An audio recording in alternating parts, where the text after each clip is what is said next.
youths, they don't know about the bad karma they're building up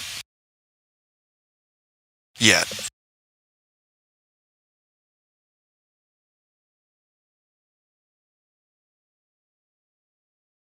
That's so lame. So unfortunate that they would react that way. Can you blame them? Yes. All of them? Yes. Well, I'll tell you this, man. When I was first looking into the subject, like we convict. Sorry, I never made fun of it. Just like we convict predators that may have been taken advantage of in their youth. They typically have a story like that, but we still got to do what we got to do, right? So one day, well, I think that day is now. Like, it's our turn to answer the call, and how much we do will affect how much leverage our kids have in the future. And I'm not going to disagree with any of that. Well, I guess what I was meaning by that is, do you blame these people for turning out how they are turning out, or how they did turn out, solely on them nurturing it, or did it happen first and then they nurtured it? Is like a team effort? I think it's well. both. I mean, because the thing is, none of us have departed from our ability to think about things critically. I won't say none of us, but you know. I agree, and you know what? That's a good point. Kids, a lot of people, even people older than me, other generations, aren't taught how to think properly in the first place, so they don't know how to. Like, if they wanted to start learning about this stuff and being critically, but you don't have to get taught to think properly. That's something given by the creator. You just kind of figure it out. Now, somebody comes along and stunts that process. Now, know what happened when they tried to do that to me? Yeah, I got left back in school. Then you know what I did? I jumped a grade, and I said, this is stupid. The only reason I don't do it is because I choose. You're going to fail me because I don't want to do math homework because I came to the same conclusion in a different way? You guys can suck my dick. I'm only doing this because my mother asked me to, and I'm smarter than most of the kids in here. That's how I used to roll. But you don't accept that. I still roll that way. My English teacher, I was failing her class, and I told her, I said, you know what time I have to get up to be here in 0 period? First of all, you know how crazy it is for me to say 0 period? So you expect me to be here like 6:55, which means I got to leave my house before the sun is even out to get over here. I'm not doing that. But I will do all of your homework and take all of the tests. And if I get passing grades on all of it, nothing under 85, I want an 85. And that's exactly what I got. And I almost got into a fight with a couple of kids in the class because of that grade, because they failed and I didn't. And they knew that I had never attended her class. But that's how I roll. And if you can't, nobody was going to take my mind away from me. That's right. If you can't roll like that, do, for sure. No one's going to take your mind. I hear you. And the mind, yeah, you're right. The mind happens first, and then we're untaught how to use our natural cognition. I'm not going to say it's hard. I'm not going to say that they definitely didn't play a role in manipulating us and grinding down our ability to actually use our minds and understand the difference between contradictions and things that are cohesive or logical fallacies versus logical consistency. Like, these are things that you understand, especially when you're testing your parents. When you try to tell a lie and you think, how the hell do they know? Well, it's simply because your dumbass didn't come up with something that was logically consistent. That's all. But we see it as magic, right? Like, it's up to your parents to let you know, hey, nothing gets by me because you, me, and all of us have been given the ability to think critically. And when someone tells you something, all you have to do is validate to the best of your ability why they're telling you what they're telling you.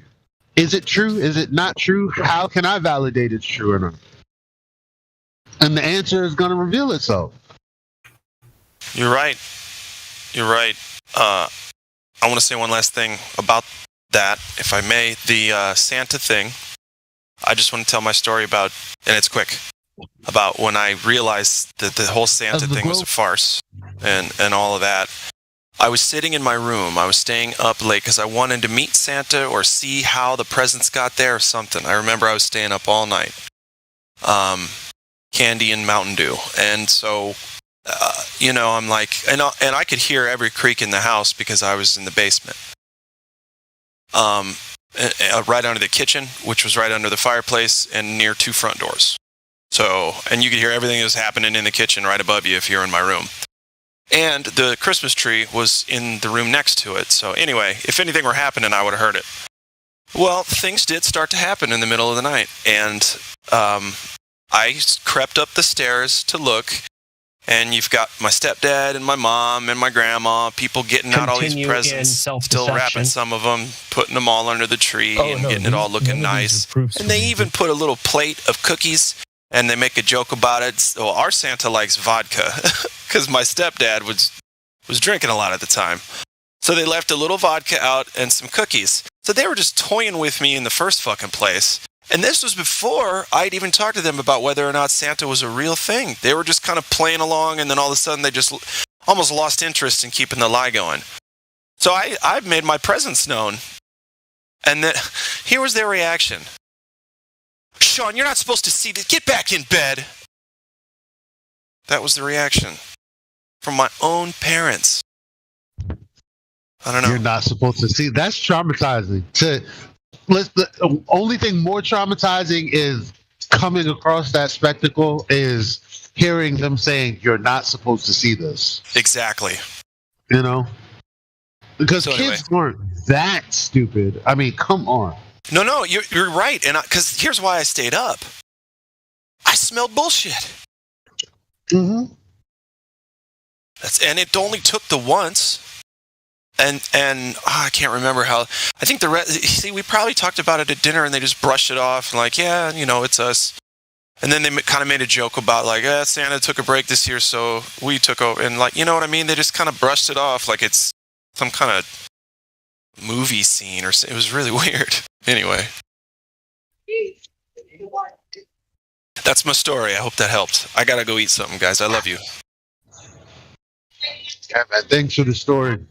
Yeah, I often talk about how things like Santa Claus is like one of the ways that they strip away our ability to think, because it's very traumatizing, and the people who did it were willingly your parents for seemingly no other reason.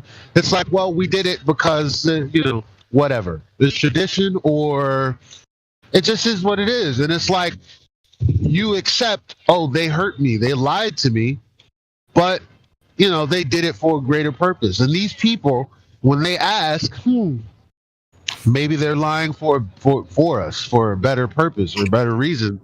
People often think that, the government doesn't tell us the 100% truth. They have to hold secrets for our protection, for our safety. It's like, nah, bro, you're just in a cult, along with the rest of us. That's what they say about us, though. That's the reverse. They always say that we are the cultists. Oh, interesting. We're the cult. Okay. Yeah, interesting. We're here chanting together. Oh, yeah.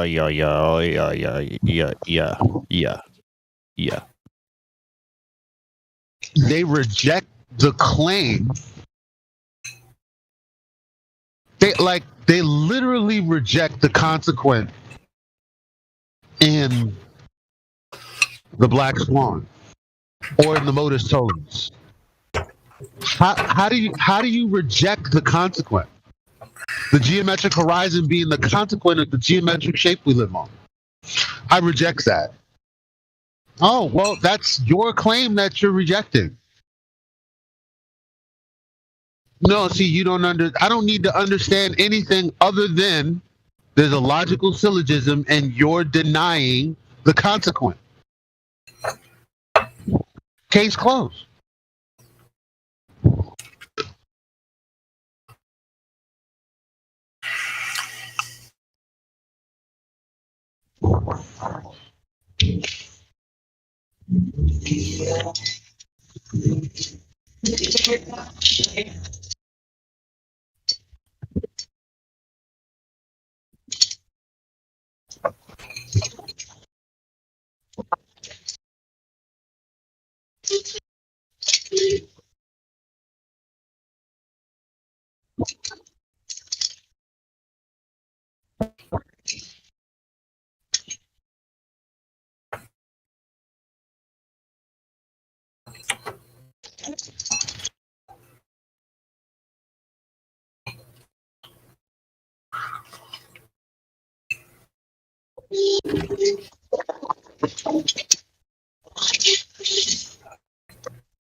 It's quiet now, but man, I truly did enjoy today. Today was such a good day.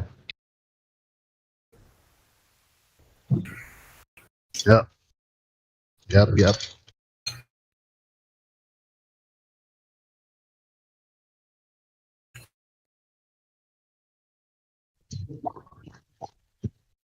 Indeed, it was.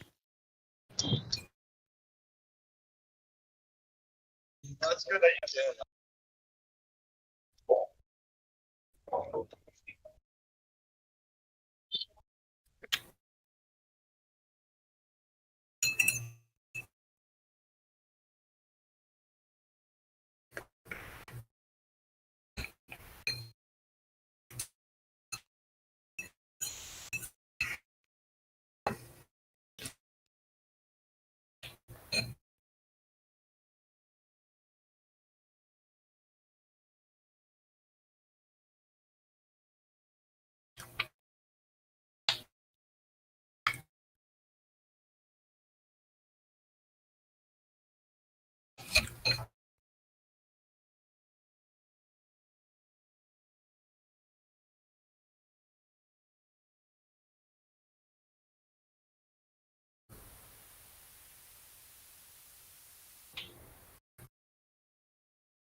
You having a nice meal there, God Rockin'?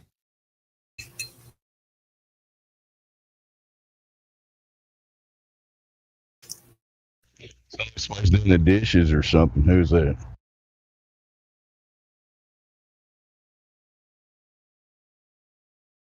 It was me. I'm sorry. No worries.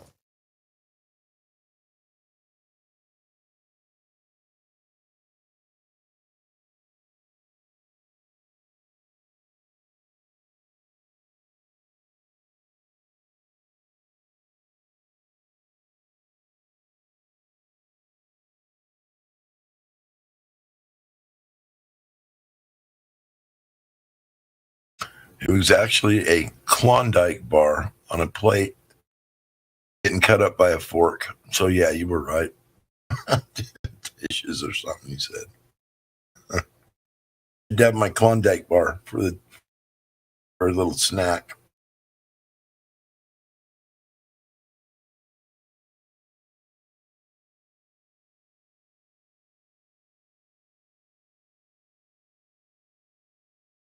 Now, don't you wish you had one?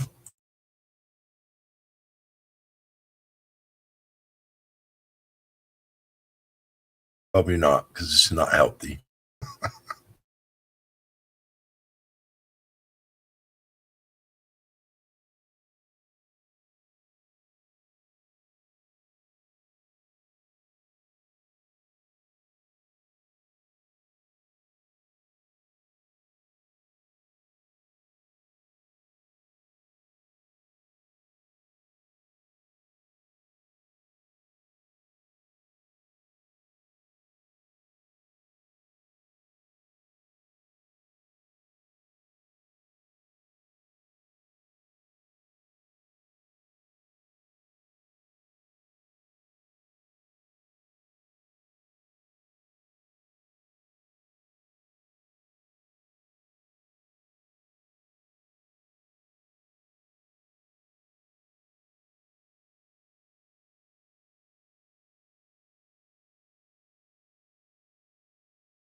Testing 1, 2, 3.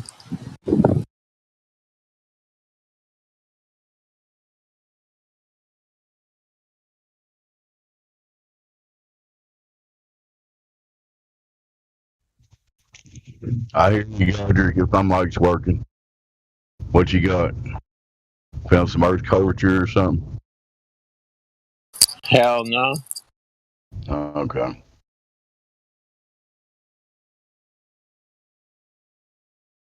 How's things in California going?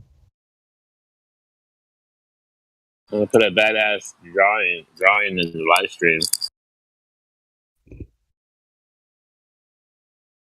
Is it a drawing that proves the globe? That's cool.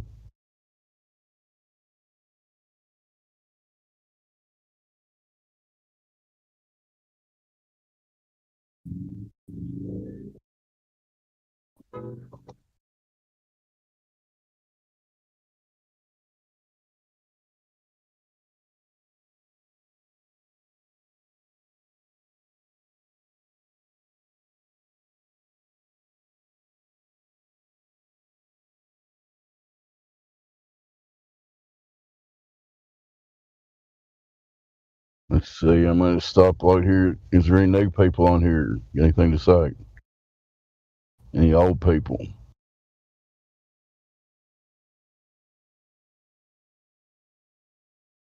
Any people at all? You're gonna say hello, Dave. How you been? Democ, give us a full report. Give us a full report from the outer skirts of Chicago. Well, down here, there's some nice weather going on.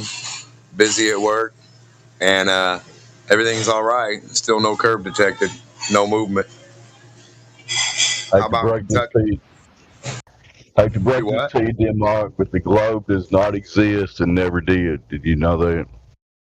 Yes, I did. 10-4. Okay, just checking.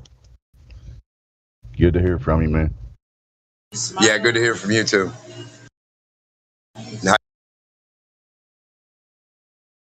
I made it through about 10 minutes of your debate with McToon. That's all I could stomach. But all he deserved was ridicule, so you did a good job ridiculing him. Oh, I did a real good job, I know. Can you post that in my stream? It's on McClown's channel, I think.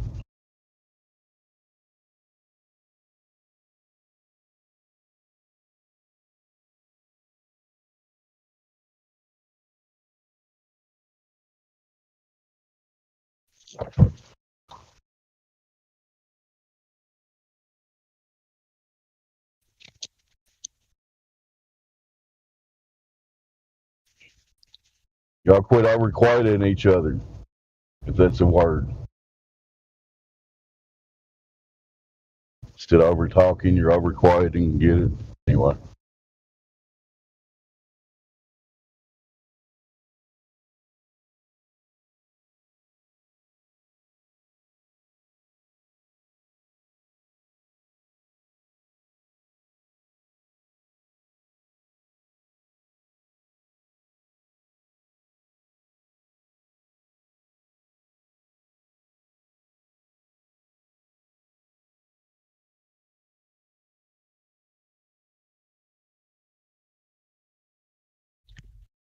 See Parker Laser Eyes there with some unfortunate tags. You got anything to say? You're a lazy Google Earther that needs a second chance and the various other things. Speak up for yourself. Or don't. Your choice.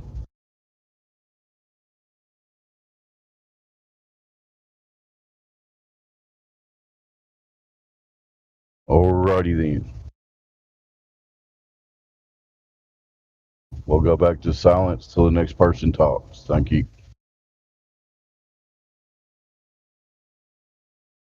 Does anyone know if the music bot got fixed?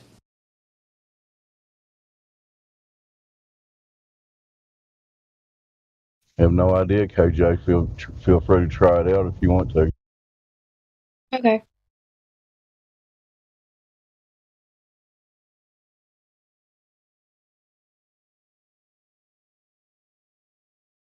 Is D-Mark's name Chris Woods? I'm trying to find his video with Tune.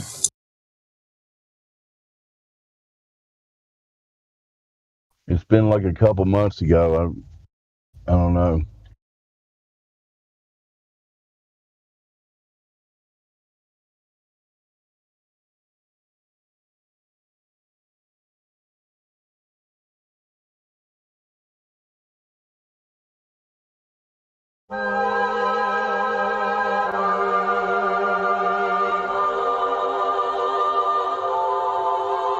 Hey, yo, I only know what I see. I seen enough to know what it means to me. Learn from red dirt and I got degrees. Veered off left turns and wild out east, and we're poor and rich and hold all that class. Still wanna know any signs, still wanna know where you are. Mind made up already, we're not here to watch. We just don't wanna fall off the edge and into the dark. So we clench our fists, clutch our pearls. To anybody critical about view of the world, tongue like a slam door I keep closed, just to beat those doubters of these blindfolded free throws. And the channels love a G up, shoot the heat up, we'll beat up, need up, and I don't wanna have to read up. Just drop a grenade and put my feet up. I don't wanna fall off the edge of the earth. Don't wanna hear nothing. How is it real if it's not what I felt? Is it filter it out? Don't tell me what to believe, or accept what I cannot see. Fuck you and your facts, I'm free. If you don't like it, leave. I don't even wanna walk in your shoes, what about me? Flutter, flutter.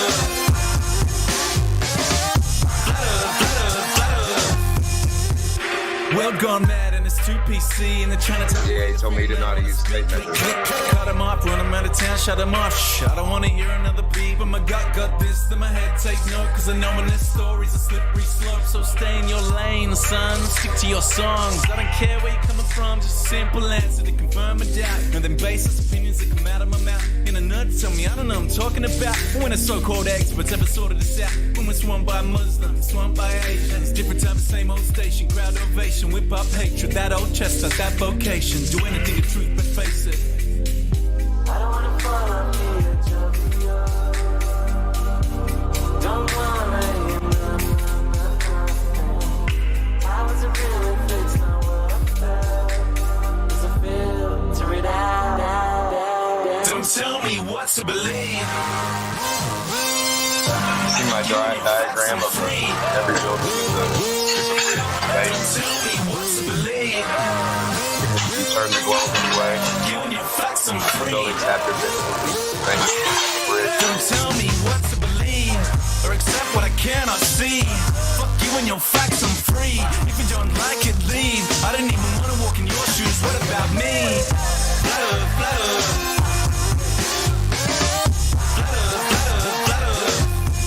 Tell me what to believe or accept what I cannot see. Fuck you and your facts, I'm free. If you don't like it, leave. I don't even wanna walk in your shoes. Flutter, flutter.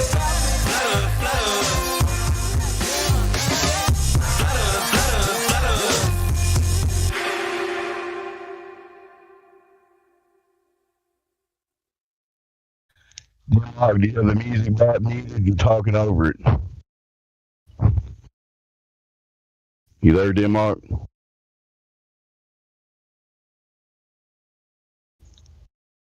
Oh well, hope you heard that.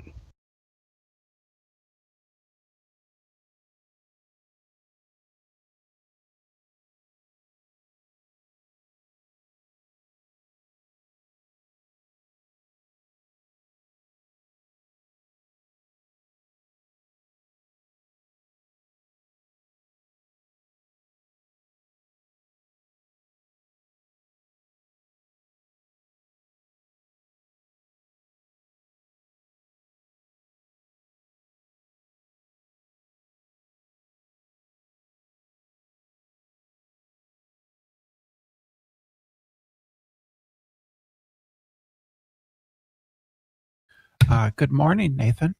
Morning, Brenda. How are you? Ready to get destroyed again? Ready to be lit on fire, Mr. Norman? You mean you came in ready to be destroyed again? Yeah, we accept that, Brenda. Hi, how are you? We got our forces ready, Strawman.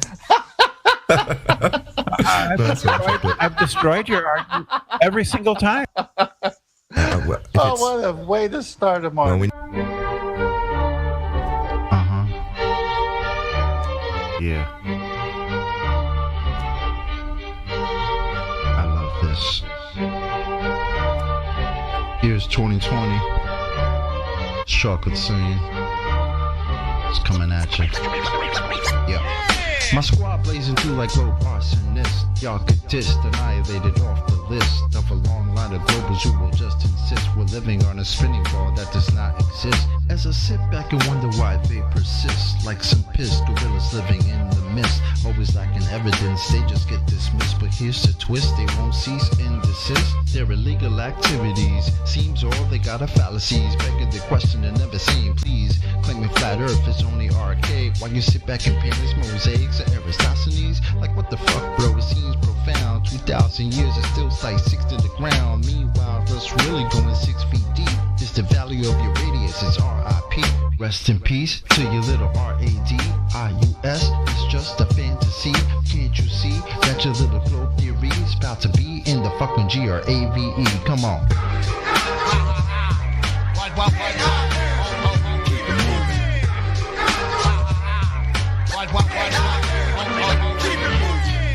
I'm really trying to ascertain how insane it is to endure the pain that would make a grown man out loud exclaim that a body of water could somehow maintain the outside of a ball. Now that's insane. Even Isaac Newton said that he would not feign a hypothesis for this bullshit campaign of a force that's only a force in your brain. Don't complain cause I'm not trying to pull your chain. This ain't no game. It's often claimed with thoughts in vain to not go against the grain. It sounds profane. The cartoon ball will not sustain. Its reign has been now deemed as inhumane. Me and my fam only want to help you re-attain and reclaim your sense of home in your domain. Your life has been spent on the top of a plane, yeah.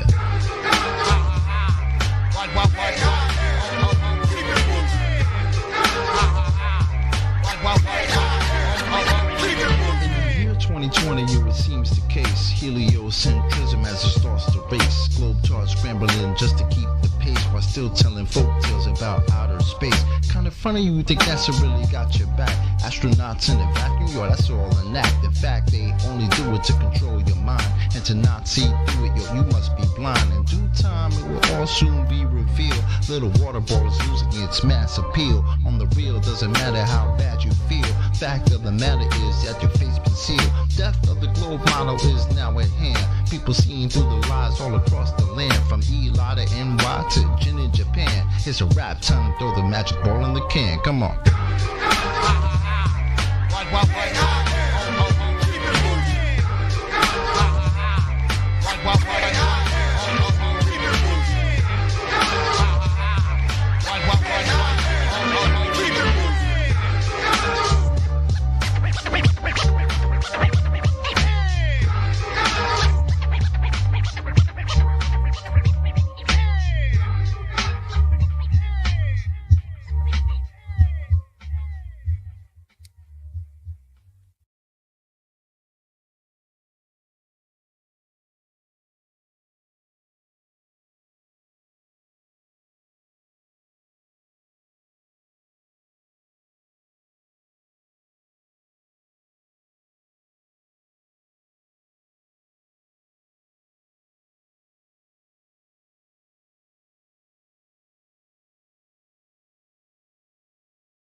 You're not gonna like this one, nah, not at first.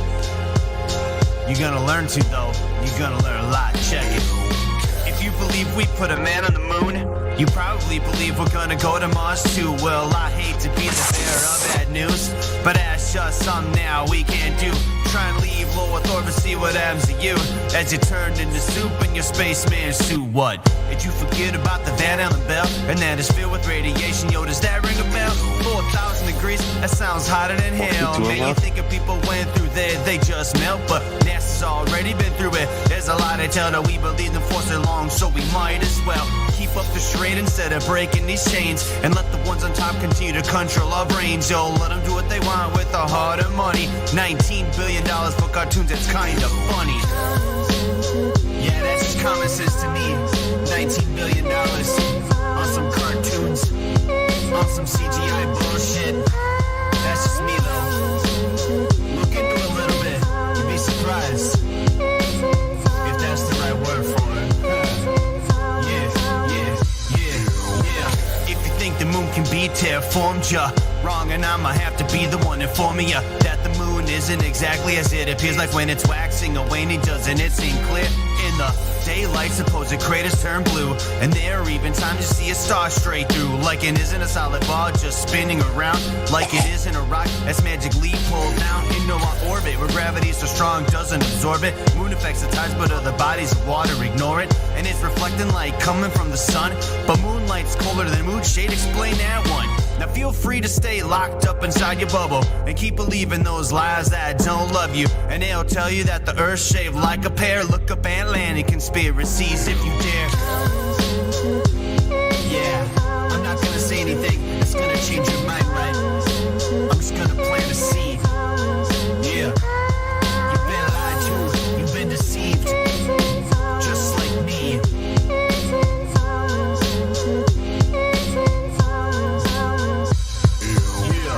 I'd go to the moon in a nanosecond. The problem is we don't have the technology to do that anymore. We used to, but we destroyed that technology, and it's a painful process to build it back again.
Why would they lie?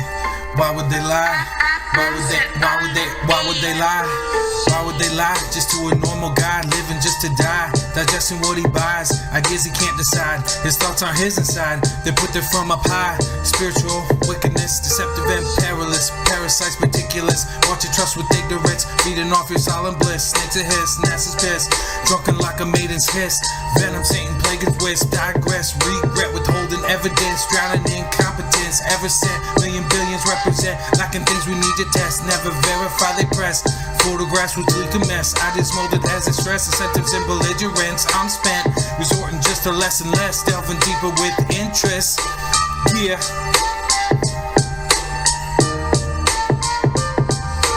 Since a boy, I was told that I'm spinning on a globe. Who we kidding? Now I'm old, and I notice that the whole world folds and can't think freely. What we witness, what we demonstrate clearly. How it's measured flat, imagine that. Water never bending over, and it's facts. Gravity just ain't exact. When two words can replace it simply, so you need to retract.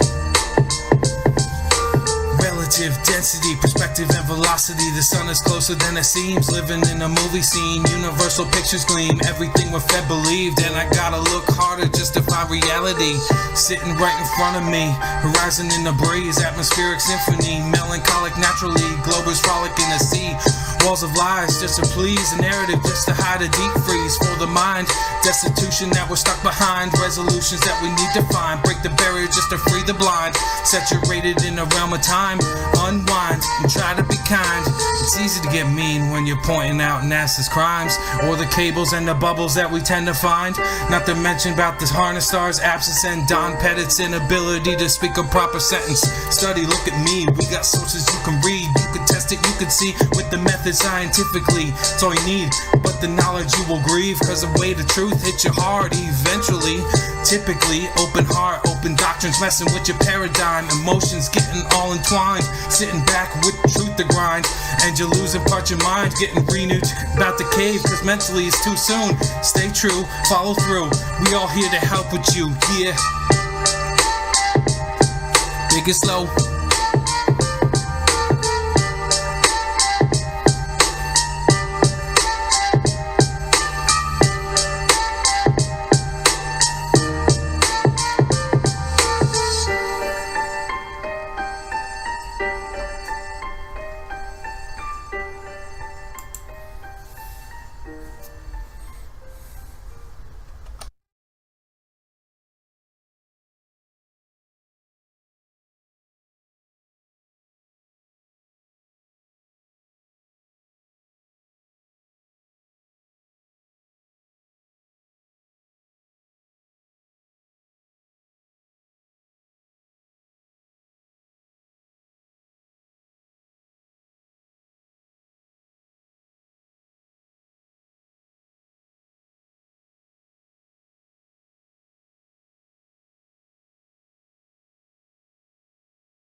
Nobody claims that what you're observing when you're seeing the horizon is the geometric horizon.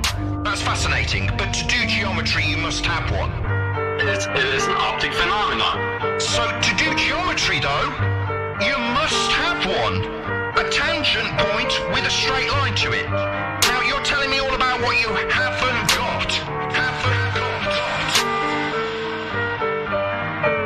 So, which one of you guys can fight? Which one of you thinks you're right? Step up to the mic and see what the people them decide. Who will see his demise when the truth finally come to light? I've been on the globe for my whole life. Something in my nose don't smell right. Meditating, feel a slight breeze in the wind, but I know I ain't moving, this is no ride. How you gonna tell me that the air that I'm breathing, that the PSI I'm feeling, it contain, motherfucker? How you have gas pressure next to a place 10 to the negative 17 to a space, motherfucker? What did Nixon say? One small step for man is one giant leap for mankind. And at the same time, Tuna landed on the moon while the Vietnamese died at the same time. I ain't got time for the life, MLM. Helios, flame out, breaking down the dam. Crushing off false gods in the program. Believe when he say that I am that I am. I am that I am.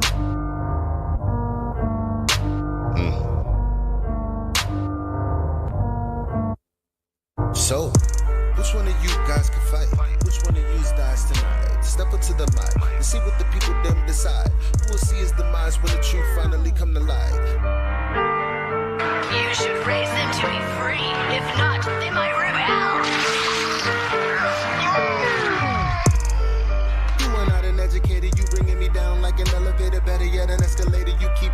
shoes, so with that I never make it. I'ma put you down like you a tire levitator. Speaking of the elevation, the black swan, why is the horizon 10 times further than the geometry you predicated? Probably cause you never did it. Never did, never will. Now Global, tell me how you really feel. This is not a globe, this is the appeal. This is not a globe, this is just for real. This is for your soul, something you can feel. Saying you won't change, but I know you will.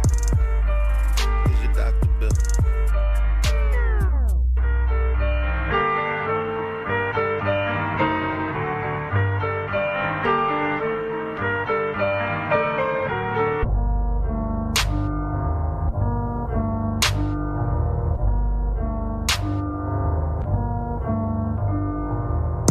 Which one of you guys can fight? Which one of you thinks you're right? Step up to the mic and see what the people them decide. Who will see his demise when the truth finally come to light?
Capture the international flavor of the Seattle World's Fair in the skies. Here are scientific crossroads that symbolize the international spirit of space, age, tomorrow. Yeah, we're at a crossroads. I'm living in your tomorrow, and it's an international dystopia filled with man's sorrow. You can forget the delusional utopia. Sitting at your workstation, do you get the implication of your predestined designation? Syndrome, domestication, Hello. Status, victimization, vocation, misapplication of man in creation. One step closer to automation or complete behavioral modification, a psychological operation on the entire population. Programmed emasculation and freedom eradication. Now it's truth by declaration and character assassination. Wars between puppet nations, propaganda on every station, public lost in mass consumption of poisons like fluoridation. Dave, I think you have concentration is still cable might be loose on your microphone there. friendly relation, the solution to overpopulation. With his World Health Organization and the justification, vaccine monetization for a fake infestation, complete dehumanization, medical registration, moral degradation for the elite's preservation. All based in misinterpretation, using the media centralization through the repeated indoctrination and state-sponsored misinformation.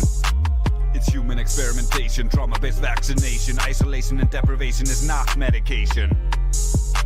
For psyche fragmentation, done in desperation, a fear of humiliation, done with our cooperation, a moral resignation, and controlled publication, a scientific imitation. That's not science, bruh. That's pseudoscience.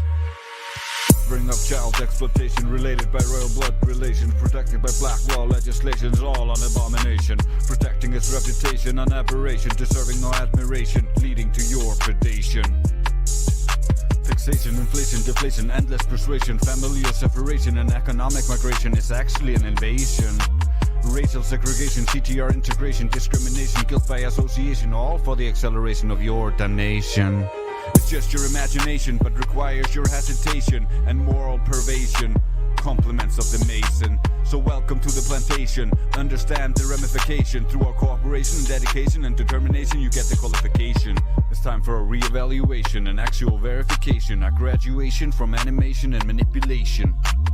Work on your cultivation and communication. Share the information with the population about the situation. This will lead to the unification and scientific invigoration. Through endless inspiration, it's a harmonization of civilization. Avoid the temptation, break the domination, have the realization and find the motivation. The invalidation of the explanation and imagination brings about a transformation. It's time for a rejuvenation of mankind in creation. This is your invitation for participation in mankind's liberation, man's salvation, a true revelation. Peace.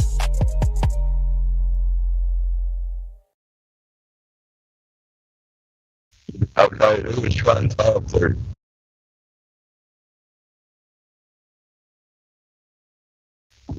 What?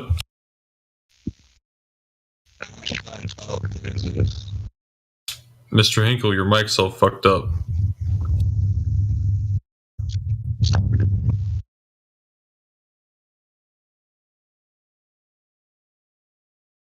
You should listen to the playback of your microphone.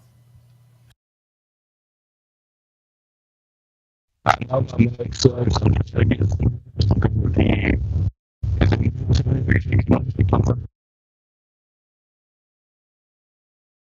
I think I heard, I know my mic sucks, but I literally can't understand what you're saying. It's like completely crazy. It sounds like there's bass turned on like max in a car with like subwoofers everywhere, you know what I mean? He knows.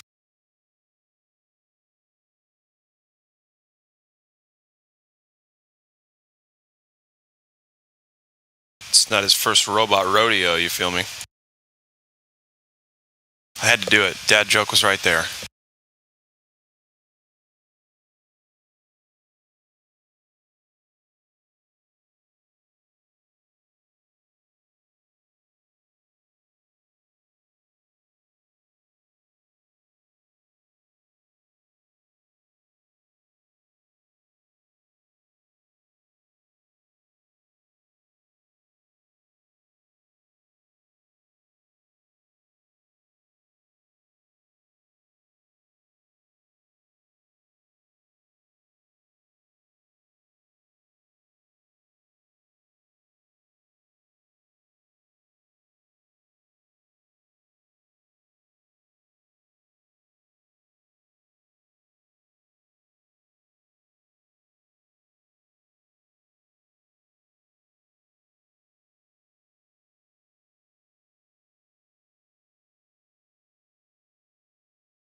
Hello?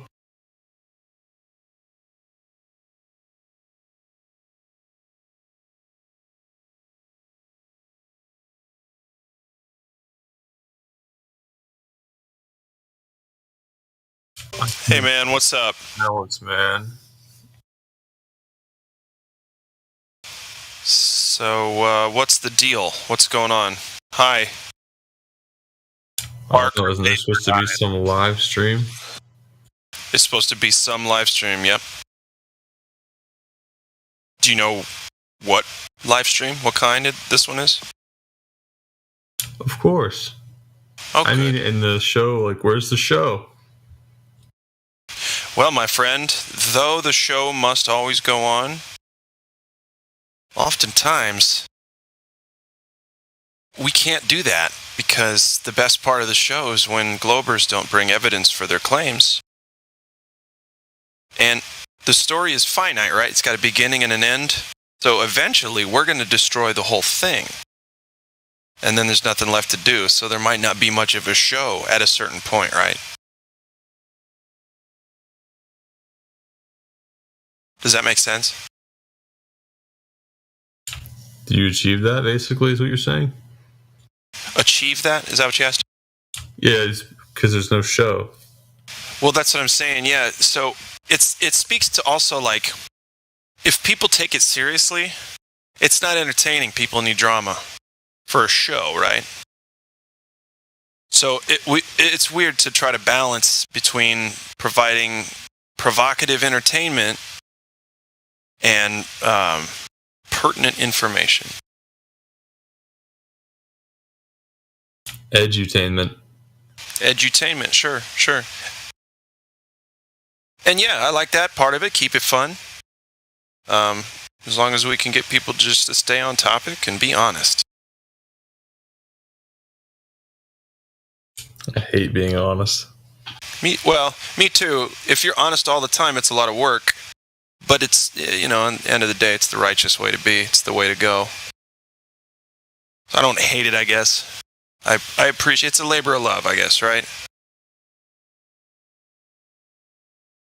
I do it because it's the next right thing. To just always be honest. Some people don't deserve to know the truth. Who doesn't deserve to know the truth?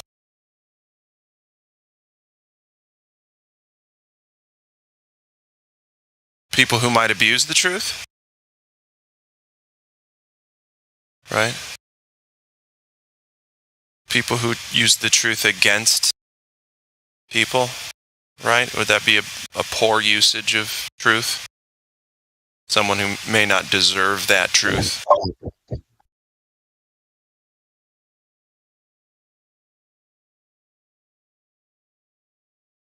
I don't know, I'm thinking. Kinda. I'll bet you're thinking more about the video game you're playing. I'm not playing any video game. I'd share my screen if I could. I think we're all set with that, but thank you. Yeah.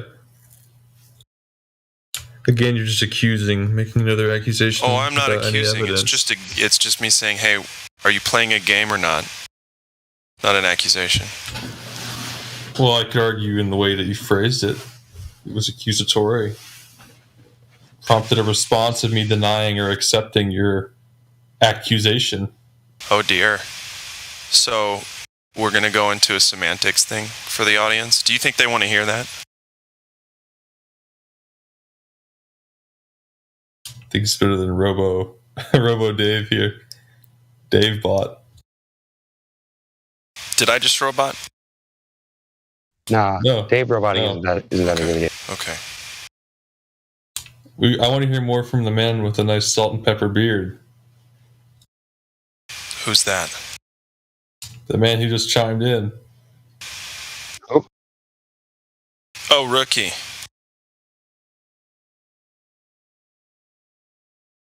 Nah, you don't want to mess with me. We'll leave you be. Rookie, lay down some wisdom for this young man. What about There that? we go. Your mic got better. Dave? What's up? I was just telling Rookie to lay down some wisdom on this young man. Yeah, What do you dude. need to know? Get him. What do you Well, need to know, sir? He's being calm, right? Sir, you're being Parker, if that's your first name. Yeah, Parker Wolf. Wow, you put your whole name up there. That's good. That's cool. I like the honesty. Got See, nothing that's to good hide. honesty. Huh? Nothing to hide, exactly. Yeah. So Rookie. Yeah, your picture is cool looking, man. Like, especially from afar, it looks like you're Mr. Clean, but with a full beard. And like you could be a character, or like the side of a beer, you get ripped, lumberjack guy. Kind of what I. Yeah, you're really giving lumberjack more than Mr. Clean, I think. Oh yeah, I agree. More lumberjack. Yeah, I didn't have my flannel on that day, but I could see the red in your collar, though. That gave me the flannel vibe. Just a bit of red, if you. I do wear flannel. Yeah, and while your looks are amazing, and we should flex on those a little bit sometime, how about we talk about the Earth with Parker? Parker, what do you say? Rookie's a really nice person, and he's very smart. Nah, I'm not smart to listen to them. But he's really self-deprecating, so you won't be able to compliment him. But you know what, Parker? I feel like with your attitude anyway, we won't be hearing too many compliments. But it does sound like you can have an adult conversation. So, Rookie, do you want to speak with him? Yeah, sure. Cool. So tell me, what shape do you think the Earth is then? I mean, I've thought about this a lot, and I'm going to have to say it's a globe. Okay. And you've verified this information, correct? Like you've just makes the most sense. Seen it for yourself, like you've gone out and gotten up to a perspective to where you can actually see whether or not it'd be curved or whatever? Or are you just going based on... I can experience what... stuff you learn in school or whatever. At least feels like, in my mind, my perception is that it's a globe, because I can only see so far. The horizon cuts things off. Eventually, what else? The seasons are different. Okay. There's. Have you ever had one of those heat lamps over the toilet in your bathroom before? Have you ever lived in a house like that or been in a house? With the heat lamp above the toilet, I can't say. Yeah, so when you get out of the shower, and you're drying off, it's kind of like a light you can just stand under and keep you warm a little bit while you're drying off. I've never had that luxury before, no. Well, me neither, but I was in a house a couple times that had one in there. Just made me think of it. Okay, you've been sitting in front of one of them heater dishes, that you put outside or you take camping with you or you put in your garage. You know what I'm talking about? It's like a heat dish and has a coil inside of it, and once it gets hot, it puts off a big orange glow, and anything that's in its way basically. Yeah, heat lamp. I know what a heat lamp is. Yeah. Okay, so if you were to take, let's say, a G.I. Joe man, okay, and you were to put a temperature sensor in his face, let's say, okay, so that way you could read the digital outlook on the back, let's say, besides him, so you could see what the temperature was of whatever light or whatever temperature was in the room he was standing, right? Let's say you put him, 10 feet away from the heater disc, and you got a reading of, let's say, 95 degrees after it sat for a good 10 minutes, and had time to heat up and, the temperature to balance out. Now, if you were to move that G.I. Joe man closer to the heater, would the heat get more intense, or would it get less intense, do you think?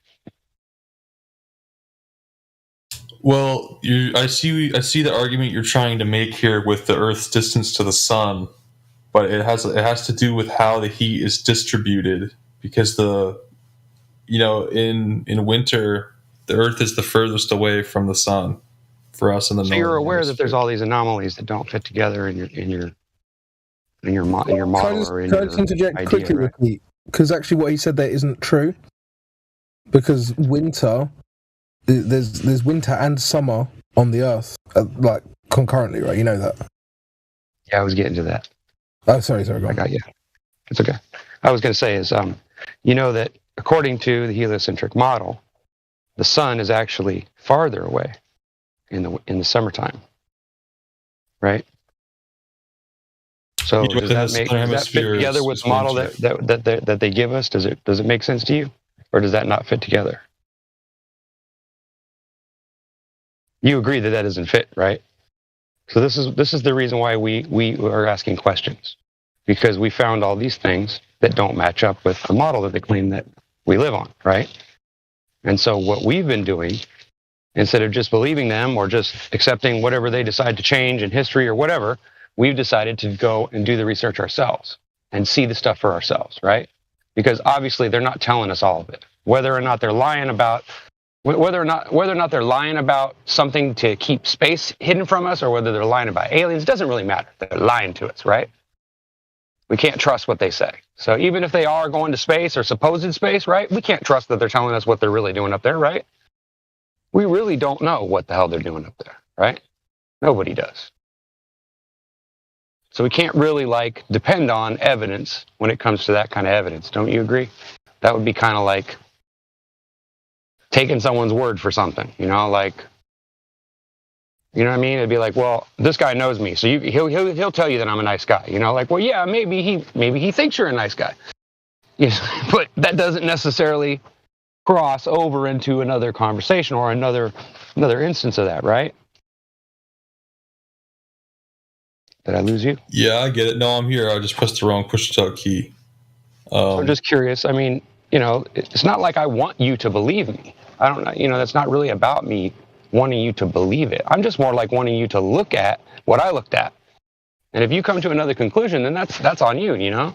You know what I'm saying? All we're really asking you to do is take a look at the evidence we're talking about and see if it doesn't not fit together like we think it doesn't, right? And then if that's the case, then maybe there's some other answers out there. Maybe they're just not giving us all the information. We don't know. You see where we're coming from? Yeah, I do. I understand. It's not really about us being here to like shove it in your face or force people to believe or to even like push it. It's more like we're here because we know people are curious about it. It's a good topic, right? And because we were so curious and because we found out all the stuff we found out, we decided to get together and come and make a site so that we can share that information with other people. You know what I mean? I don't think we ever really thought that people would come in and be negative about it. We thought it was going to go over well. We thought people were going to get curious and come in and check it out, and we thought it was going to be a lot of fun. Turned out we were wrong. Turned out that there's actually a big thing about it, and where it triggers people. We don't know why, but it seems to trigger people big time. Right? I mean, the whole reason I'm in here is you've probably gotten triggered before, right? When somebody tells you something that you know is crazy, right? Somebody tells you that they have a bunny rabbit that can fly, you're going to be like, yeah, whatever, dude, right? But if somebody kept on telling you, hey, no, I'm serious, I have a flying bunny rabbit, wouldn't you eventually say, all right, show me the rabbit, okay? Wouldn't you? Of course. Seriously. You would, right? Yeah, you'd want to see the rabbit, right? You'd be like, okay, dummy, show it to me. So that's all we're asking you to do here. You know, that's really all we're trying to do. We're trying to give you some information, make you think, and let you go out and make the decision for yourself. You know what I'm saying? That's what we're really here for. Yeah, but I'm still it'd be great if you would do that and then come back and tell us about it. We would love that. But that's really all we're trying to get you to do, bro. We're just trying to get you to see where we're coming from and why we believe what we believe. And then it's up to you to decide whether it's true or whether it's bullshit. It's entirely up to you. Yeah, but What do you back think? to You the think that would be seasons. too Yeah, hard? of course. Yeah, I get it. You know what I'm saying? So like, you know, like maybe there's some people that come in here, you know, and we get in a bad attitude, or, you know, somebody comes in here and trolls us or whatever, and we get in a bad mood and we go off on people and we make mistakes, you know, or we just don't like somebody because they're snippy or whatever, you know, we're in here a lot and it does get on our nerves, and sometimes people come in here and deliberately make us angry. So if we've been rude or whatever, or if we seem, you know, like off base, or if we seem like we're pushy and trying to like make you sound like you're a dummy if you don't want to listen to us, that's not really what it's about. It's just sometimes we get frustrated because people won't listen. You know what I'm saying? And then it's kind of a retaliation thing. It's like, well, if you're not going to listen, then I'm just going to be something to treat you bad, right? You hear where I'm coming from? So, I think I understand the I apologize if anybody's been rude to you or pushy with you since you've been here. But honestly, that's really what we're trying to do, is just get you to take a look at the information that we believe is evidence enough to convince you that the Earth's not a ball. That's really all there is to it. And then it's up to you, you know? Yeah. Is there anything about the model or the ideas that we've told you so far that you don't agree with, or that you have a question about? Or, well, it's just, I mean, I can explain seasons to you. I mean, I can't prove that that's what makes the season do it, but I could give you an alternate. No matter what distance it is from the sun, it experiences the same amount of light onto it. I don't know about that, but it's a very small difference. What if the sun was only half the size of what they tell you it is? It's going to give you the same amount of light? They give you more. More light? Better yet, what if the sun wasn't a solid object at all? What if it was the rays just have a point less of light? distance and less of an area? The Earth is bigger in respect to the sun, so more light would be cast upon it. Where's this coming from?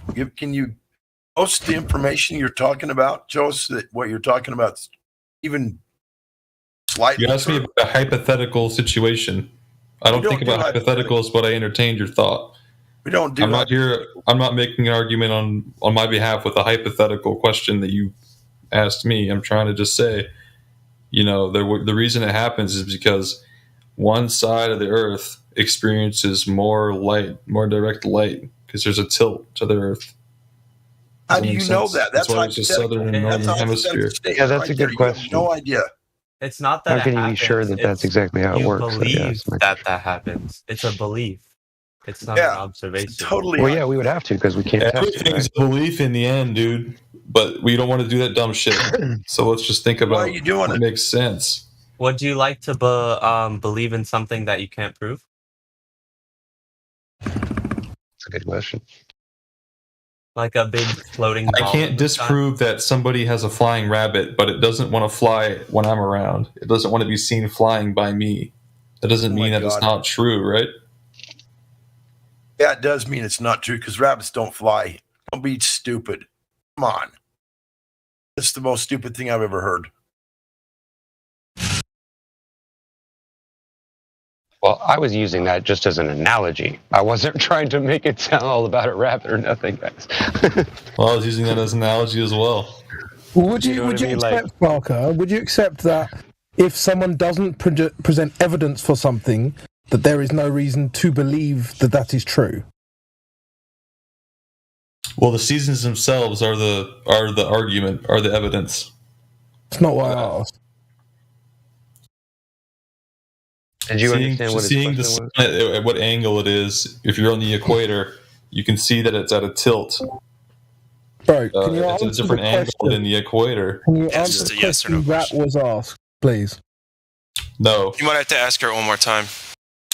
because all questions are a simple yes or no. That's not how it works. Yeah, but this one is. So that's an all or nothing fallacy. But my question was a yes or no and requires a yes or no answer. Say it again. I already forgot what you said. Okay, so if someone doesn't present any evidence for something, is there any reason to believe them?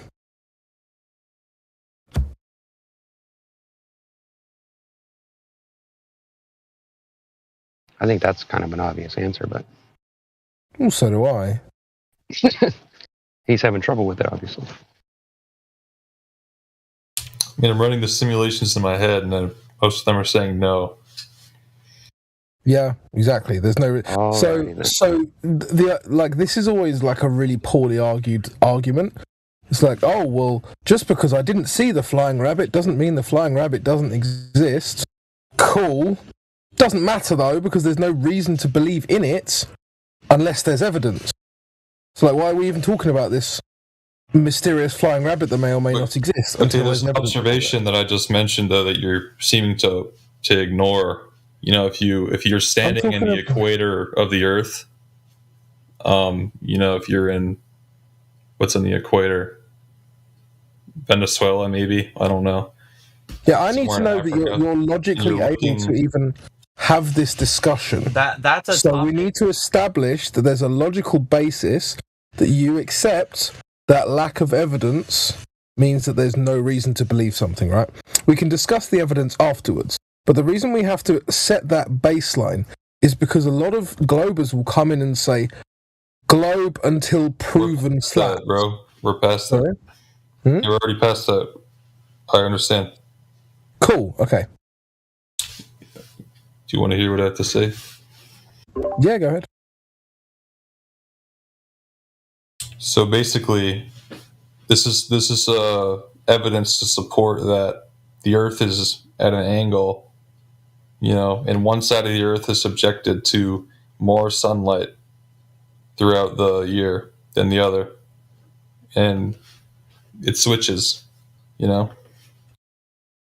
Yeah. So if you go to the equator and you look at the sun, you know, it's never directly parallel to the ground ever.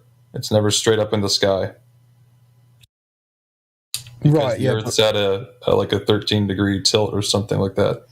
Well, no. Okay. So what you've done is you've taken a true objective fact, and then you've layered on your subjective model. Okay. But there can be other explanations within other paradigms where you could see or experience the same thing.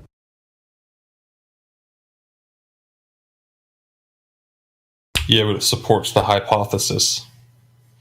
But it also supports what's our experienced. It's what's experienced. Well, what is your hypothesis? Well, we can talk about my experience. My experience is that I don't feel the Earth move. I don't see it move.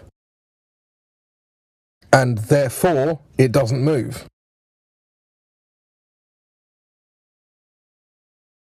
Have you ever been in a plane? I've flown more than you, for certain. I doubt that. I doubt that you've flown more than me. I've flown like 1,000,000 miles. That is totally that's completely impossible. Situation. Doesn't really yes, matter. I've flown. But I'm going to give you the thought. I'm sure you've thought about this before, but I'll run it by you again. And for people who are watching, when you're in an airplane, right, as soon as it starts moving and taking off, right, you get pushed into the back of your seat because it's accelerating. Right. Okay. And our body and our senses are only based off of acceleration. If we are continuously moving, we can be spinning, we can be doing anything. If we aren't moving, if we aren't accelerating, we don't feel it. If we're going a constant. So why would what? Elijah, you're hot micing, bro. Yeah, my bad. No, I had like an outburst. That's my bad. I shouldn't have cut you guys off. I just note what I'm posting in the chat. Definitely save and watch for later. Yeah, fair enough. Thank you. Me? Probably everyone. Parker, so why would the Earth not be accelerating in your paradigm? Why would it be accelerating? Because it's moving in multiple elliptical and circular paths. But it's been doing that forever. Do you understand that a circular path is always an acceleration?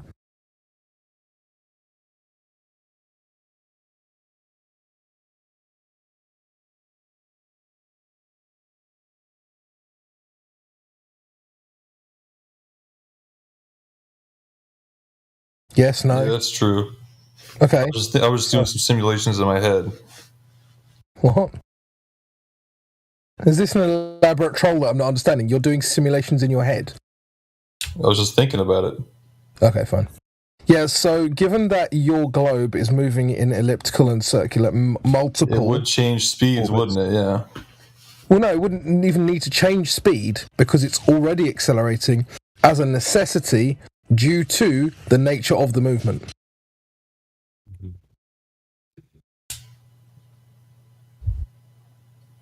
No. Yes. In order to go in a circle, you don't need to accelerate. Huh? Okay, so you know the right. What? Can you define acceleration for me?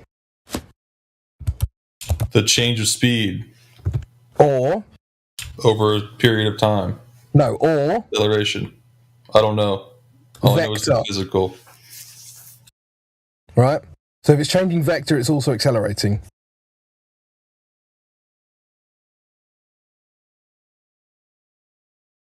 And is the Earth changing vector during its movement?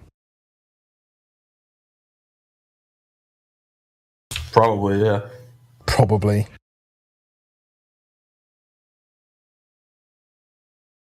Like, I don't think it is, but you do think it is. So if it's changing vector, it's accelerating.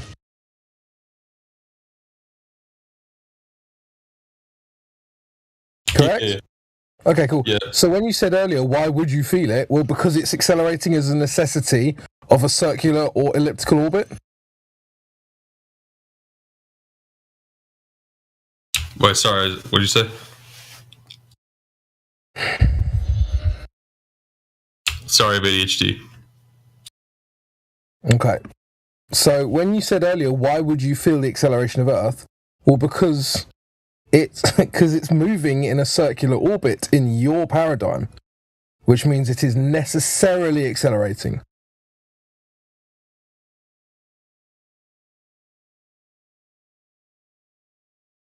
What if everything's going around the Earth? What? So now you're saying the Earth's stationary? Yeah. I'm cool with that. Job done. Someone else take over. So if it's stationary, doesn't mean it's not a globe.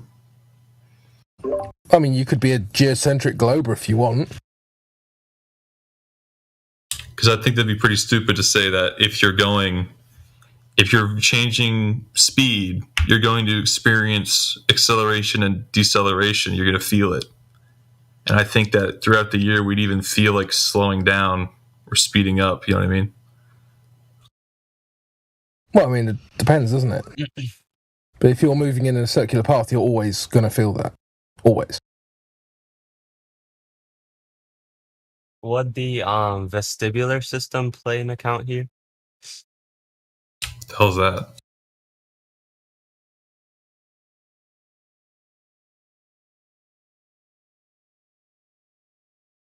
Can somebody post a vestibular system model? Is that the shit in your ear? Yeah, it is.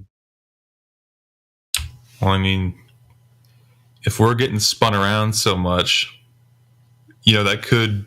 I'm not smart enough or I don't know enough about it probably, but I'm just going to guess that maybe you could argue that somehow this allows us to feel that.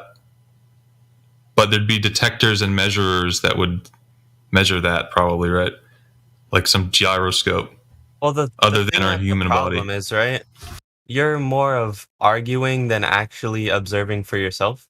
So what I think you should do is you should do the test for yourself and then come back to us and see what you got. And say you think the Earth is a globe. We are not going to hold you against that, but we have evidence proving that it's not. We're not trying to force it on you. That's our own observation. Does that make sense? We're not trying to force anything on you. We just disagree with some stuff that you're saying because it kind of sounds immature and stupid, in my opinion. I mean... You're giving troll right now. You know that, right? I'm giving troll? What? Yeah.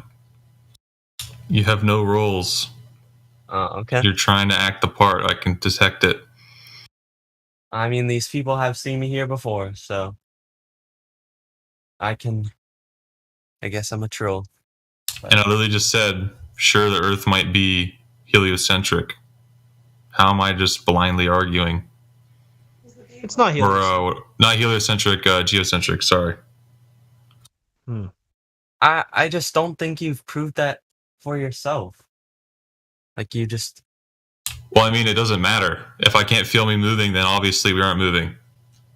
If we can't detect motion, then we obviously aren't moving, right? What is there more to argue? I don't understand your point you're trying to make. Which makes me feel like you're giving.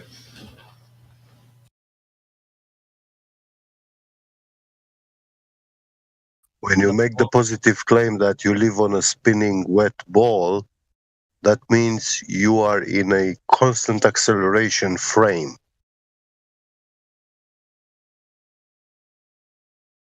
Yeah. So we can't be moving then, right?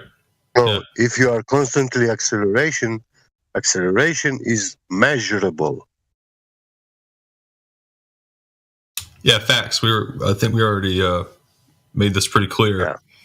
Hopefully everyone understands that. But yeah, I totally agree with you. Get. Excuse me. Cool. Okay, so we got this measurable acceleration that's never measured. I don't know if it's measured. I don't know. I'm saying you could argue that, and maybe you could find sources, but I don't have them.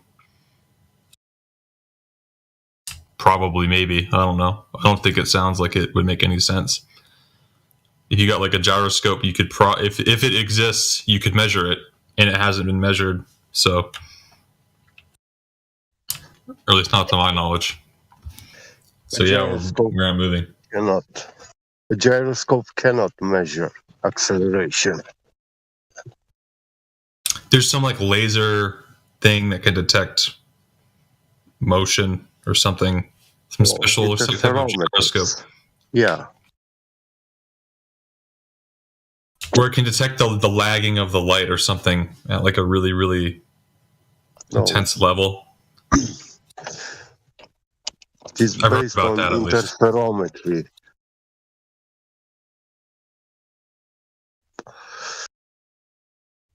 But yeah, I'm pretty sold on that now. Interferometer can detect acceleration and velocity.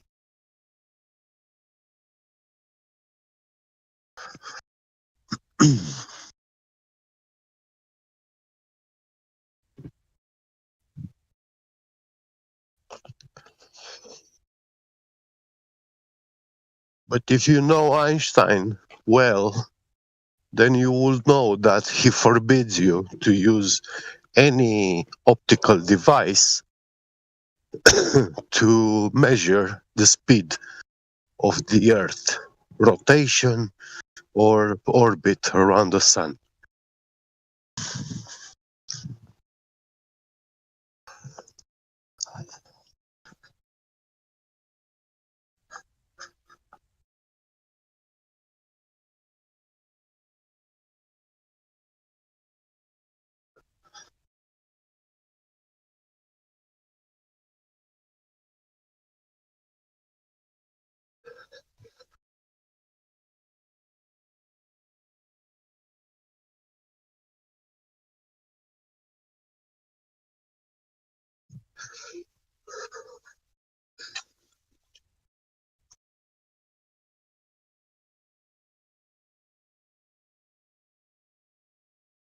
Are you Spanish? C. Did he leave?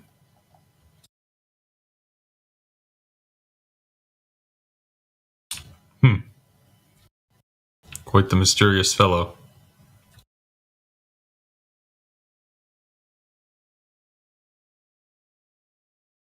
But yeah, you guys, I'm pretty sold on that actually, because you'll be able to feel that or measure it.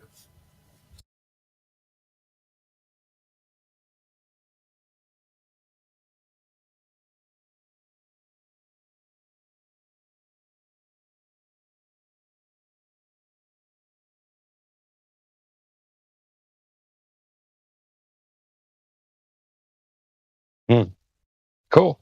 What's next?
Yo, Sleepy Joe.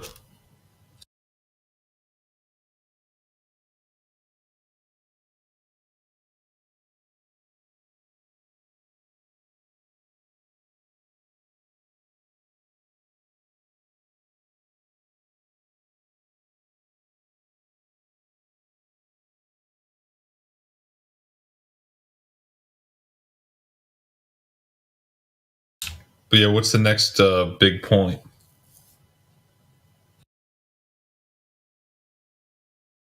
Anybody? Or do I have to think something up?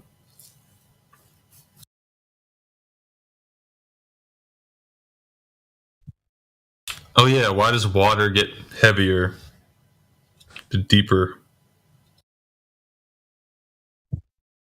No, I got a good one.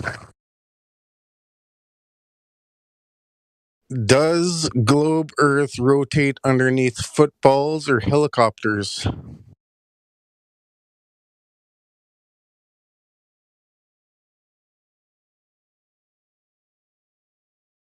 We already ruled it out. Because you could be able to feel it. So that's a good argument to bring us back to where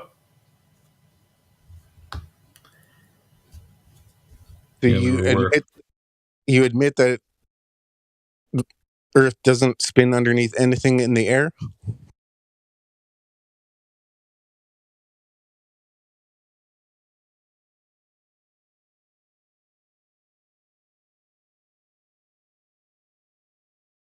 not quite sure what you mean. Do you mean like a helicopters or a plane or kite, something like that?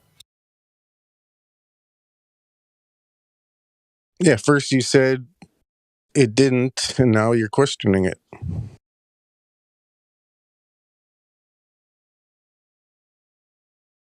No, I'm pretty sure now. So you're sure that Earth doesn't spin underneath anything in the air? Yeah, I'm pretty sure that the Earth doesn't spin because we would feel it. Not that the Earth is spinning, but that we'd have to be in motion. We would feel because we'd be to go in a circle, and the scientists even say during the Earth's spin around the sun, it changes speed by like 30,000 somethings a second. I forget exactly what, but it changes speed drastically. Have you ever heard of? Holy moly! I just found a doppelganger of me. Well, we're spinning, so that's one motion. But then we're traveling around the sun, right? That's another motion. Also, we're traveling with the sun, around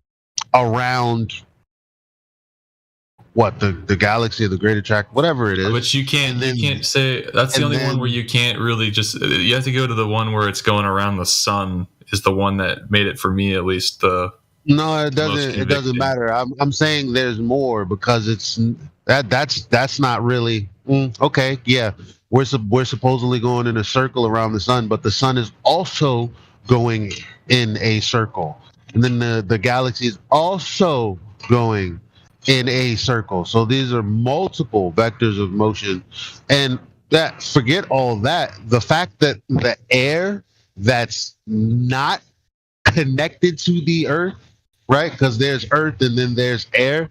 The fact that, we would be moving through space and then we would just have the air, just moving with the Earth with no necessitation for that. Like, it's not like they say that that's factored in for gravity. They say we don't have to factor that in. AKA, there's no justification for all of these movements and the air still being like, as I was talking, we moved like what, hundreds of thousands of miles or whatever it is. And the air is just not doing nothing. And then on top of that, you have the prevailing winds, which they say we don't know exactly how that happens. Why? Because it's actually a first law of thermodynamics violation. Because first of all, the air not doing anything, the higher up you go, the uniformity of it all to just, it's all moving together in such a way that we don't actually experience any deviation from the spin.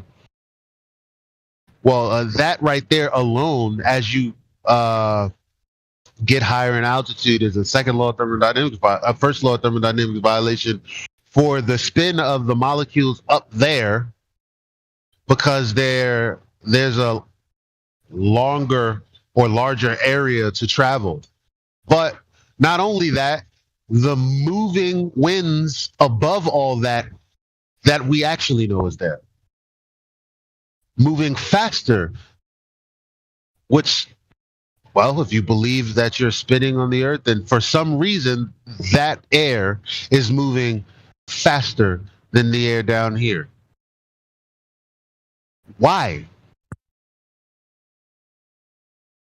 Is it not just a first law of thermodynamics? Well, it is a first law of thermodynamics violation, but how do they address it? Well, they say, we don't really know how that happens. So, I mean, it's not just about feeling it, although we definitely would.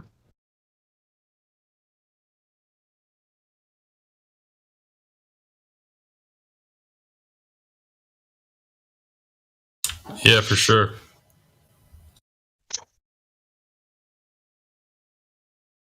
So, like in order for us to be spinning around the sun, everything else has to be true. Like we're spinning in a circle, and I don't think that's happening either. I think it's stationary. Because in order for us to be spinning, all the other shit would have to be happening as well.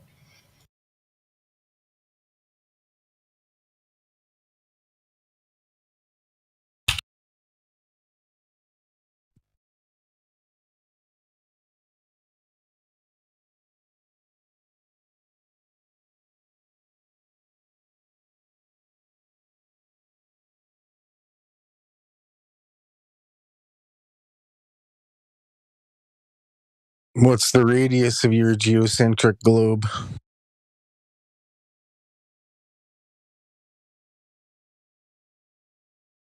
I don't know.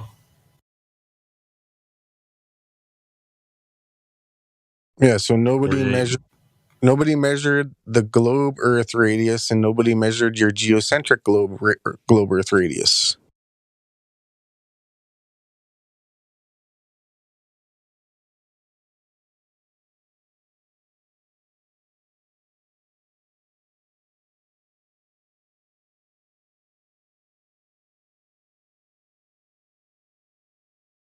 Can I just address the chat real quick? Sleepy Joe, what am I being exposed for?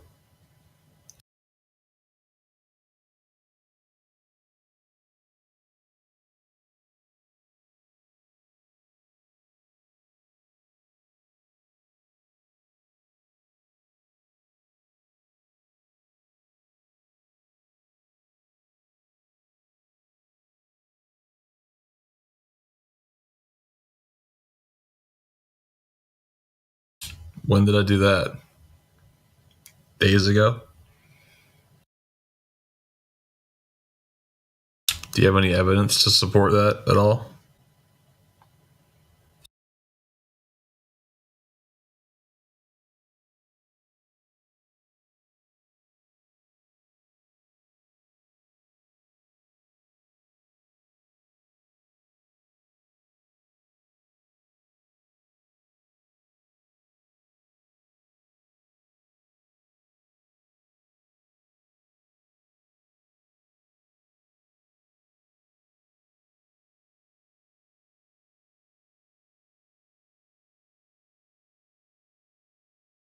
You don't.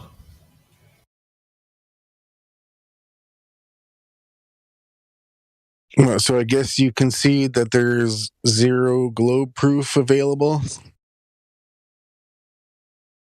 I mean, I haven't really, the measurement of the Earth. I haven't really thought about all that. You think it's a red flag that you're 15 to 30 years old and you're on a Discord and people ask you for globe proof and you can't provide any, yet that's all they teach in all the schools and curriculums, yet there's zero evidence for it? I mean, they don't teach the proof. They just say that's how it is. They don't really tell you why it is. Well, that's what his point is. Yeah, that's my point.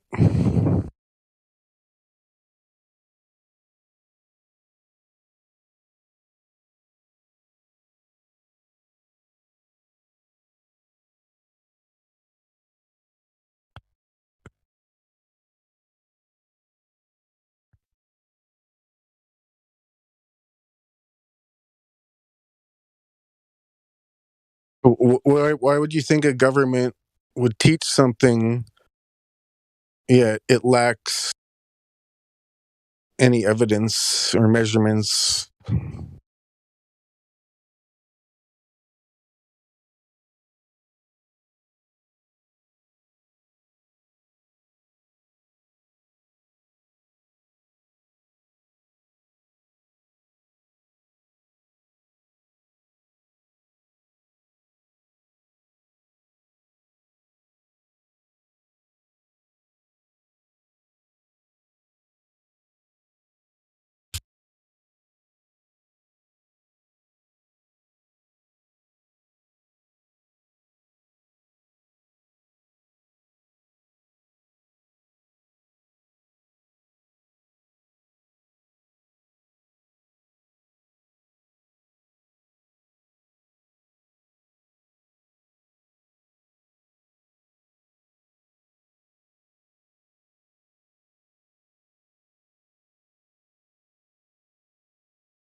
Still with us, Parker?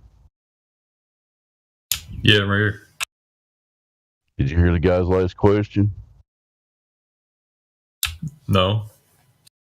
Why would the government teach something as fact without evidence? Why would they do that? What a great question.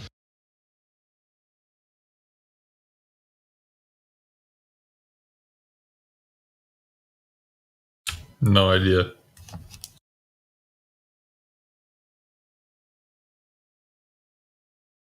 To at least raise a little curiosity red flag in your mind that maybe there's some deceptions going on here, maybe. I mean, they taught you that the earth is literally the opposite of what you experience without evidence for any of it. Does that bother you at all?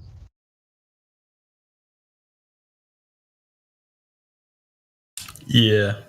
I mean, it's like that everywhere.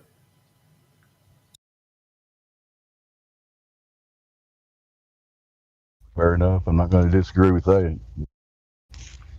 We're just talking about the earth right now.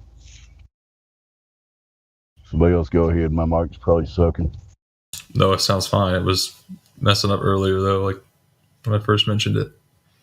Yeah, I work and I drive a lot, so I have a lot of roboting things. So I'll let Crypto or somebody else continue here. You're on the road? I'm on the road again. Just can't wait to get on the road again. Going places that I've never been. Is it a country road? No, this is a city road. I'm currently rolling my wheels across asphalt of non-curvature. If the earth was spinning, think about this. If you why wouldn't a truck be spinning on the earth if the earth was spinning beneath of it? Why wouldn't the wheels be moving? You know what I mean?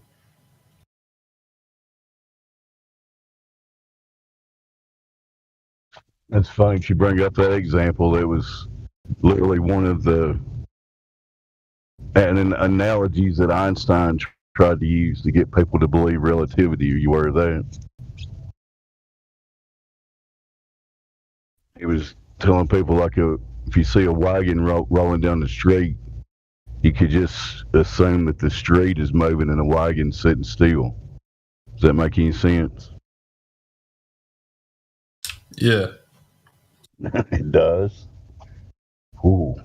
Somebody else go. I understand that it makes sense in your comparison between, how you mentioned it. Not that it makes sense that the wagon is moving in the earth, or the earth is the wagon stationary, whatever. You're agreeing that that's how he used that analogy to explain his silly notion of relativity, right? Yeah, I What thought I'm it was trying something to with him in a streetcar though, looking at a building at the Eiffel Tower or something. Is what I heard. Well, I'm sure he used different ones in different speeches. That's one I heard, but it's the same concept. It's trying to get you to believe that just because you think you see something moving, it could be the object that it's resting on is actually moving. They implant that seed in your mind, right? Make you question. That could it is kind of true though, that things can be relative, like movement, but I don't think it's on the Earth. Well, there's no reason to, like Crypto said earlier, there's no reason to believe anything's moving just because somebody said it. They haven't proven any of it. That's the point, right?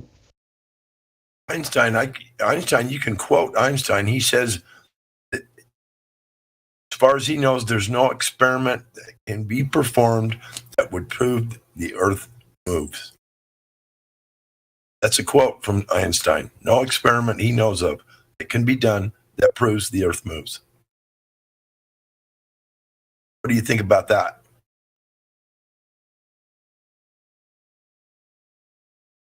You can find that in Einstein's paperwork.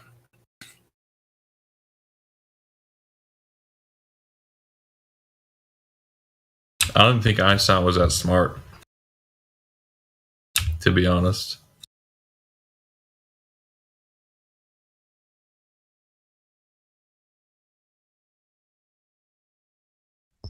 You would be correct. That's why his name is synonymous with genius.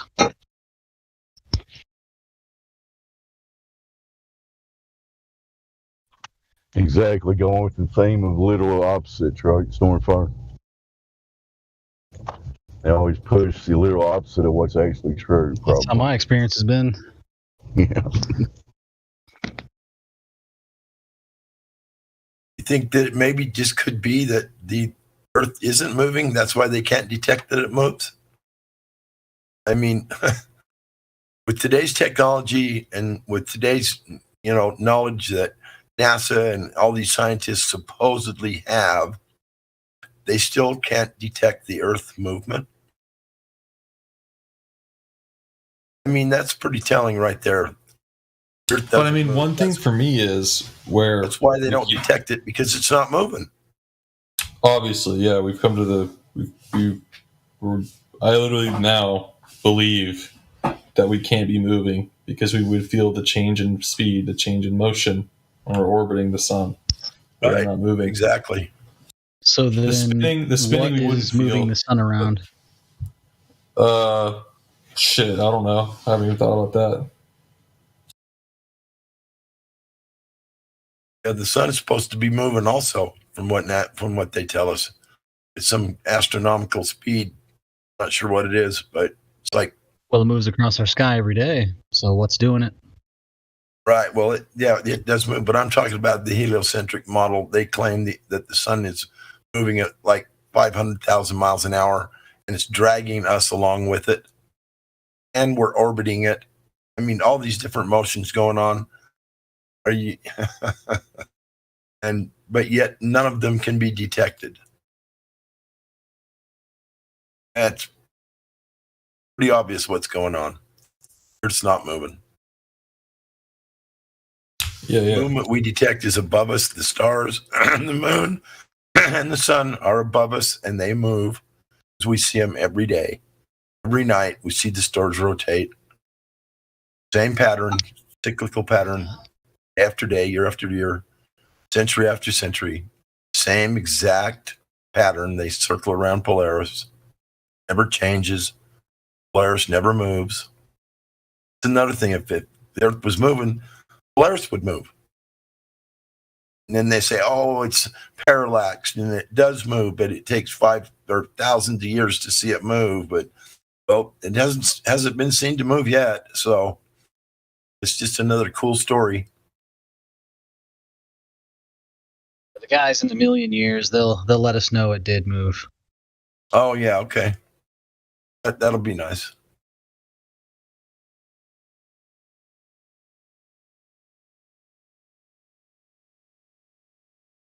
the Georgia Guidestones are a good example.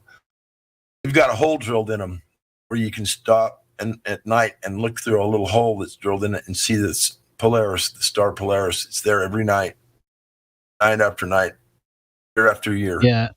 I wonder who made the Guidestones.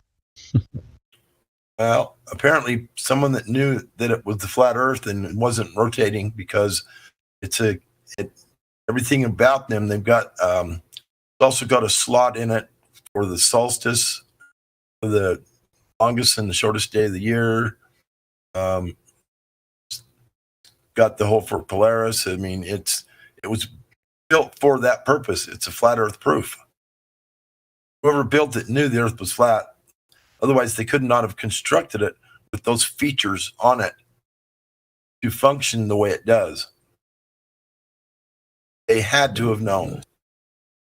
I mean, they could have just made it to see the stars and not known that it was like that. Maybe they could have thought it was, a globe. So they're going to build these stones and drill a hole in it just to observe the star Polaris not moving. Just on a whim. Let's just pick a star. What are you talking about? I mean, come on, man. Hey, everybody, can I be heard okay? Yeah, Hank. Yeah. Loud and clear. So, Hank, go ahead. according to the mainstream narrative, the pole star is going to change in the future. So, if they did put it there, then I guess maybe they're expecting it to be a different star in the future. But if that's the case, why would they carve it in stone? Because when you carve something in stone, it's like, we all know the metaphor, it's carved in stone, like it's for eternity, right? Stone is supposed to last forever. And a big old thick piece of stone with a hole drilled in it like that, that's a 10,000 year structure at least.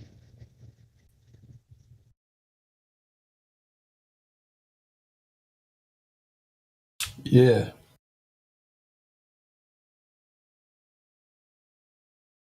They knew what they were doing when they did that. So very obvious. They knew that the pole star did not move. That's why they drilled a hole in it so you could see it and stand there and watch it. Yeah, I mean, it hadn't moved forever. Huh? It had moved. So it's not that they know that it doesn't move. It's just all they knew that the star was there. So they drilled a little hole like a window. I'm just saying that's what it could be. I don't have any evidence to support either side, but I'm just thinking, logically. That doesn't make any sense at all. Sorry. It's like you're saying they just guessed. They just guessed at putting Polaris on a hole so you can see Polaris, and we're just going to guess. We don't. Wait, couldn't they see the stars? Huh? Couldn't they even see the stars? They were still there, right? Polaris was there in the sky. Yeah, every night, same spot. Yeah, so it's not like they knew that it was there. It had always been there. It's not like they're predicting anything. They just a post-diction, not a prediction. Yeah. They knew. It's like, the sun's going to come up every day because it's been doing it for thousands of years. So it's not a prediction. So you make windows that face where the sun's coming up. It's not a prediction. It's called a post-diction. Look it up.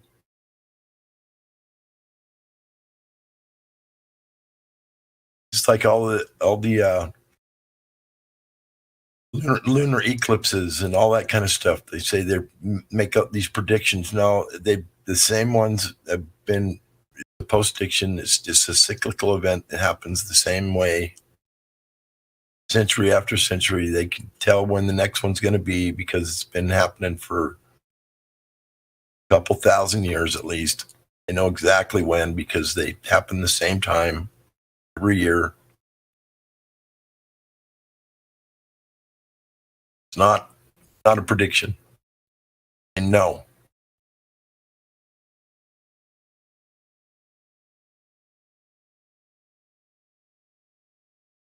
So a prediction would be like back in the day when Anderson Silva was like 1-0 in his entire fighting history, right? And he fought Chris Weidman. If someone says, I predict he's going to lose, like he'd won like so many times in a row, think like 8 times in a row in the UFC. So if they made the prediction, which someone did, someone bet $1 million against Anderson Silva after his amazing tear in the UFC. That was a prediction. Yeah, but that was a prediction. For the guy who threw the party that I went to, he thought Silva was going to win again. That was a postage. Yeah.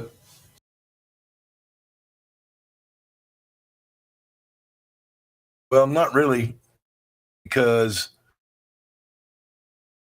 it was a whole new event. It was a whole different person. It was a whole different time. It was a whole different set of circumstances, different fighter. That was still a prediction, in my opinion. I mean, there's no way to know. If you're predicting something, you're just basically guessing. I mean, when it comes to Anderson Silva fighting, let's be honest, you can't really predict 100% anything or predict No, of course not. Because it's a fight. Of course not. That's what makes fight exciting. Yeah, exactly. Because you can't never tell who's going to get caught with what, when, where, and how. Chael Sonnen was always that other guy. Chael Sonnen kicked his ass too, but lost in the very last round. That was one of the best fights that the UFC ever had.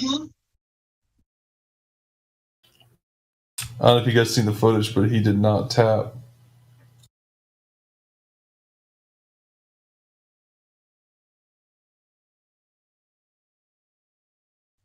I try to watch back to all predictions. UFC fights.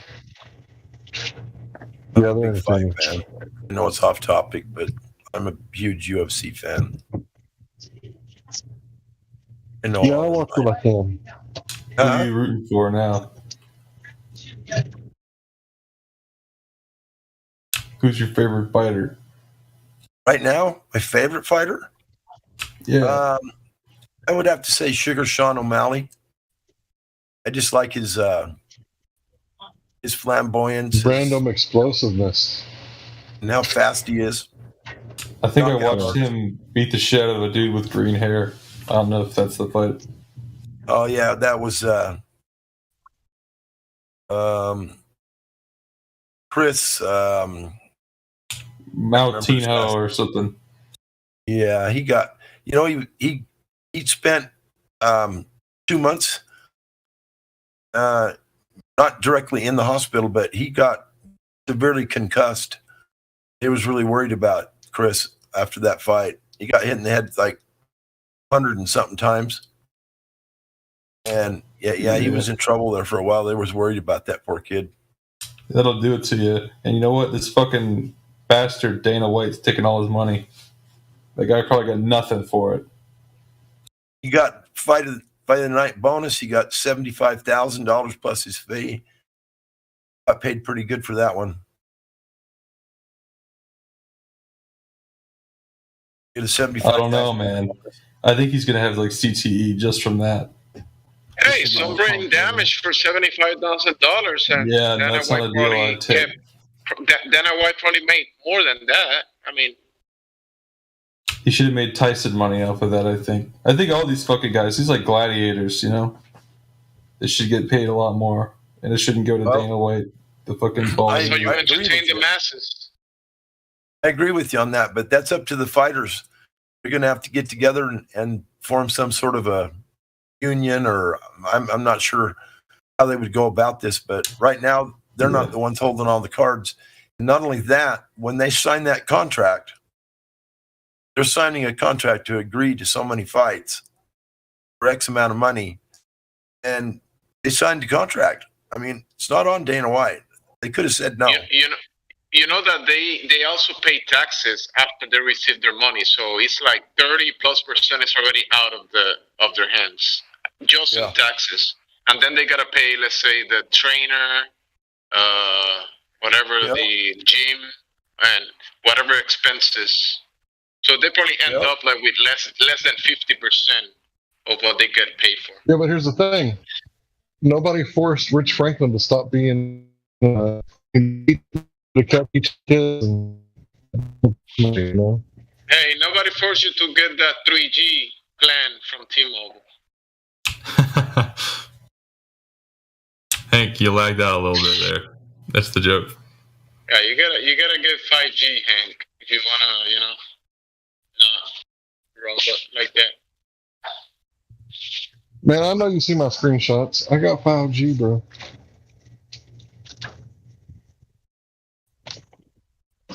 It's cooking my brain right now. So, Does anyone actually know anything about that? Is there any truth to that?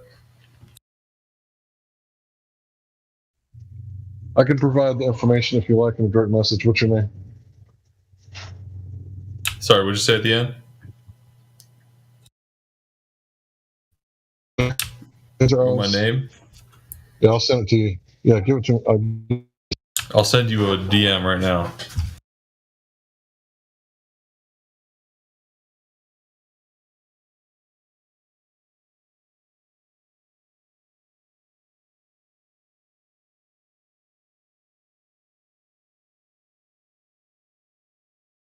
Are we allowed to talk about that on here? Yeah, you can get 5G for, I guess, like $50 a month. Most providers. It's a good deal. Ain't unlimited though. For the others, but just be careful if you talk about anything else. I said a forbidden word and was punished earlier.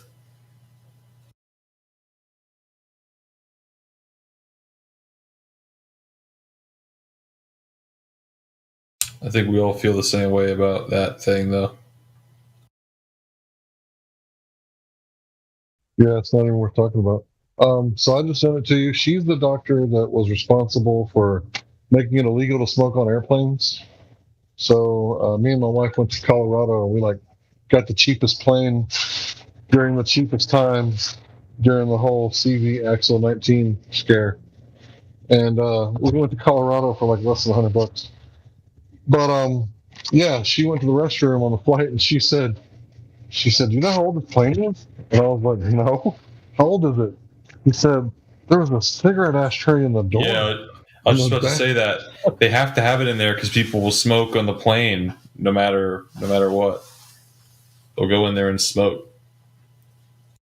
So the planes are regulated to have an ashtray in the bathroom because people will still go in there and smoke and blow the smoke out of the toilet. I watched a video about that. So how old was the airplane, Hank? How old was it? I don't know. I didn't ask her. It's kind of rude. An old bird like that, she might knock your block off. We just all gonna wonder now how old the airplane was.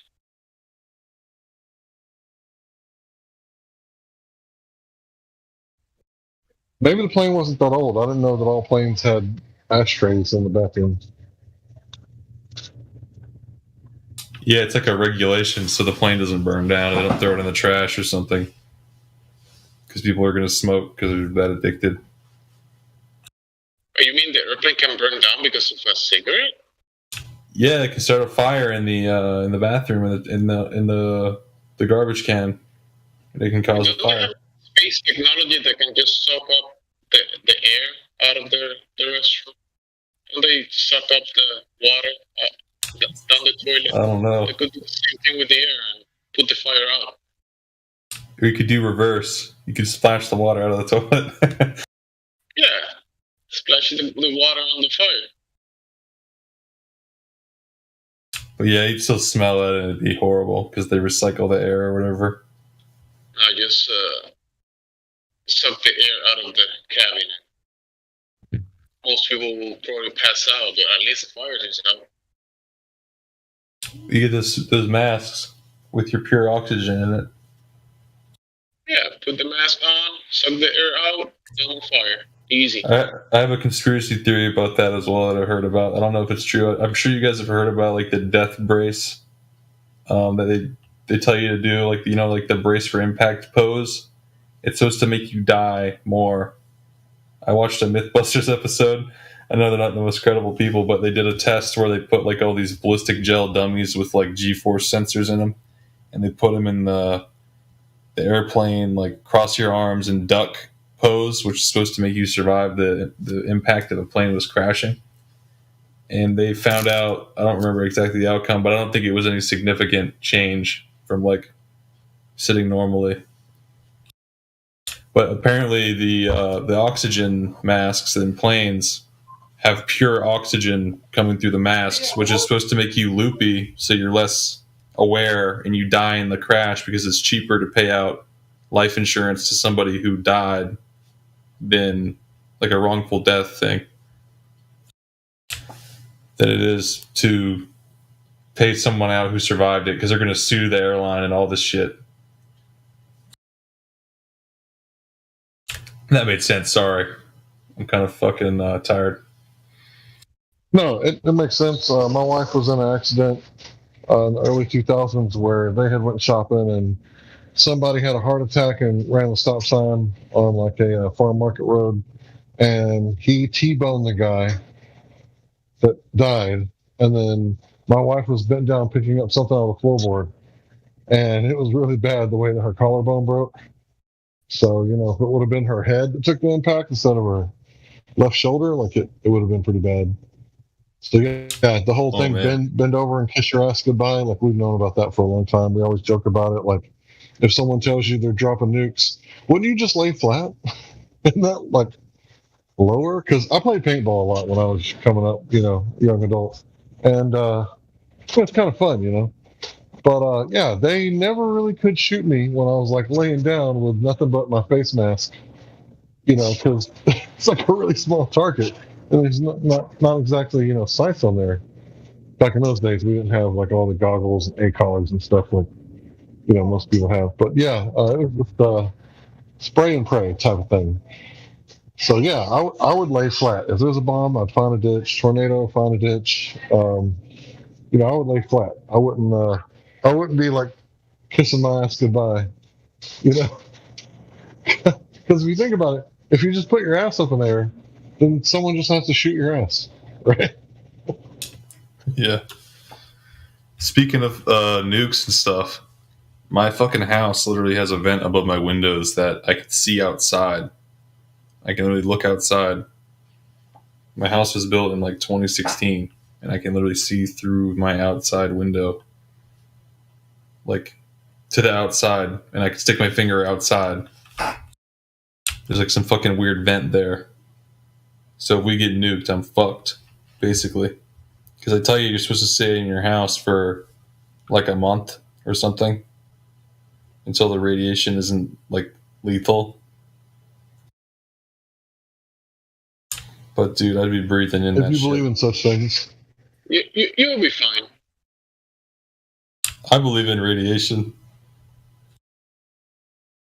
From your cell phone? Right, but or the cell phone tower? What would you say? I didn't catch it. My bad, Gemsy. You say you believe in radiation. I'm just asking from your cell phone or the cell phone tower or the I don't know, the microwave. TV dish. Microwave. Yeah. Reminds me of that South Park episode. The beanbag. What's it called?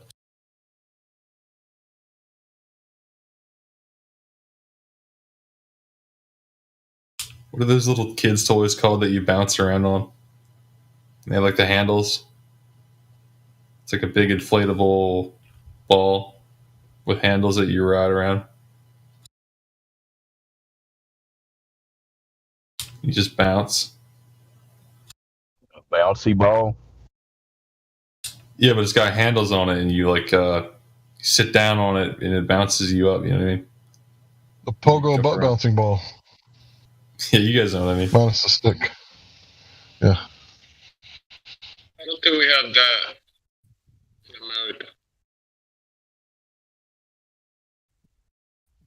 The fuck all that shit. Fucker. Let's talk about the fucking Earth, yo. Yeah, let's talk about the Earth. So you're a Google Earther, huh? What Do me a favor, bro. What's Google Earth? I don't know. Google Earth. Look it up right now. It'll give you like a rudimentary model.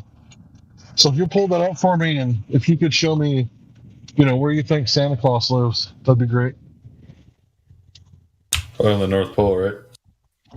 Yeah, Parker, how'd you get all those negative tags, man? What'd you do? I pissed off this guy, and then he banned me because I said the forbidden word. Oh no. CV Axel. Yeah. No, the other one. The resolution to that. Oh. Jabba dabba doo. Yeah. Didn't go very well. Yeah, that's one of the things that we can't really talk about. I understand it entirely. I don't have a Voldemort. problem. Yeah. What's his name? Voldemort Zelensky, the leader of Ukraine. Like, we can't say that dude's name. Really? No, I'm just joking. But, the censorship's getting pretty bad. It's starting to look a lot like North Korea. Everywhere you go. Yeah, how do you guys feel about that whole war? I'm against unprovoked violence. However, I'm not anti-violent. So, if Russia was building all their military bases around Washington, D.C., I would probably feel a certain way about it. But Building military really bases weird around the politicians. Right. It's really weird because, that arrogant asshole from Russia, he built Moscow like right next to all of like the United Nations and European Union's military bases. And I can't condone that sort of violence. They obviously should have built Moscow somewhere else and not so close to the military bases, because it's my belief that proximity equals conflict.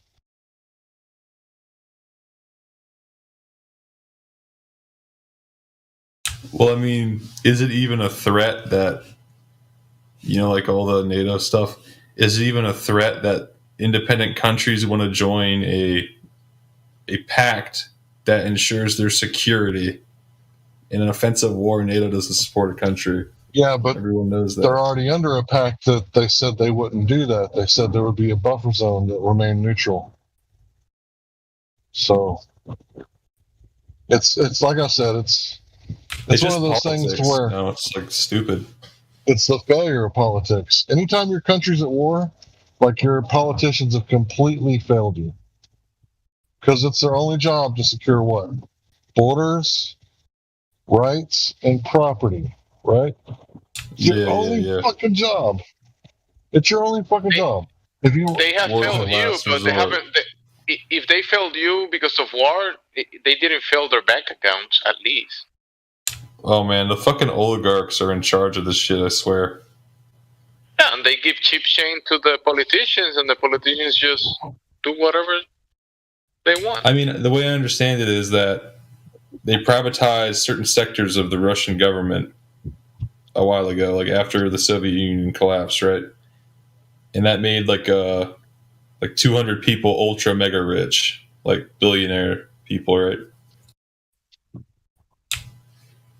And I guess they have something to do with the they gotta have something to do with it, They're the most powerful people in Russia. But why will these powerful old people send the young ones in mass numbers to, die in far away lands? Why will they do that? They always send the poor. They just send the brightest, youngest, most beautiful young people. Best genetics. Yeah.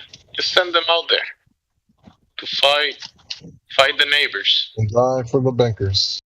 Like, how hard would it have been to do some KGB like coup shit for Russia to do that to Ukraine.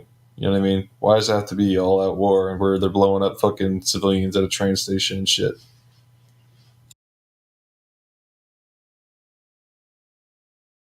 I don't know if you guys heard about that. Dude, this is a bigger. You understand? This is deeper than you think you know. You hear propaganda. You only know what America tells you, right? You don't know that the U.S. is trying to encroach on their part of the world. So if I was Russia, I'd be like, "Fuck you guys! You're not getting Ukraine." Same thing, because think about it. They're literally surrounded by our bases. We have a base in South Korea, a base in Vietnam. We got a base in Turkey. We got a base in Japan. All because that they shit. fucking invade everybody, dude. They invaded We do the same shit, dude. Don't act like we're not fucking guilty of the same behavior. You know what I'm saying? America has this exceptionalism. Don't forget about that. America always is in the right. They've somehow spin it to where they're obscene in the public eye that it's justified. We're in the right.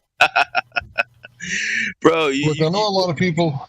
You don't understand what propaganda is, dude. We learned it from Goebbels. What the fuck, man? You guys need to know what the hell's going on. Our government. I think you heard the whole thing. What I said. Our government's so deep in evil, fucking surmising that you could not understand. Don't think it's just Russia. We're the same fucking way. You just don't know any better because you haven't been told. You've been told only what I just told you. We might be the same way, but we are better. Yeah. For now. But we're better at making it socially acceptable. We frame it. Yeah, we do 9/11. We do all this shit. Yeah, but that's cool to become a woman or a man if you feel like, and if you say anything against it, you get dealt with, right? Come on, bro. Come on, Dave, please. At least Russia doesn't have that problem. The Russians have a big problem. They're not America. They're all fucking poor. Brazilians are if you're any type of Christian, you understand that this is the nation that's supposed to fall because it's backslidden. It's backslidden from God. So I'm moving to Mexico. Yeah, you're right. I'm right behind you. Where the fucking cartels are in charge? I don't think so. I don't think I'd do that. There's a cartel here too, buddy. Yeah, but dude, what about the banking cartel? What about the Federal Reserve Act? He doesn't understand how does drugs get in here? You think the Mexican people force the drugs here, like take it or else? Come on, bro, what's wrong with you? No, I'm just saying that the cartels run more here. Than the government. They're produced by pharmaceuticals. It's all legal. We have the best of both worlds. We have the legal and the illegals in this country. Yeah. You gotta be thankful. You can go to the store and buy drugs at the pharmacy, or you go to Dunkin' Donuts and get that drug.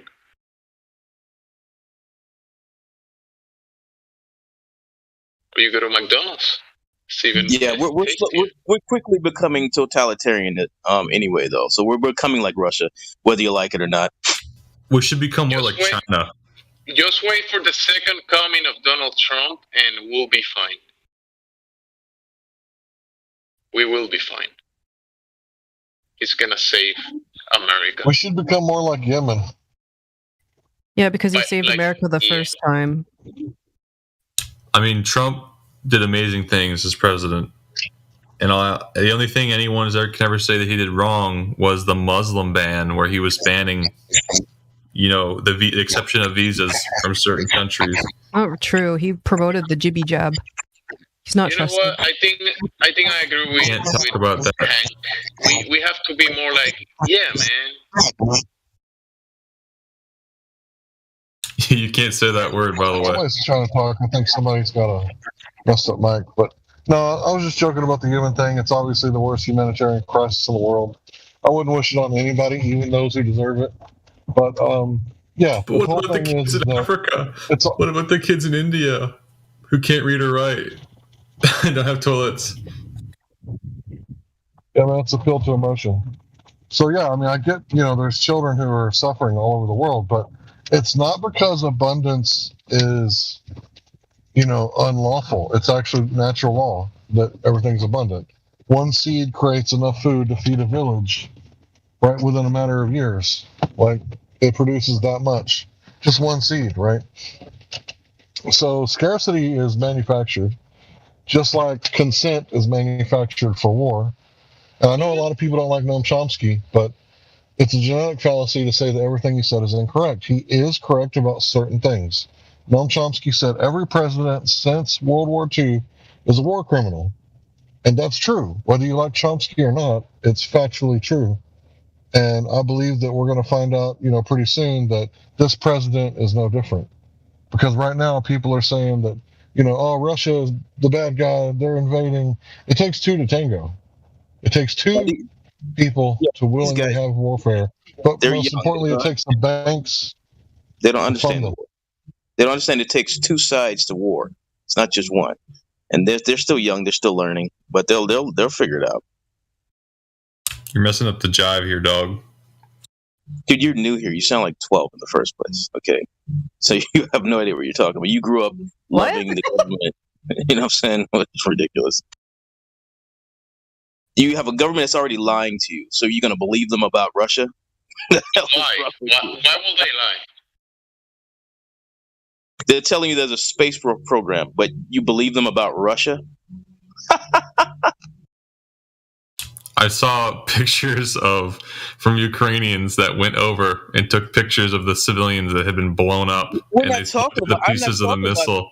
I'm not talking about the collateral damage. You just don't know what It's the not war is collateral about. damage. It was in a there was no conflict there. Know what the it was war a guided is missile. about. He's a child, silly child. You don't know what the war is about. You only know what they tell you on TV. That's it. You don't know what the war is about. I want to know. What the fuck is it about then? You're never going to know the truth. You're never going to know the truth. I'm sorry. The Nazis from Ukraine. like 20 years official after. narrative from Russia. Sorry, the official narrative from Russia is they're going after the Nazis in Ukraine. Oh, That's what they're telling the Russians, at least. They were telling their own people that. Bro, Yeah, and so you you're like the American hearing the American version of that. And I gotta hand it to what's his name, Crypto. That's not probably the truth either. That's the Russian propaganda, right, Crypto? Yep. Thank God Crypto's here. Please, the voice of reason and light and wisdom. Please slay these people, Crypto. Yeah. Well, I was just going to mention that, like, what's really interesting is, like, they present this official narrative that a certain amount of the I support the current thing people all just fall in line with instantly. But what a lot of people don't realize is they also present the counter narrative. So they actually control both. So when you think you're rallying against their main narrative, which is clearly what you're doing with the Trump thing and a few other things, they've already planted that seed as well. You actually can't know what's going on, right? So understand that this is what's happening to you at this moment, is that you think that you're seeing through the lies to come to the opposite conclusion, but the opposite conclusion is also what they've given you in the first place, right? I'm gonna have to write in Vladimir Putin for president then. Gonna write his name on the paper. I think he's voted in. I don't think that everyone says that he's like he hacks the election or whatever. It's like staged. I think he gets fucking voted in every single time. I watched an interview with a guy who's like an expert about Putin. It's a German language interview. And a Putinologist. Yeah. Expert or something. I don't know. And he was telling me about how he rose to power. And, it's very organic about how he became, president or whatever title. Like a Jewish president?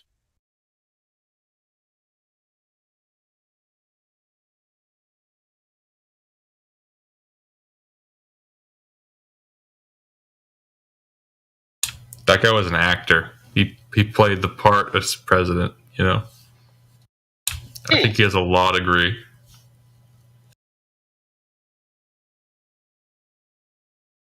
but the high court in Israel elected him as president for Ukraine.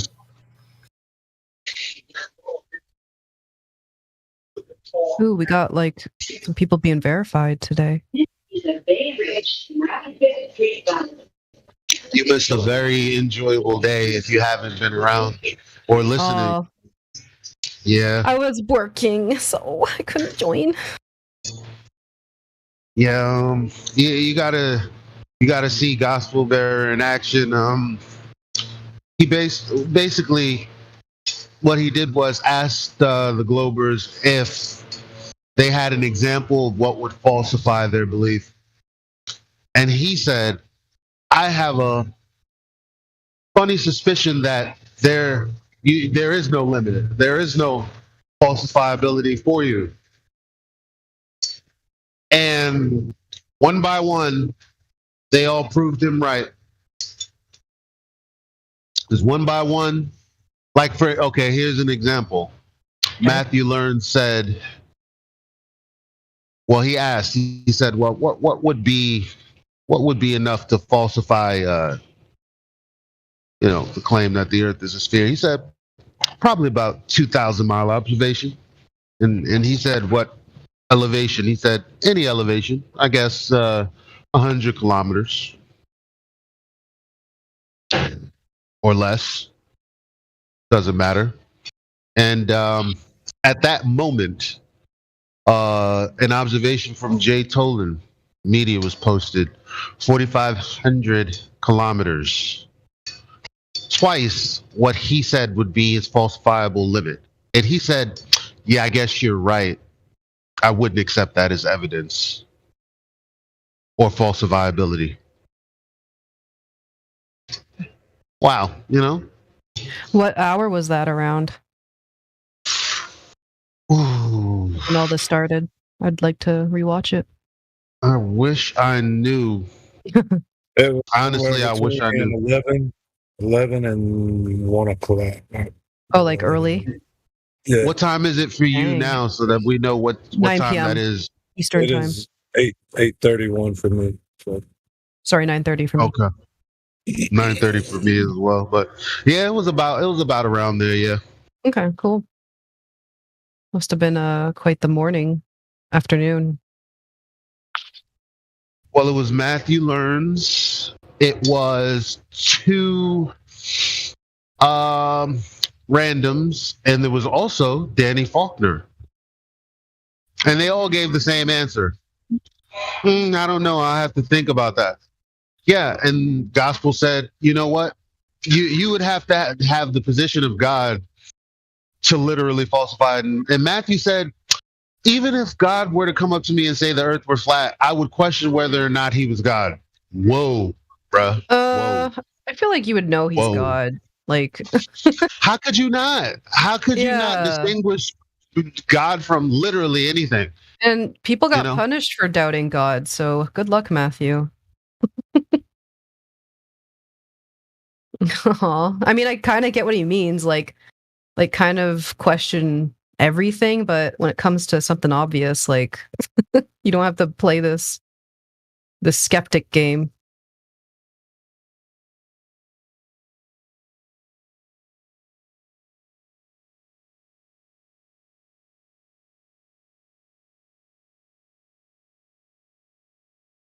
How come Matt was here so early? Does not have a job? Who's Matt? Matthew Learns. Who's Matthew Learns? Shut up. No, you shut up. What, you actually don't know? No, it was just a really bad joke. No, I really don't know who this guy is. Okay, then shut up. Not, well, he's new. Being dead ass, I don't know who that is. Oh, okay. Or something. He definitely doesn't. Matthew is a Glober, and he still hasn't been convinced about our world, even though he's been here pretty long. And I like what he has to say. He's not too bad. Chill dude. Just do what you hit me with. Or not What do I you, hit you with? but, everyone else here was like, okay, so if the Earth is spinning around the sun, right? It has to rotate around the sun, right? Oh, are you a glober? I don't know where I stand right now. Okay, continue. Sorry. Go ahead. But so the Earth spins around the sun, right? In the globe. The Earth spins around the sun. Yeah. Okay. That's the model. During the spinning around the sun, there's a change in speed of the Earth. Right? Not really following, but Okay, when the Earth is spinning around the sun, there's a point where it goes slower and faster while it's spinning around. yeah, but why? When? For magical reasons. It just does that. When okay? does it happen and why? Like, what It do you happens think? because it's being affected by gravity from the sun, or whatever. It doesn't really matter. Affected by 'cause it's more of a gravity thought. It's from more. the We know the numbers sun. We know the numbers. Okay, just listen. How to far me. away is the sun? How far away is the sun again? Because that's You pretty really don't big. want to listen. You just It's want pretty to big argue. gravity. Oh, you're one of those guys. The No, ones it's who just you whine literally aren't listening. and just say you're not listening. Yeah, I think we're done here. I was trying to have a nice conversation, but you want to be fucking. I don't know. I think you're trying to be irritated on purpose. Like you want to. Maybe you're irritating, bro. Like, I mean, I don't think I'm irritating. I just asked how far the sun was. Well, I gotta interrupt. So here's the thing. You might think that Gilbert Gottfried's voice is annoying or irritating, but really, the truth is, you allow someone else to irritate you. But you're in control of yourself. So offense can't be given; it can be taken. Irritation the same way. Oh, it's very complicated for me because I'm not speaking good in English. I speaking in Spanish, French, and a little Portuguese, and it's very difficult for me. Difficult? Difficult, yes. Yeah, no worries. Welcome. Thank you very much. What's your name? My name is Alma. Anna? Yes. I'm Crystal. Are you new? Okay. stripper name. Nice. Okay. I speaking a little English, and I speaking Spanish and French. Yeah, no worries. It's mostly English here. But if you want, you could just listen and you could ask questions, and we'll do our best to go slow. Slow? Yeah. Oh, slow. Okay. Like, take it slow. Okay. Please repeat the Bon question. voyage. Oh, okay. Thank you. How's it going, Anna? What brings you here? Okay. Cake? Did I hear that right? Chateau. Chateau? Oh. Oui, chateau. Château comme les rois. Oh, pour les Sleepy Joe knows some as well. Please, traduction. Cool. So you guys could like help her out if there's a confusion. Que voulez-vous dire? Ah, je veux dire que je ne comprends pas exactement tout ce que vous dites, mais heureusement qu'il y a le traducteur. Très bien. Très bon. Vous voulez que je sois traducteur ou vous? Oui, c'est ce que je désirais. Ça plane pour moi. Ça plaît pour moi. Oh, comme la musique You de at least Plastic translate. Bertrand. Oui, je sais.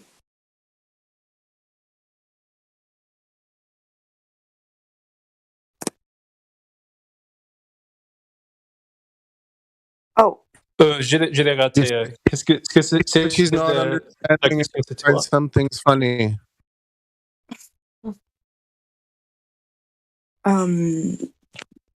Est-ce que vous faites actuellement un débat? Sur quoi? Sur quel topic? Sur quel sujet? Je ne sais pas, le vaccin, le Covid. Le vaccin Covid, c'est interdit ici. Je crois. C'est les règles de YouTube. Les règles de YouTube, d'accord, ok. Oui, il y a une émission en direct sur YouTube. Et Alors, est-ce que vous pouvez me partager la chaîne? La chaîne, si on cherche 24/7 Flat Earth Discord sur YouTube, ok. Ça montre. Oh, yes. I look, yes, I see. Ok. Vous le voyez? Yes. D'accord.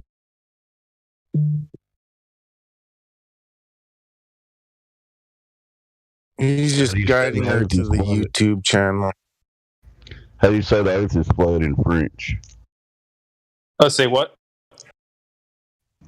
Say the earth is flat in French. La Terre est plate. Terre is Earth. La terre est flat. Plate. That's cool. Okay. Mon accent est très mal. Alors, elle rit. Elle me rit. My accent's pretty bad. La tierra es plana. La tierra. So what do you think about that, Anna? Thoughts?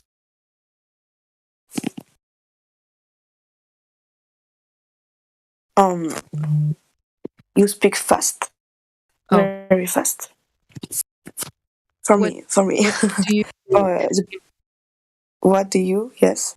What do you think? Think. What do you think? Of the world. Of the world. Oh, yes.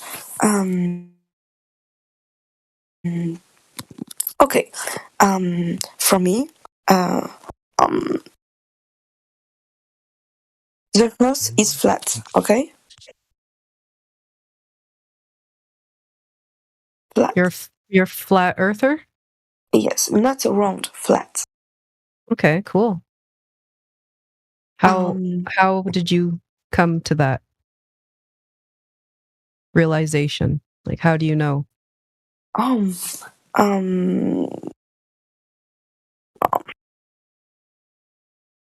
My best friend is very not oh yes, okay. He's a scientist, okay?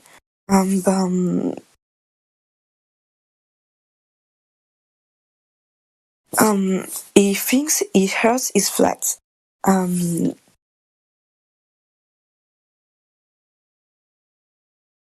Votre mari ou votre ami? No, my friends. Oh. And they have mathematics. En français peut-être. Ok. Essaye-le. Et donc il est chercheur dans la science et il a pu prouver par des relations mathématiques que la Terre était plate. Oui, il a cherché à travers les mathématiques. Yes. Oh, c'est très intéressant parce que la plupart des mathématiciens que je connais, ils pensent que la Terre est ronde. Oui, c'est pour ça qu'il est très unique en soi. Et il y a une grosse communauté en France qui y croit. Oh, il est célèbre en France?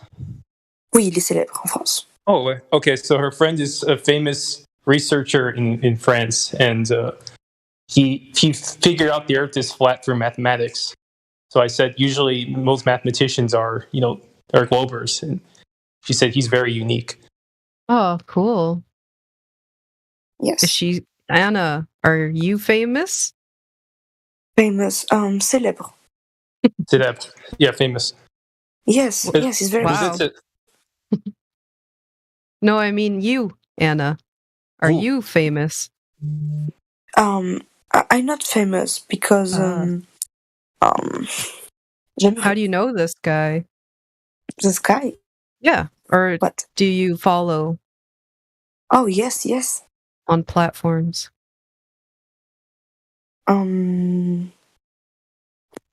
Instagram. Instagram? Yes. Nice. Quelle est la chaîne on Instagram? That's cool. I search for you. Yeah, like I guess we all get influenced by people we Pourriez-vous look up le to. mettre sur le chat? Yes. Okay. Yes. 2 minutes, please. Okay. Okay. Is Anna the only one who's new today? Sorry? No, the Parker guy. Aldo De Luca. Parker? Oh. We'll save him for later. Yeah, he's... Right now it's all for Anna. Please in French. Le nom est espagnol, quoi? Ah oui, le nom est espagnol, mais il est français. Oh, ouais, ok. Mais Lucas est aussi français. C'est un dérivé. Oh, je vois.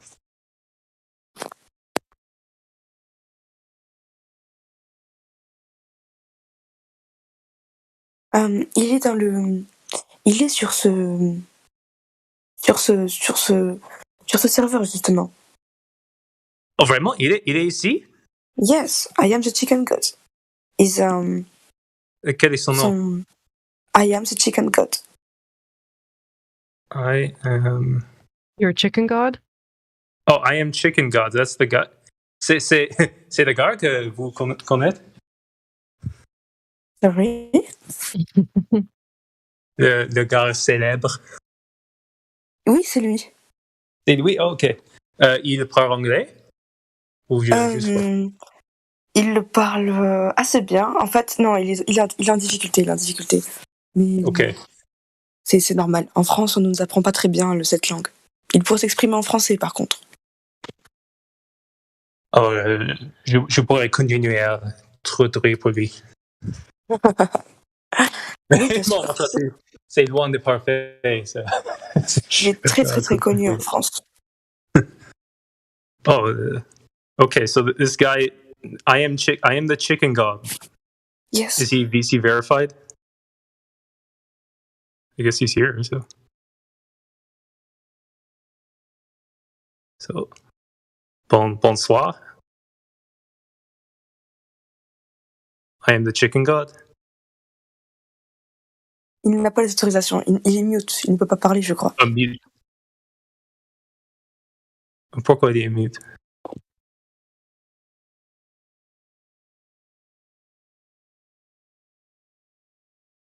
Yes. Hello. Alors, j'ai entendu que... Bonsoir. Oh, this is a friend of Anna's? Yes, apparently this is the famous friend of hers. Yes. Wow. Figured out the Earth is flat. Cool, just came in so fast. Yeah, I guess she brought him here. Oh, nice. Do you know English, Chicken God? Non, je préfère parler français puisque je ne suis pas très à l'aise en anglais. At least you understood what I asked, so that's good. So, he understands English. Okay.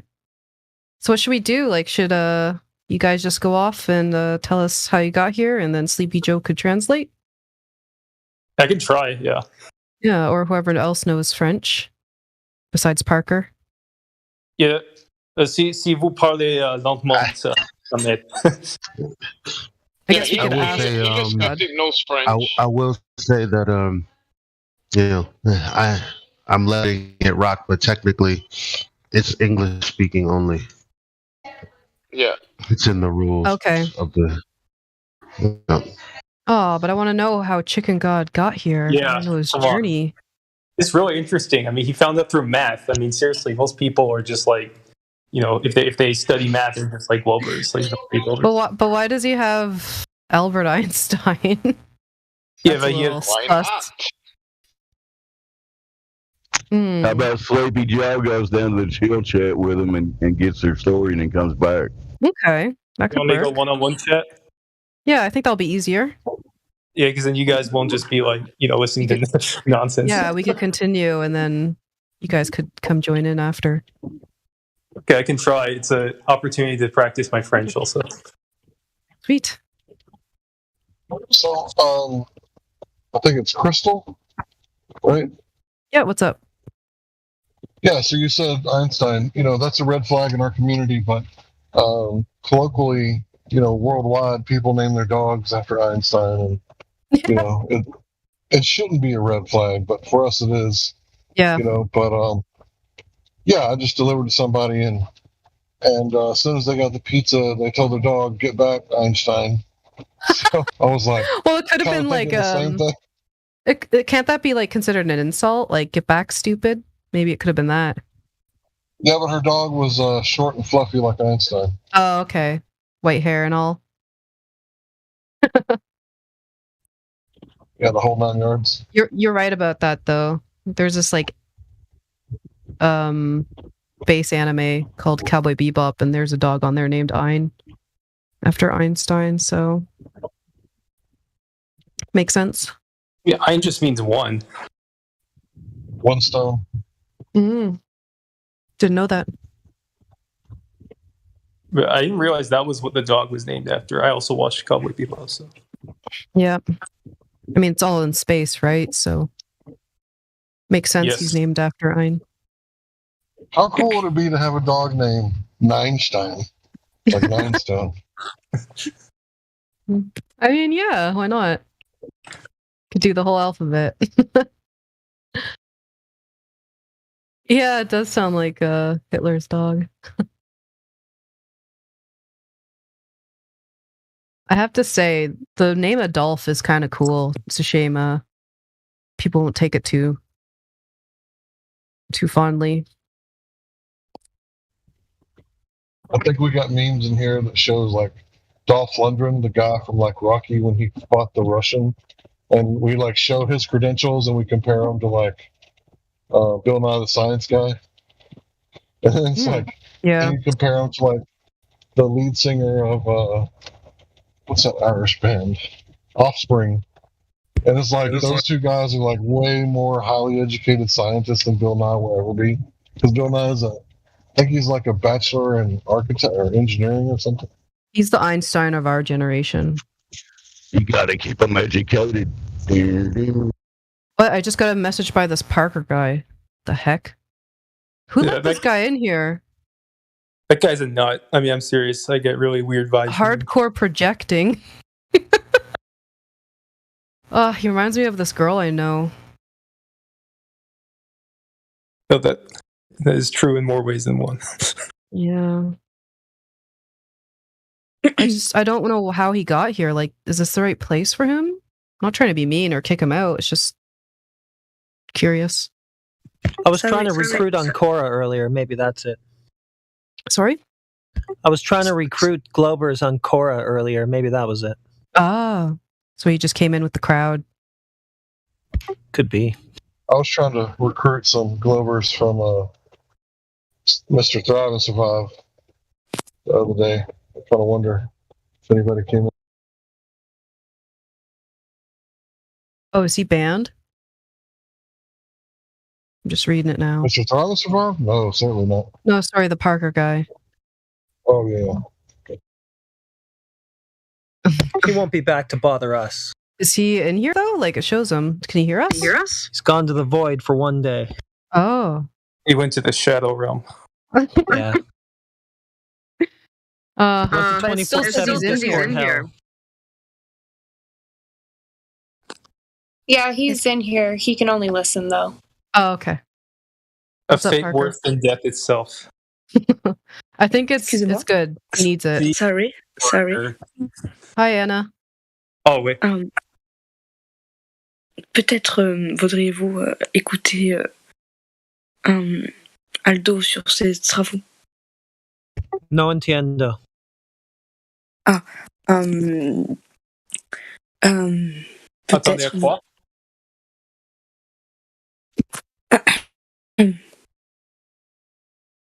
No, dites encore. Yeah. Est-ce que vous voulez écouter un Mr. Lucas sur les projets, enfin sur ses travaux? mathématiques. Sur des projets de mathématiques. C'est Oui, sur ces travaux mathématiques. C'est avec une joie qui vous explique ce que c'est. Okay. Yeah. How do we? I'm not Ces calculs pour prouver que la Terre est plate. Il y en a plusieurs. En ce moment, il voudrait le faire en ce moment. Je vous dirai à la salle de bain, vous allumez la tête, après chaton, donc from the château. Okay. Are you singing? Spaghetti on meatball. Wait, are you Québécois? That's it. I detected. Okay, whatever. I detected the slight Québécois accent, but I'm just talking on my ass. Soy de Francia. Okay, so wait, is there a way to set up like a private? Do you guys have like a one-on-one room so that I could talk to these French? Yeah, go to chill chat. Absolutely. Oh, chill chat. Chill Okay. chat. There is a one-on-one room, but as it says, it's one-on-one, so you can't be one-on-two. So. Okay, so I'll go to the chill chat. Alors, Yeah, Anna, sure. allez à chill chat. Vous le voyez? I'll move you there. She might not be able to. Maybe she can find it. Maybe she can't. I don't know. Can you show it? Let me see if I can find it. Yeah, I'm just gonna move it. I'm gonna move you too. Yeah, God. Wait, move. She's there. Okay. Move Chicken God. Who else? Chicken. I am God. Chicken God. Yeah. Yeah, he's there. Wait, hold on. Oh, he's there. All right. Alrighty. All right. So. Cool if we had like a nice language area.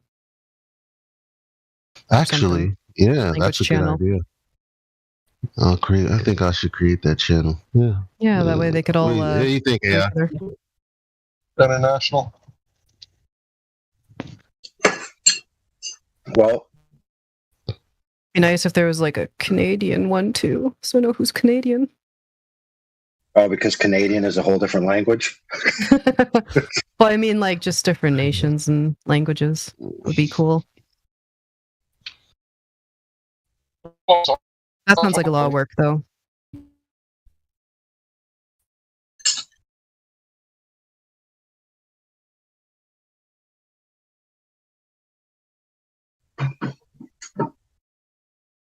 See, we have to have the expectation of being able to moderate people in English. So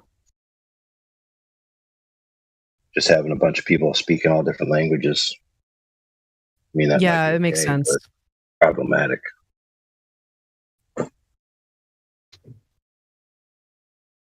mean, most rational people, when you interject, will just be like, okay, we'll talk English again.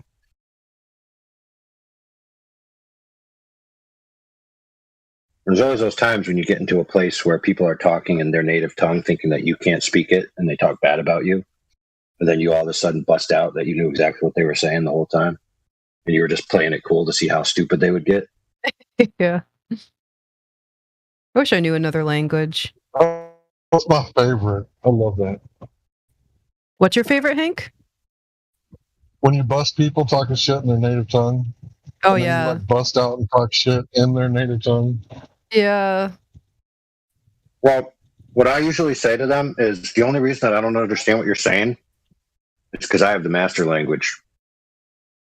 So you know what I'm saying because you learned my language. That's why I never bothered to learn yours. So keep talking what I don't understand. It's not like it hurts me. Doesn't hurt my feelings. Doesn't hurt my feelings having the supreme language of the land. That usually pisses them off. Yeah. I do like knowing English because it's everywhere, but it would be nice to know a different way to communicate with people. I just can't do it anymore. You Can't gotta even learn Morse code with your eyelids. Yeah. And you need a friend so you can be talking to somebody while you're talking out your mouth.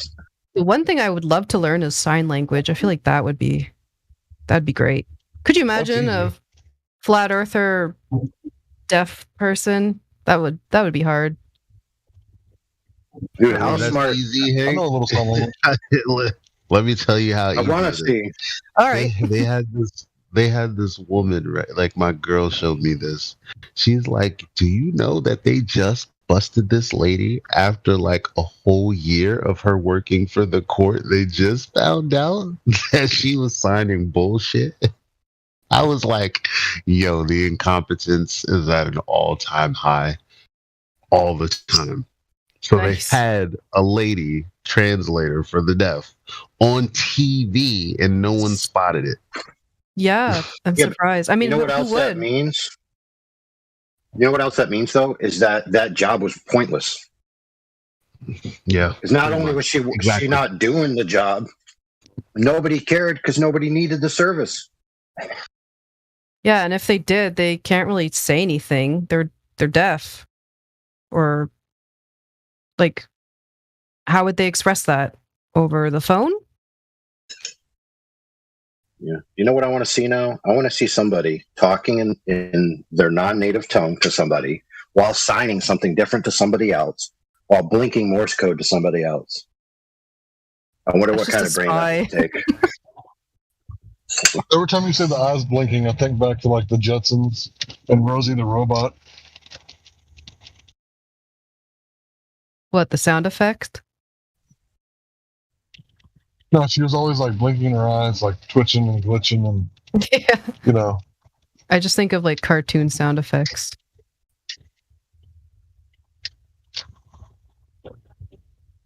Yeah, I'm old. I grew up watching the Jetsons. And the Jetsons take place in the same universe as the Flintstones. So apparently it's like a class. It's like a class above the clouds that got like flying cars. Is that And a then the theory people down though, below- or is that legit? No, they had an episode. Together. Oh, kind of cool. I like that. They had a movie. Was it a movie? Yeah, I think it was a movie.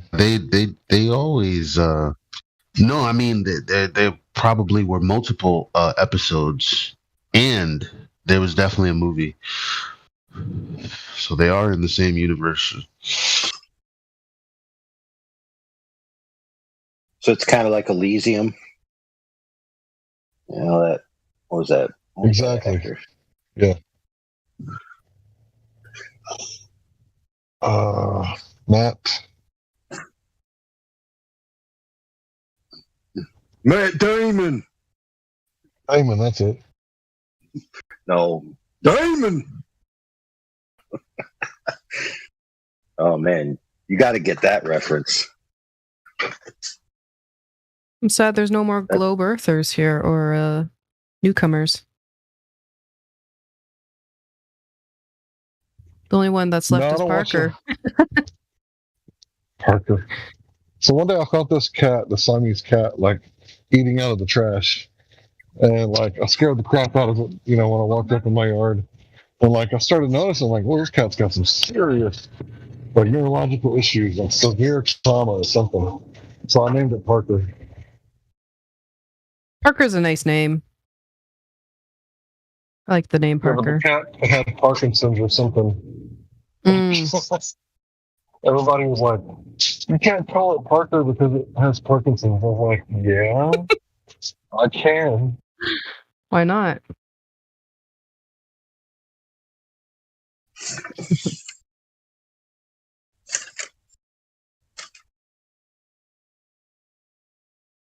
Oh, this Zach person's VC verified. Do you want to say anything, Zach?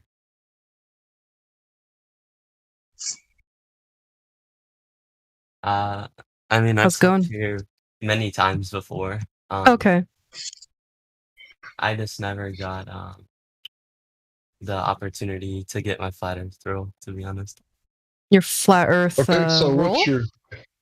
Sorry. I just couldn't hear what he said.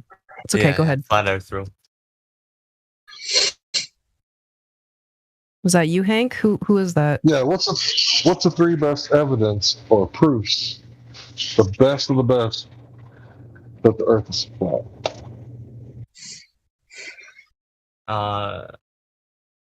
Do you want me to give like the three best? You said three best examples, right? Yeah, like if you were trying to convince someone to go look for themselves, what would be the three things that you would tell them? So initially, I would start with the black swan because that's kind of like an entry level thing, right? and I would tell them to test the Earth's or not Earth's radius, the globe radius, and um them to show me that it's falsified, which it is, like the radius, right? And also the like movement, like you're standing on a stationary Earth, like we're not moving at all, and that just makes no sense. Like how would we be moving if the Earth was spinning? Or like how would we be standing still if the Earth was spinning as fast as they say it is?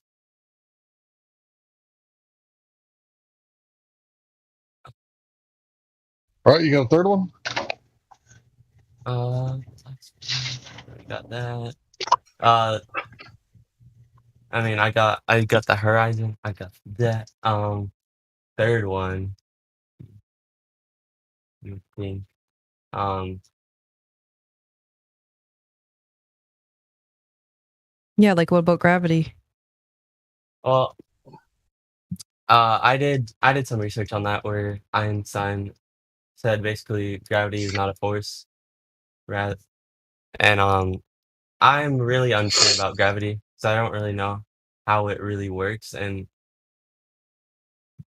I still need to do more research on that. But um, I saw something about like the sun moving in a figure 8 pattern, which I thought was really interesting, and like how it You talking about the changes and stuff. analemma? Yeah. Well, we can't give the flat Earth roll today, but I would say that there's some people in here that would say that the whole Black Swan thing, it's not the entry level, it's more of a globe exit level thing more than an entry level thing. So, what is it about the Black Swan that really makes the most importance? Is it the oil rigs or the eye height, or what do you think it is? Can I ask something before you continue? This is probably going to be embarrassing, but what do you guys mean by black swan? Oh, we got a Glover here.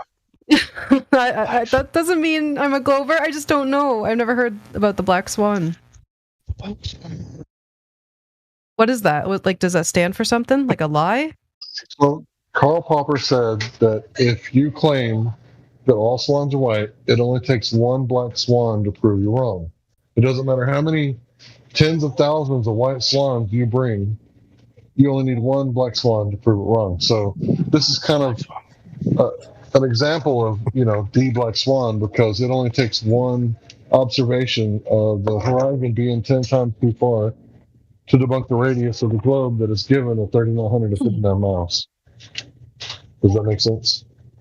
So it's kind of like the black sheep in a herd of white sheep kind of thing. No, it's the principle. If you claim there's only white swans, and I have one black swan, you can't it say doesn't there's matter white what swans. you say. Yeah. You can't say there's only white swans. Yeah, you can. Okay. I kind of get it. Cool.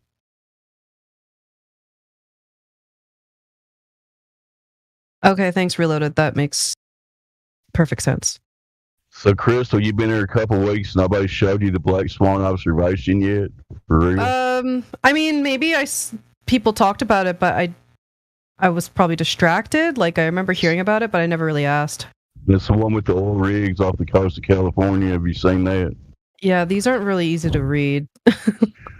Look at Where those. we see the horizon at 10 miles when it's supposed to be at 1.2 miles. You've seen that, right? Anyway, go ahead, Hank.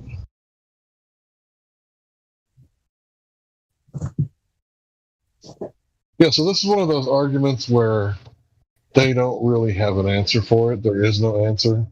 It's one of those things to where it's kind of the nail in the coffin for the radius. It's completely over at this point, and it doesn't matter what they show us after this. The fact that we have one of these, it's game over for the globe. But the truth is, we don't have just one. At this point, we've got several dozen examples at least.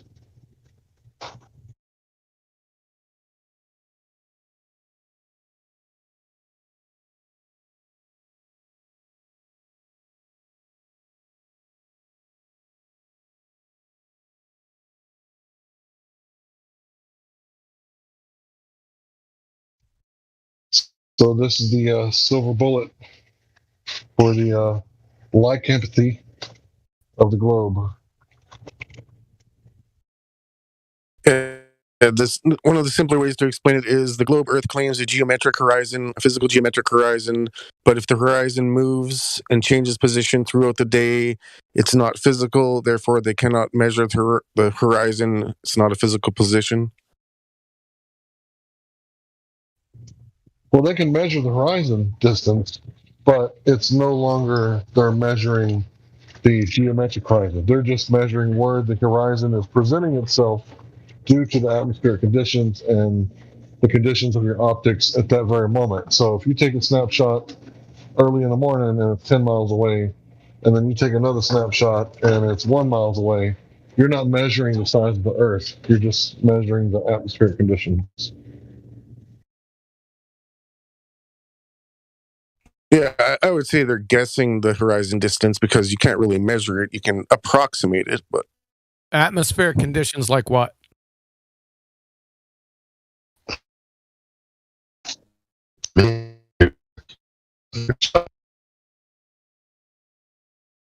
Atmospheric conditions like what?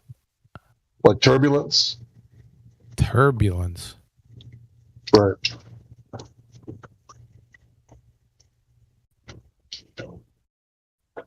Any other ones beside airplane turbulence? No, not airplane turbulence. So you've seen the thing when you see somebody jumps in the pool and there's little ripples in the pool and the light at the bottom of the pool. No. Don't give me an analogy with another medium. What? Turbulence.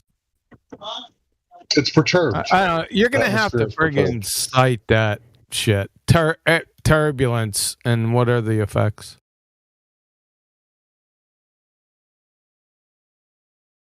This is a point. You keep on saying atmospheric or atmospheric conditions, and it's gonna end. I'm gonna end it. Say again, Elijah. You hot micing again? So, back to atmospheric conditions. Number one, atmosphere is a contradiction in terms. No. Number two, I was gonna say it's really none. Go ahead, just say it right in the middle of what I'm saying. No problem. He's roboting, by the way. I don't know if anybody else got that, but Yeah, I heard the robots too. Black Swan argument is very simple. It's based on modus tollens. It's not a black swan, obviously. There's no black swans here. It's based on a metaphor, essentially, that Karl Popper put forth. You know who Karl Popper is? Karl Popper was a philosopher of science, pretty famous. More or less, he was pointing out the problems of induction. Induction is a myth. So, of the three logical inferences, abduction, deduction, and induction is horseshit. It's not used in science, and it's basically bullshit. Deals with probability or potential. It has nothing to do. But back to the topic. Well, I named it the Black Swan because it was the first one out of the gate, right, that put forward that your geometric horizon, see, the sphere has a certain geometry. There are no takebacks. You state what the radius is, and that's it. I mean, you can't change it. Right? So, of course, if you have a certain geometry to the Earth, then the horizon must be a certain distance away and no further. Now, it can be closer, right? Due to what Hank was saying, atmospheric conditions. The only atmospheric condition I can think of is fog, right? Other conditions, including tides and stuff, right? We don't factor those in. However, it can be no more than 1.225 times the square root of the observer's height in feet. That's as far as the horizon can be on a globe. Can't be any further. It's as simple as that. So you take the oil rigs right here. Now, the oil rigs are just used to demarcate distance for us. It's like a measuring rod, 2 measuring rods for us. Make it easy, right? So this guy was shooting this photo. It was at 1 foot observer height. So you take 1.225 times the square root of the observer's height in feet to get the distance to the geometric horizon, which is 1.22 miles. So this guy's looking out here. Where's the horizon in this photo? Well, it's definitely behind platform habitat at 9.41 miles. See, this is a measurement, right? Obviously, because you got a distance to these oil rigs. Right? So 9.41 miles. So the horizon is clearly behind that. And that's just freaking, it's gravy because it should be no more than 1.22 miles. So the globe, it's not a sphere. It's dead. So when you look at photo B, it's the same height and the same distance or whatever, right? Correct.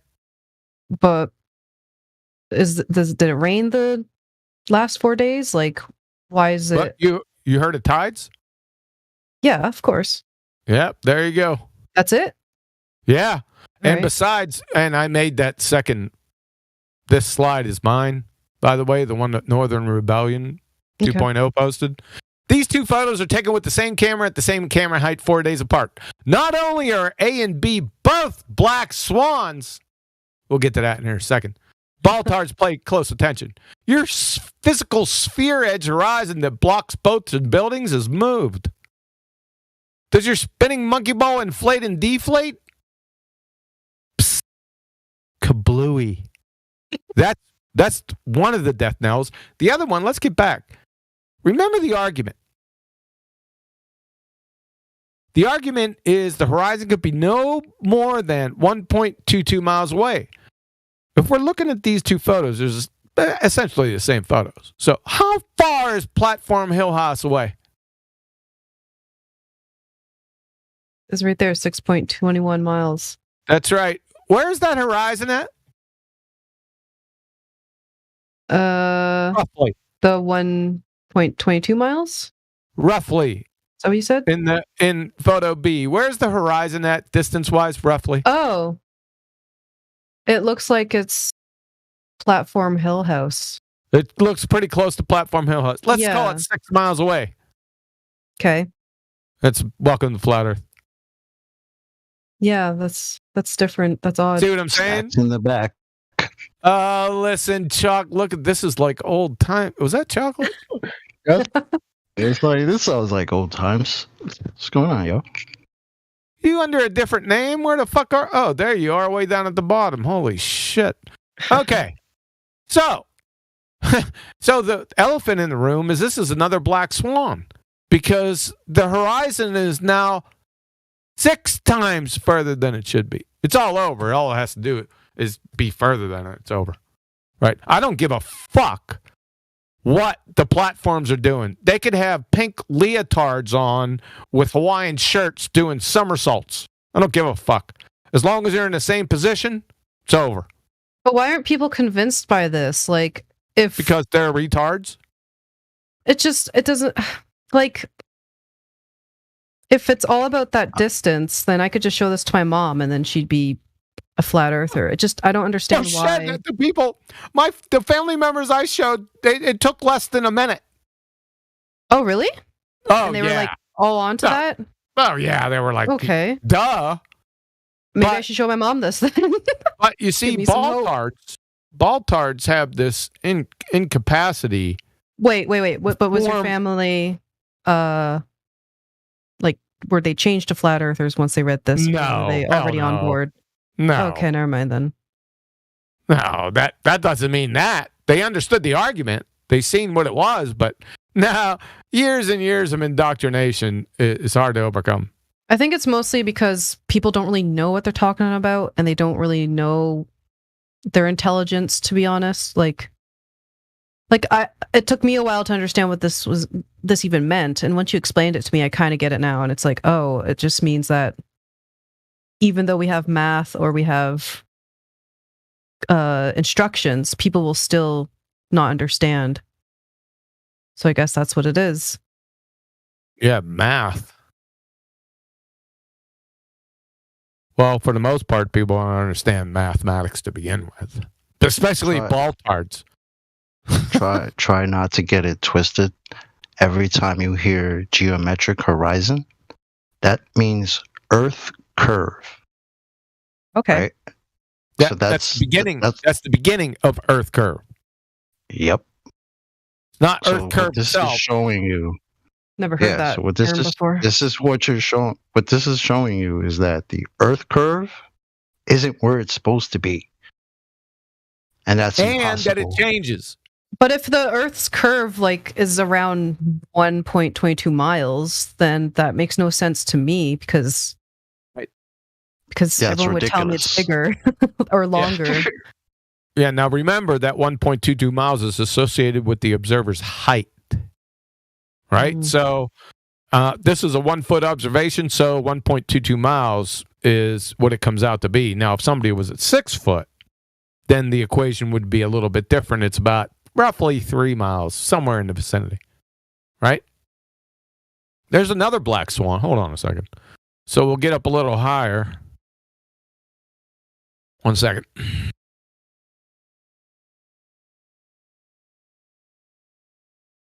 There we go. So there's another one right here, right? Ooh, the that one's observer height pretty. is 8 foot. You like that? It's kind of pretty, isn't it? Yeah. Yeah. Right. So the observer height in this particular instance is 8 foot. So the maximum distance of the geometric horizon is 3.46 miles. Right? But then you run into the same problem again. Yeah, that's weird. Now, we do have platform habitat. We're just looking at a different angle with another oil rig in front of it, platform C. So you can tell the horizon, this is preposterous. It's over. Mm-hmm. Right? Yeah. And as soon as they refraction, it's over again. Because What does Matthew think of this? Matthew's essentially retarded. So, but did he ever see this and give thoughts? Like, oh yeah, he's seen it plenty of times. how does that? He's got to be a closeted flat earther. No, I just told you. His answer was, "You're right. No amount of distance is going to. I'm never going to say that an observation falsifies the globe. He, for all intents and purposes, could look at the back of his own head. That's what he would believe before he could say, right, I can see far enough. Here's what you're going to run into. There's no obstruction. Here's what you're going to run into, though. Hold on, Crystal. Here's what you're going to run into. This is very important.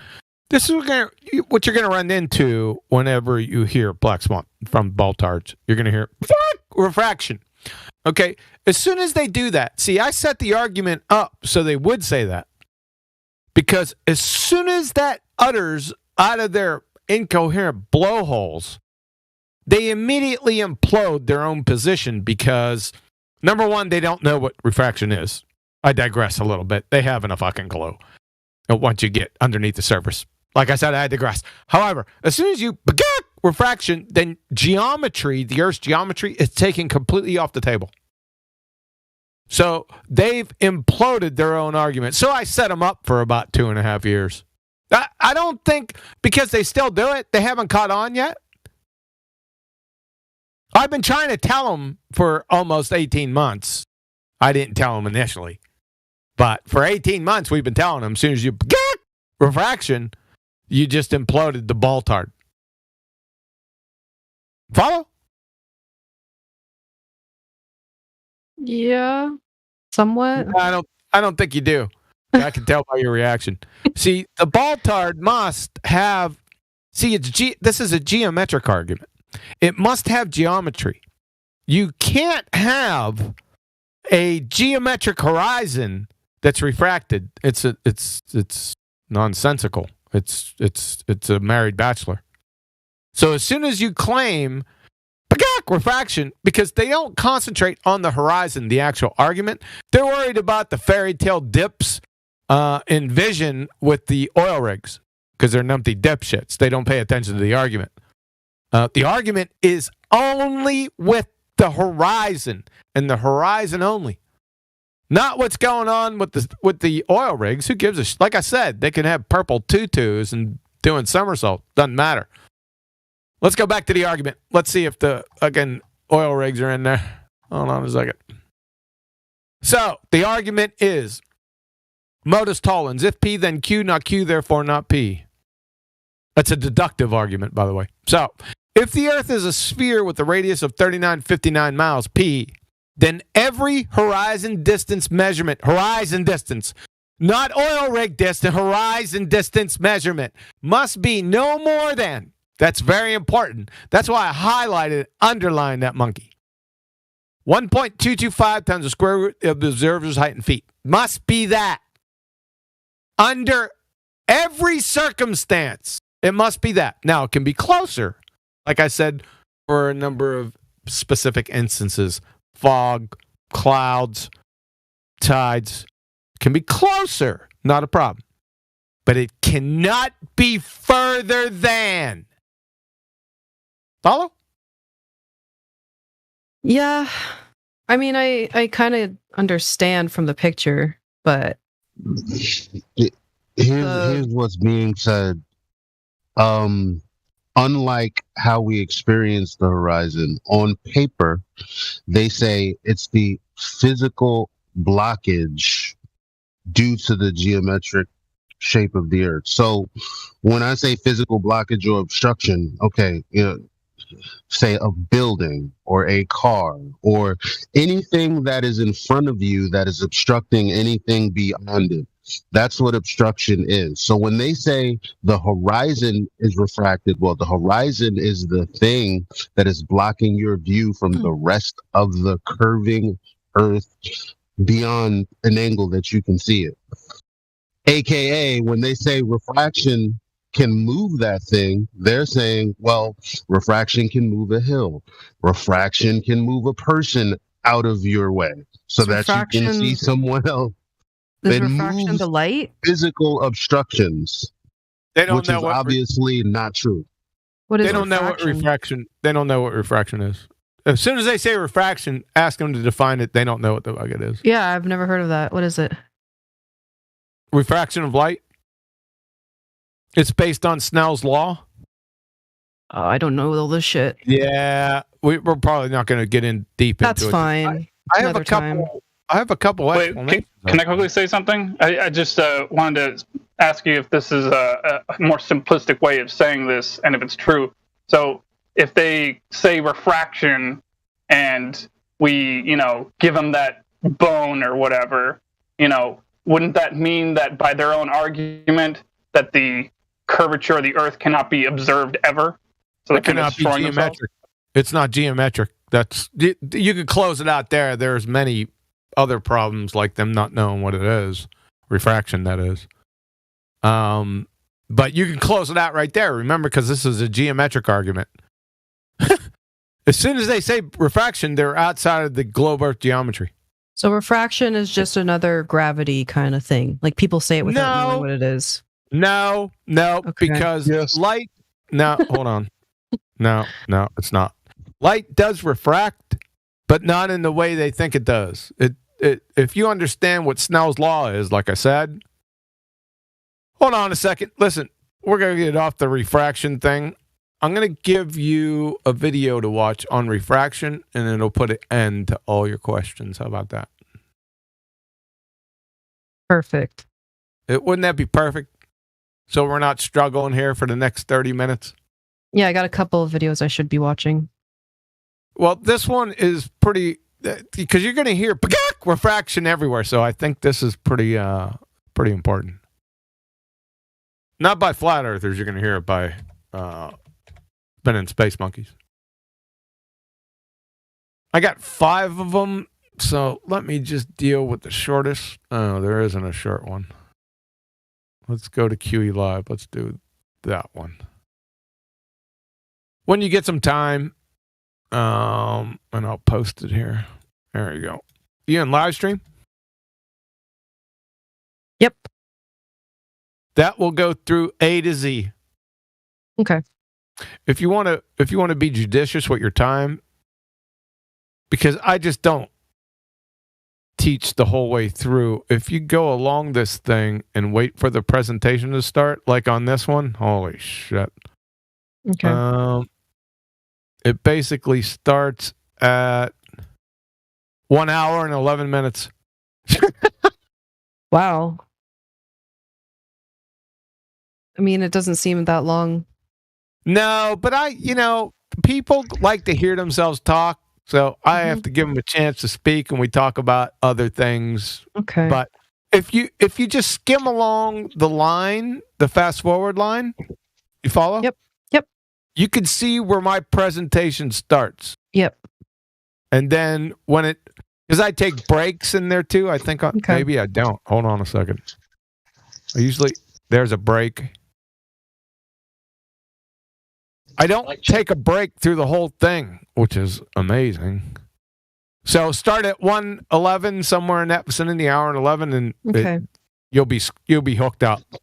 Okay, thank you. Good. Yep. Yeah, thanks. Much easier. I have a lack of paying attention. My source for.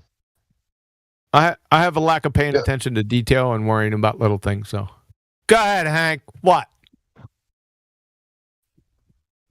It's atmospheric turbulence. Really? They're talking about how to mitigate it in this thing that I posted. So that might help people trying to make observations. Great. Anything else with the atmosphere? No, not with. That's a contradictory terms. Yeah, thank you very much. You knew I was setting you up. Got him. So also, it's a preservation device, like a lifesaver when they say refraction, because they got nothing else. But at the moment they utter refraction, it's the nail in the coffin for the geometric horizon. So it's kind of a, it's kind of one of those beautiful things. Hank, you're being redundant. She caught that. All right, thanks. That's all I got. So when you say atmospheric conditions, make sure you get a hold of yourself next time.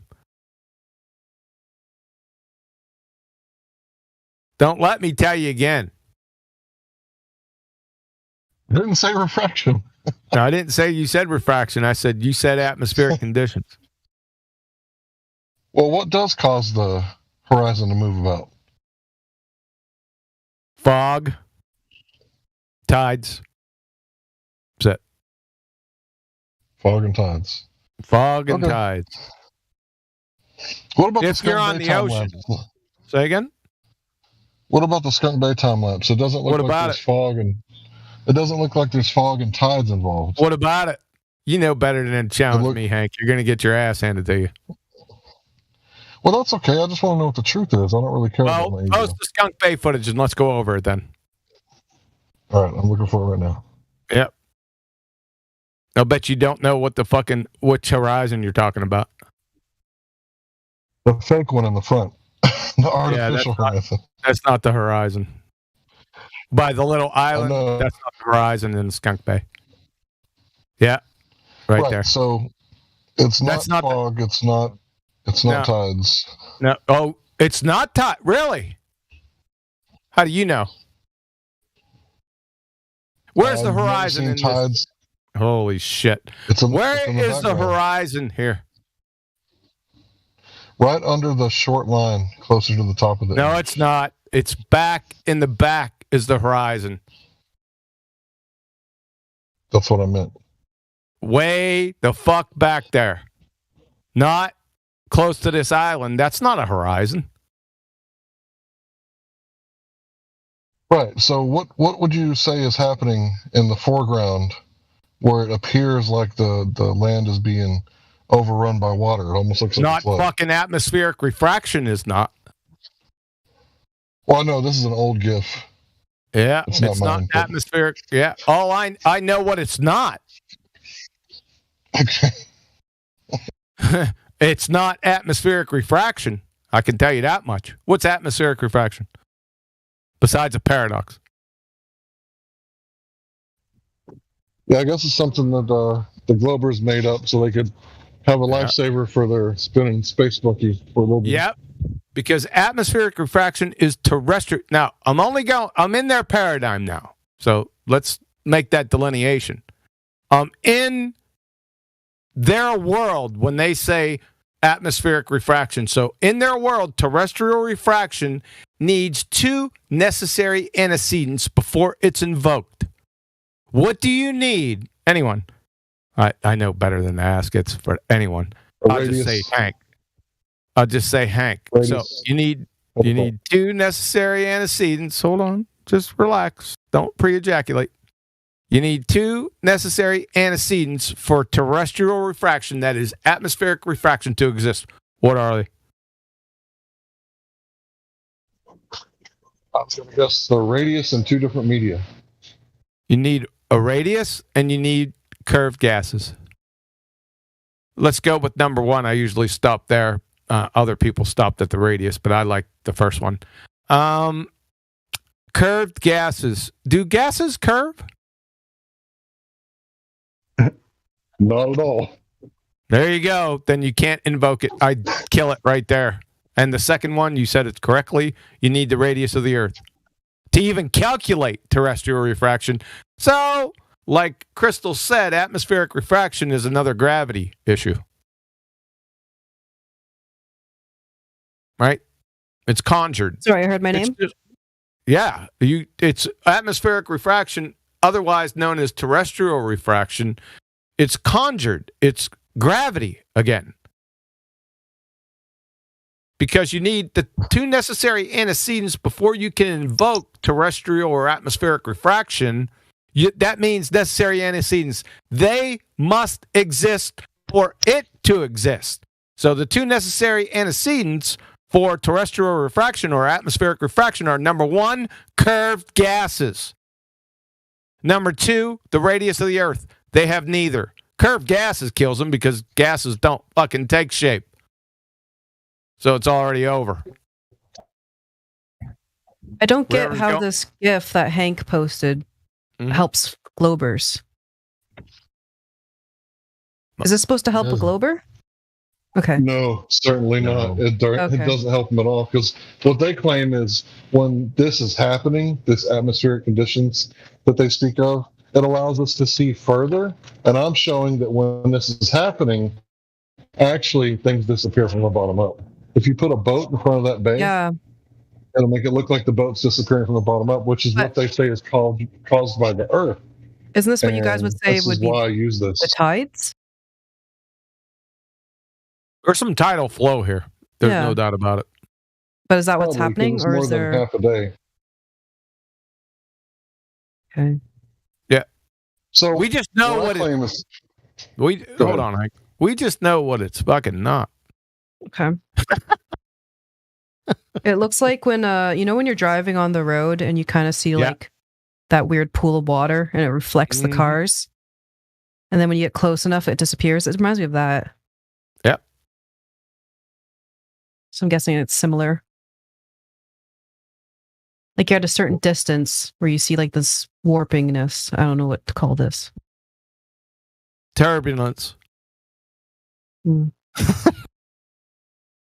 world's it's not like the word refraction itself is like gravity in the sense of it's entirely made up in your mind, but the Globers like to use it like the way they use the word gravity. It's just like, oh, that's my evidence for the Earth being a ball. Gravity or refraction. It's non sequitur. Yeah. It's just terrestrial it makes refraction. no sense why someone would say gravity. Hold on a second. Light does refract though. But that goes back to our previous discussion on Snell's law. You need 2 different mediums for Snell's law to be in effect. Oh, do we have 2 different mediums here? Media? Or media? Do we have 2 different media here?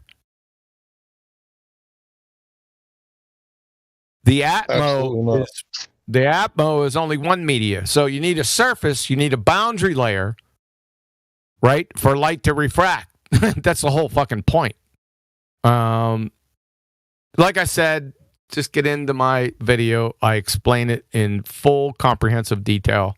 It's not confusing. A 3rd grader would understand it after I'm done. I agree. Another way Q with to explanation. Go ahead, bro. Another way to understand how it's non sequitur and has nothing to do with the observation is just typing into Google refraction, clicking the images tab. Has absolutely nothing to do with the argument. It's completely non sequitur. Mm-hmm. And when it comes to terrestrial refraction, the radius, right, that's based off of is the very thing in question to begin with. Right. So it's circular. So they can't use refraction, period. I think we killed refraction. Do you want to get to the number one flat Earth proof, Crystal? Sure. Let me ask you a series of questions. There's only 3. They're real easy. Number 1, are sextants used by mariners to successfully navigate using the relationship between the Earth's surface and celestial objects? Yeah. Number 2, are sextants used to obtain elevation angles from the navigator's position to the celestial objects? Yeah, I'd say so. Last question. Can you obtain an elevation angle from the curved adjacent or a curved baseline? Yep, there you go. Welcome to Flat Earth. Thanks. You're welcome. Snacks in the back. Crystal, have you been to my website yet? I have not. See, that's the big fucking problem here. See, maybe, yeah. People at 24/7, they've been dropping the ball. I've been noticing too. I've been keeping quiet. I'm going to start firing into some people's asses, man. Sorry. Not no, up to that's par. not you. No, that's not your fault. I guess I have a lot to learn. No. I think I do. I don't know a lot of what you guys talk about. All I know is the basics. Dude, Kiwi, I will learn everything you want me to learn, but please don't fire into my ass. Okay, just tell me what you want me to know. I can't have that. Let's go with the number 1. Let's give you the number 1 because my web designer has been dropping the ball. Davey, you listening? Better get that shit squared away. Bro, he's got to get his act together. This is time number 2 in 6 months. Yeah, you've been following along. I have, yeah. Wait, All right. central banker. That's yours, right? This question and answer thing. Never mind. Go ahead. Continue, guys. Hey, I'm having a hard time talking. I'm just in the store, but he's just some idiot on Quora. I was just trying to server. I don't understand. How are there people like this out there? Yeah, Mr. Colonel, U.S. Air Force, retired. I'll fire into his ass. I'll make him a private by the end of fucking discussion. So, at 41 minutes after the hour, I gave you the sextant argument, the one I just went over with you. It has a little bit more detail in it. But if you want all of the flat Earth proofs, then, well, let's just go home. 1 second. Let me give you all of it.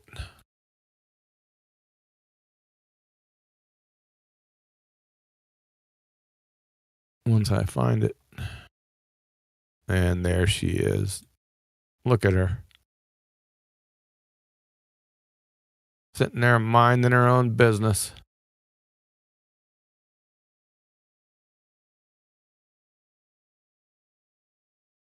There you go. You talking about the tiny dancer at the salt flat? It's got all of them. There you go, Crystal. You got some homework. No. You don't have to get to it all at once. Just peruse at your leisure. So, which one's your actual website, though? The Globe Terminator. Globe Terminator, okay. I put the sextant proof first because that's separated a little bit. Oh, okay. Unless you go to my website and hover over flat Earth proofs, the sextant won't show up because my web designer. This sucks, dude. But if I don't you go want to go on this. Say again. Your website. It's very hard to read. What? Oh yeah, like the way it's the colors you use and everything. Like, not trying to be rude, but it makes me want to close it all. Really? Yeah. It looks like a the first PowerPoint presentation too, which I loathe. You what? I loathe. I Not cannot loathe. stand. I don't see what you're saying here because I think it looks fucking outstanding. You're the first one that ever said that. I mean, it's your site, so yeah, you should. No, you're the first one that ever said that or Oh, even really? implied it. Yeah. It's probably because I have some art experience on web design, so Oh, excuse me. sorry. So you can go to Proofs of the Creator, Flat Earth Proofs. There's 1, 2, 3, 4, 5, 6, 7 of them, including the sex. That's cool. I like the Proofs of the Creator tab. I'm You gonna like click that one, don't you? Yeah, that's a fan favorite. Heck yeah. Thank you for sending this. Those are actual scientific proofs, by the way. Sweet. You're welcome. Really like it. Yeah. Thank you. Thought you would. If you go on to just go, I know that it's hideous, but go into Proofs of the Creator, you hit Okay, that. I didn't say hideous, but there might need some work. That's all. It'll take me probably a whole day to read this whole page, but that's just me. Maybe I'm I don't know, like on a different level than most of y'all. Maybe Hey, why don't you do the I'm the redesign? slow one. Oh, dude, I wish. I just got so much I gotta do already. I think, honestly, I think I need to push down these urges, you know? Like, I need to bear this stuff.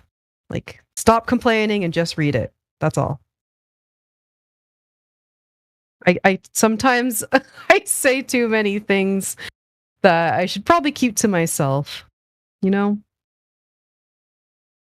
I don't have that problem. But keeping things to yourself? Yeah, I don't need to be concerned myself. Oh, okay, cool. But no, I didn't mean it in like an offensive way. I was being facetious. Cool. All right, I'm gonna read this stuff. Thank you. You don't got to read this stuff now. Just when you get a chance. Don't you know? Oh, but I want to see this proof of creator. That's cool. I mean, I already know there's a creator, but I want to see the science behind it. Oh, you want the cowbell? Yeah. Yeah, that I just given you the cowbell. Heck yeah. Let me check this out while you guys continue. I don't want to hold up. See, I got a fever, and the only prescription is more cowbell.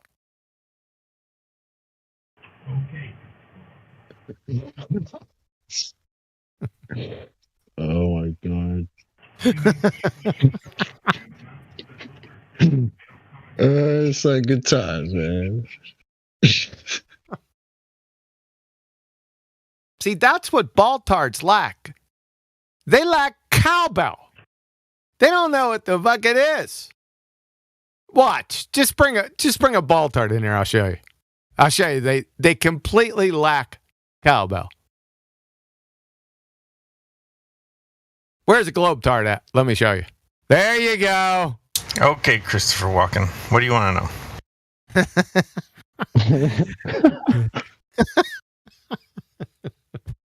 Kiwi, how come when you roll up in here, none of the Globers talk? I don't know. You scared them away. I don't see why. He's a nice guy. I am a nice a swell fella. Swell. That's a great. I love that word. I prefer swell fella to nice guy. Quantum. I tried. I can't read this. Can't read what? You'll have to read it to me for a bedtime story, okay? I can't. One? I'm trying to even read just the paragraph, and I just can't do it, dude. This is why I didn't get the Black Swan thing, because it's just, I don't know. There's something about it. It scares me. This is why I'm an artist. Is it the spaces before the punctuation marks? I don't know. It's something. Something is giving me flight, you know? I just want to run away from it. Deeper rooted issues. Oh, dude, I can't. This is why I'm an artist, guys. I just... Well, then go to my YouTube channel. I gotta watch your video, though. I'll definitely watch your video. Well, go to the YouTube channel, right? Okay. And then you could listen to the videos. Is it just me, though? It's probably just me. Yeah, it is. Okay. That's fine. That's reasonable. But if you keep talking about it, you're going to have to beautify his website. Oh, dude. dude. I threw a thing in live stream to help. Help with what? Like me? Yeah. Okay, let me read this.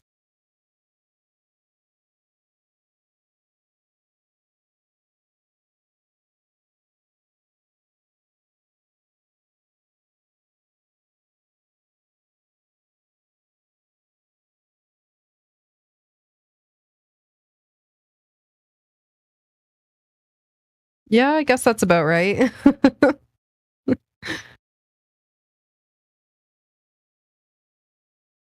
QE, that might be what you did to your website, man. Honestly, it'd probably be better if everything was black and then the colors pop. Would emphasize the Black Swan, wouldn't it? Well, that emphasizes that's my flair. Rookie's on my side. Okay, so it's not just me. Look at this. Fist bump. Rookie's going to get his wages garnished. Wait, but is it... No, I won't say it. I won't say it. I think I got almost banned because I said it. Said what? Nothing. We don't have to be mean to each other. Forget about it. Forget about it. You gotta say that. Forget about it. Yeah. Forget about it. You know I love you, QE. You know that, right? I do. I'm just messing with you. Of course. Just go to my YouTube channel. Most of every flat Earth proof that's on there, and everything that's on the website is done in video countless times. Great. All right, I'll do that. Oh, how's it going, Roland? It's going, man. What? What'd I say? Roland. Keep them doggies rolling. Me and Quantum Razor go way back to elevation angles. So what'd you think of the Black Swan that they talked about? Thoughts? Stick with what he said, Crystal. Stick with what he said. He said he has a problem with elevation angles. See, you caught it real quick. He's got a problem with it. Why? What do I think about the Black Swan? Is that Yeah, what you said? because No. Don't go to the Black Swan. Elevation angles. Okay, fine. The angles you could not show how they worked. You don't remember that? I do. Oh, I think the elevation angles thing is just silly. There he is. Yeah, because it wasn't in your favor. Oh, I don't know. How is it silly? Hold on, Crystal. Here comes the lack of cowbell I was talking about. This is the perfect example. Go ahead. What's silly? Okay. Sight I don't even know what line. that is. Sight line. You don't know what cowbell is? Nope. Cowbell is substance behind your claims. Well, I know that, but like... So wait, hold on. QE, in this like metaphor, am I supposed to be Will Ferrell with like my shirt coming up? And is that... No, please. Okay, good. Oh, where am I? There we go. So how are elevation angles? So, first of all, do you know what an elevation angle is? Sure. Yeah, you do. What is it? It's the angle that you have to look up to see the thing. No, that's not an elevation angle. Really? Yeah. Like even between friends, an elevation angle is not the amount you have to look up to see something. Elevation angle? I mean, if you're like a second grade retard, I guess that would be okay, but elevation angle has a certain definition to it. Sure it does. Yeah. That's what I was searching for. So what is an elevation angle? Not we looky up. Not we looky up. Sure, I'll give you the word that you want. It's the angle above the horizontal. There you go. Welcome to Flat Earth. I've been welcomed many times, and yet I still have the Glober tag. So. Well, you just said horizontal. Did you just say the horizontal? Sure. You don't understand how that word alone fucks your whole shit up if you think you live on a globe. Just that word alone. Yeah, that word alone has never tripped me up. I have no problem establishing a horizontal plane. The dangling testicles. Where is this horizontal plane? Horizontal plane, guys. You know the dangling testicles under the plane thing, right? Oh, your Dingleberry Earth? Yeah. But you're not using the Dingleberry Earth. You're using the horizontal plane, like you said. But the horizontal plane and the Dingleberry Earth are the same thing. No, they're not. What are you talking about? What is the Dingleberry Earth? The fuck is that? That's apparently QE, why don't you take it away? What's going on? No, I think you should roll in. What is that? Oh, so could you imagine like holding a piece of paper against the like volleyball, so that like the paper is just touching the volleyball at one place? Then that piece of paper is tangent to the volleyball, and if the piece of paper is like parallel to the floor, then the volleyball would be dangling underneath it like a dingleberry. Do you know? I don't know if you know what dingleberries. I don't feel like this is appropriate for the live stream.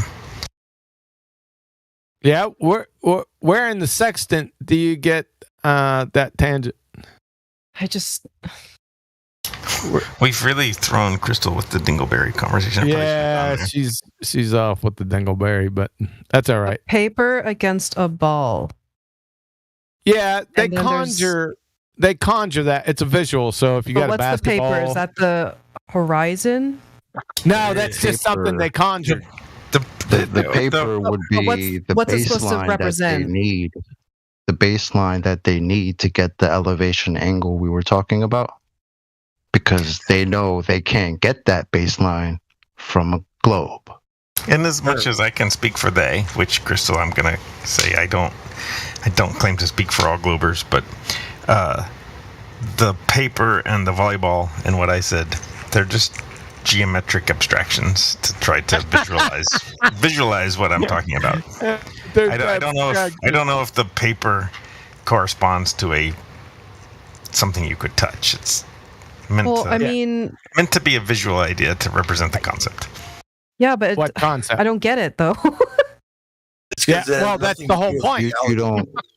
The only reason you don't get is because they need that to get a baseline, to get an elevation angle. Because if they didn't, they would just use the ball itself. Instead, in their mathematics, they imagine a horizontal plane and they put the horizontal plane on top, tangent to the ball. Well, they put it everywhere. They put it all places, right? Not just on top, on the side. Yeah, but where are you when you're taking the measurement, right? Where I mean, you can put yourself wherever you want to be. You don't have to be on So top. the elevation angle is the in-between. Is that what that is? The in-between of the elevation angle is the distance from the angle, not distance, angle from the horizontal plane. Now, the horizontal plane can just be the flat Earth, or the horizontal plane can be like geometric the flat Earth that you don't think exists. Yeah, right. But I'm saying it can be the flat Earth, or it could be a geometric abstraction on a globe. So right here, what he posted Yeah, What put it QE right- posted. there's the exactly. dingleberry. There's the dingleberry. But what I mean is the paper representing where we're standing, and that's the supposed flat No, horizon plane? the paper is representing the dashed the box that's bounded by the dashed line in QE's picture. That's the piece of paper. I know, but what is this supposed to prove?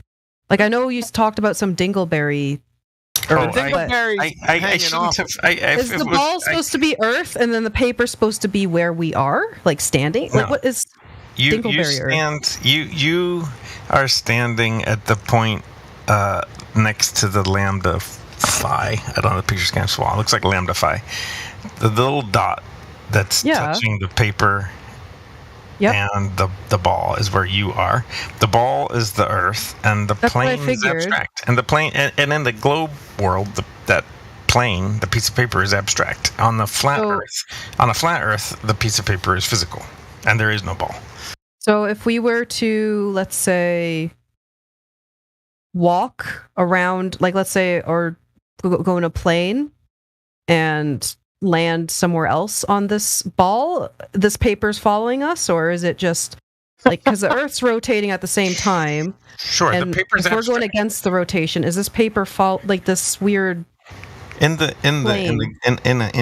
globe speak, the paper is abstract, so it's not a thing you touch. It doesn't have to like follow you. It doesn't exist Abstract. when he says Yeah, right. abstract. It doesn't exist. Fantasy. So it doesn't exist, but it's there. But they need No, it to. you don't have They to say have it to doesn't invoke- exist. I'm not claiming it doesn't exist, but it's there. It's an abstract concept. That's it. It doesn't I mean, exist. I just learned about the black swan. I just learned about refraction, kinda. So I'm now learning about this. So Yeah, it's I a could, big night for you.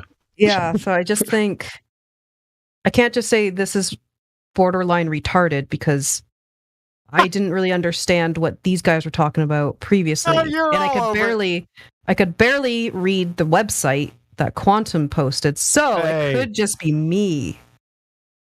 What do you want me to call it, Orion? I mean, like globe speak. Like, I mean, it means something to you, right? Like everybody in here knows what I mean when I say globe speak. Fuck is this? It looks like a fucking Chinese lantern with some kite stuck to it. What are the colors? What are the colors in that? This is great. Full blown retarded. I know the paper doesn't exist, guys, but it just Technically, it's the ball that doesn't exist. It's not Yeah, but, technically. like- It's in one hypothesis. In reality, the ball doesn't exist. Well, reality is disputed here, isn't it? There's no fucking hypothesis for that shit. What the hell are you talking about, bro? I'm talking about. I don't think that the Earth is flat, so I dispute. what you what's the assert. next matter question? what you What's the next think, question from here? There is no curvature measured, so it's flat. I think there's curvature measured in lots of Oh, you think so? Or has there been? I think there has been. I'm not going to say I know anything. I'm not going to give you the, like, I know with You gotta give me shit except curvature. Listen. There has been. Guys. He thinks there has been. Chuck. Okay, I'm gonna forget what I want to say. Do you think, or do you know it has been? I think it has been. We're going to, in a second, you're going to ask me if I know I'm a man, aren't you? Are you? No. Do you feel? Do you feel? You kind of sound sus, Roland. I've been down Would this you road say so that many times. Is that projection? You not feel like a man? Roland. Is that projection? As soon as we start drawing this distinction between think and know, That was a weird laugh. it's where it goes. I don't. Why do you guys act like Where it Roland, goes for you. you bringing it up makes us suspicious. Oh, I'm sorry. You feel suspicious. It's like Is it important whether I'm a man or not? well, it's no, I mean, not. I guess not really, but it's You it's brought like it you're up, trying to draw attention to it while deceiving us at the same time. You know what I mean? Oh, I've just been asked in here many times if that's something that I know. Do I know whether I'm a man or not? Oh, I see. And as soon as we start talking about I said I think it's been shown, and then they start talking about how I said I think that. So we're just on the road to the existential crisis of do we know anything? Well, hey, on that topic, I wanted to ask Roland if you don't know of any time that anyone's ever measured the curvature of the Earth to find curvature of the Earth, measured the Earth to find curvature. If you don't know of any time that anyone's ever done that, would you say that it's logical to say the Earth is flat until you have evidence to the contrary? You're confusing me. I can give you things that I think are evidence of the curve. So I think it's curved. I don't know what else you want me to say on that. But it's not, because you set this fucking ball with this Go ahead, paper, number one. Go ahead, and number it's one. supposedly not curved. Hold on. He crashed and burned like freaking $60 million man over the elevation angle. Go ahead. Number one proof of curvature. Transcontinental triangulation. Transcontinental triangulation? What the fuck? You did it like a week ago. Yeah, I mean it'll probably never change. It'll probably always be my number one. Number one horse shit. There are no triangles on a ball. Right, exactly. You're finished. What? There are no triangles on a ball. I mean, there's Quantum Racer's favorite kind of triangle on a ball. What? Oh, come on. You know what they're called. What are they called? I mean, a ball's a sphere, right? So you got spherical triangles. That's there you go. There I go. I should have just said married bachelor. Or fresh frozen, right? Yeah.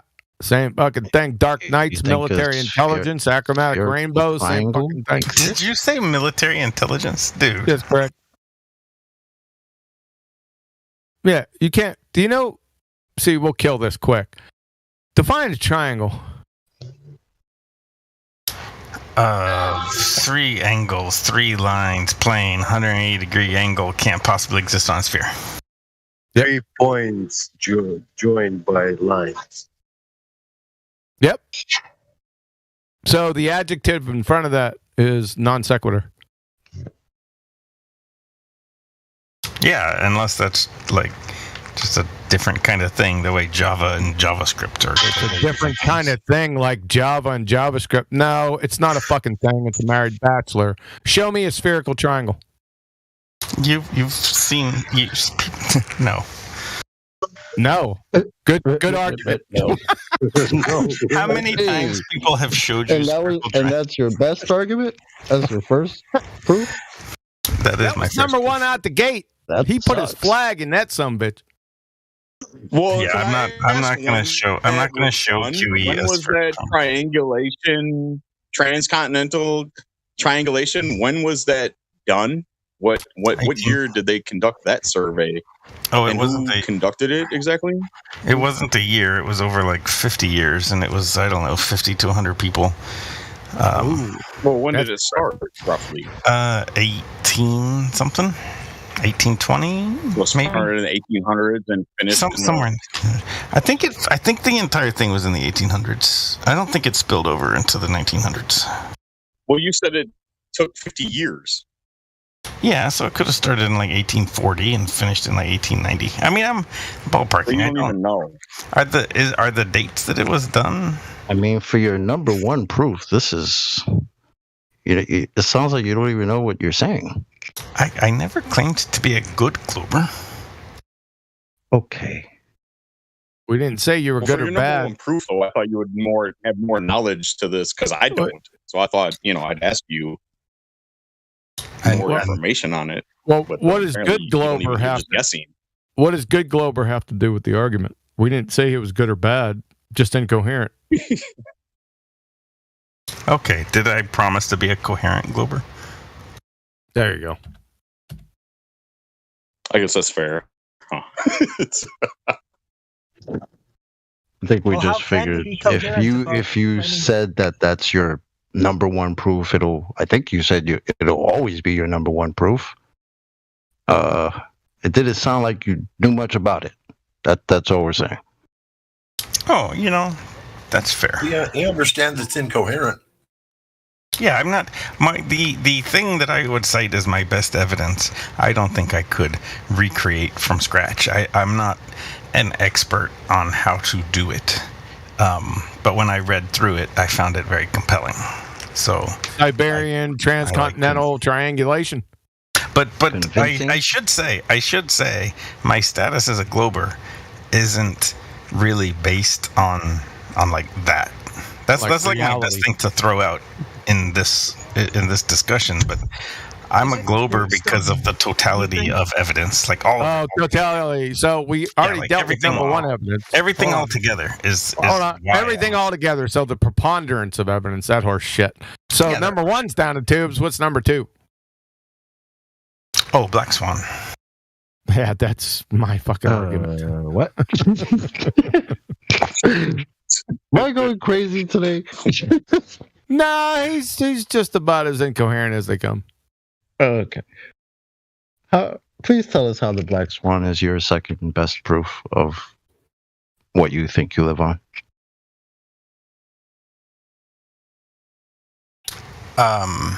Because it changes from day to day, and you can see farther some days than others, and some days it's like behind the water. Some days it's behind the water, and some days you asked me a question. Okay. Wait, what changes every day? The Black Swan picture. But what in the picture changes every day? I mean, pretty much everything. Where the oil rigs are, how they look, where the horizon is, where the water is. Where the oil rigs are changes every day? In the picture. Really? Yeah, some days they're kind of behind. Don't you mean when you take lots of pictures, it looks a little different each one? Like the picture itself doesn't actually change. From day to day, the oil rigs look like they're behind the water and then not behind the water. They looked all distorted and then not distorted. They look different. So distortion of the oil rigs, great. But the Black Swan itself is not about the oil rigs, right? I'm very familiar. I'm very familiar with the incomplete syllogism that is presented. Incomplete. How's it? Hold on, chocolate. Hold on, sir. How in the fuck can a syllogism be incomplete? Oh, like in Mollis Tollins, if we don't agree on what the P it's not Mollis Tollins, it's Modus Tollins. Sure. If we don't agree on what the P and the Q is, then there's no point in reaching the conclusion. Like the syllogism only gets us anywhere if we agree on the P and the Q. Not agree if the conditional statements are true. Then the form is correct. Yeah. But we'll only agree on the conclusion if we agree on the prepositions. The prepositions. What are the prepositions? The P and the Q. The P and the Q. So what's P? P is the Earth is a sphere with radius, 4,000 miles. No, 3959. Is that incorrect? Is the P incorrect? Yeah. I don't think it's complete. It is complete. The fucking radius is 3959, son. Haven't you been keeping up with your continuing education credits? Yeah, I have no problem with that. You don't dispute that, right? But it's incomplete. Correct. P is incomplete, but you don't dispute it. You're a fucking idiot. I don't dispute the radius number that you gave. Well, then it's fucking complete. No, it's not. Oh, God, you're a retard. How is it not complete if that's the radius that you're supposed to believe in? How is it not complete? He's going to go into something about light not traveling in straight lines. Central bankers. Well, what does that have to do with the radius? What does that have to do with the radius? Nothing. It doesn't have anything to do with the radius. He thinks that because of the way that light travels in his presupposed begging the question atmosphere, Who cares? The geometry of this Earth can just be ignored. Who cares? We're just playing the A game. Or the I'll say it like this. I'll say it like this. Every Glober that has ever been shown this picture says something about refraction.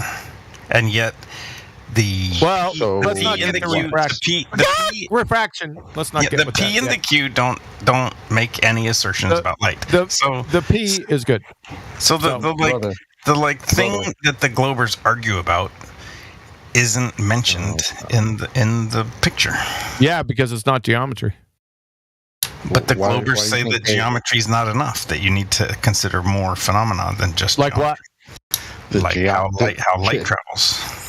How light travels, really? Like, what's that? What's light? Yeah, what's how light travels? What do you mean? You don't think light travels from? No, I didn't say that. I said, what do you mean by how light travels? I mean exactly that. Light moves from point A to point B. That's fucking profound. And it follows a path. That's profound. What does that have to do with the argument? Well, everything, because this is an optical picture. So Everything optical. Can you show me another kind? Can I show you another kind of picture? No. Yeah, another than an optical picture. That's my whole point. Is that You're actually making our point, but keep going. If you're talking about optical observations, is there then another you better kind? talk about how light travels? No. Is there there's not. another kind? Is there another kind of observation besides optical? Yeah. Yes. Sure. Like what? Measure the resistance of a piece of wire. What the fuck, man? That's not optical. I don't feel so bad about myself anymore. Yeah, you shouldn't. He's a Please retard. Certifiable. I mean, I'm retarded too, but brother. Oh, I think I have cornered the market on that. So. Oh, retard? Yeah, you have. Yeah. Wait, can I ask, though? You're either playing the game or you could be a lot smarter, bro. What does what every Glober argue about have to do with the measurement of your radius, which has never been measured? But we'll forget that for now. Because I'm still trying to understand how you agree with the P, but it's incomplete. I don't get that. Oh, like you're not even arguing the right part of the Black Swan that you probably should be arguing, which tells me Well, I you don't want to don't argue even understand the argument. I You do don't understand want to argue the right part. Wow. Okay. So that's why you don't want to argue the right part because you do understand it. So now you're just being disingenuous, liar. I don't think he's Is a that troll. what you're doing, or can I don't try think to he's a troll? can I Are try you to listening? answer you? Can I try to answer you? Go. Oh, why do they I always don't- say that? Because Just I'm talk. busy. Sure. The whiny voices always complain and just say what you gotta say. Interrupt too. You gotta get your word out, man. You got nothing to say. That's why they do that. You're back in it. Go ahead. So Go ahead. the radius of the Earth that QE says, I don't dispute, but I do dispute the P. So That's the radius of the Earth. But do chocolate. you want to read the argument again? No, Do you I wanna don't. So you don't know what you're talking about, bro. So it's literally written down for you, and you're getting Listen, it wrong. let's listen. I want to listen. It's funny that he sees the black swan and the radius is the thing that he doesn't I think dispute. that the picture of the oil rigs with the modus tollens Oil rigs, you numpty dipshit. No. Let him continue. picture No. at 12 past Yes. the hour. Shut the fuck up. No, I said no. The argument concerning is right now on the P. So keep him to task. He said it's incomplete, but it's good. So- Just let him continue. I want to hear what he has to say. Come on, just let him finish. To what I'm telling you, we're on P. I'm not going to say this again. We're on the P part of the argument. I want to ask him a question after it, but Don't feign exasperation. You can wait till your turn to ask him after it. We're on the fucking P. He said it's incomplete, and then he said it was good. Now that's a contradiction. All right? So you have to stop there. that's why I want to hear more. You want to hear more contradiction? Okay, go ahead. Yes. Let him finish. Go, Boulder. Finish. Make your point. My point is that the specific place of contention in arguing about the Black Swan picture, refraction, is omitted from the logical syllogism. So it should appear. The thing that Globers argue every time the Black Swan comes up, it just doesn't appear in the syllogism, and it should. So right after P, right? He goes away from P, the train wreck, and then it goes to guess what, Crystal? Refraction. I don't think that's what you I wanted don't to really say, care Boulder. about calling it refraction. I just say that like the Globers will always argue something about how light travels. They might call it Light refraction. travels. They They don't might know what say light other stuff. is. They don't know how it travels. They don't know fucking dick. But that's consistently the Glober argument. Consistently wrong. Yes. So your Perhaps, argument but it is should the be. Globers argue this? No, my argument is that the syllogism isn't, the P in particular isn't complete. Here we go back the to the Globers P. argue this. The syllogism Because the doesn't Globers include your argue ad this. hoc It's not excuses. in the argument. Therefore, the argument is wrong. Crystal was going to follow up. Do you think with that's logical? Crystal had a gotcha question for me. She was going to follow up with. I don't really have a gotcha question after that. I don't know if I should even bother. Oh, bother. No, I don't really understand what the point was. Exactly. Either does he. The point is that the picture that you posted at 12 past the hour is misleading because it's incomplete. Yeah, he doesn't like that the argument doesn't include his invalid. Sorry, ad what's hoc incomplete? excuses. The P? The picture that you posted at 12 past the hour. So the P is the miles, right? No. What is it? The P is part of the Modus Tollens syllogism. Yeah. It's the miles in radius, like she said. You're just not tracking. So the sphere with a radius. As you formed the argument, QE, that is correct. What do you mean? Holy shit. Well, how would you form it? How would you form it? Make your own picture and show us. What would you do different? You want me to make my own picture and show you? Well, you said the way he formed it is No. not what you I would didn't do. I didn't form the picture. I formed the argument. Are you fucking insane? Well, I said the picture. He probably didn't mean that. I'm assuming he meant picture. This goes back to falsifiability. So how would you go ahead and make that falsifiable with a variable obstruction? Eli, have you been listening to this guy? Oh, are we going to talk about the bowling alley showing up in front of your house? Yeah, I already spoke to him. God. That's what you think, isn't it? You think that my house, which is geographically in one location, can be in another one, apparently. Which apparent just means obviously, which just means, yeah, you see it. Oh. Well, I humored Crystal. I whipped up a picture real quick. Did you know? I did. So the problem is, you're saying that his argument doesn't include refraction. It doesn't include the price of escargot in France either, right? Because it doesn't have Glober, anything no to do with that. Glober ever argues about that with you. That's irrelevant. Chewie, are you looking in the live stream?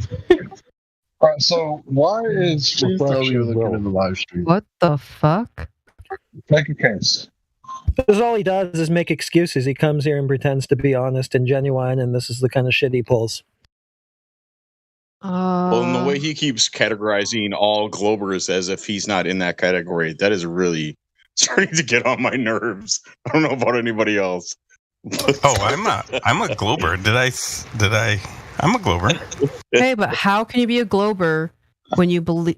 Okay, let's go back to QE's picture one more time. Here, I'll post it again so we don't all have to scroll up and look at it every fucking 3 seconds. And then we'll have them side by side. Even better. Yeah, exactly. Okay. So there is a sphere, right? Right, Rolling? I'm glad you agree. Okay. And there's a way to measure it. You can measure the curve, right? Yeah, you could do triangulation of the continent. With what? Theodolites. With the what? Theodolites. The fuck is that? It's another life preservation device from 2015. Is another what? I don't know what. Life If you don't know what a preservation device. if you don't know what a It's a theodolite is, floaty I for don't the sunken globe. Theodolite. What the fuck is... Why couldn't you just say a sextant? Why are you saying a theodolite? A theodolite is not a sextant. Of course it's not. That's what I'm. Who? Why are you using? This is like a. How does this prove the curve with this instrument? If anything, it should do the opposite. Within short distances, they can get enough of a measurement error that they can just attribute that to their fake Earth curvature. I didn't say that instrument proved the curve. I said that a collection. I asked, how do you measure it? And this is how you measure it? Yeah, I think you win. The Earth is flat. No, is this how you measure it? Like, welcome to flat Earth. We know. It just doesn't seem like it would show a curve. His answer wants to be that's how most Globers would answer it, but he's above most Globers, so he don't want to admit to what you're saying. What do you think of sextants? He's smarter than most Globers. No, Paul, I am not. I'm stupider than most Globers. What do I think of a sextant? I think it measures angles. Okay, and this fucking a theodolite also measures angles. Yes, you're correct. They are very similar things. But this could prove the curve, right? I mean, I think they both. Ask them what an angle is. The curve that you can't see because Bagach refraction. Yeah, that one. Is there anything that doesn't prove the curve to you?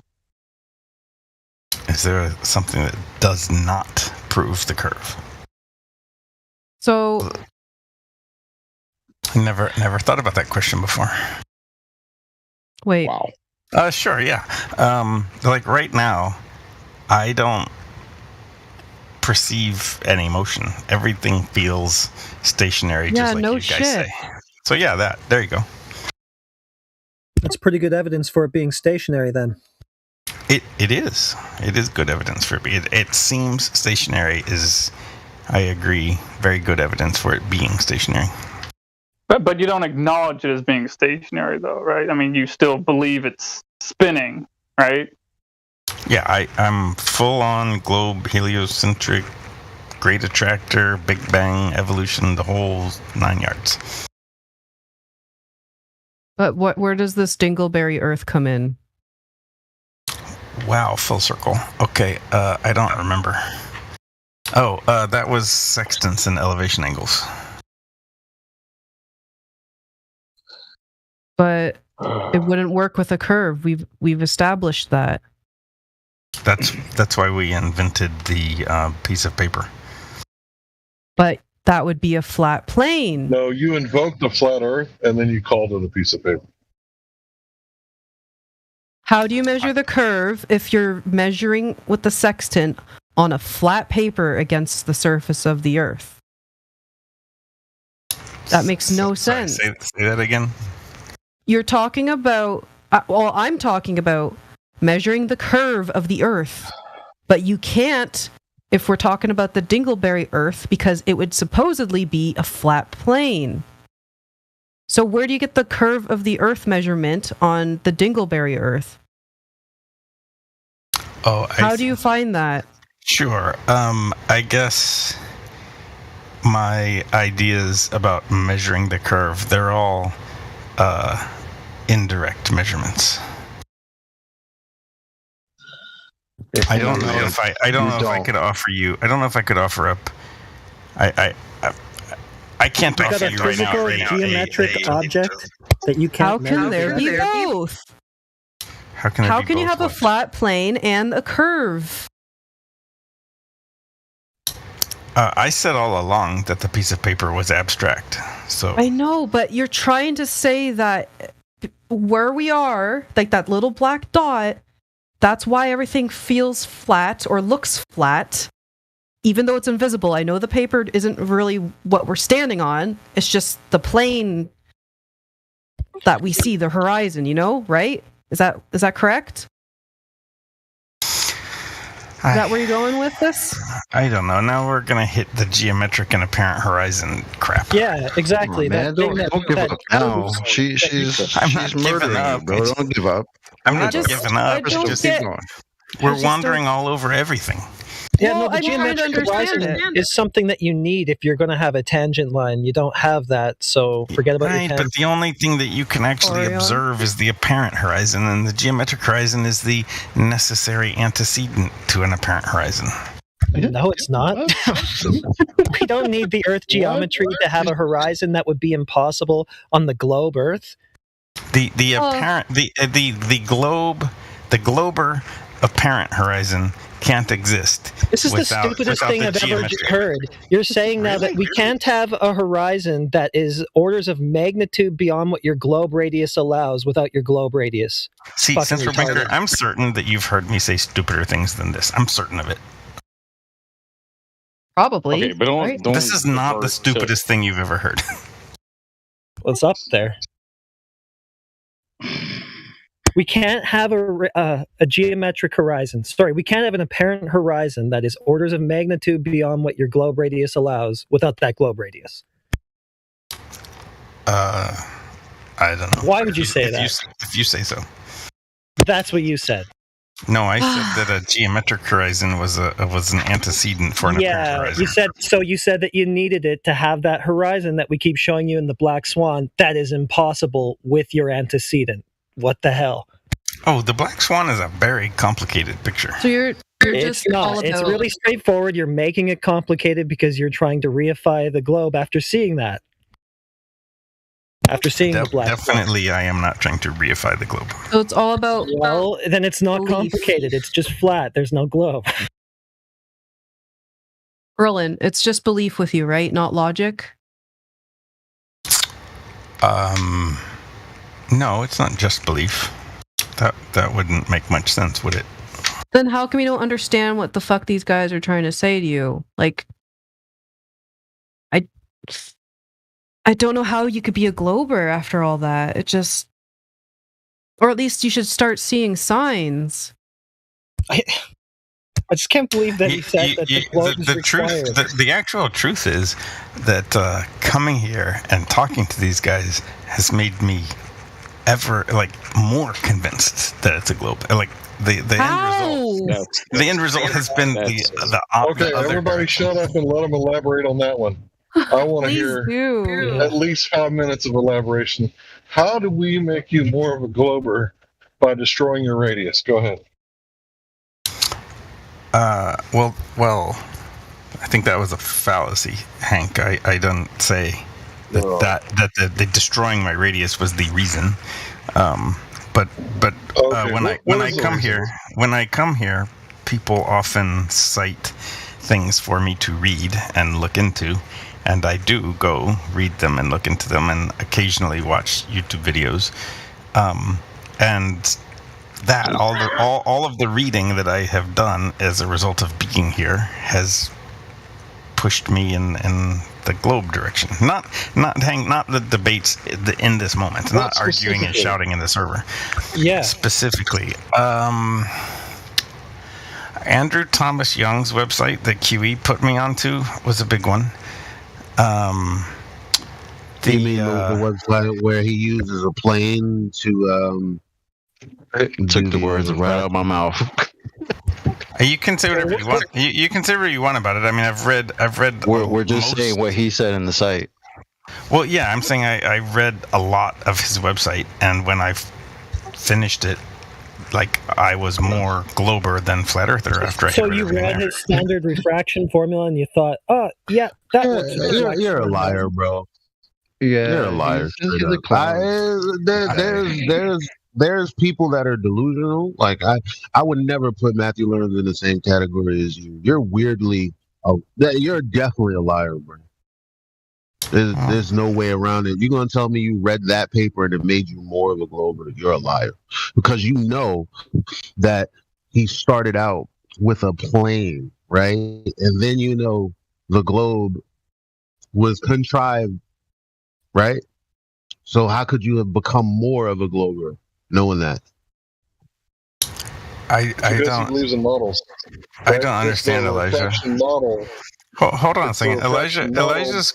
Hold on, Hank. Elijah's calling me a liar, which is a little offensive. And I don't, and I In didn't general, understand. sure. I didn't understand what you said about Andrew Thomas Young. So I don't believe you. I don't believe you. You read the paper. I don't believe you. Hey, Roland, you gotta be fucking Sorry. with us. You gotta be. I didn't believe him when he was talking about the Black Swan. Like he's been full of shit. This is crazy. I don't call people liars like straight up, like, but you're the worst kind of slimy. And you know, probably the last person I said that to is riding on eggshells, because I don't like people like you. You don't make definitive claims. You don't know anything. You don't profess to know anything. As a matter of fact, you profess to know that nobody can really know anything definitively. You don't know whether or not you got money in your bank account. So if a bank teller just told you, hey, you don't have money, you go, well, I guess maybe I didn't. I don't know. Like, disgust me. Sorry, bro.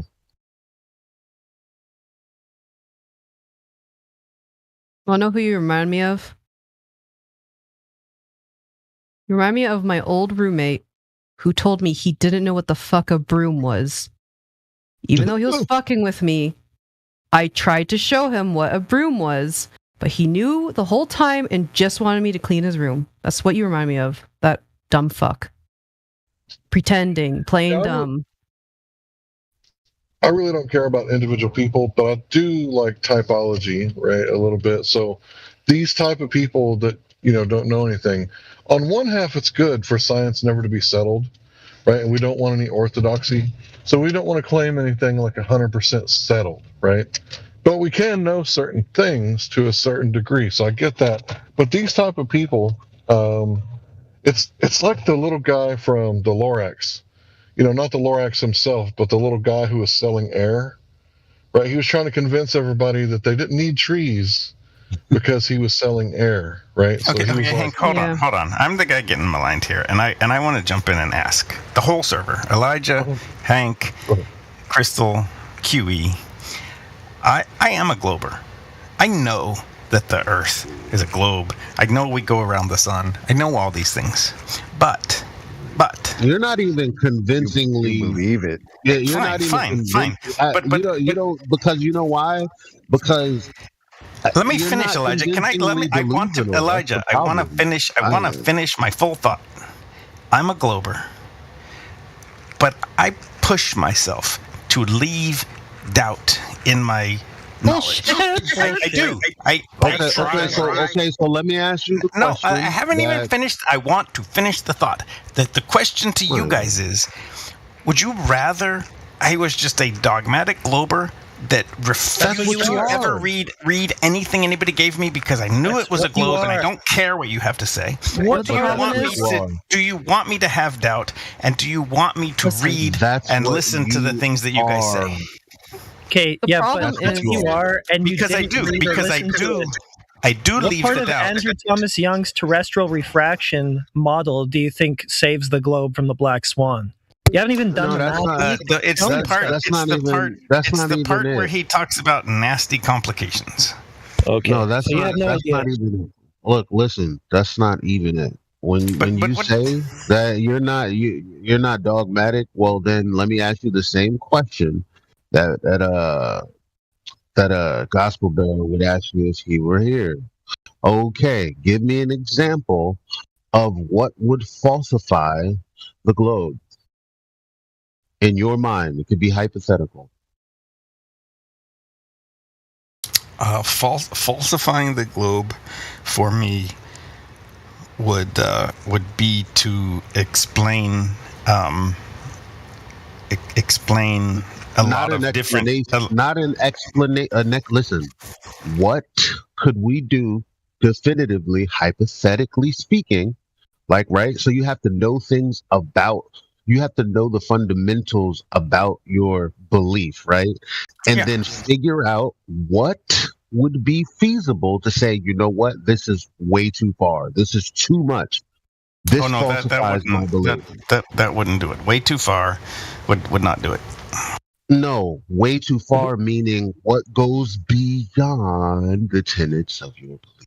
Oh, sure. So, like, my answer is I need like 5 or 10 things to make sense all at once on like I said, on the flat dogmatic Earth stuff.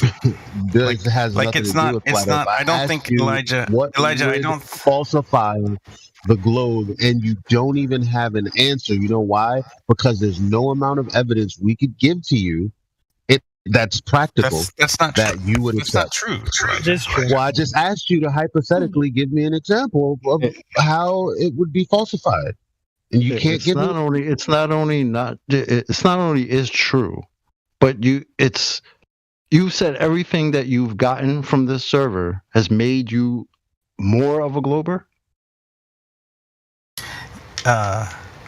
Yes, you did. Everything coming here has made me more of a glober. I don't know if everything I've gotten has made me more of a glober, but I coming asked here. you, how have you not been convinced after all these guys explained this stuff to you? Because the globe is an unfalsifiable idea for him, so he's just. It's very falsifiable. I need. Okay, but how though? Be specific. Too many people are What would asking you me do? questions. Then What test would you put the globe through to falsify it? You haven't been specific at all. Pick one person to ask me questions. Roland, we're in a Discord server with 20 plus people in here. It's going to happen. Just ignore it and move on. But it's still the same question, and he hasn't answered it. Yeah. Go with Central Banker's question. I'm curious to know the answer to. What test could we do to falsify the radius? No, that's too specific. Just anything, hypothetically speaking. But it has to be something fundamental to the globe that you're like, okay, if this were to happen, or if I were to observe this, or if this was my experience, that would mean that the globe has been falsified, because that is just too far in error. Give us an example of what that is. Give us a metric. It has to be a metric. It has to be specific. Elijah, that's a false dichotomy that you're pushing me into, because I wasn't convinced. How? I wasn't convinced. I was not convinced that it's a globe. Listen, Elijah, what's a false dichotomy? What is a false dichotomy? I wasn't. What is a false dichotomy? You're giving me two choices, and there are others. What two choices did I just give you? Give me one metric that would prove it's not a globe, or I'm a liar. I didn't say that. I said, but that's the position you're putting me in. No, the statement is, if you claim that actually you're reasonable and there is, some level that would be too far, too much excess in error, and this is it. That's all I'm asking you. I didn't give you a false dichotomy, bro. Okay, so then my open answer to you in good faith is, I didn't come to think that the Earth was a globe spinning, going around the sun by one piece of data, and so one piece of data can't undo it either. I need a lot of. That's not. I need a lot of things. That's not actually answering the question. I don't need you to give me. I don't need you to give me a long. Okay. I don't need you to tell me about what you would need. Just go ahead and list it if you can even do that. If we saw 3,000 miles, something 3,000 miles away, I would falsify the globe, or at least falsify the radius. I would at what altitude? At what altitude? 20 feet. And you think that's possible? That's a. I don't know. You asked me for something that would falsify, and there you go. If that happened, yeah, but it has to be. It does have to be possible, though. That's. No, bro. Forget it. That's not that. Like. So Roland, do you think that light travels forever through the medium of air? I don't know. It scatters off the air, so it diminishes, and at some point, it's not detectable. You're still in globe dogma indoctrination mode because you've set up like an impossible standard for falsification. What about the ocean? Could you see how deep it is by looking down it, or does light eventually dissipate? Light eventually dissipates.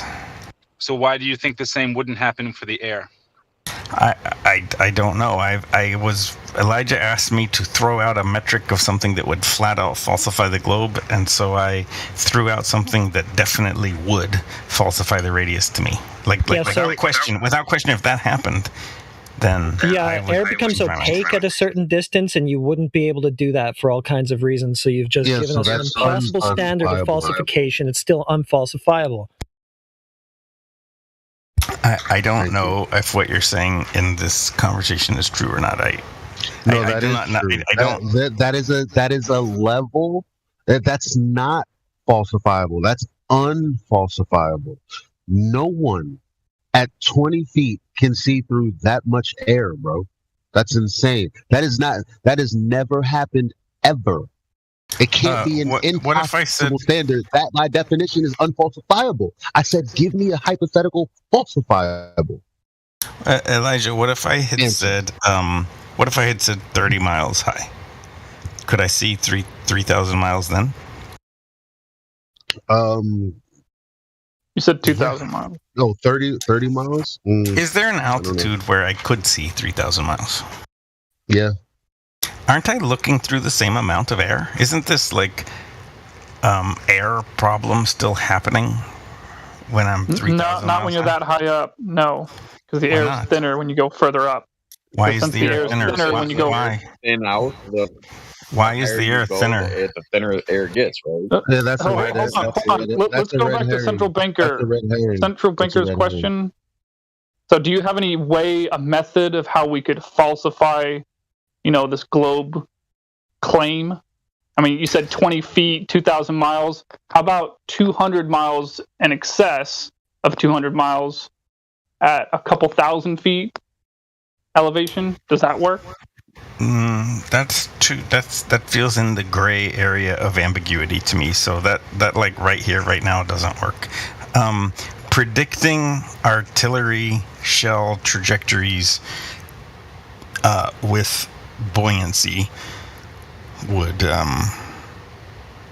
help. Not just arguing about Coriolis and blah blah blah blah blah, but actually showing me the math and aligning the artillery and firing it and having it hit where the buoyancy said it would hit. I don't even know where you're going with this. Let's just focus on the alleged curvature of the Earth. I'm giving you a second. I'm giving you a second thing that would falsify it for me.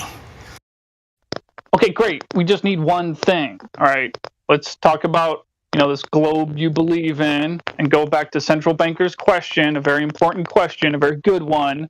So if you have this globe that you speak of, and it's got, a geometric shape to it, what can we do to potentially validate the claim about this or falsify it? What can we do? Besides the 3,000 mile observation. Why are you getting 3,000? You said 2,000 miles originally. Now you're saying 3,000 miles. Why would it have to be such a ridiculously long distance? I mean, you're talking about the alleged globe radius itself, pretty much.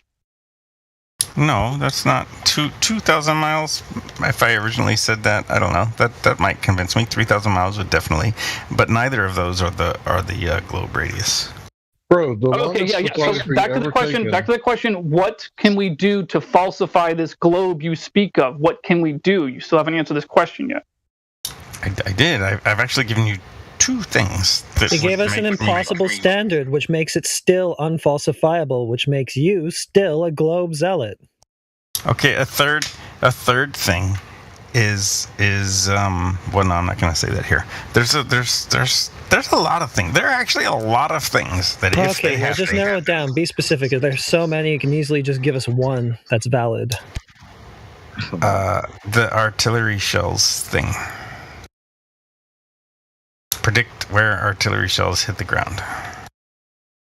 Literally do it. Not just get in a verbal fight in this Discord server on The Voice about how it works, but actually do it.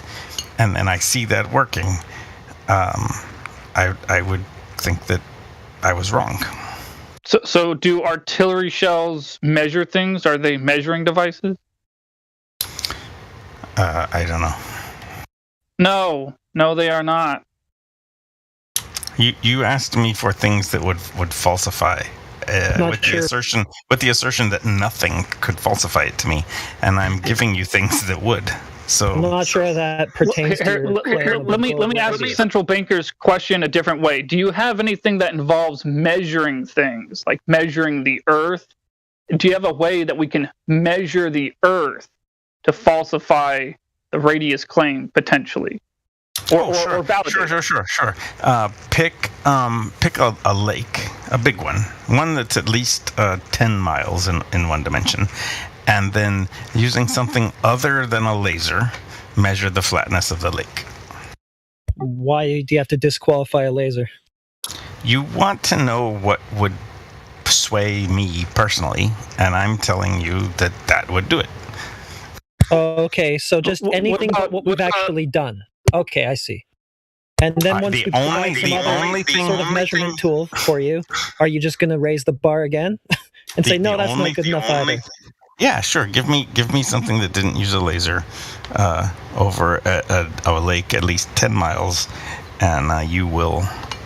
Okay. Or a light source. A light source. I say laser, but I mean light source. You're trying so hard, Rolling. Straighter than a laser. I'm giving things that would alter my fundamental worldview. These guys probably don't see it, but I see it. So, like a giant ruler, okay. Yeah, a giant ruler. What other than a laser? What's the straighter measurement than a laser on Earth that we have at our disposal that we could use instead of the laser? What's straighter than that? Well, a radar, but a radar is the same thing as a laser, just in a different frequency. Right? Can I ask him one question? Why can't we just show him a bridge? You'll say it's curved. Exactly. I would say the bridge is curved. curved. Show us any blueprints or anything that prove that it's curved. You'll just say it's curved because the Earth is curved. Crystal, if you want to know how I would respond, Crystal, if you want to know how I would respond to your bridge, go look at the Soundly Lake Pontchartrain stuff. That's how I would respond. Yeah. Yeah, Soundly has a curved bridge to sell you. Of course, the bridge is the Earth in this example. I mean, there could be some bridges that go downhill a little. I get that. Do we have an Earth curve stencil that Banker could get, or anybody? A Glober, do they have an Earth curve stencil we can just use to line up to their curve? I mean, a material? Well, why don't we have this? Can I ask him one question, please? Yeah, go for it.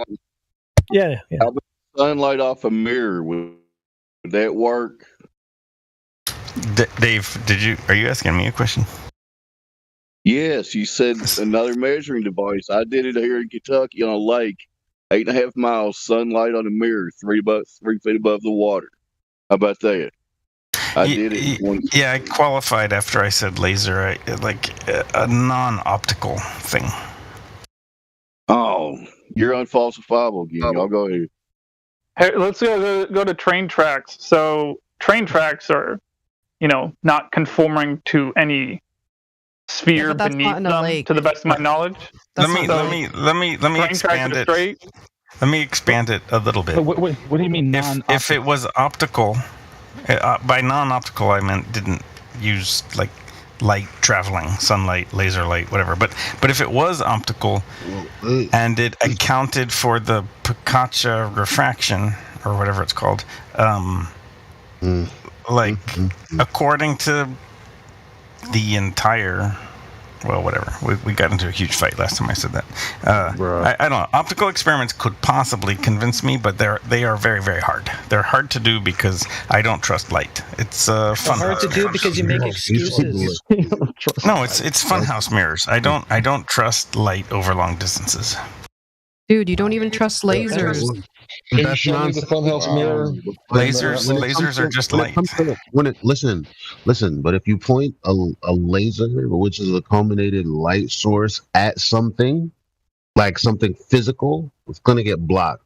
So, in all honesty, all you need to do is actually no, because it's curving away from you, so you wouldn't. I don't believe that lasers magically travel in straight lines. Lasers do the same thing that all light does. Travel in straight It's lines. funny that All he light brought up travels.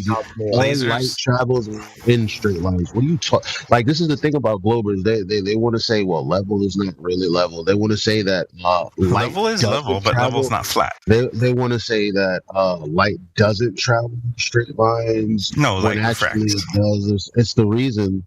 Light refracting doesn't change the fact that it travels in straight lines. It can change angles and then go straight another direction, but it's not going to. That's because you don't. That's because you don't appreciate. There's a differential form of Snell's law. No, Show us the there's S certain light. people I don't talk to. I can't do it, bro. That's why I keep leaving. It's like, this is annoying. I'm gonna go on mute. Does the Snell's law show the S pattern of light? Can light move in an S pattern? He's talking about the temperature, right? And he said it in a funny way, like he didn't want to say you don't understand, right? But he's talking about the temperature causing light to bend. So if normally, we look That's at not the what I'm different saying, density. Oh, it's not. Okay, what were you saying then? Go ahead. I didn't invoke temperature as having anything to do with anything. Tell him what you said. What He do you invoked mean? a funhouse image. I said a funhouse mirror. I said I don't trust light unless it's fully explained. Hold on a minute. I got you on the funhouse mirror. Can you point out anywhere on this supposed sphere where the water, the image that's put on the water, the mirror reflection on the water matches a funhouse globe sphere reflection? Can you show us that? Probably not. Sad for the But real quick, That's absolutely correct, Amok, because when you're at the beach, the sun setting, it's going to be all the way from the sun to your feet in a straight line. There is no funhouse mirrors unless there's waves. You're right, Amok. Exactly. Can I interject something real quick? How come whenever we're asked to think of something that's flat, people always want to go to like some body of water? But I always think of the salt flats. Is that not as flat as I think it is? Because isn't the salt flats like 100 miles across? Oh, you want me to go?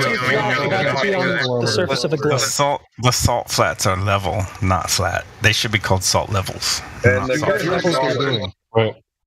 Here's what they're doing. Hey, can you give me a word that I can use, like, if I'm talking about the surface of a mirror, right? That's not meaning curved, like a basketball. Yeah. Just one word that you guys aren't going to hijack. Flat. Okay, so what Don't does mix mean? flat and level though. Flat. What does flat mean? No, don't mix level and curve. Flat is parallel. Flat is parallel to a geometric plane. Yeah, parallel to your presupposed globe Earth geometry, which has been debunked again and again here, that you have no positive proof for whatsoever. Flat is not parallel to a presupposed. No, flat is not. Yeah. No, you're the one who's mixing concepts here, and you're telling us not to do it. Don't say that level is what it is what you say. Say it's the opposite of what it is. Flat, central, flat. Flat is not parallel to the surface of the Earth. Flat is parallel to a geometric plane. Well, the surface of the Earth is flat, so yeah, I think it is. Okay, fine. Where's this Earth curvature? Yeah, and by that level and flat aren't synonyms. When is level curved? When is it not? Ever. Always. Well, be more sure to convince yourself of that.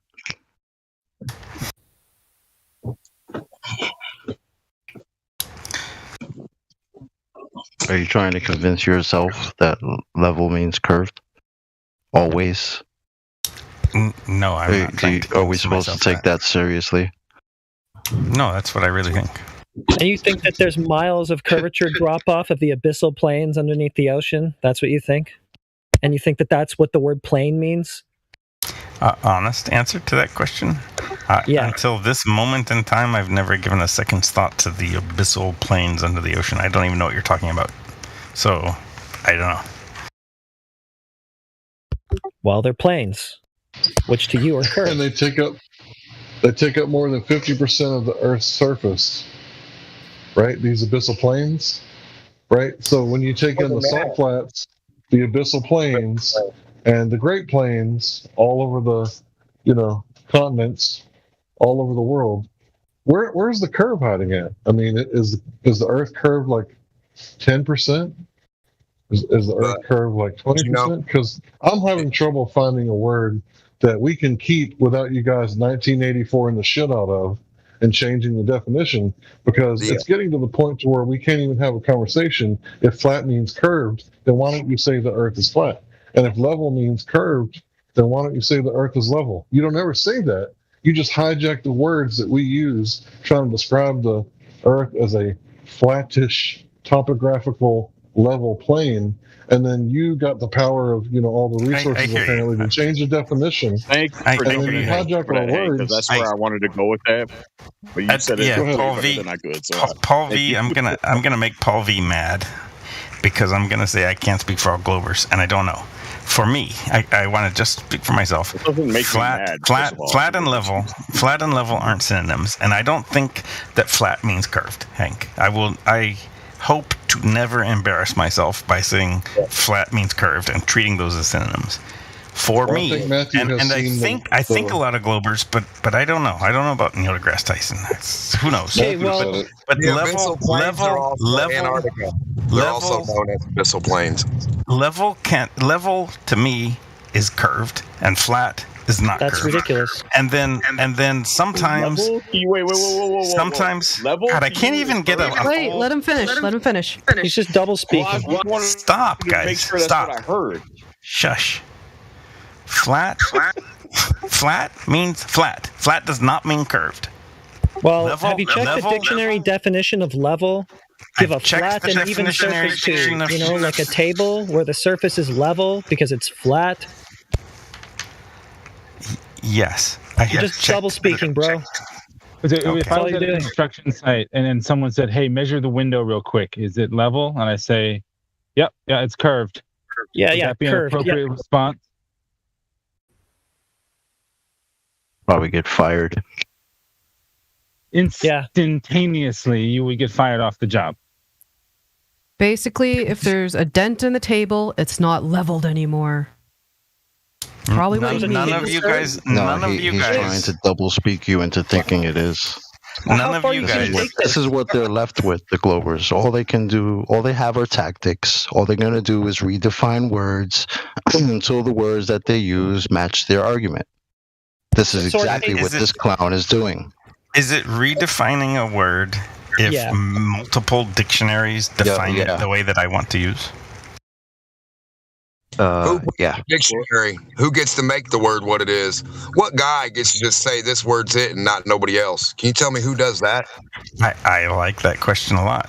Why can't I cite 5 dictionaries and say that they all define the word? Here's the thing. No, you can cite the definition, but the problem is that the dictionary definition has to have, at some point somewhere, someone has to have measured curvature in order for that definition to be true. And I don't understand why you're saying that I'm redefining the word if many dictionaries define it the way that I'm using it. Because many dictionaries assume that the curvature is there doesn't mean that it's true. It just is a definition. It's just word. The word level. The curvature. That's what we're talking about here, because you're just misconstruing the word. So how am I misconstruing the word? I'm out. Relax.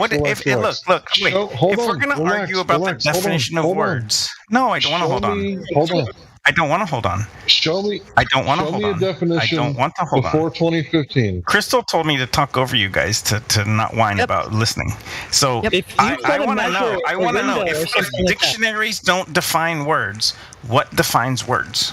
Okay, is this what you're going to do at a job site if you have to measure a window or a table or something like that? Yes, at a job site, if somebody started arguing with me that dictionaries don't define words, I would start arguing like this.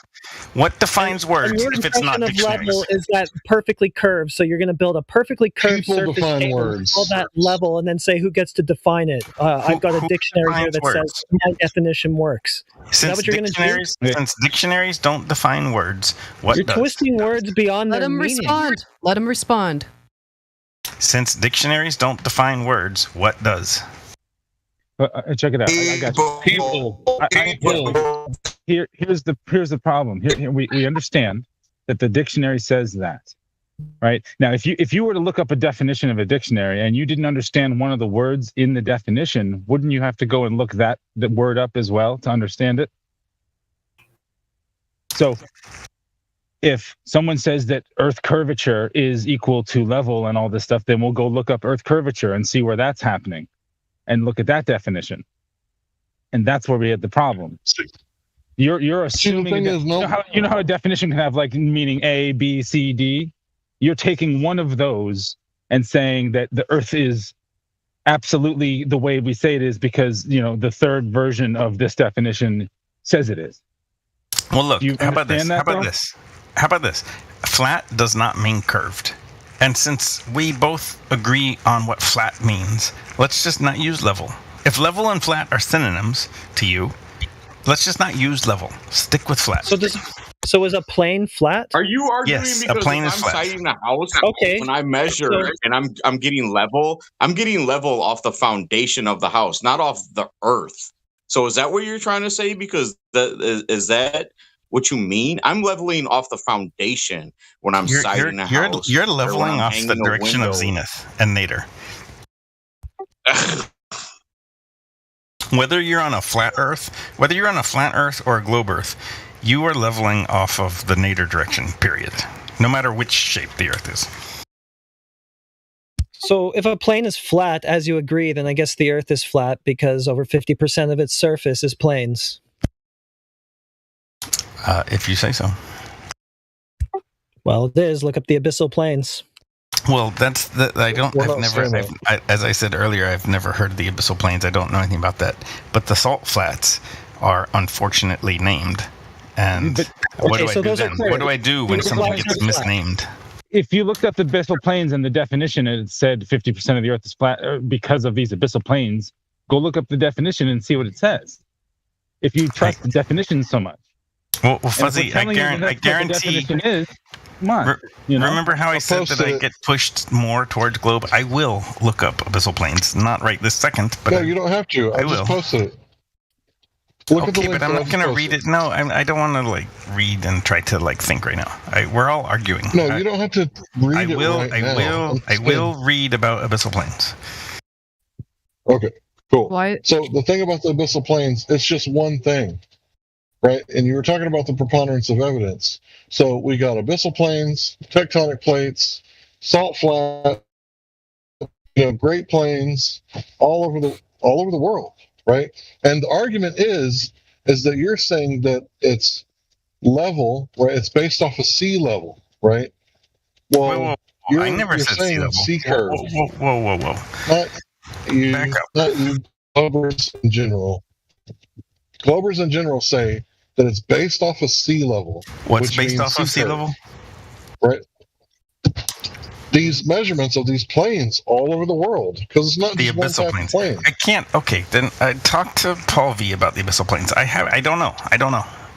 When I don't know, all I can say is I don't know. I'm not going to bullshit you. Okay, cool. I know. I'm trying to talk to the audience. So, what Globers are saying is that these planes that we're measuring, they're measuring it against the sea level. And to them, when they say sea level, it means sea curve.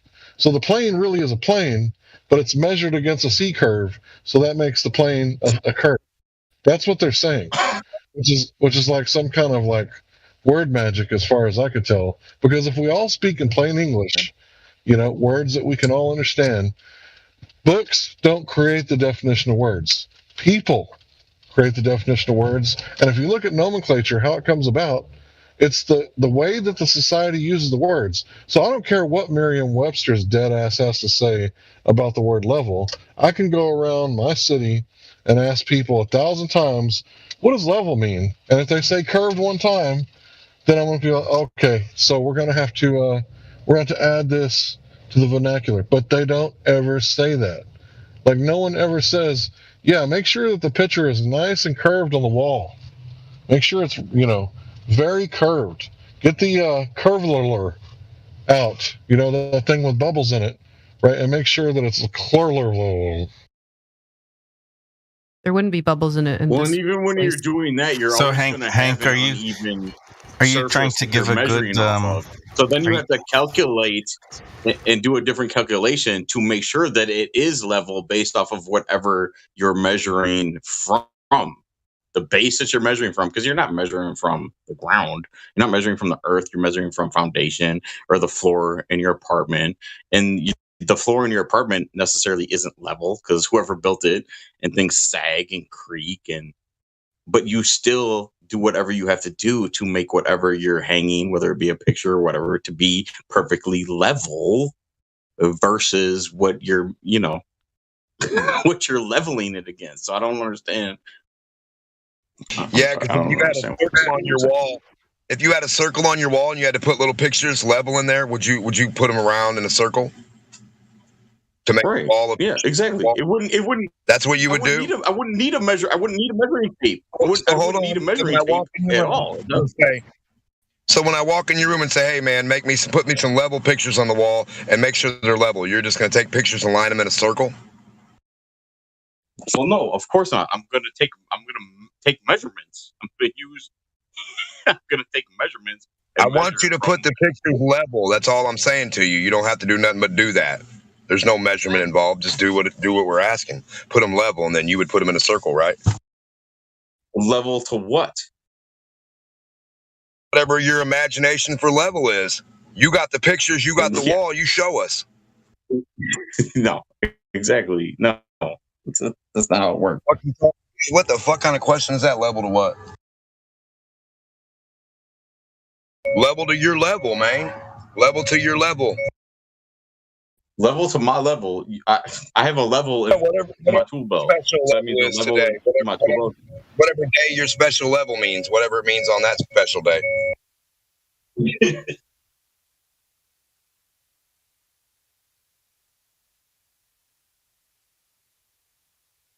Roland, why the fuck are you so obsessed with the words? Because it's all he's got. Doesn't have earth curvature, doesn't have earth rotation or measurements of any of these things. All he's got is semantics and word games and twisting words to the opposite of their real meaning. Is that true? Is what he assumed true? No. And neither you. What's your obsession? Feel obsessed. I don't feel obsessed with the words. Yes, you do. You're like, I would like to agree on them. Terminology. Okay, but you said flat planes doesn't equal flat because it's a misused word or it's an outdated word or name or whatever. Yeah, like Indians in North America maybe wasn't the right word to call them. Perhaps that was a misnomer, and so misnomers happen. And I think salt flats is a misnomer. How does I think salt flats is a misnomer. I think salt flats. I think salt flats. How much curvature is there to the salt flats, Roland Boulder? How much curvature is there to the salt flats since they're improperly named? And where was it measured? Salt flats are a misnomer as well, and that. Okay, and I brought the Indians in. Let him answer. Why? I brought the Indians in to illustrate that misnomers do happen, and I think salt flats. Yeah, I am making a straight up equivalency. I might be wrong. Native Americans aren't Indians, but the salt flats aren't curved unless you can show us measurements that show us that they are. I might be wrong. I might be wrong, but it's not a false equivalency. Misnomers happen. It is because it's not a misnomer because there hasn't been any curvature measured to the flats. That's why they're called flats, unless you want to show us those measurements. Look, you shouldn't be arguing this point. If they're synonyms, you shouldn't have any problem with them being called salt levels. You're a double-speaking weasel, so I should be holding you to it. You shouldn't have any problem calling them salt levels. I don't, but it sounds stupid. So then great. What everybody else calls them. Who cares whether it sounds stupid or not? I think they are a misnomer, and if they were called salt levels, I wouldn't be arguing about them at all. Okay, who cares? If it's a misnomer, it must be because they're not flat. I don't care about these words. Let's move on. You care. You care because you said it's improperly named. So if it's the wrong word for the thing, what is it? I'm bored of the level flat conversation. Jim, why are you here? Don't ask him that. We were talking about other things. There's other more interesting things. I'm here because you guys sharpen my debate skills quite a lot more than you realize. So this is as sharp. Yeah, but Jim Pando doesn't think that, does he? I don't know. Jim Panda's unusual. Well, we're not doing a good enough job. And Orion goes there sometimes, and I like listening to Orion talk there. Okay, but this actually reminds me of something I've been meaning to tell you. So I was over at Gem Panda server like a month ago or something, and Roland was in there, and Roland was trying to make the intellectual point to those guys that even though he still believes the Earth is a ball, doesn't take flat Earth seriously, he was trying to make the point to them that our server over here, or this server here, and the individuals in here with their scrutiny has made him better at researching things and cross-referencing things, and has made him a better researcher. And he was trying to make that point to them that, the flat Earth topic is a good thing for that reason alone. And everyone over there was just yelling at him like, "No, shut up! Boo! Boo!" Flat Earth bad. I get yelled at no matter what server I'm in. Okay, but I want to hold you to this because you said that the salt flats are improperly named, that's the wrong terminology for and them. that's holding you back for some reason. What are they, if not flat? What are they? Oh, can we please move on? They're level. No. Can we just move on? This is what we're here to do. You said that they're not flat, that it's a misnomer, like calling the Native Americans Indians. I don't think he cares that they're flat. He just cares that they're called salt flats. It's a misnomer. It was a misnomer. That's it. Let's move on. What he's trying to say is that they're not actually flat, so they shouldn't have been named that. So what are they, Roland? They're level. Can I ask him? Okay, level meaning?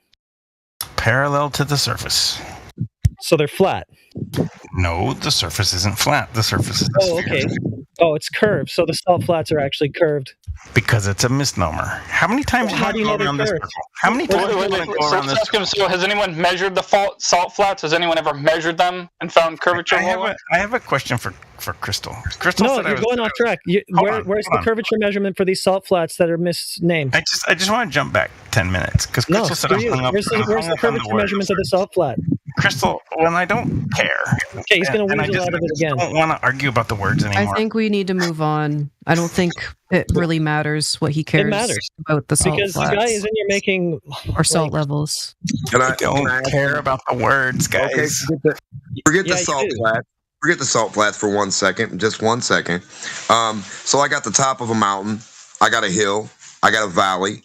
I got a crater. I got a 90-degree cliff. I got a 90-degree waterfall. Where can you point out this level curve at on those objects of the Earth's surface? First of all, you shouldn't call them mountains. They're called giant hills. No, my mountains have points on them. A hill has a rounded portion, so a hill is a hill, and a mountain is a mountain because of a pointed tip. Or a bluff. What about bluff? So can you show me the curve? All I'm worried about sewing needle? Yeah. Let me see the curve in the mountaintop or the hill in your backyard. I'll take either. Spiky hills is better. Spiky hills. Yeah, well, show me the hill that matches 8 inches per mile squared. Show you a hill that I can't. How about a mountaintop? How about a Grand Canyon? How about a waterfall? Does anything on the surface or topography of this planet follow the curve of the Earth at 8 inches per mile? Any of it? Salt flat does. I don't think so. What about the mountain that's right before the salt flat or the canyon that's right after? Do those conform? I don't know. Can you say salt flat as an answer to that question? I just literally asked you like seconds ago with Central Banker. We just asked you for measurements of the salt flats being curved. So has anyone measured a salt flat and found curvature? You're going to use that? Yes, my God, yes. People have. Yeah, show us. Let's see it. There's that whole geodetic reference stations thing. I don't. Roland, what time is it for you? It's exhaustion time. Is it 12, 1? It's about noon. Oh, you're good. Well, I mean, are you saying that a salt flat like Salar? Oh my God, Lemon has entered the chat. I'm dead. I can't win, guys. Well, are you saying that a salt flat like Salar de Uyuni that's 1,000 miles has 8 inches per mile squared of curvature in it? Is that what you're saying? What's the time hack for everybody here? Crystal, Orion? So it's just going to try to conveniently skirt right off topic. 12 a.m. Because no, I'm just, I shared. I'm curious what everybody else has to say. Well, if it's 1,000 miles of salt flat, you'd expect 1,000 squared.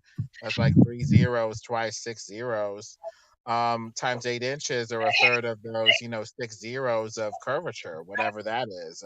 Probably 10 to the minus 17 or something. Those 6 zeros, it would be what, 666,000 feet of curvature or something like that. 66,000 feet of curvature. Let's talk about cold moon night. Hold on. So if you go to QE's website and if you look at the proofs, and I'm pretty sure if the website didn't blind what's her name so bad she could post it for me. But one of them is the salt flat, right? And it's got like a nice little tiny dancer, and she's dancing on the salt flat.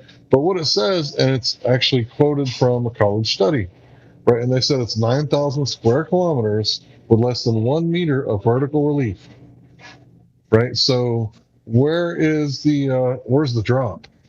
9,000 square kilometers and 1 meter of drop, and it only has to flood, a couple inches, and the whole thing is flooded. I mean, that doesn't really make any sense.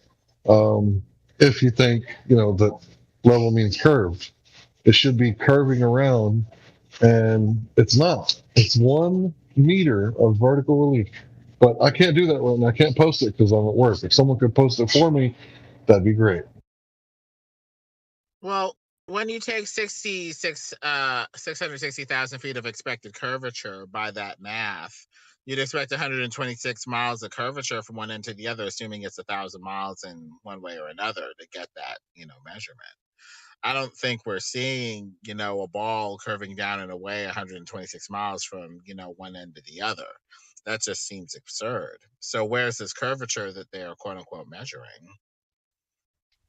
Yeah, and if Kansas is flatter than a pancake and Florida's the flattest state, where's the studies that say that, Kansas is rounder than a golf ball or less round?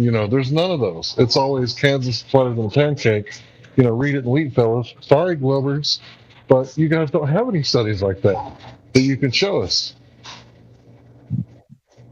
Yeah, is there one state that has more curvature than the other one? Salt flats to try to break. I'm sorry. Go ahead. I was just trying to make a stupid joke. He just goes full reification mode with that stuff and says that anything that's flat actually means level, which means perfectly curved at 8 inches per mile squared. Well, maybe this is a dumb question, but all I wanted to ask was, when speed demons that want to break speed records go to salt flats, do they need to calculate curvature for their equipment when they're shooting across the salt flats at 200 miles an hour in their little rockets? So that do they have to calculate that or no? Is that done? I don't know. Of course not. Is that important? I mean, as abysmally terrible as some people are at math, there's no way. There would be mathematical mistakes all over the place. One would expect, but who knows? Maybe. I doubt it. The Global Pinpoint Globe Master Calculation Math Book, you too can be a Keep It simulator like them. The math, the Earth is made for simple people who, like simple, planar, flat stuff.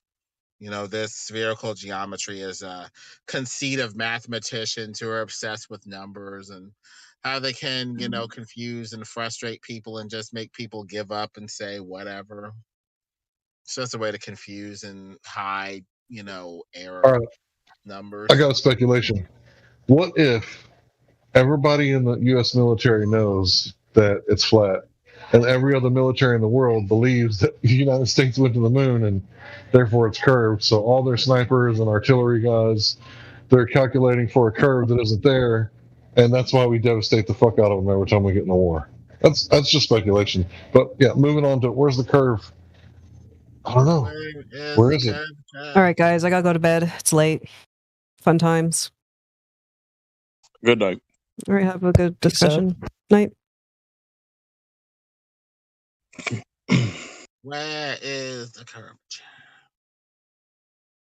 Well, that's an interesting point too, because I thought I heard somebody earlier mention about ballistics and about shells and rockets and things hitting their targets. Well, I mean, how pinpoint accurate are all these devices anyway? I mean, you hear all the time, I mean, no missile or no shell should ever miss its target if they're using all these great calculations to figure everything out. But you see constantly, well, as far as we're told, things not necessarily being pinpoint accurate as far as military concerns go. Maybe not. Maybe not. I don't know. Who knows for sure? Unless you're, the one behind the devices. I don't know. Don't they use railguns up to 100 miles or something like that? How would you even have a line of sight at that distance on the globe? I don't know. Railguns even exist? I don't know. Well, I'm not saying you're wrong. Yeah. And if you go to QE's website, Sea Sparrow Block 2, right, is a line of sight targeting system that's good for, I think, it was up to 40 miles. And what'd you say? Line of sight, right? That's the key word. Line of sight targeting system. And the targeting system is actually below the actual gun or barrel or rocket or whatever they're shooting, right? If you would think, if it was line of sight on a curve, that line of sight, thing would be way up in the air. But it's actually below. Well, what about like a mortar? What about like a mortar shell, Hank? Like how do they figure, just kind of playing devil's advocate, right? How do they calculate like where a mortar shell is going to land? I'm sure they don't take in Earth curvature. They don't. They simplify the calculations by assuming it's flat and rotationless. It's just a simplification, that's all. Because that makes everything better when you assume it's the opposite of what it is. How would that even be possible? Like you would think you would never hit your target, correct? Let me help you out. The guns in World War II were like 25 feet long or something like that, and could shoot over 20 miles. Didn't have anything to do with a mortar. It was shooting a projectile that far, 20 miles.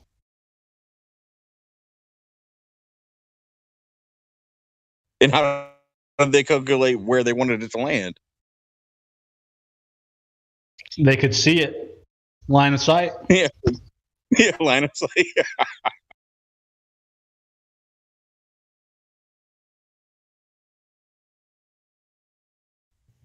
See, the thing is, the globe claims that the horizon should be at 1.225 times the square root of the observer's height in feet. If it was, and we could never see past that, then, the Globers would never talk about refraction. It would be the flat earthers talking about refraction. But no one would ever take us serious if you actually couldn't see past 1.2 times the square root. Right? I wouldn't be in here. Out of here. No, I would have looked at this and laughed. Yeah, you would have looked at it and threw some metaphysical rotten tomatoes. You dumbass, you stupid, you just don't understand. Refraction causes you to see the Earth is still flat because of refraction, even though it lines up with geometry perfectly, but it doesn't, right? So we're the ones with the actual evidence that we can see too far, and all they have is words. We have reality, right? We can all see too far. We all admit we can see too far, and all they have is words. Life preservation words to keep their, sunken globe Earth. They're trying to bring it back like the Titanic or something. It's like they got this zombie Earth, with a cosmological constant crisis with 120 zeros that they forgot to factor in, right, when it comes to gravity. Oops, gravity doesn't work at the galactic level. I don't know. What are we going to do? Here's a floaty device. We'll call it dark matter, right? And anytime that anybody brings this up, how come gravity doesn't work at the galactic level? We'll just tell them that, dark matter is the cutting edge of science, right? And we don't really know what it is. We just know what it does. Well, the other thing, and this might be elementary flat Earth, but the other thing that I never understood was when you take a balloon or a blimp or a helicopter and you go up off the ground, at what point do you stop supposedly spinning with the Earth to where you can just hover and the Earth spins under you? Like, I mean, that to me never made any sense. And maybe that might be elementary flat Earth, but yeah, no Glober has ever been able to explain it to me either. Well, they say something about the Earth spinning with the planet, but the only time you see air moving with a moving solid object like the Earth is when it's contained, like in a car. So if they're saying that the air moves with the Earth, it has to be contained with like a firmament or something. But there's no firmament in the. But shouldn't the air then, at the same time, always move in the same direction? But we don't always get the air moving. The air moves in all directions. Like you can get a storm come from the east to west, to north to south. So you know what I mean. That's why I don't know. Yeah. You nailed it. It's just not consistent. You know, we see clouds going one way and then underneath another layer of clouds going another way. We're not seeing a predominant direction for the wind. You know, like you take a tennis ball that's covered in water and spin it, and the water is going in one direction. It's going to migrate toward the equator or whatever, toward the midpoint of the ball, and then, you know, go out from there. And we don't see the wind doing that. And so, you know, there's inconsistencies all over in their story, but you know, we believed it for 500 years, and I guess people are just kind of used to it. So if this refraction is causing it to happen, you know, to ride off of Elijah's thing, wouldn't skylines look different, like based on the amount of refraction? Like if it was like 4th of July in Florida, wouldn't their skyline look different if it was like December the 25th? Because, you know, the buildings would be refracted behind and in front of each other.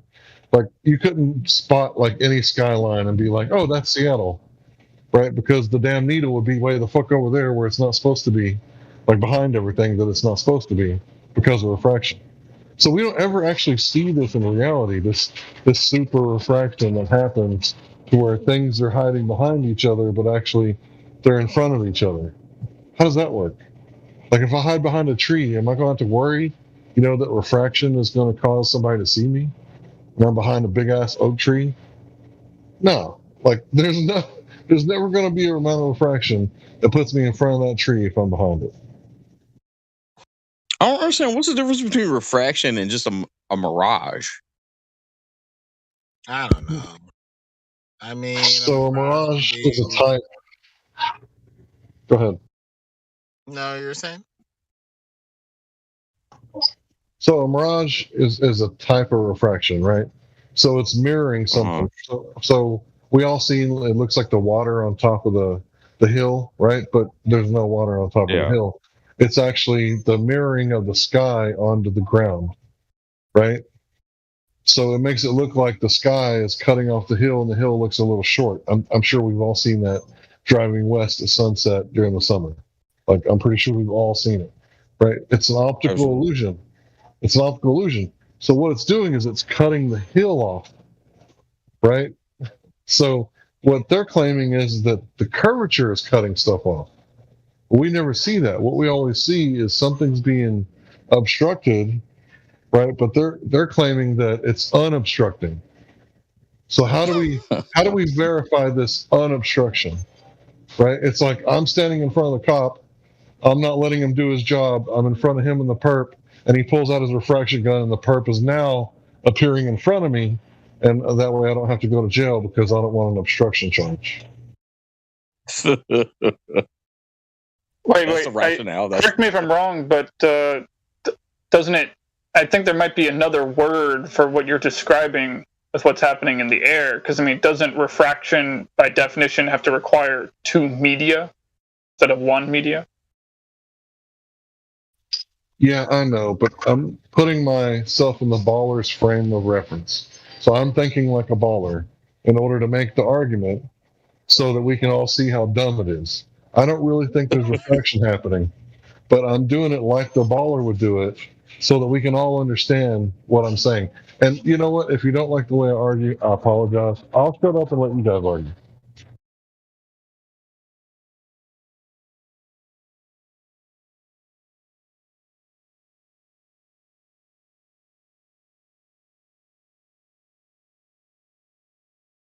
Since nobody's talking, Hank, did you ever get to watch that video that I put in the chat a couple days ago about the I forget his name. It was like a little lecture, 4-part lecture. Did you ever get a chance to watch that? I don't know. Send it to me. Message, because if you put it in the chat, I'll probably never see it. I'll send it back to you. Yeah, sorry about that. I watched first part about it, but I couldn't get through the rest of it. But it goes back about what we were talking about a couple of nights ago about your legal name and all caps. Oh yeah, that's good stuff. Yeah, I like that stuff. Yeah, here's the thing. There's no refraction gun. Thanks. There's no refraction gun to obstructed objects. There's nothing you can do. Now they do have technology, right, to where they have a suit or they do something to a tank to where they cause the light to bend around it. But that doesn't exist in nature, right? Something artificial, synthetic, something they're using to, make the light. I've seen people use a shield, right, to make it look invisible. They get behind the shield and you can't see it. But that's actual refraction. Those invisible shields, invisible police shields. I don't know if you guys have looked those up. They're actually pretty cool. I sure wouldn't mind having one. But yeah, this stuff doesn't exist in like nature, especially when you're talking about the Atmos, right? I mean, think about it. You're in the water. You wave your hands back and forth like an angel or whatever, right? You can really feel the pressure. You're getting a good workout down there, and you'll start starving for oxygen like really fast because you're putting in a lot of work. But like above the water, you flap your arms like a bird or an angel or whatever. And it's like you can barely feel your hair moving, right? Because the density level is so different. And if the change in density is what causes the light to do all that bending, so they say, where's the density changes in the Atmos at a foot above? And then, well, how high are them cranes up in the sky? 30, 40, 50 feet? Well, that would actually be actual levels of density changing, and that would make the cranes look all wonky. But it's not going to make the cranes set behind an actual obstruction and then reappear if they're actually obstructed. And that's what we would have to see. We would have to see the Earth look like a cell one day, look flat another day, and look curved another day. If that kind of refraction was actually happening, you would wake up one day and be like, oh my God, it's a cell Earth day.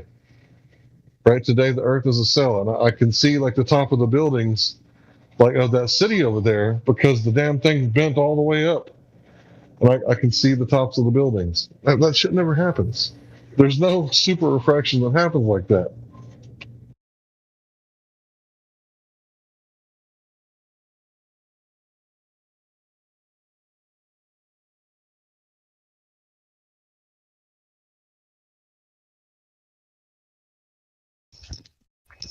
Hey, Hank, am I coming in clear?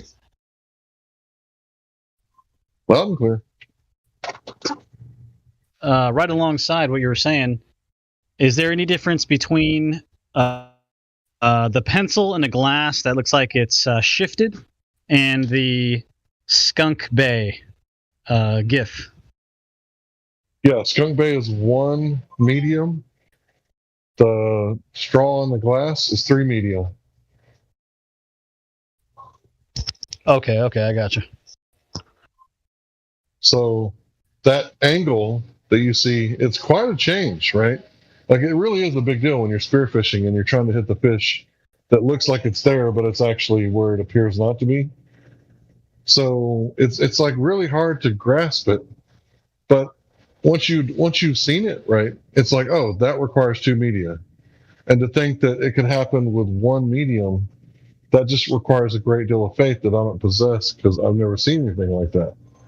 I mean, it would literally mean that, when we're, our boys are joining the military and they're training the snipers, Gunny would have to come down and be like, you're shooting refracted targets. What refracted targets has anyone ever shot at? Has anyone ever heard anything like that? You're not shooting refracted targets. You're not shooting the people on the other side of the hill that are presented on the front side of the hill. If you see them, they're in front of the hill.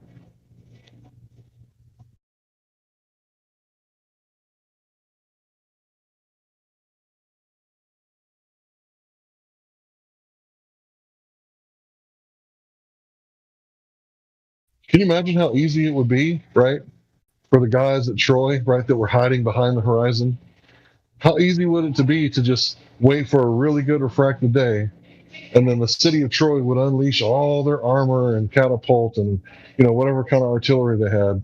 And then when they spent all their arrows, then they could just, actually walk over the horizon, right, and then go kick some ass.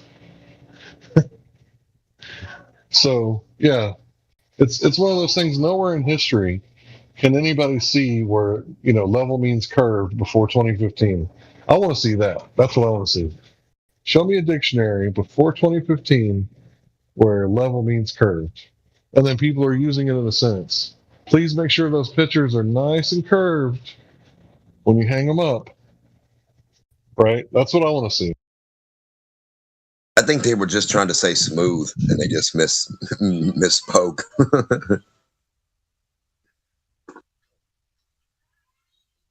I just sent it to you, Hank, private message, but I put it in the regular chat too for everybody if they're interested. And I don't want to claim that I endorse this guy, but I listened to the first part of what he had to say. It's pretty interesting. I didn't listen to the rest of it, so disclaimer. I don't know what he's going to say in the next couple of parts, but it was some pretty interesting information. Anyway, just throw that out there for everybody. Sorry to interrupt. Thanks for sharing. And yeah, I've been using the word refraction a whole lot. It's just for colloquial understanding of what we're talking about. Obviously, the kind of refraction they're talking about, it doesn't exist in reality. So I would need to see a demonstration, before we can add any validity to that word or to that unobstructable optical occurrence. So I need to see the unobstructable properties of refraction, if that's possible, which I doubt.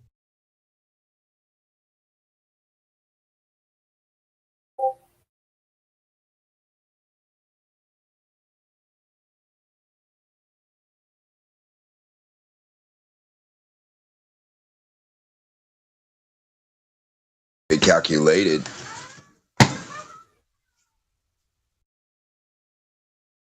Look at our simulator of calculations, our calculated simulation of simulated calculations of our equation.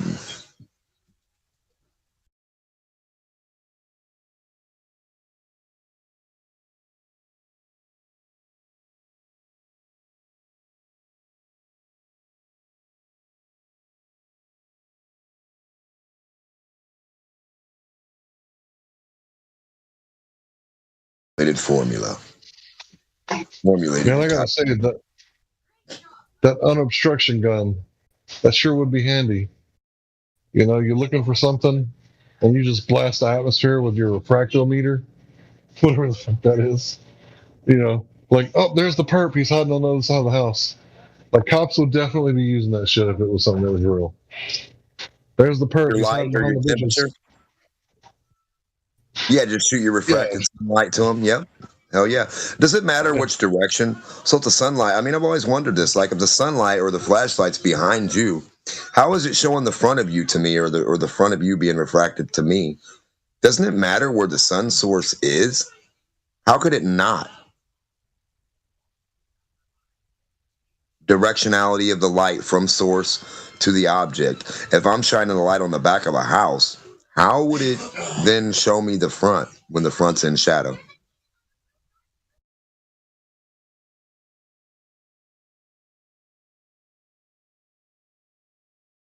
You got anything for that?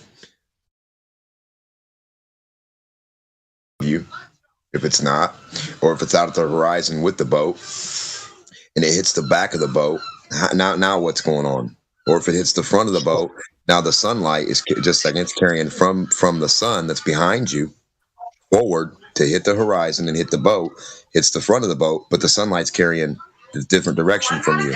So now how is it refraction towards you? Kind of weird, right?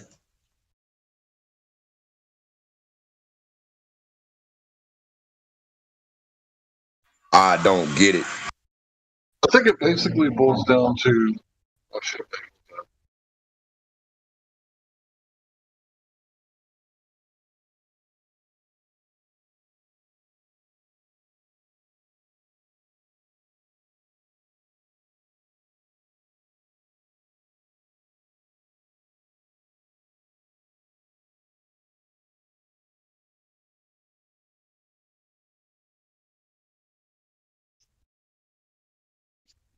what it boils down to is there is no science or knowledge of the globe Earth. No one has ever experienced it. And if people think that they have, well, they saw it on TV, or atmospheric conditions were causing things to disappear from the bottom up, like the Skunk Bay, or they're not taking into consideration perspective. But no one has ever experienced or has firsthand knowledge or has any science for the globe Earth. So they're just rejecting the flat Earth based on principles, right? They're feigning, what's it called? Humility, right? To say that we don't believe that we're in a special location. We don't believe we're in a, we don't have a special Earth. We don't have a special sun. I'm going to Neil deGrasse Tyson say, we're actually in a very small galaxy, and, what if, there's a multiverse? And it's like, oh, multiverse, huh? Well, that sure would explain away the fine-tuning problem, the one that Einstein talked about, the one that Matthew talks about. So they're just rejecting it based on philosophy. They don't want to be the same. They don't want to be special, right? They don't want to be judged. I think that's what it all boils down to. They're just rejecting it on a philosophical level, and that's why they claim that they don't know anything, right? Because they want to keep the Earth, even though they know they can't know that the Earth is a globe. But they want to keep that globe Earth on all costs, because anything else is just horrifying. They're scared of it, right? It's what did Mr. Hubble say? Edwin Hubble. He said the horror of a special position in the universe, right? They're terrified of it. So they reject it on philosophy alone because they have no other base to reject it on. It means everything's set in stone. It's kind of like the monkey, hear no evil, do no evil, speak no evil. Right? They're just going, no. All right, they can't get out of it. Gravity. No. Yeah, if you're on a plane and we have the pinpoint, like you're saying, if you're that stuck spot in space, like that thing, you're it. Like they can't run from that. Like they're already in a corner. They're in a box. They can't. It's reality. They can't run from. It's resistance. It's physics. They can't demonstrate how one heat source can do 20 different temperatures on a ball. No lab. And then they got the axis of evil in space, right? To where the Earth is literally in the center of a bunch of layers, and it's lined up with the equator. Like space is lined up with the equator. Right. And the sunlight, like it's there, and then like what? And then I don't see that. We don't see that. We don't visually see that. How they represent the light to be half and half on this planet. We don't see that. Bro?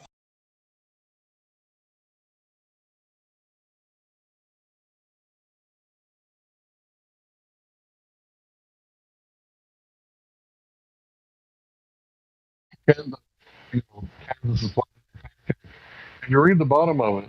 It said they kept getting one, right? Meaning perfectly flat. And they had to fine-tune their instruments to get a 0.997 or something like that. I can't remember if that number is exactly right.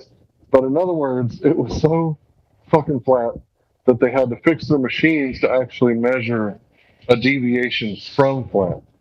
And once they fine-tuned the machines, they got a 0.997.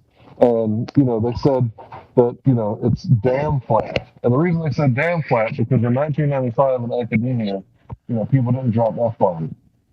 So I would say nowadays, if they were to redo that same experiment, they would say it's fucking flat. That shit is fucking flat. Because think about that. They had to fine-tune the machines to measure any deviation from perfectly flat. And then when they finally got it right, it was almost perfectly flat. Yeah. I don't think, and I mean, like literally, they don't know what horizontal or down or up is really on a sphere, do they? Do they even know? Do they know that every direction is to space on a sphere, except right where your feet are standing? North, south, east, west. That's why they invented like the poles, the magnetic poles, and that's how they justify which way is north and which way is south, or east or west, is with that logic right there to like kind of answer your question as far as how they see it. The 23 there really is a North Pole. There really is, I wouldn't say it's a pole, but there really is, something causing magnets and compasses to point towards the north. So they didn't invent that. Now, is he talking about the 23-degree tilt, Hank, that they supposedly have on the sphere, the 23 degrees, and then you got like the Earth supposedly tilted at the 23 degree, and then the top of that is North Pole, and the bottom at the tilt away 23 degrees, right? And you got that line of light from the 23-degree tilt. Is that what you're talking about, or are you talking about what Hank said?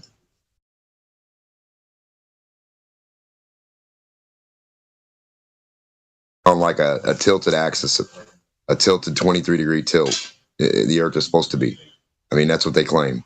And then the sun hits it a certain way to create the equator, and then you have the top tilted portion is north, and then the bottom tilted portion is south.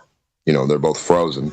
But I'd love to see a National Geographical demonstration of temperatures on a globe with one heat source that makes that same sense.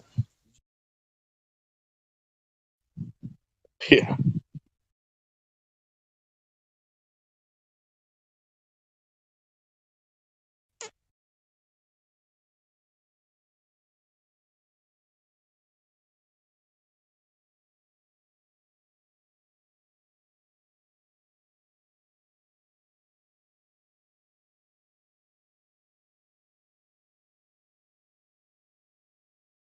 I was talking to McToon earlier.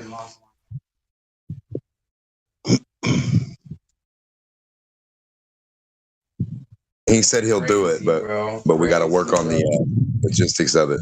Right.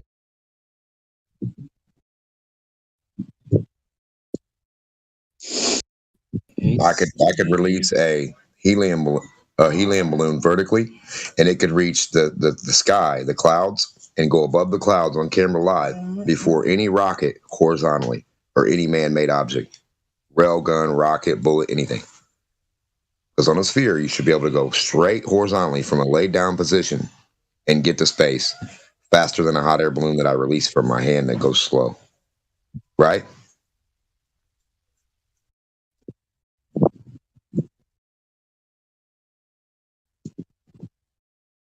Yeah, for me at this point, I'm done with all the gimmicks. If we're going to measure the Earth's curve, we're going to directly measure over the Earth or over the water, because the water adheres to the curvature. This would do it, Hank. If you sent any object straight, horizontally straight, and then went to space, right to the clouds at 35,000 feet and all that, with the camera on the front and the back, and you got stuff set up to watch it before it even takes off, already set at the horizon, watching it go past and everything. Yeah, we got this covered. And that's what it would do. Because every building that's built, literally, like if I take a building and put it on top of my ball, my sphere, then I turn my sphere to the right, now the building is a space bridge. Every building, everything off the surface of this is a space bridge into space or air, whatever you want to call it, right? How's it not? And they tell you they can't do this, but every building is that. It's exactly that, what they supposedly can't do. And they supposedly can't send stuff horizontal, but the only way a rocket can ever go to space is horizontally. Look it up. So why don't they just put it straight horizontal from the dirt, straight horizontally, straight into space? Horizontally. That's what I never understood about those rocket launches, is you would think the closest and easiest point, distance to any 2 points is a straight line. So why wouldn't you just constantly shoot straight up? But they don't do that. They always say they have to curve, and the reason why they have to curve is because of the rotation and all that, and it has to catch the orbit and the rotation in order to then boost itself out into wherever the fuck it's going. Right? Isn't that what they say? Yeah. Now think about this: a moving ball, kind of. Yeah, but if I got a gun barrel getting ready to shoot the bullet off with a spinning ball, and the gun barrel shoots the bullet, it's going away from the ball no matter what. So horizontally, it's still going away from this ball, whether it's going up horizontal. If you turn the globe sideways, guess what your rocket's doing? Straight horizontal into space. There's no difference here. This is a globe. It's the outside of a sphere. There is no physics that are different from any point to any point. So how can they not just sit the rocket down right on the ground, right on the street, even put it on wheels, send it straight to space? Because they know space. I'm just saying it would prove the globe, right? Yeah. If you could horizontally send any object horizontally just straight to space, flatly straight to space, then we're on a ball. Well, don't airplanes work in the same way? I mean, if everything does, and everything get up into an airplane and you 30,000 feet, every time you look out the window, you're looking down at the Earth. How come you're not looking sideways at the Earth? Right. So what I'm saying is, you know what I mean? Yes, everything goes horizontally. I know it already does, but guess where it goes? To the next city, the next country, the water. Just like your bullet. If you shoot a bullet up, a bullet is going to go up and come right back down. You made no ground with the bullet because you shot it up and it came right back down to the spot where you shot it from. Now, if you shoot a bullet horizontally, does it ever come back? No. Well, it's not going to come back to where you shot it from. No, so what I'm saying is the only time you ever gain momentum is horizontally. You never gain it shooting it straight up. Mm-hmm. So why would you not shoot it horizontally? There's nothing to confirm that. So one thing I remember is back in the 1800s, they were trying to prove the Coriolis, right? So they shot a cannonball up in the air thinking it was going to land, like however many seconds times the speed of the, they thought it was going to land far away. One time it actually landed right back in the fucking barrel. Yes, sir. Remember we talked about that, Hank? We were talking about that. It's been a while, but me and you used to talk about that, I think, a while back. Yeah, back on Hangouts. Yep. That's the thing. I've seen people shoot bullets, right, and they want to retrieve the bullet. Guess what? They didn't have a hard time doing it. They just shot the gun straight up in the air, and then they would just listen. And then you could hear ping. Okay, I think it landed over there. And they would triangulate with their ears where they heard the sound from, and then go over there and then actually find their fucking bullet. Has anybody ever watched forensics, or do they know about forensics when you got to catch a killer and you got to know the angle and trajectory and momentum and the speed and velocity of the bullet and you got to know its path? Right. When they follow these paths, what do they put in the wall to show you the path? A straight line. A perfectly straight fucking stick. Yeah. How odd. Perfectly straight line. It's the same thing if you're playing the game that kids used to play. I'd never played this shit, but if you have a bow and arrow and you get a group of your friends and you shoot the arrow straight up in the air and you're all standing underneath it, waiting for it to come down, this is the same situation, right? I mean, it's not the same as a bullet because a bullet the trajectory will shoot it a lot farther. But the physics are the same. Right. Now, if I said the physics, that what I want you to do is make momentum. I want you to gain any distance with this bullet. Now, are you going to shoot it up or are you going to shoot it forward? No, exactly. Yeah, go at an angle. Right. To try to get forward as much as you can with a little height, right? Yes, exactly. Right. So, so why would anybody with a rocket fight the idea that they know they're coming right back down to the same place where they left, because that's how physics works, even in a rocket, because it's the same thing. And then where do they get the 18,000 miles an hour at ever? So you're saying that a rocket falls at 18,000 miles an hour and a bullet falls at 18,000 miles an hour? Is that what they're trying to tell me? So when you shoot the rocket up and it does its little fake arc back down, right, supposedly around the globe or around or down or whatever, right, that's supposed to be 18,000 miles an hour? I mean, you're looking at this I understand where you're coming from, but you got to think about this. The amount of fuel that it would take to reach. Oh, I know. The rocket equation. Trying to reach. It's not even plausible. But by their standards and their numbers, the rocket and the amount of fuel it would take, it doesn't even compute at all. The rocket equation, do you know what it is? I know exactly what you're talking about, buddy. The rocket equation is... No, offhand, I do not offhand. I'll tell you. It's like... No, I got you. It's fine. I know what it is. Warner von Braun, out of his own lips, he said the rocket equation is 94% material. Okay, 94% material. You got that? And then it's 6%. I mean, I'm sorry, 94% fuel. I'm sorry, God damn it. I'm so sorry. I said it back. Yeah. 94% fuel, right? And 6% material. So sorry, I said it backwards, guys. I do that sometimes. I'll be thinking about so many numbers. So it's 94% fuel and it's 6% material. Now, have you ever in your life seen anything match that equation?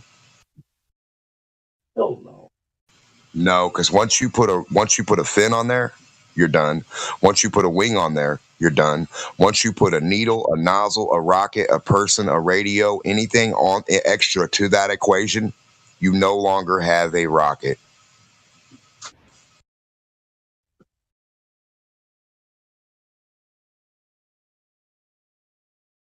So the only thing I've ever seen, to be truthful with you right now, the only thing I've ever seen that fit the rocket equation, and I'm going to be truthful with you, it's a fucking balloon that you don't tie. You can't tie that knot. You got to fill it as much as you can. Blow it, fill it, and then let it go. That's the rocket equation. I'm sorry. I'm sorry. And then that shoots the whole gravity theory out the window too, right? Because yes, sir. It shoots everything out. You have this unbelievable force that's holding everything down, but then you can take a balloon and just watch it go. just defy gravity. Well, remember, anytime it wants. Remember, I told you when you turn the ball, right? So if I got a sphere in my hand and I shoot the rocket up, if I turn the ball sideways, I'm shooting the ball horizontal. If I turn the ball down, I'm shooting the rocket down. You understand what I'm saying? Like, it's the idea of where you're at. It's all relative on a ball, and everything is exactly the same towards space for whatever that is. If you're a sphere surrounded by space, no direction should be different from getting to space. How could it be? And if we can build a building horizontally, right? We can build a building to the sky if we want, or so high. And like a rocket can't go horizontally, but a building can be built that way. I mean, and I mean, literally think about it. If you build buildings all the way around a sphere and put them everywhere, and you want to walk on one on the side of the sphere or walk off into space, there should be no problem. It should be spider gravity globe all day, baby. Because the building should support you. One of the buildings will actually be the ground. Under your feet. Like an L. There'll be a whole bunch of L's, 90s, whole bunch of 90 degrees, off into space, off into the air, off into wherever.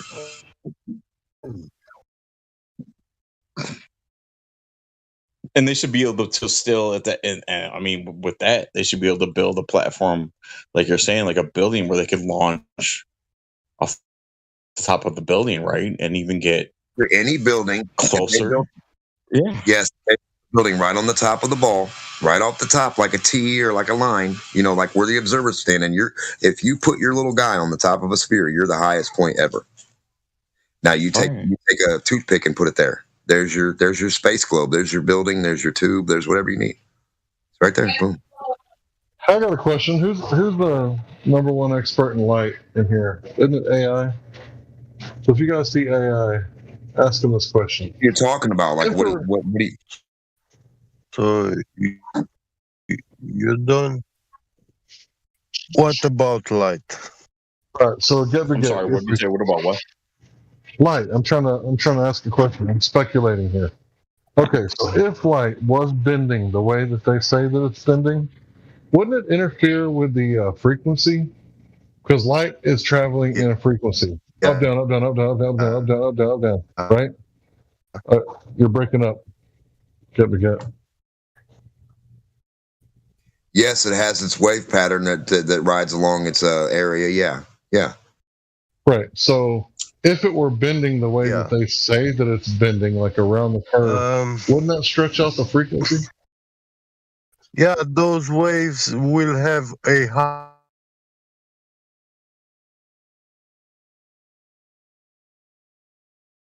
Did he cut out?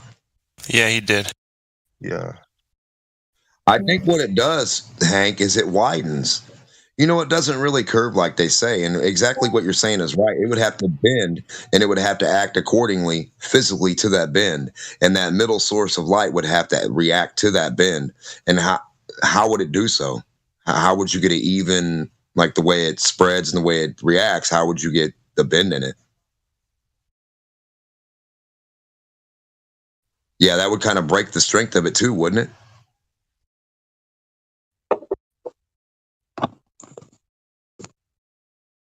Wouldn't that add more resistance and take it longer to get to the destination too? And like, yeah, that would take from that'd take from everything. Yeah, I'm speculating. That'd be another variable that they'd have to include and add more fuel.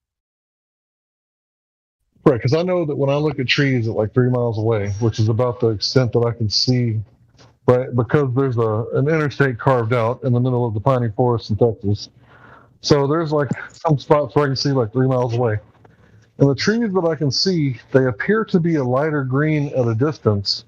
And then when I get close, they're a darker green, right? But this is like a straight shot. So if light were to be bending around the curve at even further distances and bending, like think about like you take a slinky, right? And the highs and the lows of the slinky represent, you know, the frequency, right? Going up and down, up and down, up and down. So it's the number of frequency is how many times it happens per measure of time. So if you were to take that, you know, that slinky and bend it around a curve, like it would make things like change a little. It would like change it a little, wouldn't it? I don't know. Yeah, and the middle would have a way better differential than the edges or the start or the beginning of the slinky. There'd be a differential there. It'd be spread apart way more. You would like diffract it more. You understand what I'm saying? Like it would be totally diffracted way more, right there at that point of bending or arcing. Just like the slinky, exactly like the slinky. If you take the slinky and bend it both ways, at the end you got it piled on itself at the beginning and at the end. And then it gets further away from that point of being, you know, contention of being piled on itself, getting spread out more and more towards the arc, right? You see what I'm saying? The light would do the same thing if it bent like that. And it measures flat.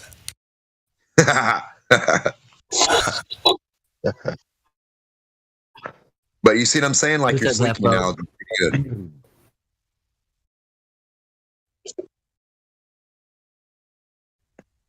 It's propagation of electromagnetic fields over a flat Earth.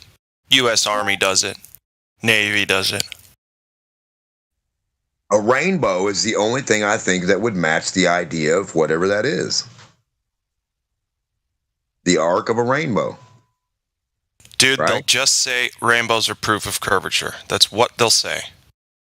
Oh, that's when you look at a rainbow from high altitude, the rainbow part that appears to be setting closer to the ground, it's because of perspective. It's actually closer to the horizon because it's moving further away from you. So a rainbow is got a level altitude, I'm assuming. Well, and it's not actually. Think of it, when you see a rainbow from an airplane, doesn't it kind of look flat?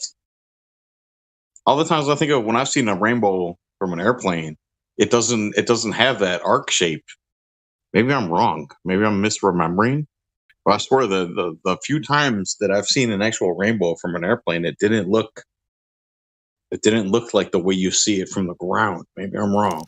In Soviet Russia, pot of gold, find you. Does the window actually have an effect on what you're looking out through the fucking airplane? I mean, you know, for the water and shit. So if it does, maybe I don't know. Just trying to throwing something in there that might logically. Because I say I don't know because I've never been in an airplane too and seen and thought that I was tricked to see curvature because of the window. So I'm inclined to say no because of that, but I could be wrong. I don't know.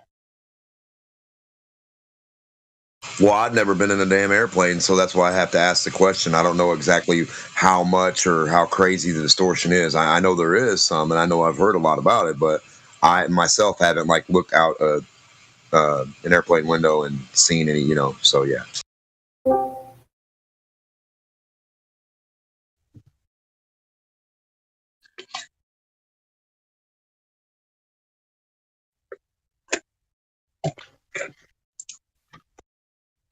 I don't think I've ever seen a demonstration that a Glober's ever given that really fits criteria of what they call refraction anyway. I don't think I've ever seen a sphere taken outside and a little toy boat being shown around any other part of it. Not one time in my life, ever. Not covered with water, not on the little fountain, the granite fountain they have covered with water that spins, to fountain where the water spins the ball. I mean, they could literally go outside. The sun's its own source. How do you need anything else but the sun to be itself for the lab of the sun? And outside is outside. So if you want to witness refraction at its finest, go outside. On a small scale, you got the sphere, you got liquid on the outside covering it, you got the sun, you got the atmosphere. Now do whatever else you need to do to help it along and make this boat pop up from one side of it to the next. We'll be good to go. That'll help.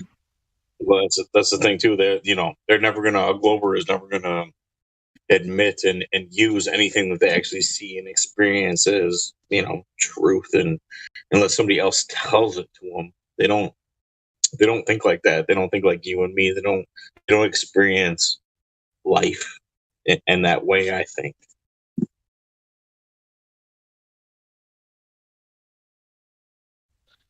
I think if we were to start bringing out the whatever I said, the something Sparrow Block 2, if we were to bring that out and start rubbing it in their face, they're going to start saying that line of sight is curved.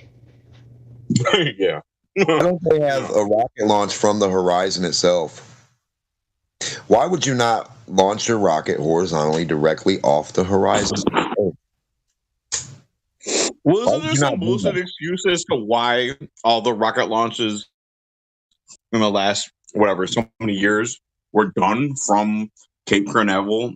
I'm sorry. Yeah, I'm a little. The Russians. I'm sorry.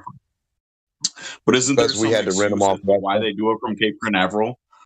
Something about the position of where it supposedly is on the sphere, or am I misremembering? Or did I just make that up? I know they say that in order to get escape velocity, they have to go up and then start making an arc. But I've never heard why they would use Cape Canaveral other than, in case it blows up, it's not going to blow up over a populated area. Right? So we're not going to lose any people. We're just going to have, dolphins looking at the shuttles. Okay, so that's their excuse. Then, could be diverted then into the ocean. It's not going to be mass casualties. But when it lands, it's not a big deal because they land somewhere in Texas, right? So, but that's not a problem. Hey, what a day, man! What a day in this place, man! Let me tell you, it's a great day. I heard Democ's voice for the first time in months, and it made me smile. Thank you, Democ. Yeah, welcome back, Democ. In a world, in Hollywood.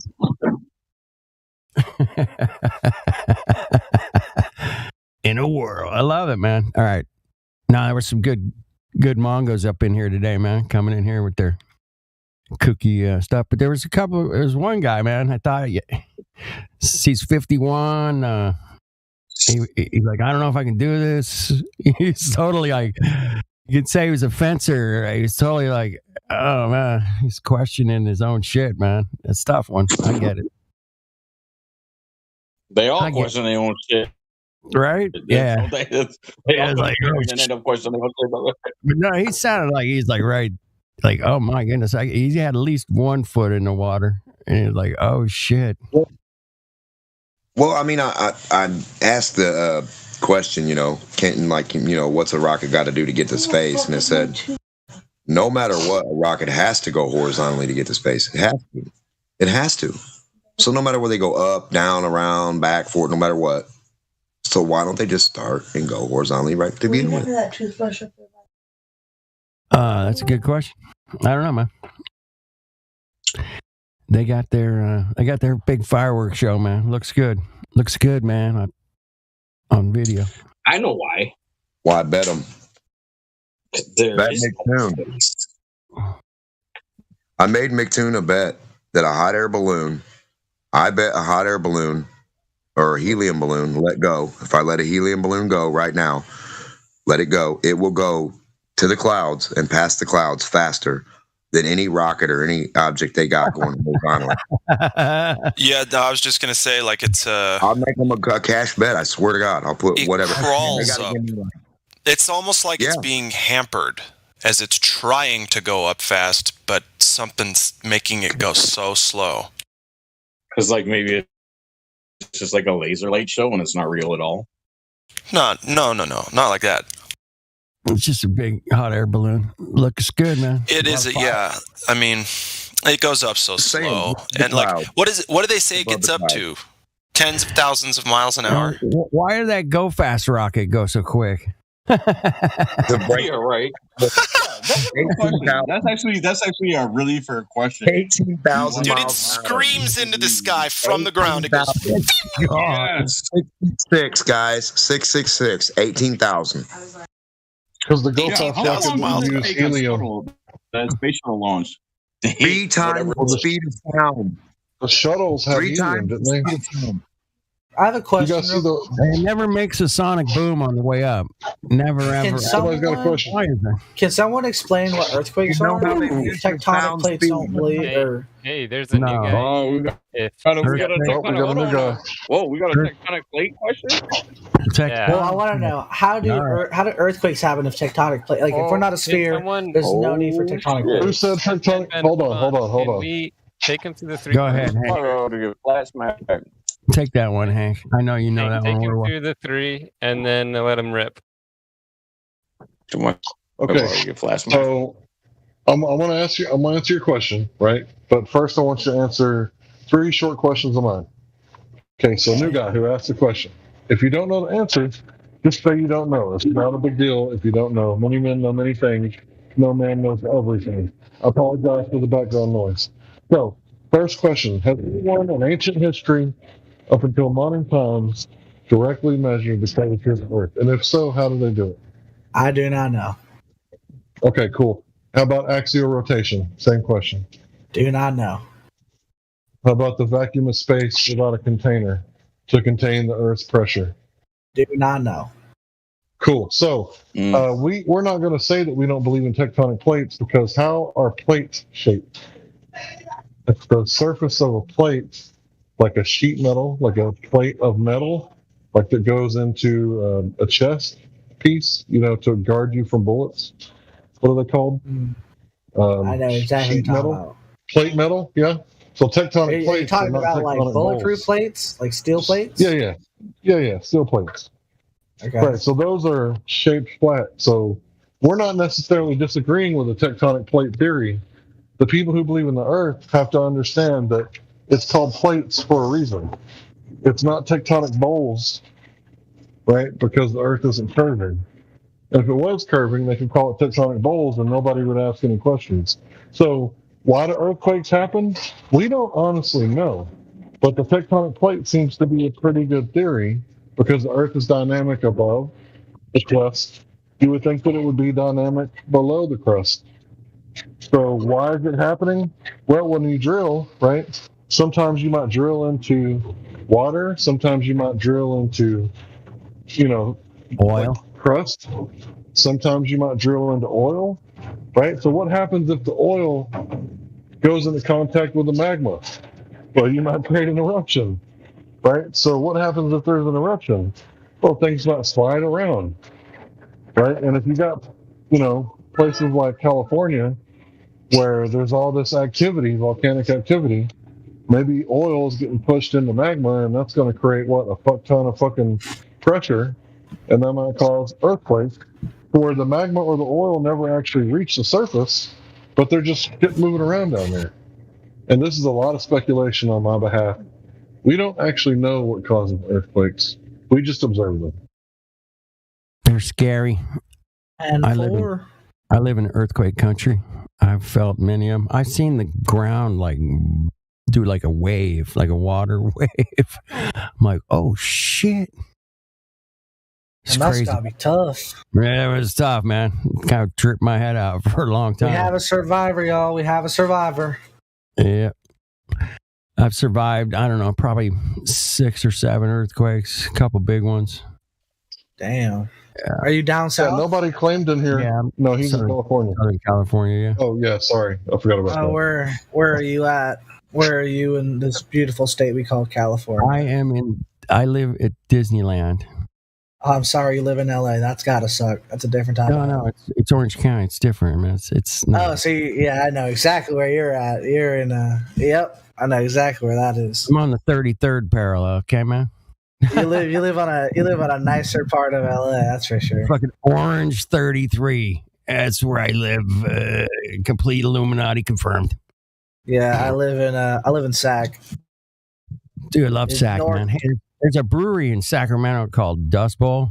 Fucking. Oh, my mom's probably gone there. She fucking. Is it IPA? They got IPAs. They got an amber lager that's incredible called Taco Truck. Is it true that Sac Town? What's it called? Like my Sac. Taco Truck, man. Taco Truck. Check it out, man. No. What's the brewery called? I gotta have my mom. Dust Bowl. Dust Bowl. Dust Bowl. Check it out. Okay. Yeah.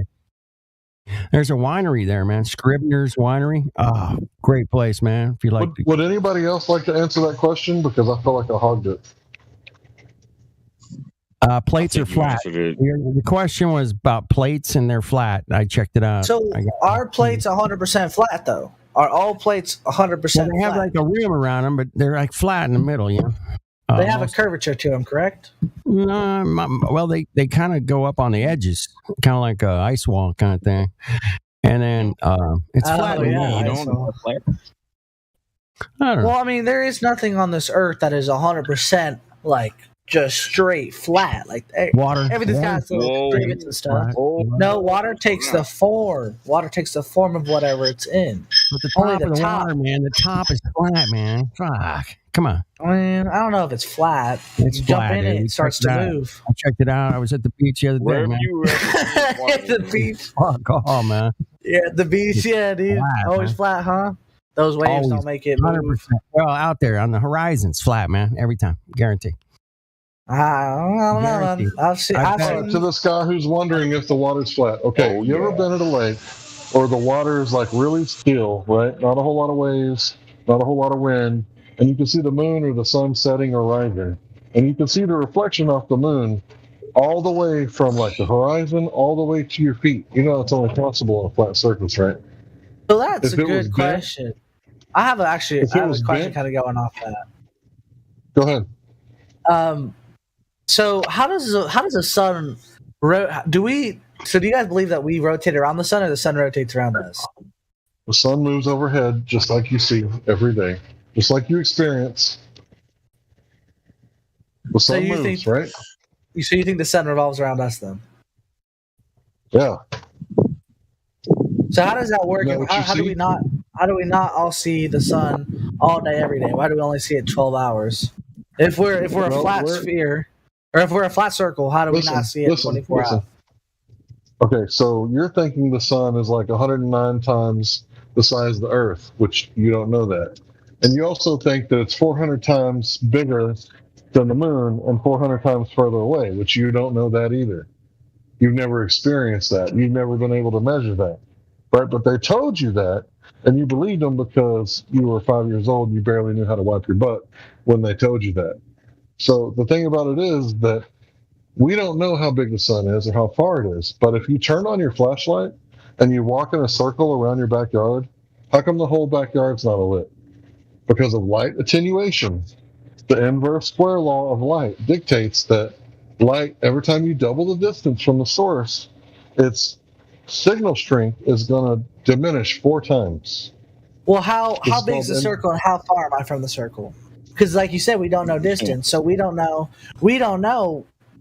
Like you said, if it is 400 whatever away, or if it's fucking 4 feet from where we are. So, would you say there's an argument that you could make that is strong and compelling against that? Well, do you know what corpuscular rays are? Do you know anything about what you're talking about? I am a novice about all of this shit. Exactly. So you have a lot of studying to do, my friend, because you don't understand the basics of the way light attenuates and the size of like the flashlight he's talking about. What he's trying to get you to understand is the sun it's basically smaller than what you've been told. So that's why when it goes across the sky, it's just going out of view. Just like a plane, when it goes across the sky, eventually you can't see it anymore. The sun's a lot bigger than a plane, so it takes a lot longer for it to go away. That's just because it's bigger than a plane, but it's not bigger than the Earth. That's the difference. But to go back to what he said, if I take a light and I go around, how far am I? Because I promise you, I can make a tiny ass circle where the light never leaves, or I can make a humongous circle where the light. You're not making the argument. That's not what you're saying above. But what I'm asking is, in order for that to be right, correct? In order for his theory to work, how far would I have to be for what he said to be true? How far do I have to be to where the light doesn't touch everything? Well, I guess you'd have to have a Texas. You'd have to have a Texas-sized backyard, because I can walk around my shed, right, that's in the middle of my backyard, and even if that shed wasn't there, part of the yard would be lit and the other part would be unlit. It's because light doesn't travel forever at the same intensity. Just like when you leave your town, you can't pick up the radio station when you're in Orange County, where you're from, right? It's too far away, I'm assuming. So, yeah, light doesn't travel forever at the same intensity. But does the angle? Would you say the angle and length, or the angle and height would matter? Because you're saying that there's no physical way for your light to touch everything in a circle. I'm saying that if you have enough land and you have a smaller light, eventually the light will dissipate to the point to where it's dark. Like if we take a look at the street lamp that's 3 miles down the road, it's not lighting up your driveway, right? Even though it's lit, it's 3 miles away, you can see it, but it's not lighting up your driveway, it's lighting up your neighbor's driveway 3 miles down the road. I see what you're getting at. It's understandable. Like I said, I'm just here to learn. I have my own beliefs. I just want to learn from y'all. You have the burden of proof to make it simpler. All the numbers and all the calculations that we use to disprove the globe model come from you globers. So we're using. Are you assuming I'm a glober? Own numbers and your own math against Did you make the assumption I'm a glober, sir? No, he did. Sorry, my bad. Our bad. You sound like one. Sorry. Anyway, so going back to the flashlight thing. Just picture the sun as some dude's flashlight, and he's walking in a freaking circle, and it's a lot bigger than yours, right? That's all it is. That's literally all it is. It's going in a circle. So, like, it's dark for us right now, but in Australia, it's the sun's up. You realize that? So basically, just going in a circle.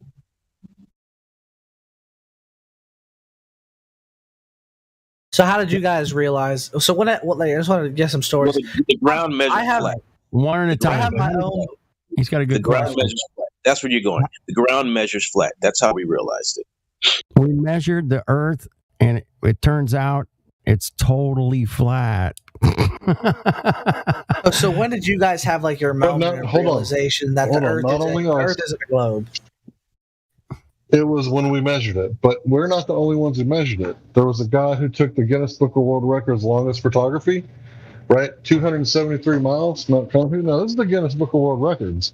This isn't a flat earther, pulling a fast one, right? But he proved that the Earth was flat. There were some guys, and you can search these terms. Kansas flatter. Listen, bro. Kansas flatter than a pancake.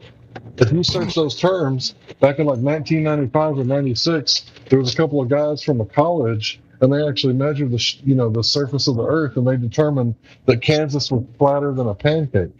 So since then, they've done other states, and they've decided that Florida is the flattest state, right? So we're not the only ones that have been measuring it. It's just people aren't out there like searching for these terms, because every time they search flat Earth, what pops up? Flat Earth Society, which are people that say the wrong shit on purpose to make us look stupid because they can't take our arguments head on. And what are our arguments? Our argument is go outside with the Earth curve calculator and measure a large body of water at rest and see if you can find the so-called 8 inches per mile squared, which is the given curvature rate.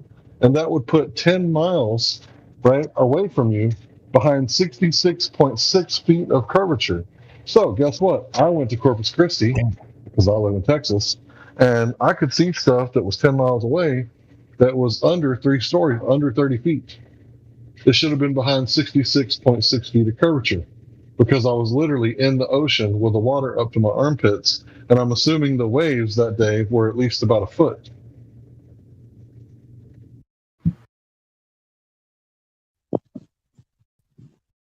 Yeah, you got to check it out for yourself. You got to go out and sit your eyeballs in the water, look across the bay.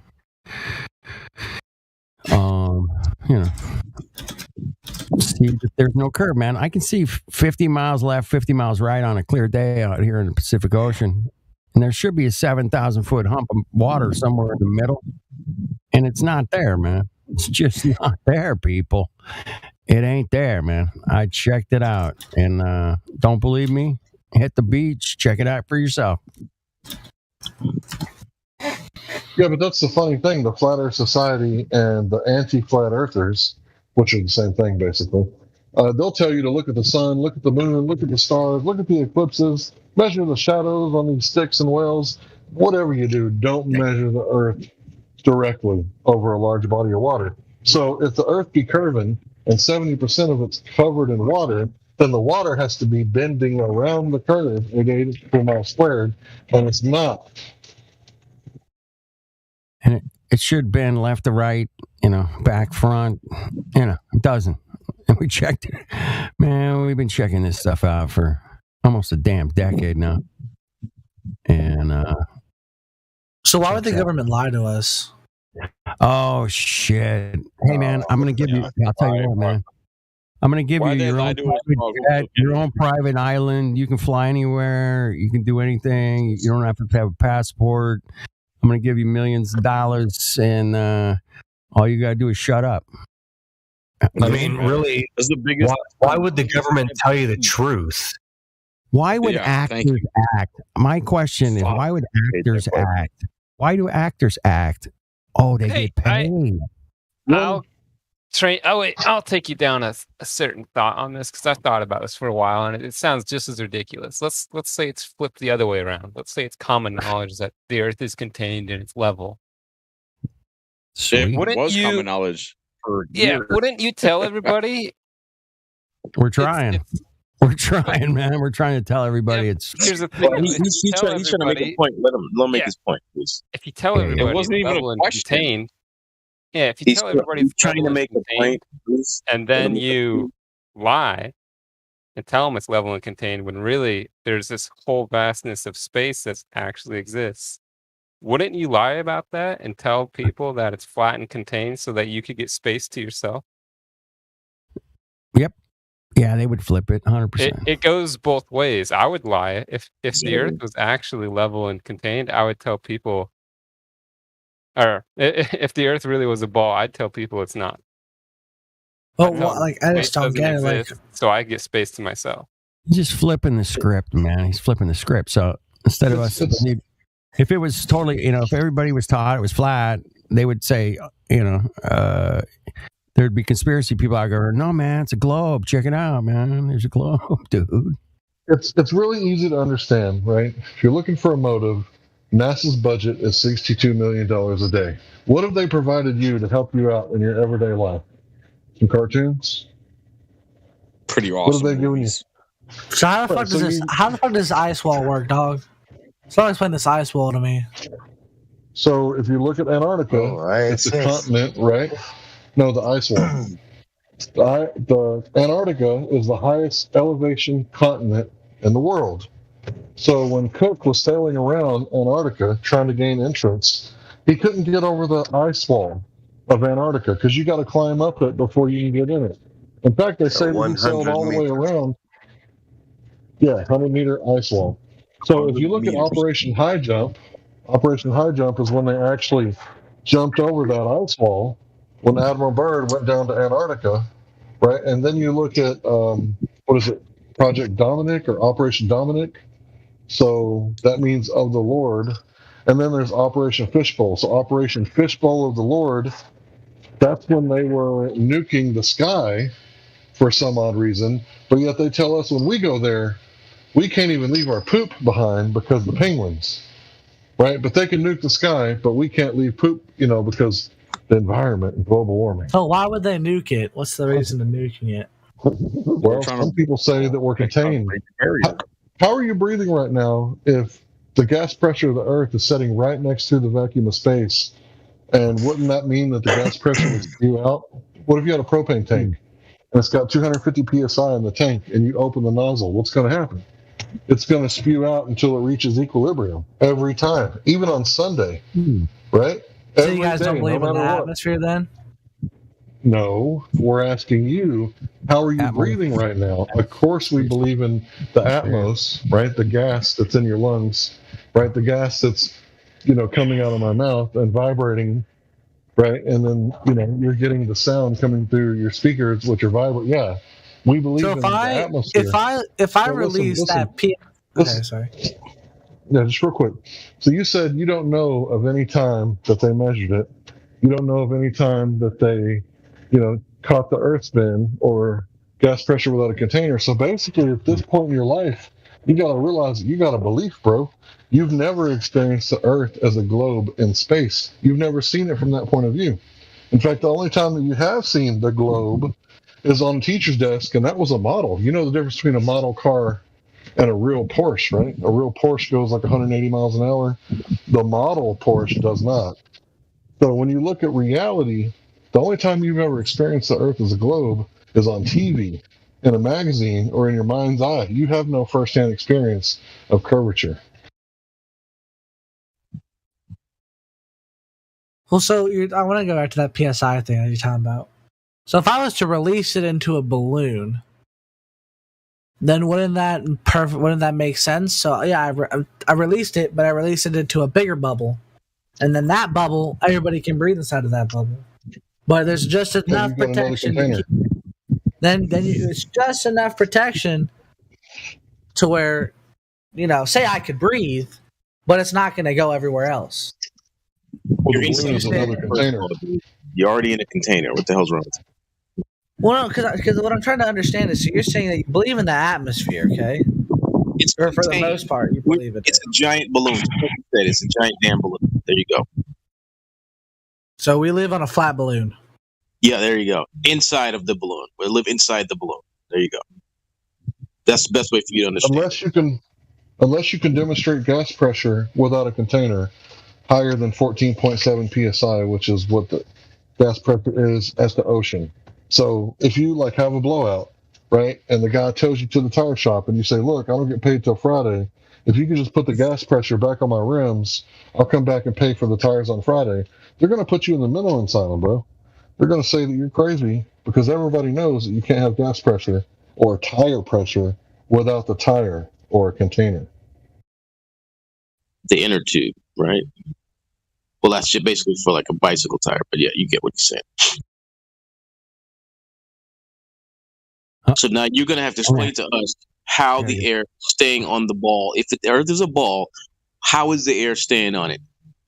Well, I assume most of you guys don't believe in gravity. So gravity's holding air, but it can't hold a balloon? It can't hold a balloon. It can't hold helium. I mean, if you put air in a balloon, does the balloon fly? Listen. No, Fraud, I'm just asking. If you put air in a balloon, does it fly? Yeah.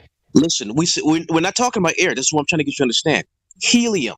You got helium and hydrogen. These are gases that are lighter than air. What's keeping them on the planet? Well, I assume that they're lighter than the force of gravity. I assume that they should be able to beat gravity. Listen, they should fly off the planet, but they don't. If that's the case, but they do more or less. No, they're not. If you fill a balloon with air, it doesn't. No, it doesn't go up. It doesn't. If you fill a balloon up with air, what does it do? We said it stays down. Listen very carefully. My point exactly. And if you put helium and hydrogen, it flies up. Helium and hydrogen, not air. We're not talking about air. We're talking about helium and hydrogen. I mean, but what I'm talking about the atmosphere and the generalization. We're talking about air. Well, listen, yes, I know. Okay, then. So why are they still on the planet? What are you talking about? They're on the planet. They're in the freaking atmosphere. Helium. Yeah, it's mixed in with Helium it's mixed comes in with from the air the we fucking ground. breathe. Listen, How's it gonna mix? How's it gonna mix? Proud, relax. But dude, how's it It's gonna mix? not that- Think about it. Proud, Let me it's talk, not that- please. I'm talking. Whoever's trying to interrupt, let me talk. Get them to understand. I'm gonna get them to understand. There's layers in the atmosphere. Okay, you have air, then you have nitrogen. You're going to have different layers of gases in the air. The lightest ones are going to be at the top, the heaviest ones at the bottom. You understand how that works? Okay, so just like with oil and water, they don't mix. So air and hydrogen or air and helium does not mix. Okay. So let me see if that's true. So they can't stay. So why are they staying on the planet? They're found in the upper Do you know atmosphere. what an atmosphere is? That's what I'm asking. That's what I'm trying to say. The That's part of our keeps atmosphere, everything in. dude.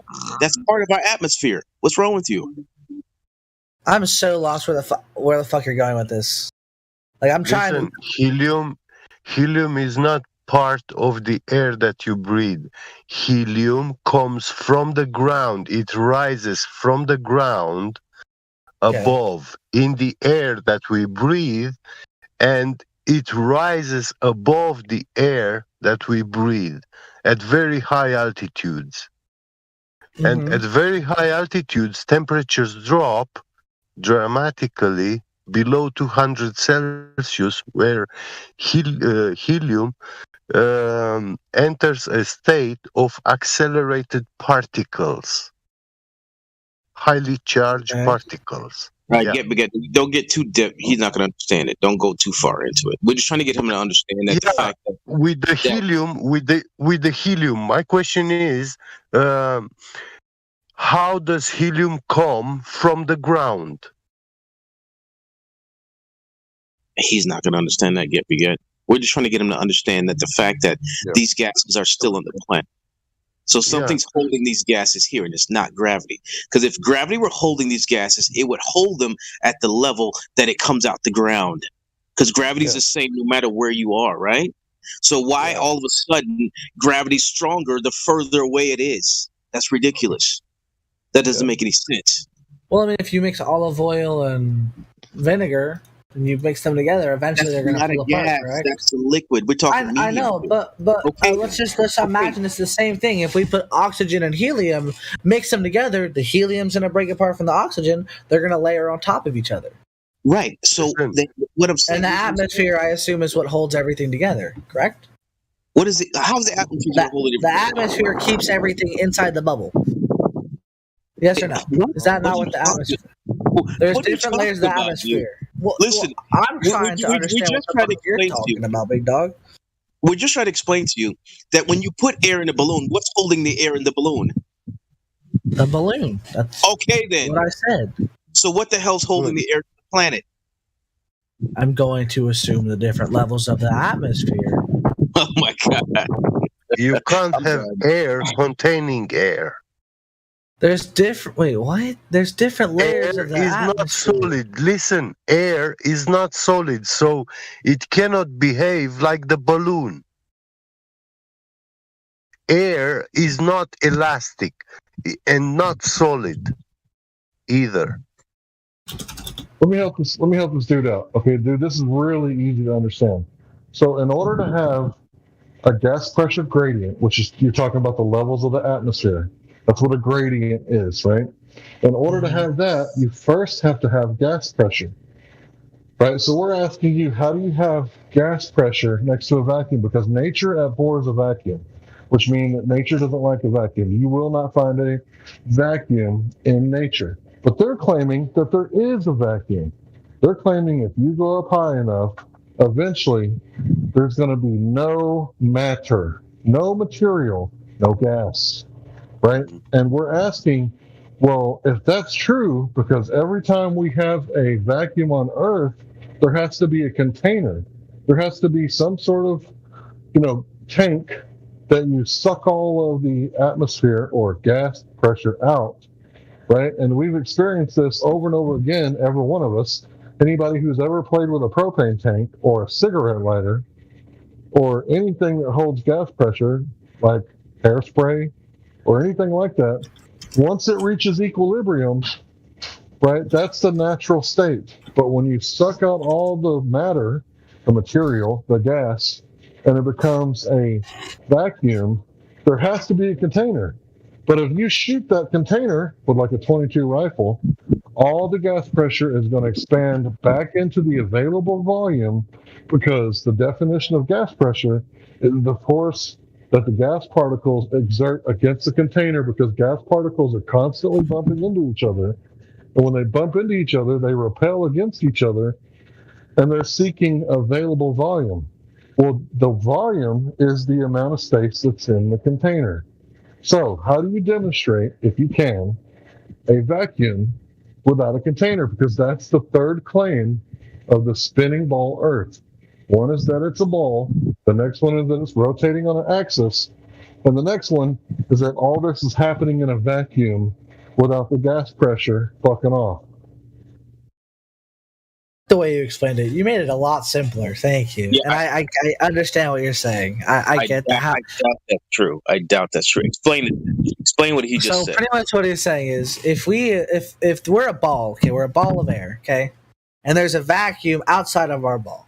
Unless there is something that is stronger than the vacuum, how is the air and all these other gases staying on Earth? Is that somewhat what he's saying? Am I around the ballpark? Oh, maybe your brain's starting to work. Yeah, it's working. So it's the same thing with a gas giant like Jupiter. What's holding Jupiter's gas in one spot? Because anytime you have a vacuum and you put gas in it, it's going to fill the available volume. So the sun is supposed to be made of hydrogen and helium. What's holding all that helium together? Because helium especially likes to fuck off. If you don't have helium in a balloon, it's not going to be in your house in 24 hours. It's going to be completely in the upper stratosphere. Nowhere's around your bitch ass. Yeah. Understandable. There's a lot of information. But helium is constantly rising from the ground all around the world in very small quantities, but it does.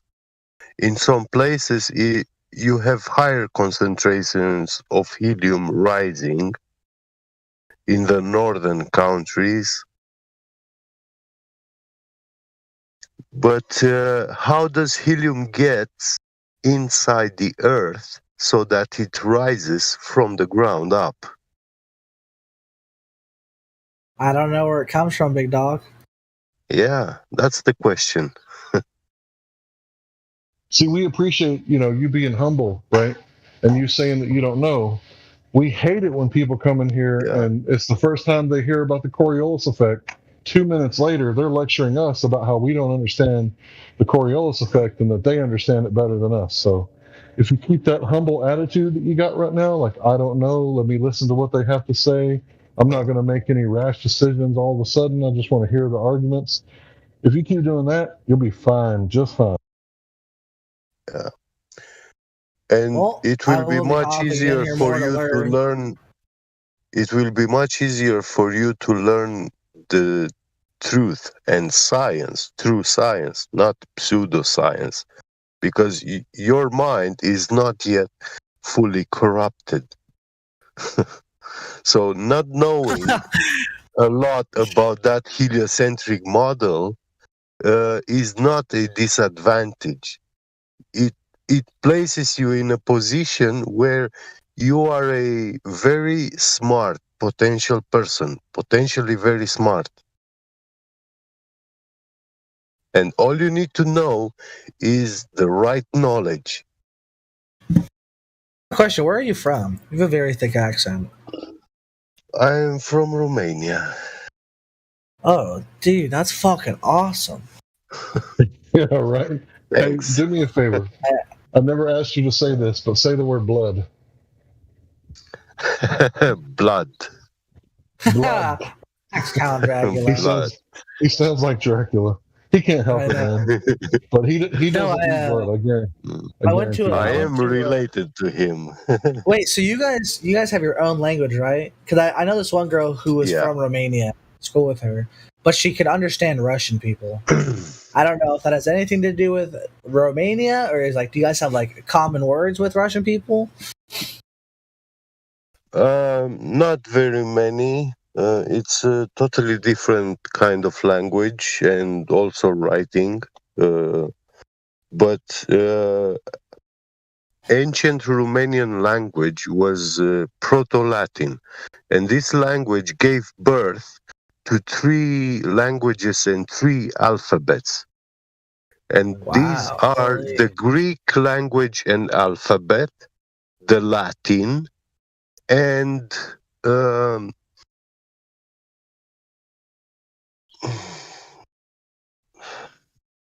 these Slavic languages, the Russian with Cyrillic alphabet. So you have these 3. Back in the days, it was one language with 3 kinds of alphabets, 3 kinds of writing. So 3 different dialects of one language, pretty much. Yes, these were the true Romanian language, the ancient one, but it has been lost. Yeah. So anyway, it's all very interesting. No, it's no big deal. People are curious. That's not a problem. All right. So the thing is that we're telling people to go out and measure it for themselves. We want you to leave here and to be completely brainwashed, to think for yourself and question authority, and know that you don't need a doctor, a PhD, a physicist, or anything like this to measure the Earth yourself, because they've told us for hundreds of years that boats go over the horizon. So what that means is we should be able to measure it. If the curvature is actually there with the radius that they give us, which is 3,959 miles, 3,959 miles, then every horizon distance measurement must be no more than 1.225 times the square root of the observer's height in feet. So what that means is, in plain English, that at 1 foot, the horizon should start at 1.2 miles. Well, this just happens to be the exact criteria for the Rayleigh criteria. It's the exact same number. If you take in your eyes and you consider them optics, like your perspective should cause a horizon, even on a flat plane, at 1.2 miles. So how do you know whether it's the Earth curve or perspective that's causing things to disappear over this horizon? Well, things disappear, and then you can pull out a high zoom camera and you can pull it back into view with a telescope or like a P900 or P1000. Right? These cameras have the super zoom lens. You can pull the ship in its entirety back into focus just by zooming in. So they never went over a horizon. Go ahead. You can bring back ships into view which are 20, 30, 40 miles far away.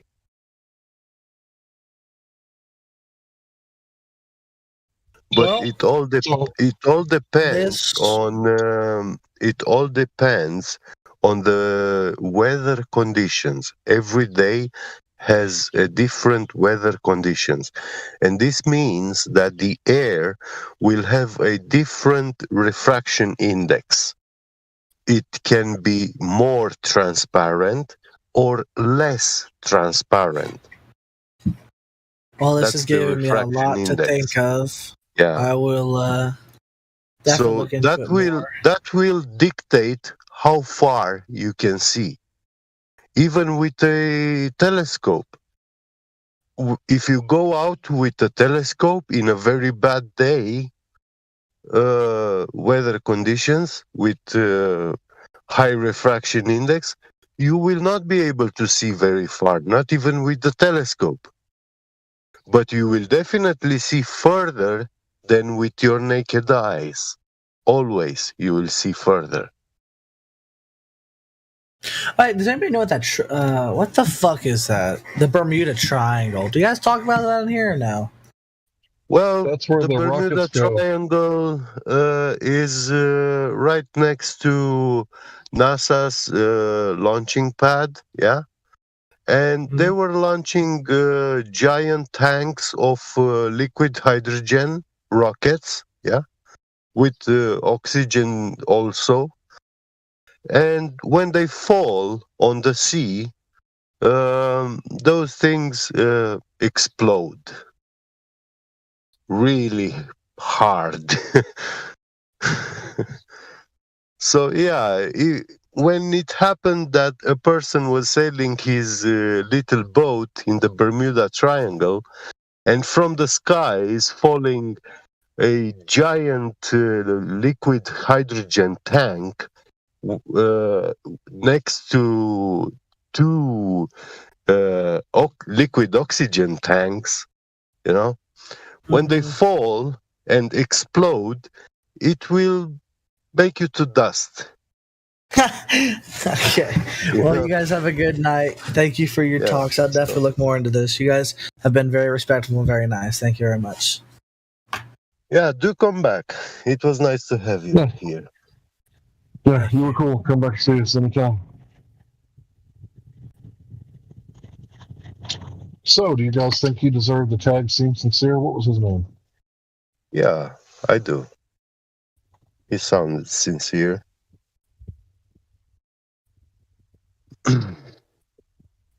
Well, what about Fraud? Tag him.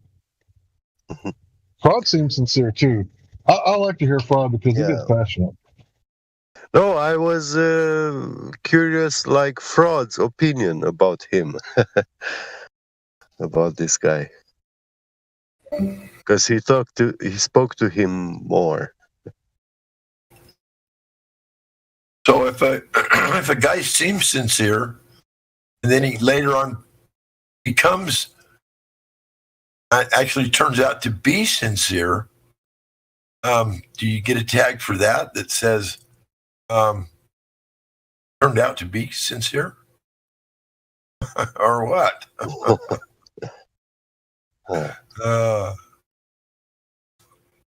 Just wondering, guys. Just joking. Yeah. I was asleep. I was asleep and sitting in my recliner. We woke you up. No, you didn't wake me up. I don't know what woke me up, but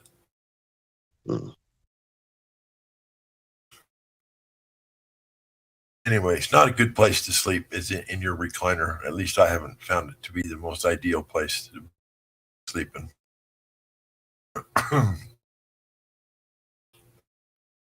Guess there could be worse places. I could have ended up on the floor, but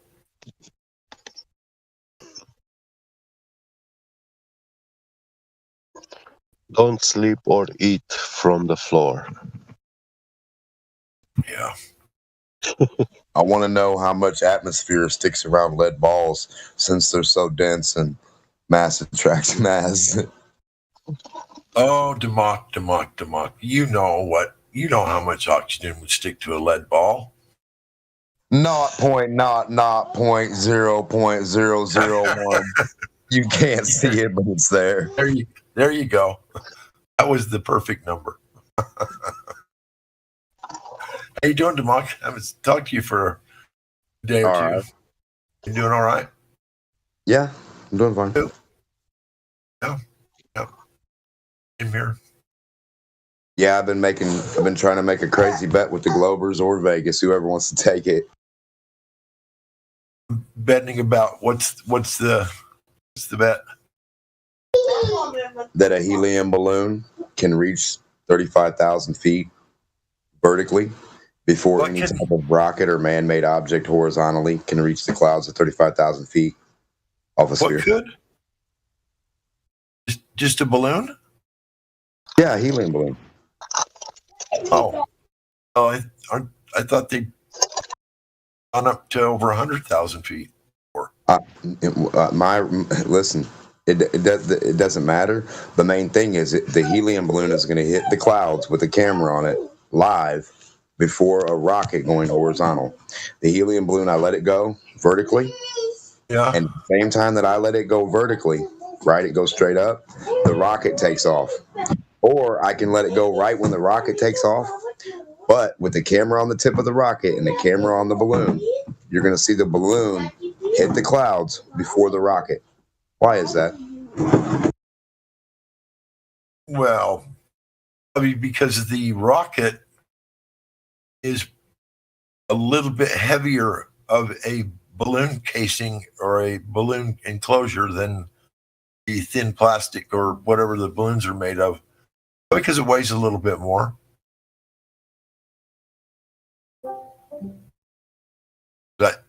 Aren't they just balloons too? Right. But what I'm getting at is they're going to go horizontally. Okay, just start right on the ground with the belly on the ground and go like to the right per se. Like we're standing right now, it's on the street laying there like a car on the wheels, and it goes to the right horizontally. And my thing is, it'll. You cut out.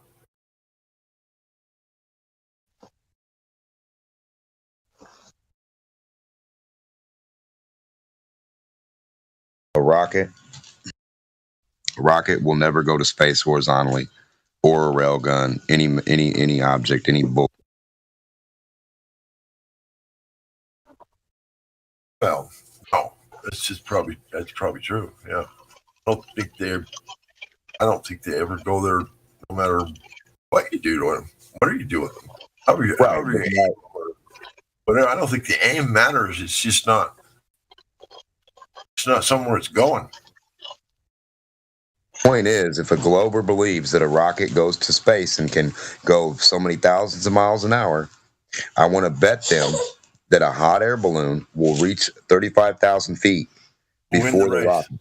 Yes, exactly. Because a hot air balloon goes slow as hell, and their rocket goes up to 18,000 miles an hour in their mind, right? Yeah, yeah. Yeah, 5 times the speed of a bullet. Yeah, I doubt that very seriously. Imagine how fast that would be. I mean, any object traveling through even the thinnest amount of atmosphere at 17,000 or 18,000 miles an hour, whatever you said. That's, I can't see it no matter what. I wonder, because you don't ever hear a sonic boom, do you? They launch a rocket. No. So that's only 700 miles an hour. The funny thing about that speed, between 17,000 miles an hour up to 24,000 miles an hour, this is the speed which is the speed of the shock wave from a hydrogen bomb or so-called nuclear bombs. Oh, I did not know that. That's the funny thing. It's a speed which is actually a speed limit. It is also the speed where if you had a bullet of tungsten reaching that speed, at that speed, the tungsten will get so hot that it will melt. It will turn liquid. Yeah. And not to forget, tungsten has the highest melting point. It's the metal with the highest melting point.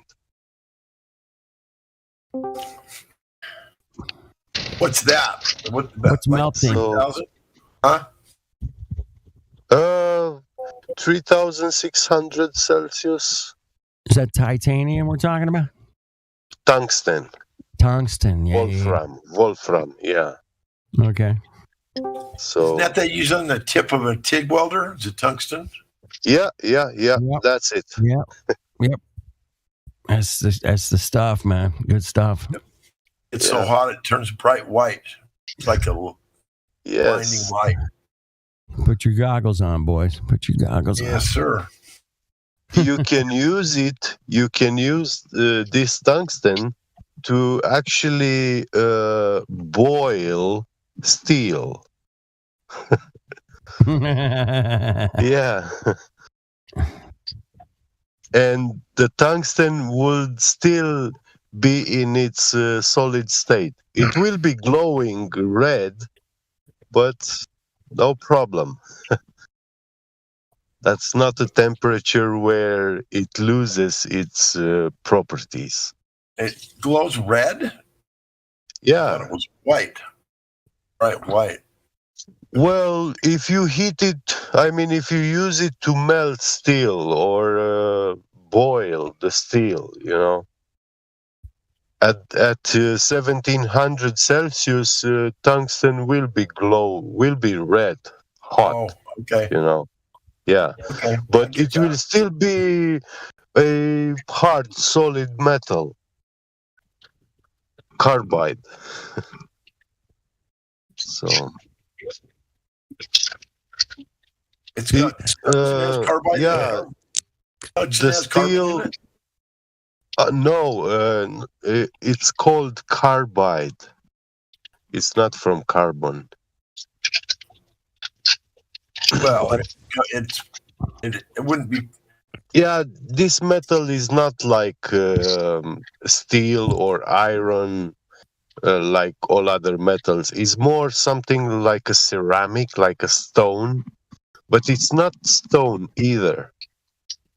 So it doesn't have the benzene ring at the center of the molecule?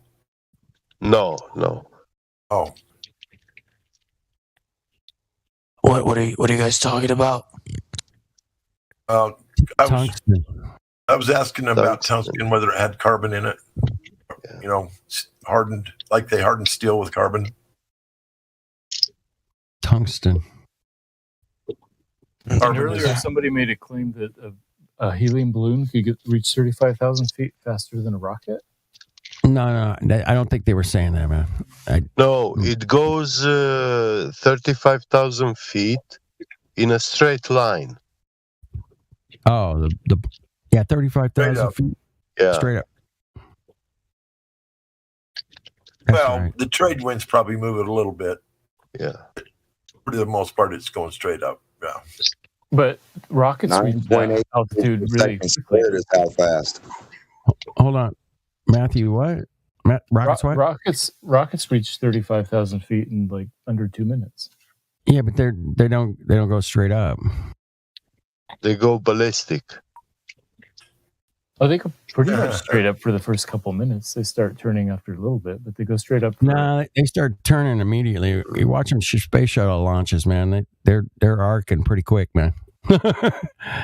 Pretty fast. Yeah, right before reaching the clouds, they arc. They begin to arc before you they can reach tell the it's clouds. turning because it has a different shape. The space shuttle launches are more telling because a rocket you can't really see because it doesn't have like a big giant plane hanging off of it. Who has the equation or the math for the arc that it does that doesn't fit the radius of a globe? There's NASA scientists, Democ, that have that. Come on. NASA scientists. Well, do they know how long it takes for it to be like on its belly and go directly from my feet horizontally into space, like to reach past the clouds? Like how long does that take? Just past the clouds takes like, I don't know, 42 seconds is my guess. Hey, Matthew, you see what I posted? I don't know. Well, I mean, what about a bullet? So if I shoot a bullet straight up versus forward, or let a helium balloon go straight up, right? Shoot a bullet horizontally. How come the helium balloon will still reach the clouds before a bullet? Hold on, Matthew. Can you see the image that I posted? Yes, I see it. So, what angle does the airplane have arcing compared to the rocket? Is the airplane going straight up, or is the rocket going straight up? Or neither. Neither is going straight up. Right, I agree. Yeah. But when you launch a balloon on a very calm weather, when the balloon reaches the altitude of 35,000 feet altitude, it will not be very much far off from the launching point. Okay, so how long does it take to reach feet, 100 feet away on the side. Sure, but how long does it take to reach that, up to 35,000 feet? Like how many minutes does it take to get up there? We were not discussing about the time it takes to reach that altitude. It's reaching it moving straight up. I thought Denmark was saying there was a race. It would be a race between a rocket and a helium balloon. But one of them has to be, but the rocket has to go horizontally only, straight from a horizontal position, and the other thing has to be, see, that's what you guys are missing out on. The balloon I let go vertically, and then the rocket has to go horizontally. We're on a sphere, I mean, so if my balloon beats the rocket live with a camera on both, live, real time, my balloon hits the clouds before a bullet, a missile, a rocket, anything you got, a rail gun. So anything you shoot horizontally from the same point on the top of the sphere where I'm located and the thing's located to go, I let it go horizontally, right? That goes horizontal. It should be in space before my balloon that I release vertically. The balloon's gonna win, man. I know. My money's on the balloon, and I want to bet we should get some money together and bet Vegas that a helium balloon can reach 35,000 feet vertically off the top of a sphere. I need somebody down there horizontally. Some, Cape Canaveral people, man, to head out there, man. A bullet, a missile, a rocket. You don't just need a rocket. Remember, you can do a bullet. I'll pay for the balloon. You know, I'll pay for it. Any object, like a rail gun, any object they can shoot, like one of those General missiles they got, that they shoot the high altitude missile or whatever, just shoot one forward, horizontally, instead of vertical. You let the balloon go vertical, it's always going to win. Well, Rick. So let me get this straight. Mike, you're saying that the balloon is going to reach a higher altitude faster than the rocket. Yep. Yes. Faster than a SpaceX rocket, dude. Yes, faster than anything known to man. Yep. But the balloon's going vertically, and the other thing is going horizontally. And I'll bet any amount of money they want me to match. But they got to give me odds, so they got to give me more odds because we're supposedly on a sphere 99-1. So they got to give me some kind of odds, like 10-1, 20-1. But I'll bet a good amount of money, and then they got to give me odds. I'm just saying, yeah. So I'll bet 1,000, and they got to match that to some odds. But my helium balloon's going to win. Guaranteed.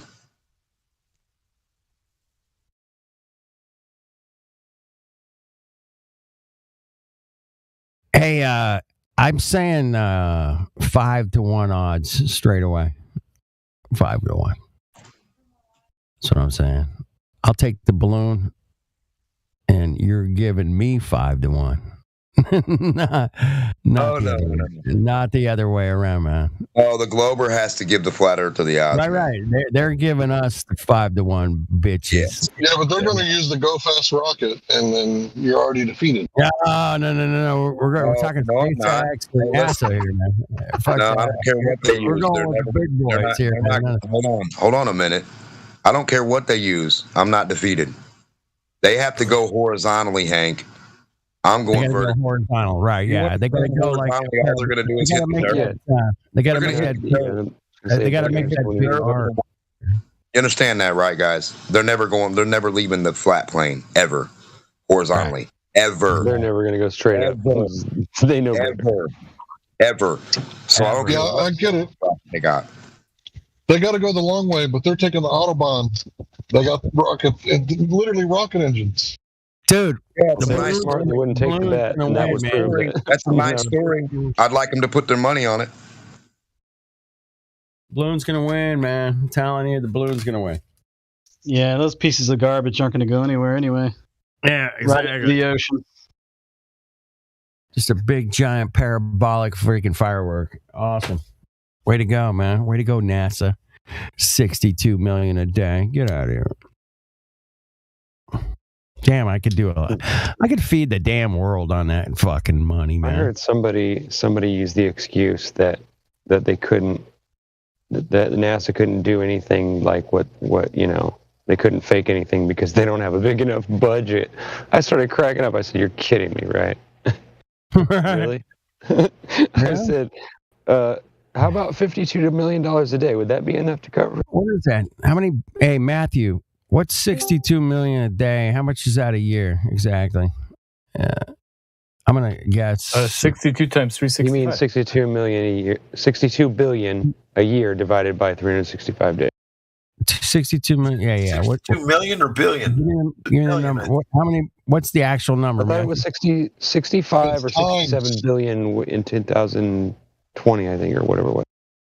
I don't think it's billion. I think it's million, Ricky. I think 62 million a day times 365. Is somebody work? I got a math. Well, I'll just tell you that NASA's budget for 2022 is 24 billion. There you go, 24 billion. Divide that by 365 and see what happens. Yes, the whole year. that's the whole year, right? 23 billion. They divide that by 365 to find out what the daily budget is. That's about around 62 mil. It's probably might be more than that. We can get an exact number since we have a mathematician. 65.7. You know how many? 65.7 million a day. I was right about the million part. I just was wrong about the billion. You know how many homeless veterans' life I could change with that kind of money? Dude, you know how many people we could feed, Hank? Come on. You know how many times you could make Ryan happy with that money? 170 million a day. It's a lot of money. It's so ridiculous. It's beyond our. It's astronomical numbers. I'm telling you. $200 million a day worldwide. To round it up, yeah. From JAXA, from fucking ISKA, from fucking Iranica, whatever, man. You mean the with those money you buy everyone. But for real though, what would we do with all the homeless globetards after that? Put them to work. We'll show them how. That was a freaking slam if I ever said. Reindoctrination. Start them all over. Teach them the truth. Yeah, these are accounts without an end. You can stick your hand inside to take money, and there is no end to it.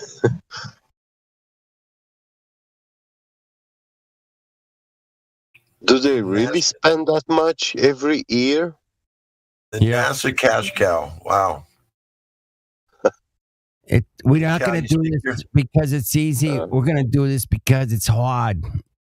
Yeah, but Hank said it perfect. He goes, that means it's expensive. Is there anybody in the room or listening to on the live stream that thinks that $22 billion a year is not a lot of money? Is there anybody in here that thinks that? 24 billion. Just one person. Are all those money? No, I guess not. From us, it's all our money. We give it all to them. We pay for all this shit. Yeah, but wait. When NASA receives money from the U.S. government, they have to justify. Yeah, they do. They have to provide receipts, everything. Yeah. They just send a truckload of damn bills over there, and they start. Are they really doing that? Oh, they have a. I don't know. They have an I don't automatic know. receipt. They have an automatic receipt machine that just prints them out. The accounting system for the United States of America is absolutely unbelievable. The amount of who the fuck knows where the money's going. It's so bad. They've lost, dude. They lost. They lose $5,000 toilet seats and trillions of dollars. We don't know where it went. My bad. We'll see later. What if we stop trying to convince people that they should go measure the Earth? And what if we start doing FOIA requests for the budget and show people, like, do we really need to spend like $500? That'd probably get us killed, though, probably. For a screw. It's $500 a screw, man. Or $1,000 for a hammer. That was wait a minute. Make them release the technology. I just figured out what I'm going to identify with this week. A hammer.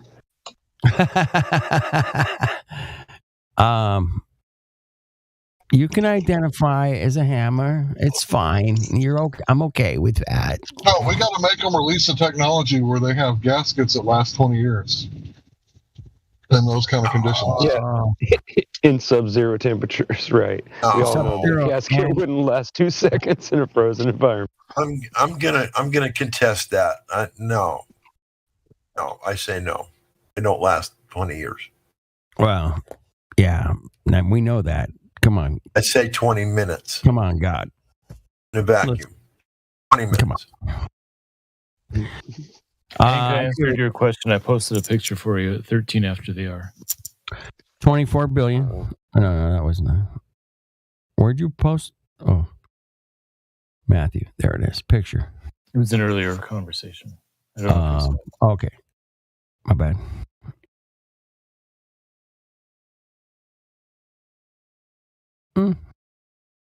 Oh, it was 800 million below the amount proposed. Oh my God! Thank God for Biden. Biden saved us 3.3%, or no, it was 3.3% growth. Oh my gosh!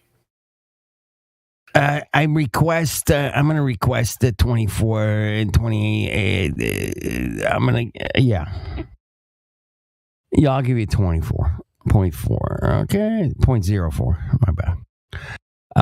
My bad. But 24.8. Nah, I can't give you 24.8. That's too high. That's a too big a number. Spending money like a freaking drunken sailor, for God's sakes. Shit. That's so much money, man. I can't believe. Sailing the skies. Shocked.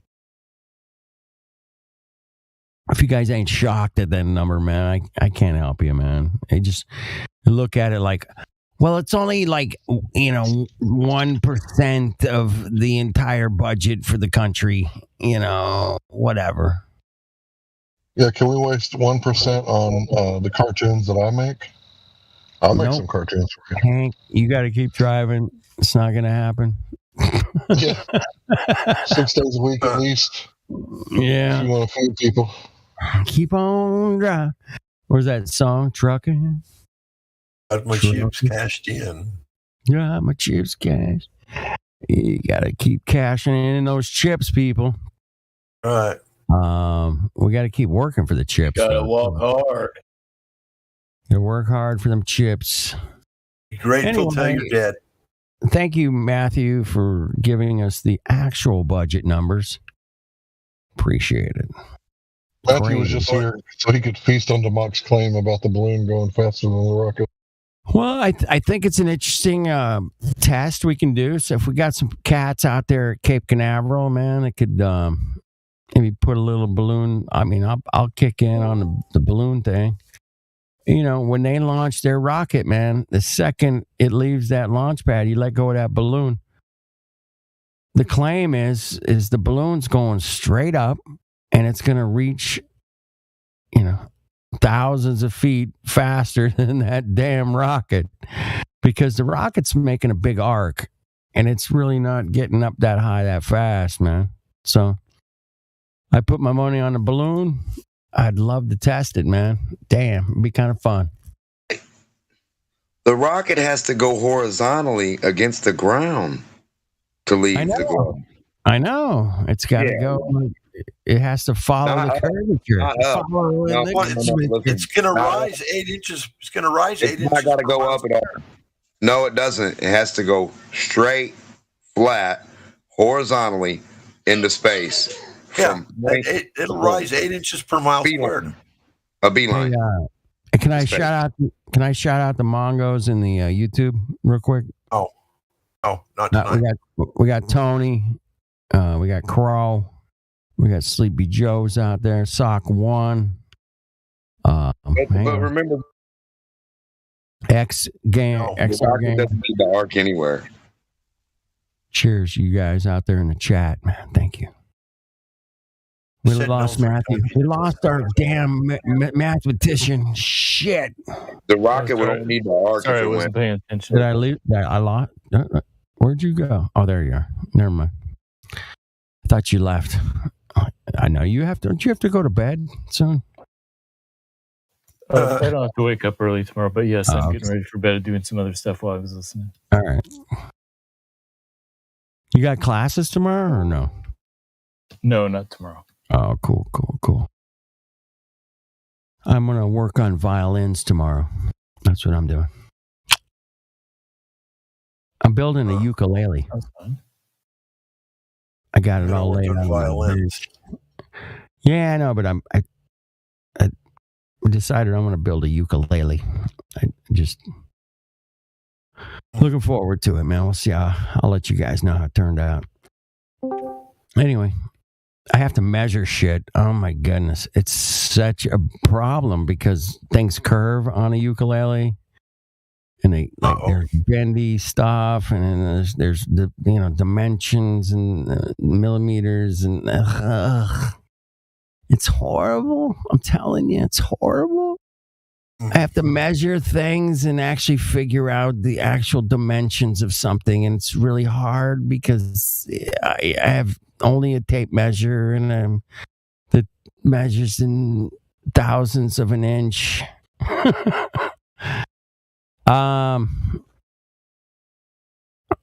So yeah, bendy things like guitars, man, they bend.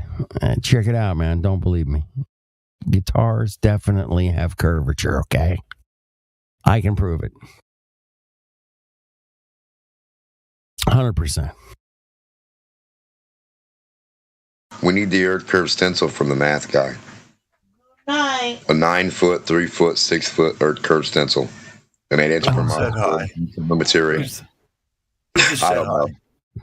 If there was such curvature, man, Matthew, wouldn't you think they would out in the Mojave Desert where there's 50 miles of flat, they would put some kind of monument saying, "Hey, man, you can see the curvature from here, man."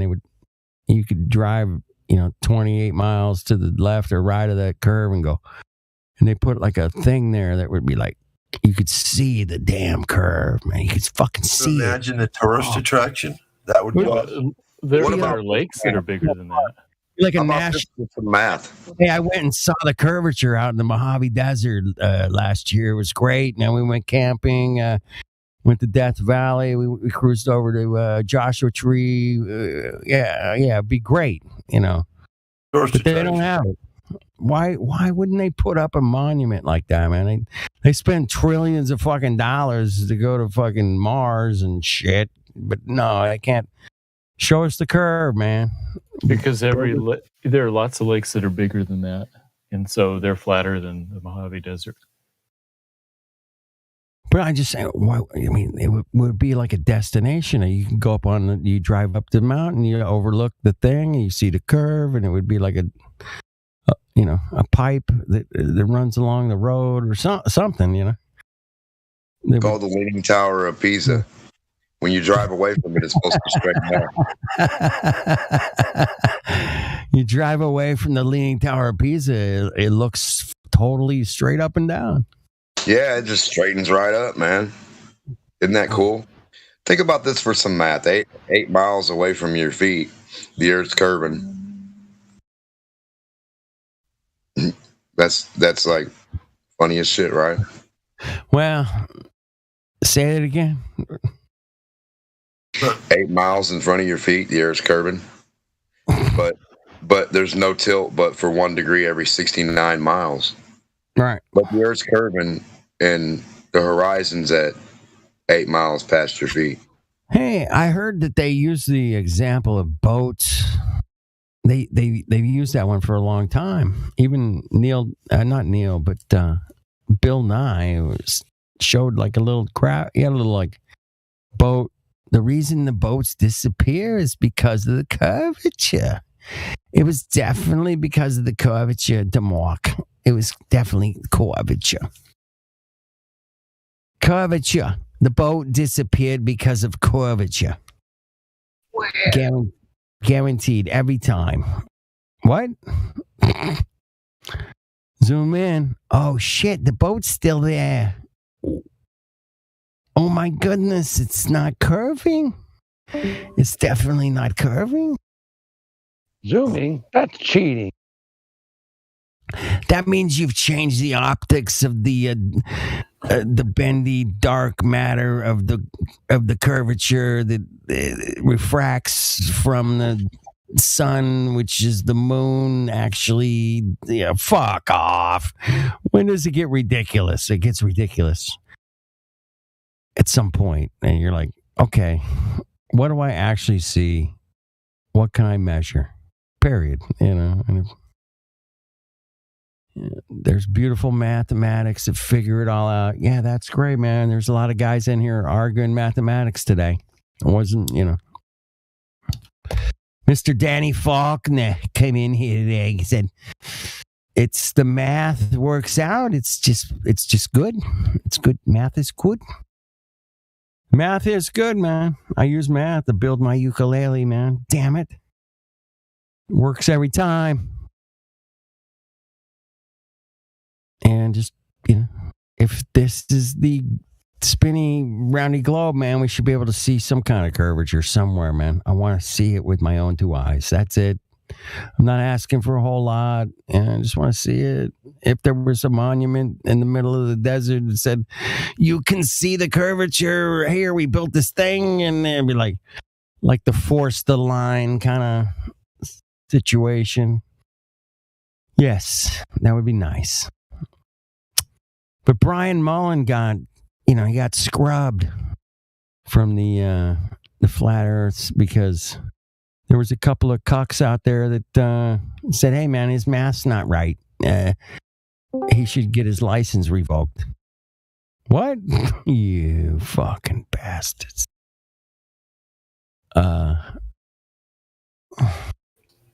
Whatever.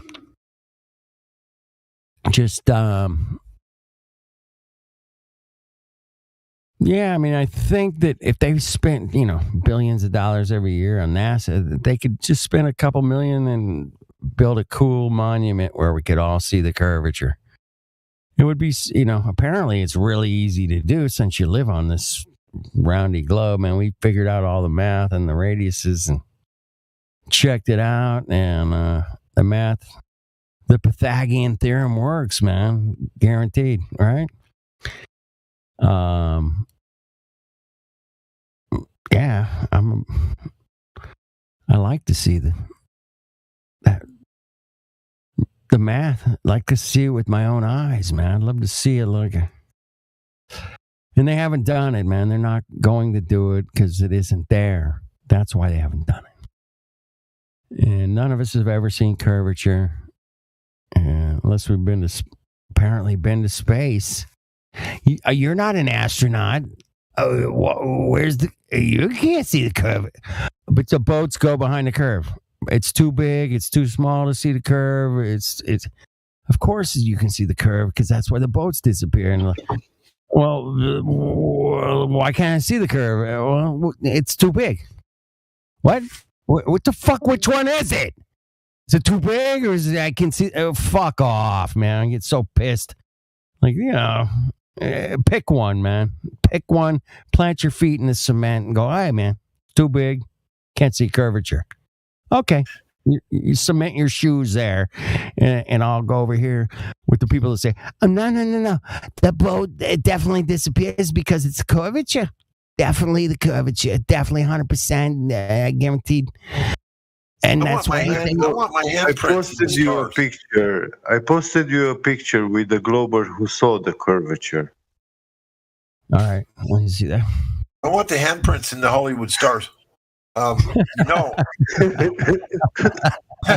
he saw the curvature. Yeah, and he saw its own balls. I want to be like the astronauts, because only actors get stars on Hollywood Boulevard. Only actors. Yes. Why did Buzz Aldrin, Neil Armstrong get stars? Yeah. Why did the astronauts get stars? Why? Because they are actors. Oh, they're astronauts. What are you talking about? No, they are studio actors. They perform in front of the camera, Okay. So why are people so fucking stupid then? Why don't they know that? Where's the World War II pilot that shot down the most planes? Where's his star? I don't know. Was he an actor? Hey, What is causing the bottom of obstruction? Oh my goodness. You can never test this on your own kitchen table. Can't happen. It's the stars. You cannot test bottom up obstruction on your kitchen table. You can't do it. Trust me, man. I've never done it.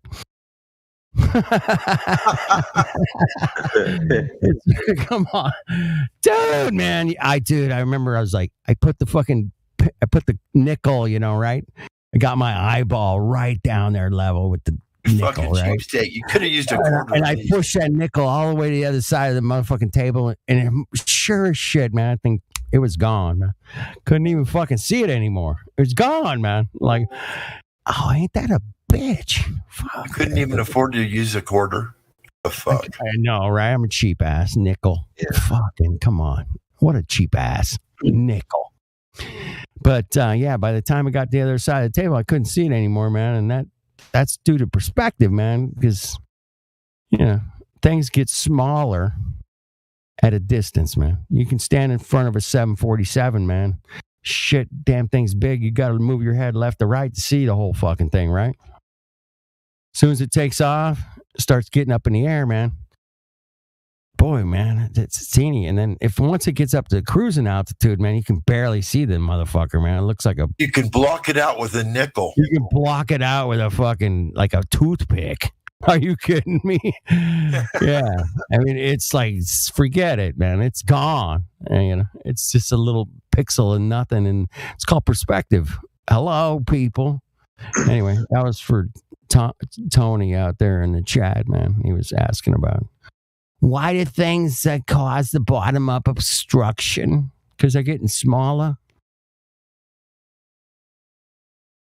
Anyway. So, any other? Looking at the chat. They like to ask these loaded questions. Yeah. That chat and let us know what you find. I'm finding nothing, man. Tony's he gave me the globe and the Satan horn sign. Thanks, Tony. No. Tony's a Satanist. I didn't know that. No. Oh, man. Fuck. It's too bad. Tony, man, snap out of it. That's never a good sign. Show up with Satan. Nah, man. You don't do that. That's ugly. It's ugly, man. Hey, God, Rockin', you and I both, you're a little bit older. You're a little bit older when you watched that moon landing on the TV, man. I was listening to I watched it too. I kind of remember it. I was quite a bit younger, but yeah, I remember going to the gas station with my brother. He's quite a bit older. He drove, and they handed out this like little thing at the gas station that you could put together. It was like a car, I don't know if it's cardboard or whatever, and you put it together. It was like a little moon lander, dude. And I remember in the back seat of my brother's Volkswagen Bug, man, putting this little moon lander together. I just remember that, man. I was like, oh, fuck. It was like a little, you kind of folded, they give you shit away at McDonald's these days for the kids. You fold in and you got like a globe. I don't know what they do these days, but yeah, they got weird shit for the kids, man. It's all, keep them occupied. I used to go to Grandpa's house and watch the Ed Sullivan show to see the Beatles too. Now, my buddy, man, he's about your age, a little bit older than me. He, the Beatles were on another show, man. They were like before Ed Sullivan. They were on. What was that? Yeah, they were on another television show here in America. I think it was Dick Cavett show. Oh, maybe you're right. Before they went on Sullivan. And he remembers watching that one live. And, it fucking blew his mind off, he said. I think I'm sure I watched it too, but I can't remember because It was in '63, man. It was in like December of '63, and then January '64. That's when the Beatles hit Sullivan. But they were on another television show before that. So. Anyway, my mom's brother, my uncle, was in a band when I was really young, and so he was right on top of all of that stuff. So, yeah, man. It's all mind control. I do remember. Tavistock shit, man. Tavistock, man. Yeah, that's some crazy shit right there. It's all propaganda, propped up, pushed out. You know, I mean, think about it, man. I've had this argument even before I was a fucking flat earther, man. I'd be like, hey, man, they always got to push up the next generation, man. They went from, Frank Sinatra, he's kind of sexy, singing cool shit, to Elvis, where he's shaking his hips a little bit, and then, then they went to the 70s, and they got all trippy, and the Beatles, and then Beatles tripped out and started doing acid and fucking tripping, and then, and now they fuck on stage. Now I've seen it where they're just fucking each other on stage. I'm like, they've taken it completely fucking to the maximum, man. I mean, you must have watched Marilyn Manson and Johnny Depp. Did you see that? Not yet. No, I didn't see that one. Marilyn Manson had Johnny Depp bent over on the stage. There you go. So they get crazy fucking stupid. They've taken it to the complete max. And the same thing with, Coco 19 and all that shit. They've taken this shit to the max too, man. Now they got fucking Wars and Coco 19 and fucking, I don't know, apparently there's some bunch of people that were pissed off in the subway today or something in New York. I don't know, man. I caught a little bit of a headline somewhere. I was like, oh shit. I don't know. Anyway. It's a mad world, man. What is it? Globid 19. I wonder when the next scapegoat will get mowed down in the streets. Globid 19, man. Damn. That is a great. I gotta mooch that, man. I gotta mooch that one. That is ace, man. Ace shit right there. Say that it's Globid 19. Globid 19.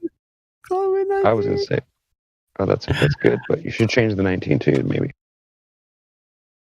I don't know. It's not my graphic. You should call it Chicago 17. Chicago 17. Hey, Saint, what's up? It works, right? It does work. Fuck yeah, it works. What's up, bro? Now you've done it. How you doing? Now I did it. Now I've done it. I called his name. That's all it takes. You coming in? No, dude, you're. How you doing, man? You good? Good, yeah. How you doing? Good, man. Usual, doing my thing. Coming out at night and right. Pissing on the globe, man. Taking a piss with the globe. Pissing on the globe 19. It looks like the thing too. You know what I mean? With the little spikes. Well, that's the whole. I think that was the whole point, man. Is it looks like that? Yeah. Totally right. Yeah. Yeah, that's an awesome little clip, man. That's a good meme. I'll take that. I'll take that one. Take it. You take it. Mooch it. No, man, you've been putting out some really cool stuff. I've been checking it. Thank you. Interesting. Yeah. Thank you, man. Somebody told me the other day, they're like, yeah, one of your memes offended somebody because I was doing like the Stephen Hawking meme. I was like, all right, my bad. Sorry about that. If you're listening, whoever I offended. I never try to offend no flat earthers, you know what I mean? We're all we got. Yeah, man. Yeah, I don't either, man. I just have a really nasty sense of humor. Dude, nobody's ever going to agree on everything, but yeah. We're all pushing. same direction, man. We're all pushing. Yeah, my heart's just really cold.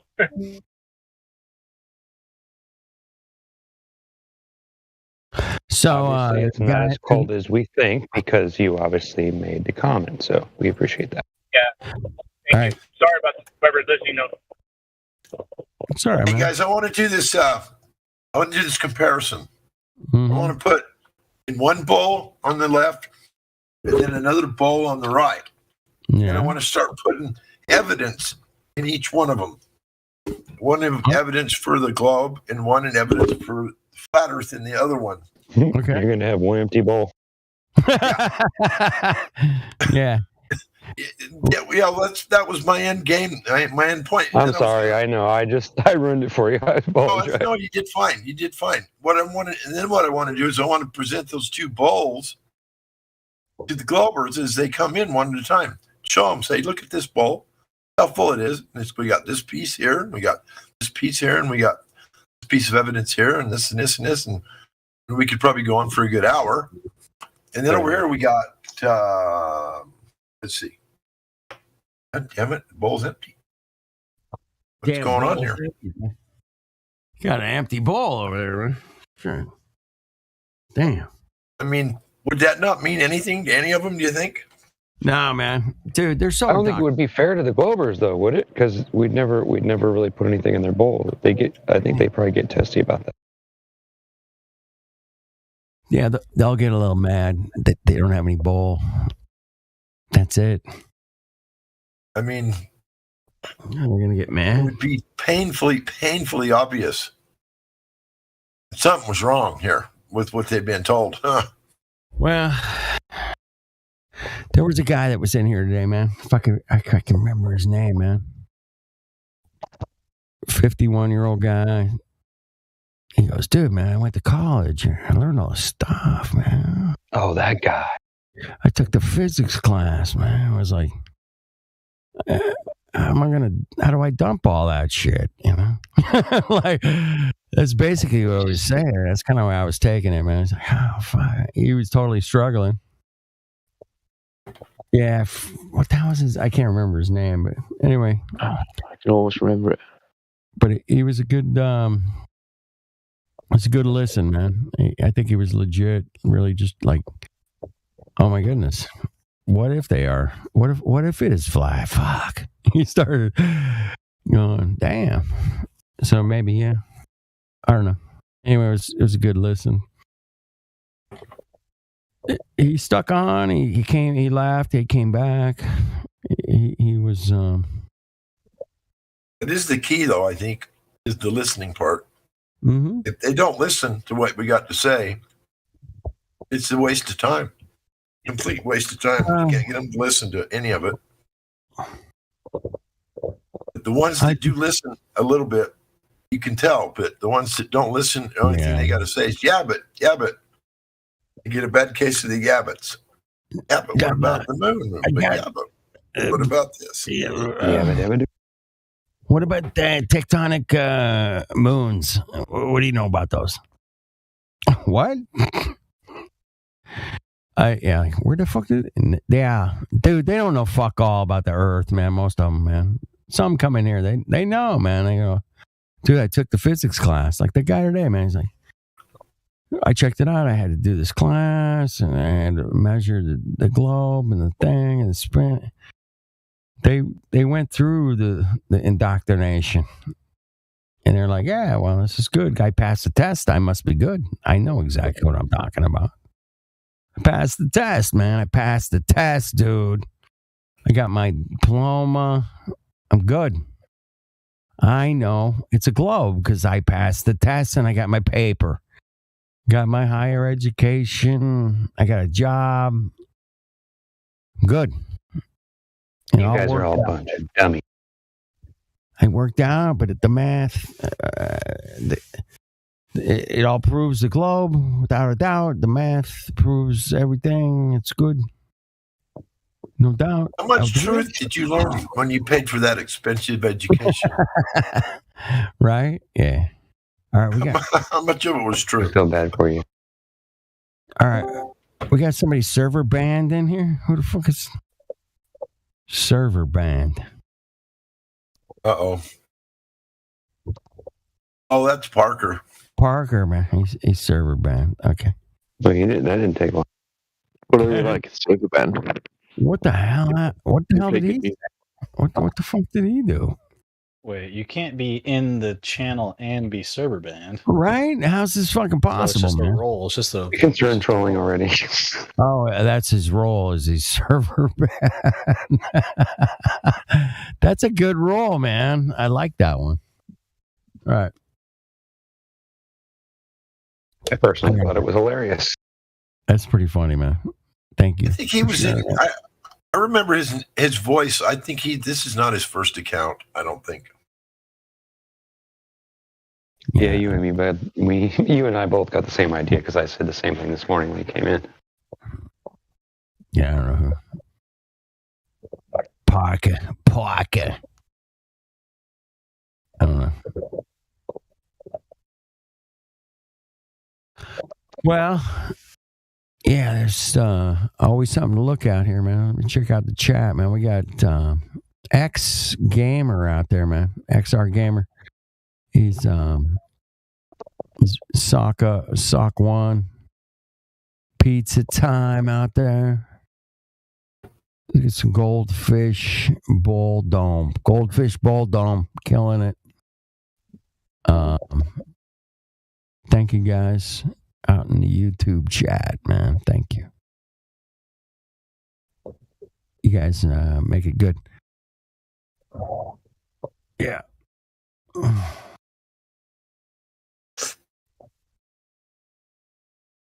Yeah, we can't forget about the YouTube chat. Nah, I'm always looking at the YouTube chat because I'm always like, hey, man, guys, come in here to VC check-in, man. Come on. Let's go. Step on up, man. You got something? I think I've tried that about 50 different times, and I don't think once. I keep calling them. I'll keep calling them out. It's like don't be a Mongo, or get your ass in here or shut the fuck up. Yeah, exactly. Anybody can type in a little chat box, but get your ass on a microphone, man. I want to hear what you got to actually say, rather than some bullshit in some chat box. Fuck off, Come on, be a fucking human being and talk to humans about where you live, because where you live is important. Because guess what? You live there, Mongos. You can't escape it, bro. You live in this beautiful place that we call Earth, which is, translated to dirt. We live on this dirt. It grows some pretty cool shit. Think how proud you must be to be a really good keyboard warrior. Exactly. You be a keyboard warrior, man. Oh my God. No, step up to the mic, put your ass on a microphone, and tell us how you really feel, man. Because face to face is different than some chat shit box, okay? Call it the shit box from now on. Fuck that. Get your ass in here. VC check-in. I got you covered. Somebody's got you covered. They'll check you in. And you can have at it, man. You can call us all assholes or retards or whatever you want. That's fine. But get your ass in here with your glow proof and bring it, man. Bring it to the house, because the house is open 24/7, man. Doors unlocked. Clickety click, and you're in. Clickety click, man. Clickety click, you're in. Anyway, clouds. Somebody said clouds. Yeah, clouds, man. I always wondered about clouds. I think they weigh a lot of. If they're rain clouds, man, wouldn't the gravity pull the clouds down because they weigh so much with the rain and the water? I don't know, man. It's very gaseous. It makes me gassy. I gotta fart. Ugh, it's horrible. Gas is horrible. It's horrible. The cloud thing is really weird because I live right next to this really huge, tall mountain range. And the clouds come in from the west, and they come over right over the Great Salt Lake. And we have this thing called the lake effect. Yeah. Clouds get really heavy as they come over the lake. Mm-hmm. They hit the mountain, and they just stop and pile up. And before they can roll up over the top, you have to lose weight. Right. That's fucking Yeah. cool. That's awesome. Amazing to watch. Yeah, All of a sudden, bad. shit just starts pouring out of them. They gotta lose some weight to get over the hump. Yep. I love it. So, how much? Yeah, I mean that gravity and all. I mean, you should see the amount of weight they lose. It's like thousands. No, and it's got to be thousands like of tons. millions of tons of pounds, water. millions and millions of pounds of shit, right? Yeah. Yeah. But where the fuck was gravity before it ever got that high in the sky? The gravity was there pushing against the air pressure. What? Who knows what these cocks will come up with next? Gravity pressure is definitely controlled by the air pressure with the refraction of the circumference minus the polarity and the negative ions. Like what? Come on, man. It's a fucking cloud. Dumps a bunch of water on our ass, and we're supposed. But it doesn't. Gravity doesn't affect the clouds, but it affects the gas pressure from going out into the atmosphere, into space. Yeah.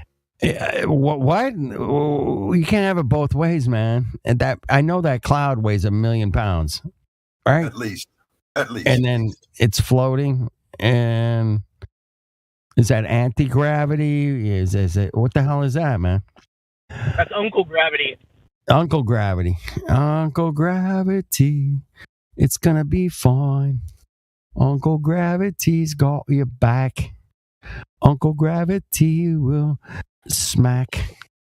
Hey, dude, have you seen Matthew's channel? Yes, I have. Dude, he's got a lot of subs, dude. Yes, he does. I like the example he gives with grapes when he's stepping on grapes for the gas pressure in the container. That shit's funny. Oh shit, dude! I'm gonna make a video out of his thing. I'm gonna make a snippet video. All right, It's gonna be classic. Do it, man. Yeah. Fuck, please do it, man. Fuck yeah. He shows himself wearing like a hat backwards, or he's wearing like a hat sideways, trying to talk like a college kid in one of them. It's so funny. Yeah, rip it, man. I say rip it and grip it and rip it, man. You know how I do it. When he stepped on that grape, was it kind of like stepping on someone's head? Hey, Saint, man, he wasn't wearing. He was wearing shoes when he was stepping on that grape, huh? I know. What's up with that? What's up with that, motherfucker? He had his grounding inhibitors on, dog. Oh, sad. He did grounding inhibitors, all bad. If you're gonna step on somebody's grave, man, you gotta do it barefoot, man. Do it Hell like yeah. a man. You don't do it like some fucking programmed fucking manga. Latter-day Saints knows a lot about that barefooted shit. I've seen him. Yes, he does, man. He goes everywhere barefoot. Yeah. And listen to his logic. His logic is so solid, man. Yeah, it does make sense. And that's why he's hanging out with us, man. Get yourself grounded every now and then. Yeah. Dude, I can't even, if I wear shoes for like more than a half hour, I feel like jumping out of my skin, dude. Once you start going barefoot for a long time, when you do shoes, it's so uncomfortable. I wondered about that because you said something about that once before, and I thought, if he's constantly draining his body of this, this grounding effect, and then it becomes like you just get so used to it, and then all of a sudden you put shoes on, and you're insulating yourself at that point, and your body can't ground and go back to its, I would say, its natural state, but it's probably more natural than it should, With shoes, it wouldn't be at all. And so I've thought about that a lot, dude, because of you. And I've thought about giving it giving it a go, you know? 'Cause You it should. warms up a little. It takes like a month for your feet to get used to it. Because at first your body will want to reject it. You just won't like it, you know. For most people, anyways, you'll just feel like you want to reject it, and then for a lot of people, they just feel like I don't know if it's society has given people like the no shoes, no shirt, no socks.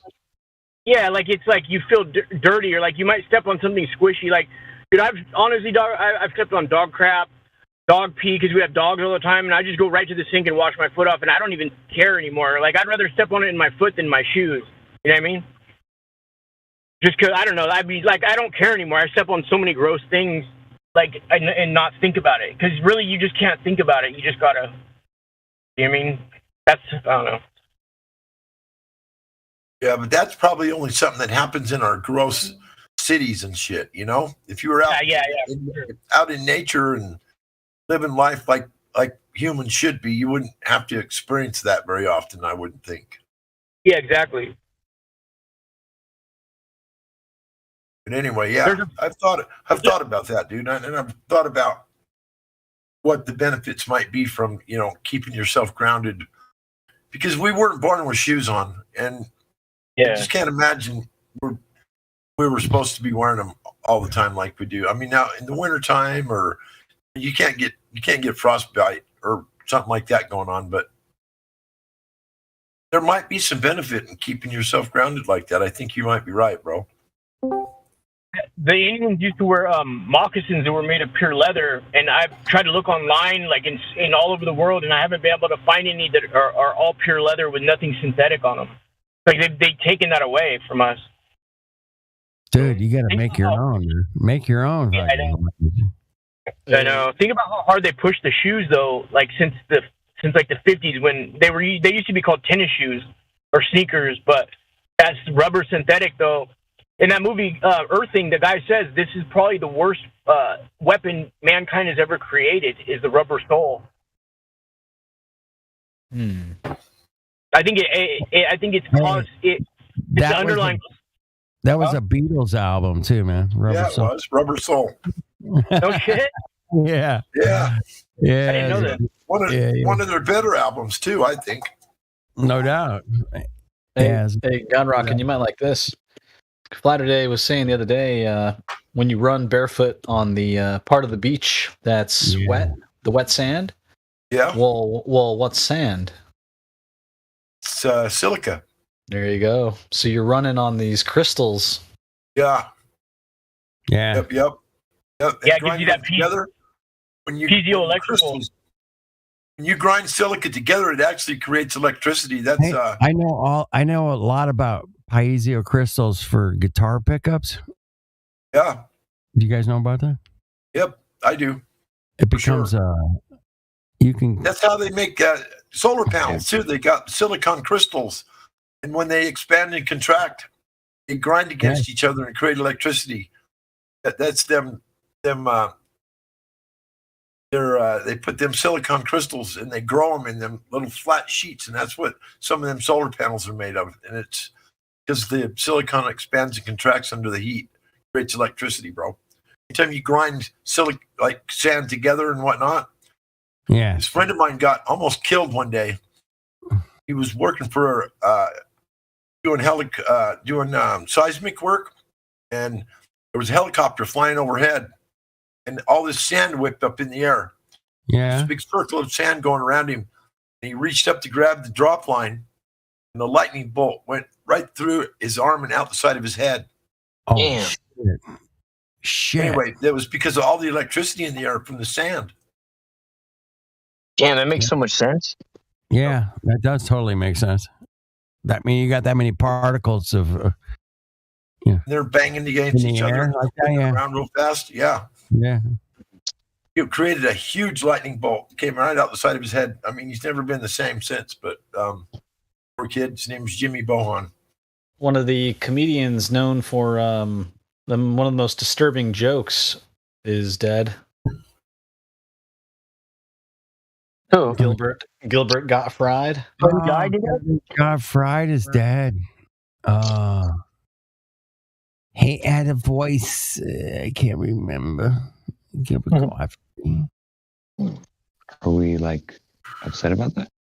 People would be so surprised if they knew how many things silicon and actual rock was used and for what purpose. It's what's in RAM chips and computers. It stores all the information. Oh, yeah, you're right. It's what you send a carrier wave through 2 pieces of stone. One vibrates against the other one. It creates what's called a carrier, from a carrier wave to a frequency wave. That's what police crystals and police radios do. You ever heard of a police crystal, the one you couldn't get your hands on? Frequency wave? Yeah. Mm-hmm. Oh, yeah. That's how all these frequencies are created that run through our brains and all over the airwaves. Because even torchlighters, little torchlighters. Yep, that's what they use too, huh? Yep. Pizza with electric effect. Use silicon, stone. You use it for all kinds of shit. It's the most. I mean, you can store more information on a crystal than you can on microfilm. Yeah, way more. Is that connected all to diamonds? Well, diamonds are carbon. So I'm not real sure about that. That's one. You know what I think they use Herkimer diamonds, which are actual crystals. Right, but they're called Herkimer diamonds. Are silica.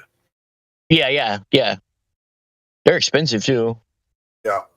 Bring it up because there was some deep propaganda from I guess one of the first diamond selling companies, and inflated the value and all that kind of thing based on supply and demand. Probably some lies. I don't really know. Something that they lied about when it comes to the rarity of diamonds or whatever it comes down to it. They got tons of that stuff on that. It got put away. They only put a little bit And out. they just don't release it. Hey, have you guys ever heard of silicone-based life forms? Silicone-based life forms? Yeah. No, never heard of They're it. called radiolaria.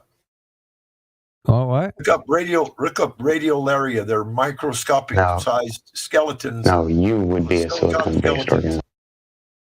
It's like a rare earth type substance. No, we're carbon-based, man. We're carbon-based. No, these are silicon-based. Yeah. Radiolaria. Look them up. I don't know. There's some interesting stuff I saw last year about that, man. Silicone-based life forms. I was like, oh, shit. One of the few things they've found that they've considered actually may have been a living organism at one time and was actually silicon-based life form. And it's called radiolaria. There you go. Yeah. So, yeah. I'm not the first one to ever bring it up, but it's just interesting nonetheless. Insects have that carapace, and there's definite geometry and probably crystalline structures all around those skeletons. Yeah. Yeah. Isn't that crazy? Well, once something becomes petrified, once it's the organic material is decomposed and then replaced with silica, you're getting these. That's when you get the gemstones and the semi-precious gemstones like rubies and emeralds and all that kind of stuff. They're basically, it used to be carbon-based at one time and was replaced. Fascinating shit, man. Hey, what do you guys think about crystal caves, man? When you go inside a cave and it's fuck. You seen those big, huge ones in Mexico with the crystals that are like 100 feet long? Fuck me, man. What the hell is going on there? Yeah, look it up. Yeah, I've because seen the giant monster freaks me out, man. It just freaks me out. They're not silicon. They are. I want to say calcite, but I'm not sure. They're calcite big, huge. Sounds right. Anyway, you can go in these caves and you have to wear a suit because it's too warm down there still. Right. They figured they grew that big because it cooled off at a real slow rate. You actually go into these caves, but you got to wear this protective spacesuit, and you can only be in there for 20 minutes or something. You got to wear a spacesuit with oxygen. It lasts forever. It lasts for 27 days on the moon, and no problem. This is underground, though. Underground in Mexico, I think.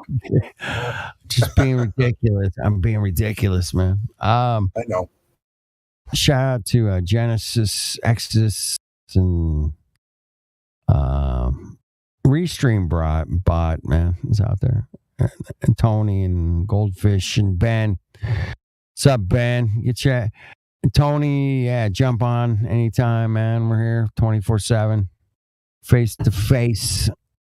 Close enough. I mean, it's close enough to face. You can actually hear somebody's voice, man. Makes quite a bit of difference on what you might make of them. You know what I'm saying? I've seen you face to face, bro. Right. We met face to face, bro. Yeah.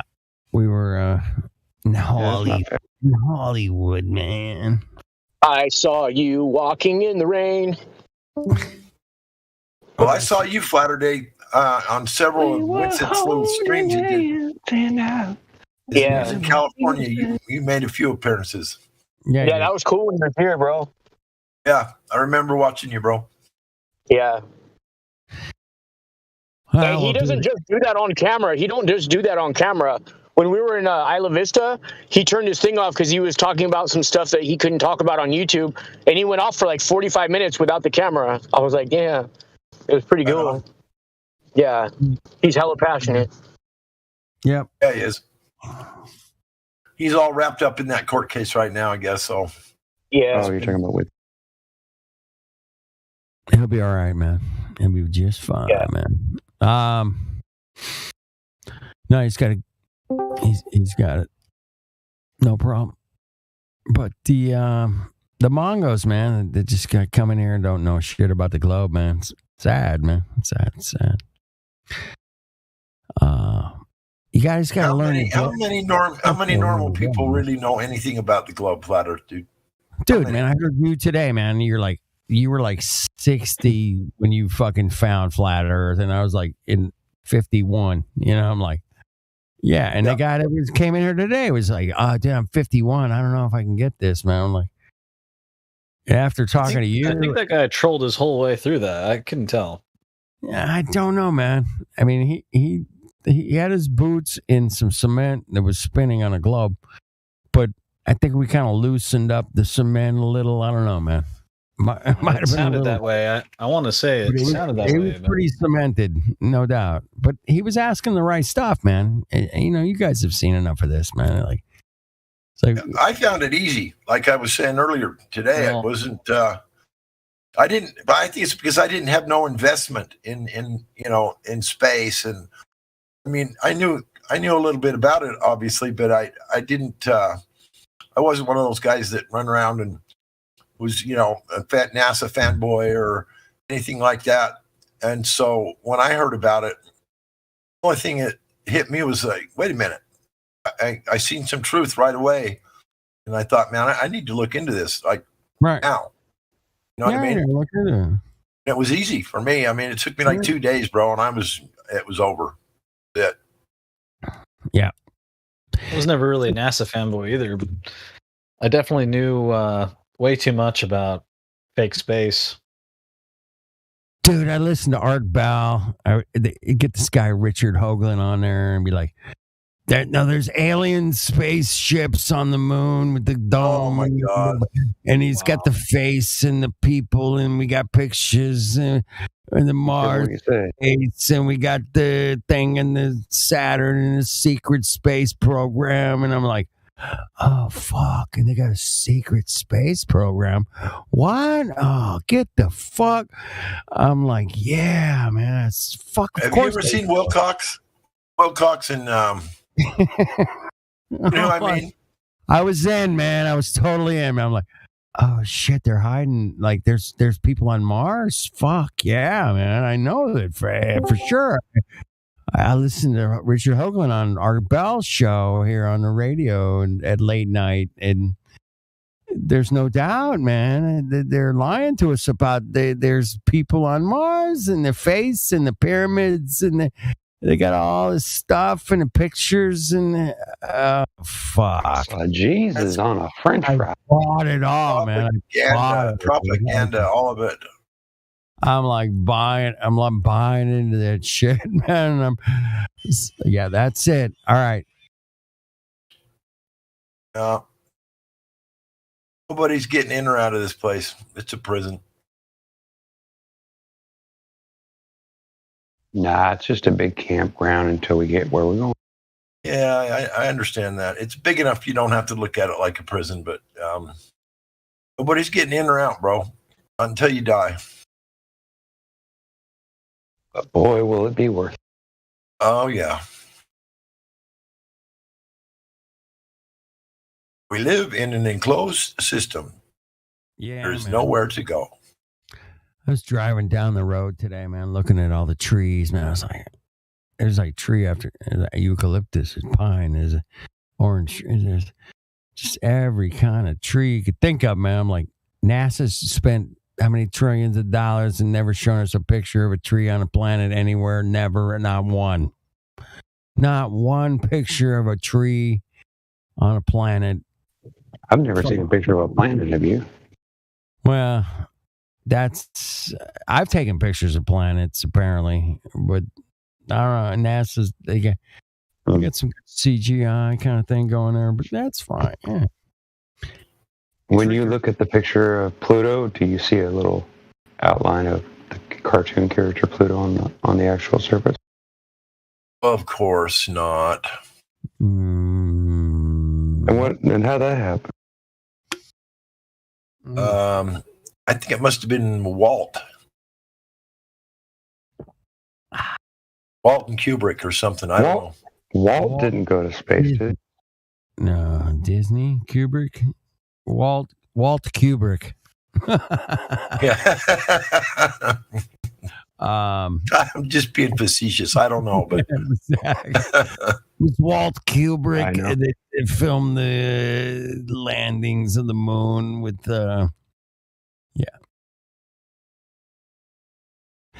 I was at a dinner one night, man, and some fucking NASA fucking Mongo head. He was talking about the moon landings, I'm like, hey, man, let me ask you something, bro. Man, why the fuck is NASA giving a $1 million photo lens to Stanley Kubrick to make his movie?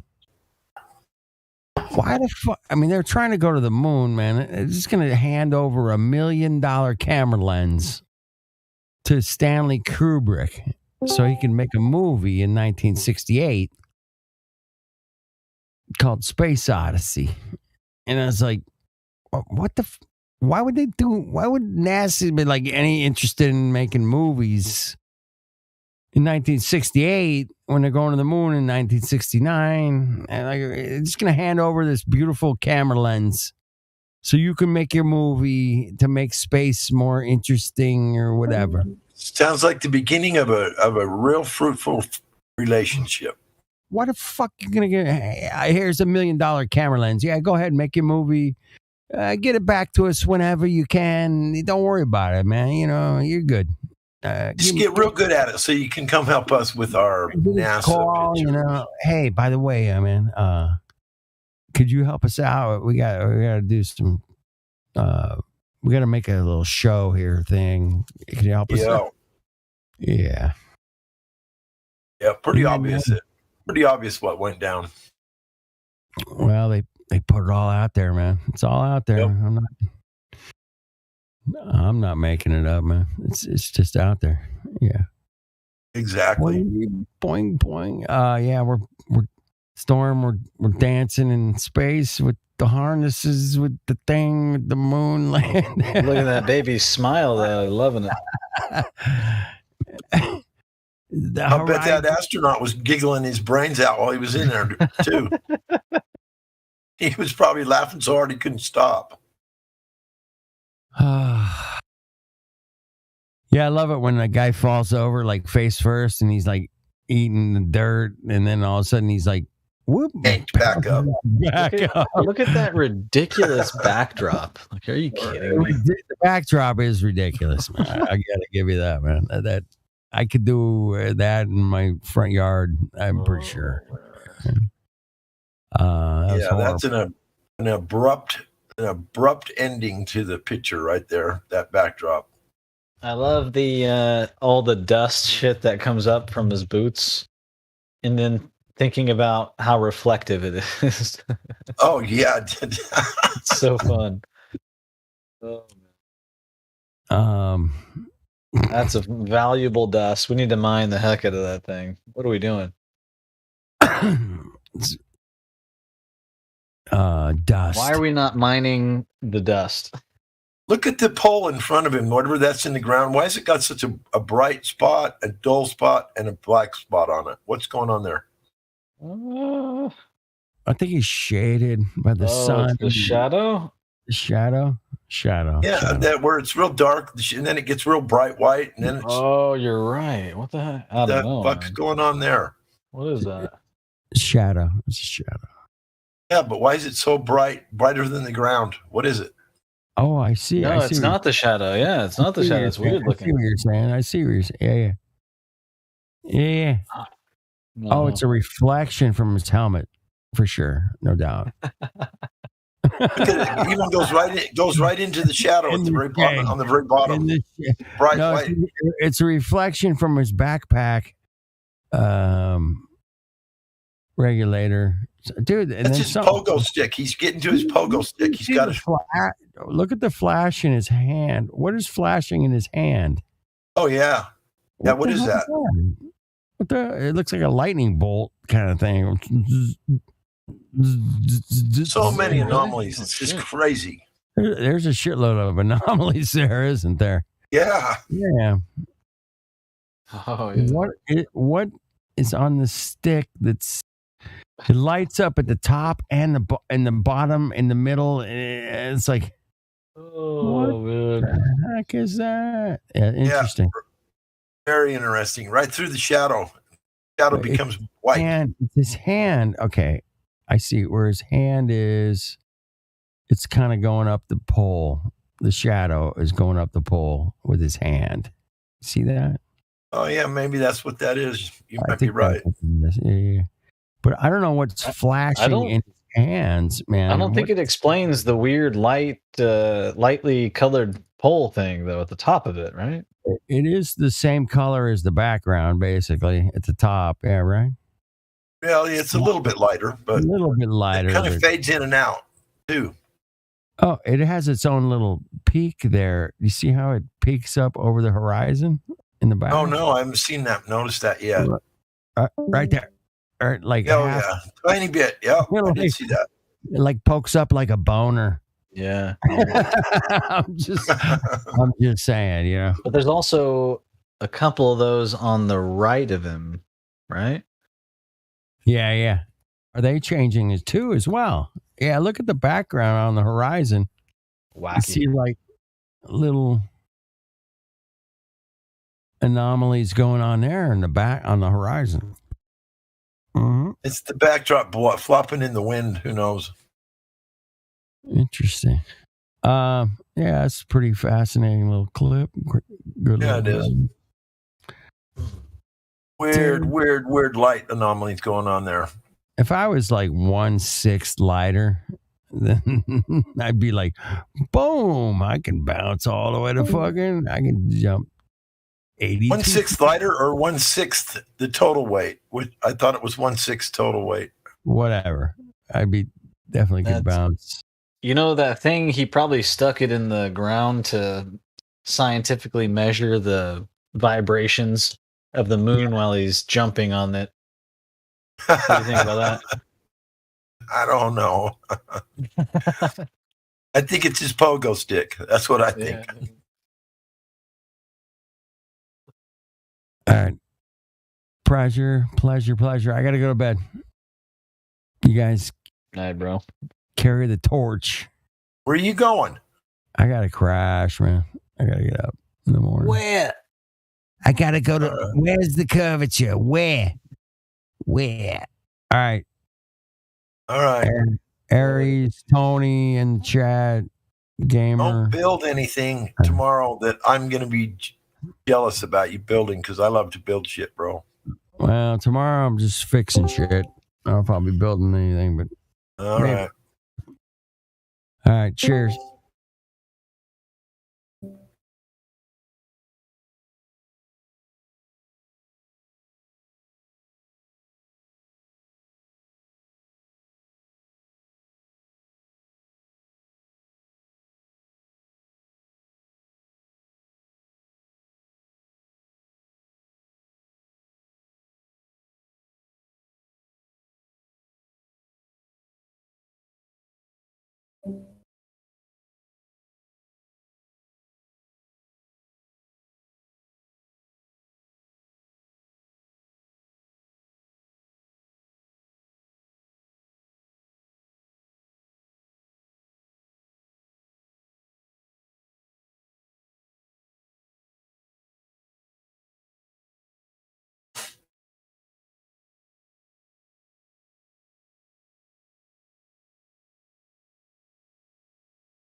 From the creation of Disney.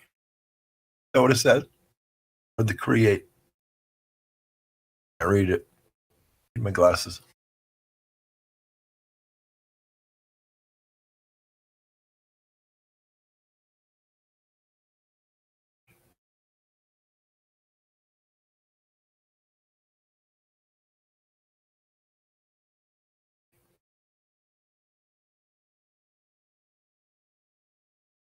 Yeah, Disney and NASA sure seem to have some kind of a real strange relationship, don't they? Yeah, they do. I mean, that last photo you posted there is very obvious that they've got some sort of a where they're severely bonded together with the visual stuff. Keep making sure the kids stay thoroughly indoctrinated. What? If you look at the old Disney, like before the moon landing and all that stuff came out, like the old Disney cartoons, the original cartoons were the main proponents of pushing the globe propaganda. They have like old space films and stuff. Yeah. That's how people got their information about space and satellites, from Disney. You ever seen any of their old cartoons where they got like swastikas and stuff in them? No, not that I can remember, but I remember watching. They had this one space show they made where there was these people that rode in a rocket and crashed on the moon and then popped out of it, and they were all dressed up weird in costumes and weird looking shit. Yeah. I remember that one? Yeah.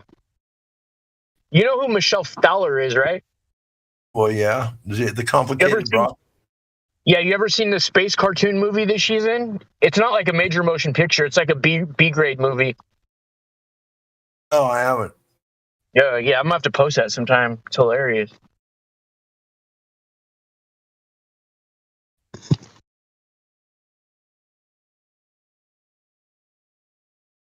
I heard she kind of slept around a lot with the NASA and the different people involved. I guess she was quite the little. I don't know. I don't want to get too graphic, but harlot. Yeah. Yeah, the death of her husband was really strange. There's not too much information on it. But she dressed up, her and her husband dressed up like medieval, they had like a medieval theme at their wedding. Really? Yeah, it's really weird.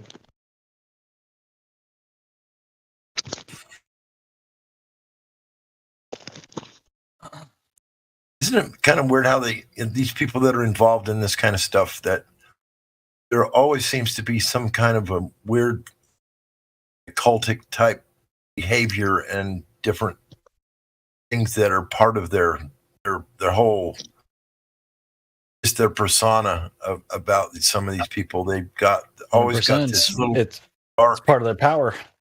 Yeah, I guess.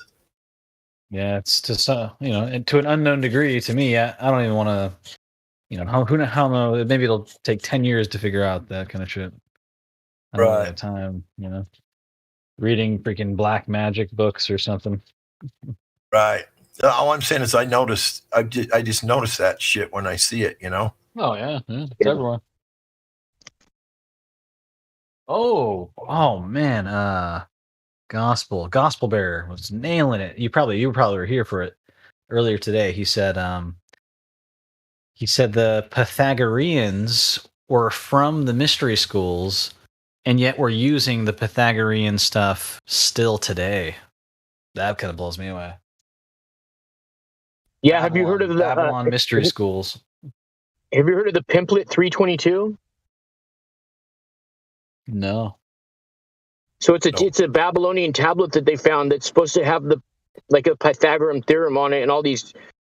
I guess that's where they say we get all our math from today is from this tablet. But on the top of it says AG 322, and the 322. Yeah. Well, I've seen it, but what is it? What can you fill in some gaps for me? What is it about 322? The 322 is I didn't find out about it till like a couple years ago. It's the skull and bones from AG is silver on the periodic table. Yeah. It's what? What on the periodic table? Silver. Oh. So the 322 though, like you've seen the White House and how they always put domes and pyramids and everything. Like every other window at the White House is a dome and a pyramid, Yeah. Even the back of the dollar bill where they have the pyramid, there's like a dome over it. Well, 322, if you look it up in the alphabet, is a C and a V, which is a dome and a pyramid. So it just shows me that they created the English language as symbols almost, whereas most people just look at them as letters. I turn them upside down and sideways and reverse them, and I see the symbology that they have in them, and that's really important, I think, to understand. Yeah, it's a way for them to communicate with one another about, their purpose and their propaganda agenda and whatever else. Yeah.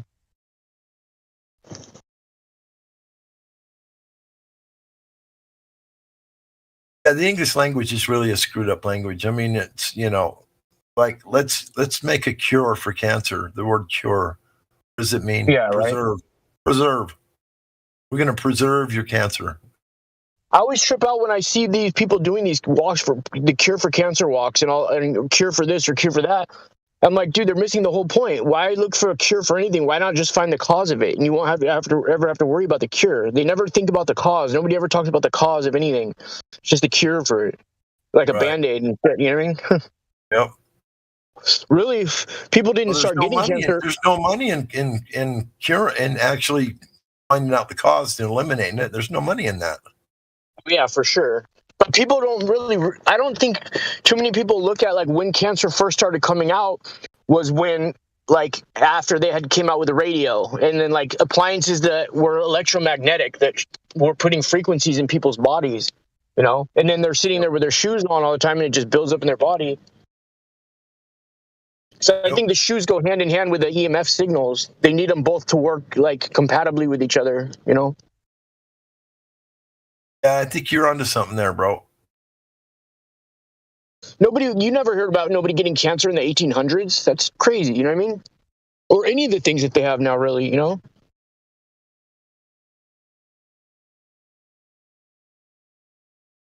prior to that, they had those big cathedrals that had those organs in them, and they were putting out frequency waves from music, from sounds from the big pipe organs and stuff. But I think they were healing frequencies. Yeah, for sure they were. And they had the what are they called? The hydropathy centers and stuff like that, where people go and get the healing from water. Yeah. Like how you see like old movies where people in Europe still go to those bathhouses and stuff. You never really think too much of it, but I think that's pretty important. Yeah, you've seen how they can take and say like nasty words to like water and then freeze it and it turns out looking ugly and Dr. Hermoto's experiments, dude. And the rice. That's good stuff. Yeah. Yeah. So anyway, so why wouldn't we? No one cares when I tell them. It's mind blowing. Dude, dude, I always tell my girlfriend about that. It's so important because when she gets mad and starts cussing and stuff, I'm like, you're making everything in the room that has water in it, you're changing the molecular structure of it. Please don't do that, you know? I think you should say a little prayer and talk real nice to the water and everything before you eat it. Before you drink it. You're right. You know, In fact, there's tradition about that, isn't there? A ton of it. I used to pray over the water before I drink it in jail to try to change the molecular structure of it.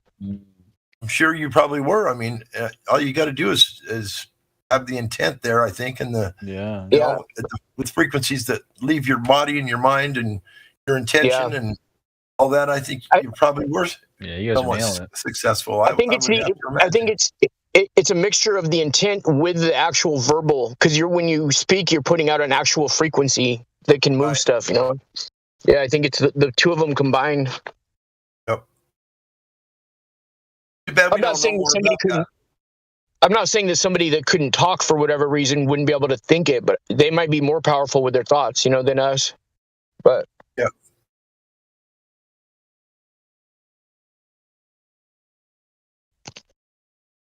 Well, I think that everything you think, say, and do leaves your body in the form of some kind of a frequency.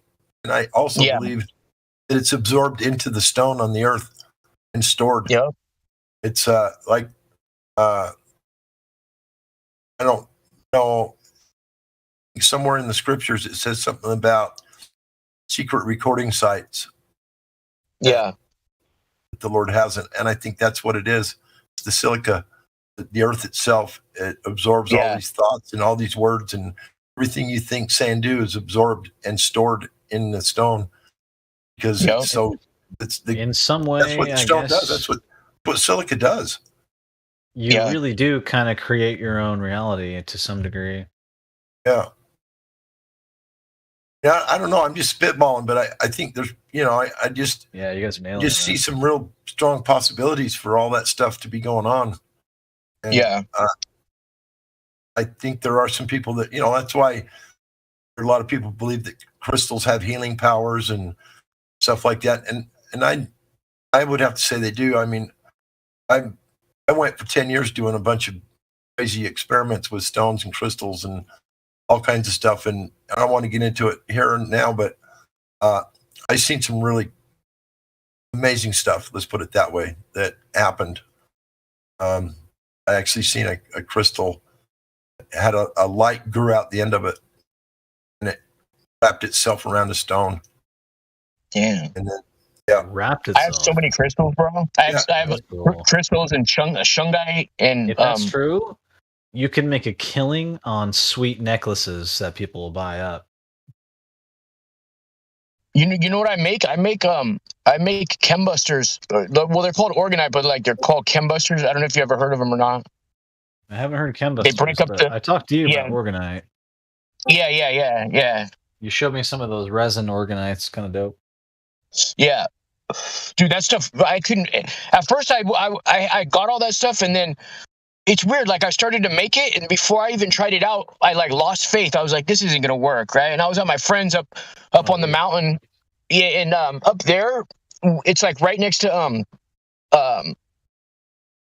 what's it called, Vandenberg Air Force Base. It's only like a half hour away, so they're always flying stuff over the mountain into the city of Santa Barbara and spraying, but he gets the most of it, right? So some days it'll be really, really, really hot, and then the whole sky will be overcast, but with no moisture. And so it was like one of those days, and I had made it, and I went inside, and I was like, it's not gonna. In my mind, I'm thinking I'm already beating myself. It's not gonna work. And it was a pyramid that I made, a 4-sided pyramid that was probably like 5 inches high and maybe like 4 inches on each side. So it was pretty big. And I put it outside on the ground, and I went inside, and I'm just kicking back on the couch. And after about maybe an hour, all of a sudden, like you could just see the sun shining through every window. And I was like, what the hell? And I went outside, and there was a square. It was like not quite a perfect square. It was like more like diagonal, but it was a square shape right above where that pyramid was in the sky, and everything else was overcast, just that, and the sun was shining right on his house. I was like, wow, that stuff really does work. I was tripped out. pretty amazing, dude. When you get to actually witness it, though, it's like wow, you know. And I don't think a lot of people want to think that's crazy talk and shit, but I'm here to tell you, I know it's Yeah. not. There's some No. reality in what you're talking about. I'm telling you, I know. I'm seeing it myself, bro. it's amazing, bro. It really is. Yep.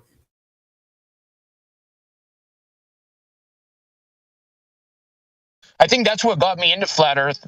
Is I started studying the stuff in the sky, like you know, what I mean, the clouds and stuff. Because when I was a kid, when I went to school, there was a group of clouds, like a list of clouds with pictures that they showed us as when I was a kid, and I was born in '78. So like when I was in elementary school, I remember learning about clouds. Now I looked at my friend's son's book. He's like in junior high, and he was showing me the clouds that are saying that are now. I was like, dude, I don't remember any of these clouds they're naming. And the clouds that they're showing in the picture book for the school, the clouds are like a bunch of toothpicks in the sky. I'm like, dude, what the hell? And they're selling it. You know what I mean? It's crazy. Yeah, Dude, I've even seen old. I've even seen old movies and even old Disney movies where they go back and put those things in the sky. Where I'm like, I know that wasn't there in the original movie. You know, they remastered it. But it's just so common nowadays. People don't even think about it. I mean, you don't. It's like when I see a clear sky with nothing in the sky, that's when I'm like, wow, there's nothing in the sky. But I don't see that very often. You know? Yeah. Yeah, you see a bunch of straight lines. Yeah. Thin lines everywhere all the time, seems like. Yeah. Expanded out chemtrails. I had a ledger book where I was taking notes of the sky every day for a while. Cause I was really into it for a while, bro. Like really into it.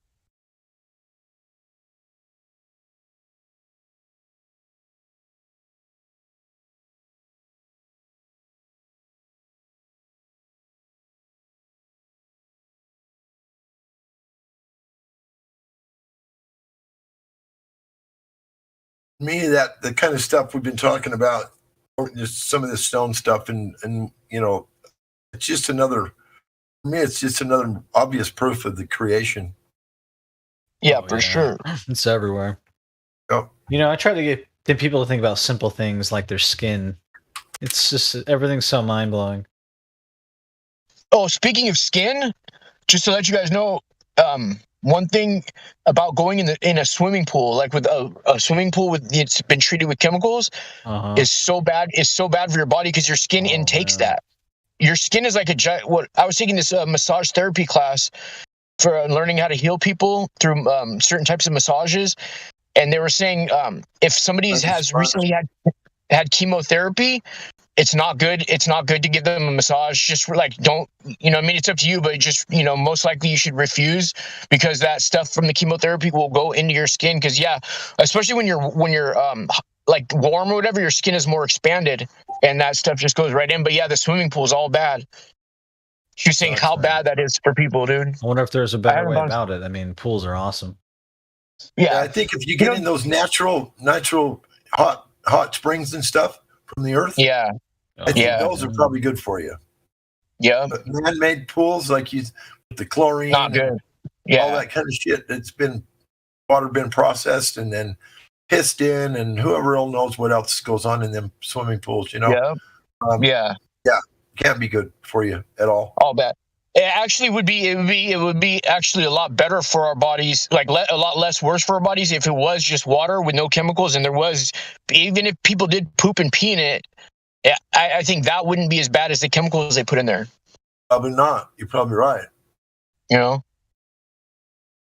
know, except I mean, like obviously, the stuff that people eat nowadays, all the processed food and everything has the nanofibers in it and that synthetic stuff, so it is bad. You know what I mean? But like if people were eating like all natural stuff, I'm sure their excrement wouldn't even be. It would stink, I'm sure, but it wouldn't be like toxic. It would probably be like obviously, you know, like good for the ground and stuff, and good for like you know, just like. Yeah, but just think about all this stuff that's in there spraying. It's getting on the ground. It's getting in it's everywhere. Getting in your lungs. Getting in the food. Getting in the plants. It's inescapable now. Mm-hmm. It is. It is. The Earth is so it's so strong in the way that like my mom was telling me the other day, like certain places are polluted, the ocean, and I'm like, Mom, it may be polluted at the moment they take their study, but I really don't think there's any part of the earth that's that weak that man could just overthrow it. Whereas like if oil spills in the ocean, it gets rid of it pretty quick, dude. Like it's pretty regenerating, dude. You know, I don't think people give it enough credit, dude. You know, it's been out there mainstream. Mushrooms will eat up oil. Yeah, fungus. It's like, I mean, because everything that's bad on the Fungus earth is everywhere. came from Earth, dude. Everything that's synthetic has some part of naturality in it because it all came from here. You know. Yeah, I think that if we left the earth completely alone and quit polluting it, quit having cars and any type of like factories and yeah, you know, putting chemicals in the rivers and whatever they do, if we left it alone, completely alone, for 50 years, it would be all back to pristine. Honestly, I think I'd say 1 month, bro. One month to 1 year. If everybody left it alone, it would be exactly like it was probably like 200 years ago. If they did that, I think the Earth can regenerate itself way quicker than we give credit for. It's just like the news has propagated so much, saying like it's you guys' fault. You guys are doing this to the Earth. You guys don't know how to control your habits with your, you know, the stuff that you buy that's bad for the Earth. As the same people that are saying that are the ones producing it. You know? Yeah. And it's like grabbing your hand and it's like me grabbing your hand and punching you in the face with your own hand and then continually telling you like stop hitting yourself or like stop resisting as I'm like pulling your hands behind your back. It's all Nagalian dialect. You know what I mean? Straight up. There's a lot of videos of cops doing that. I know. Truthfully, bro, I don't believe any video I see on the news. Anything I see on the news, I mean, like anything that's bad, I'm telling my chick that's not real. No, I tell her though, like it's not real. It's not real. These are just actors. All these people are actors. You know, like everything. It's crazy, bro. There's huge academies and schools and it's just, dude. There's so many of them, dude. It's crazy. Yeah, crisis actors. There's a ton of them. Yeah, bro. It's just like you guys were saying. Somebody was saying earlier about how the astronauts have a star on the Hollywood. You know what I mean? That was you don't see like Marine captain or like, you know, people high up in, I don't know the terminology, but high up in the military, you know, captains, whatever. People that have purple stars, they don't get that stuff. You know what I mean? Right. They're obviously actors. They wouldn't have a star. They wouldn't have a fucking star on the Hollywood Boulevard. What are they doing that's more heroic than like somebody who saved a bunch of people from like I don't know, like a Purple Heart? Somebody got a Purple Heart or something. I'm not justifying that what they're doing is good, because I think any type of warfare against a civilian or any type of violence is completely unnecessary. You know, unless like somebody's like physically attacking you or your family, there's really no reason to come within somebody's threshold or their personal space. You know what I mean? To be honest, NASA is so pathetic. I never hear any normie or anyone talk about them. I don't know how people think about them. I know how I think about them, but I mean, they never even bring them up. Like, it's so sad. They don't, dude. But a lot of people, it's like stylish to rock that, like NASA or like SpaceX, something. You know what I mean? They're the first ones to defend it too. I guess you're right. They do rock the shirts and stickers and shit, though.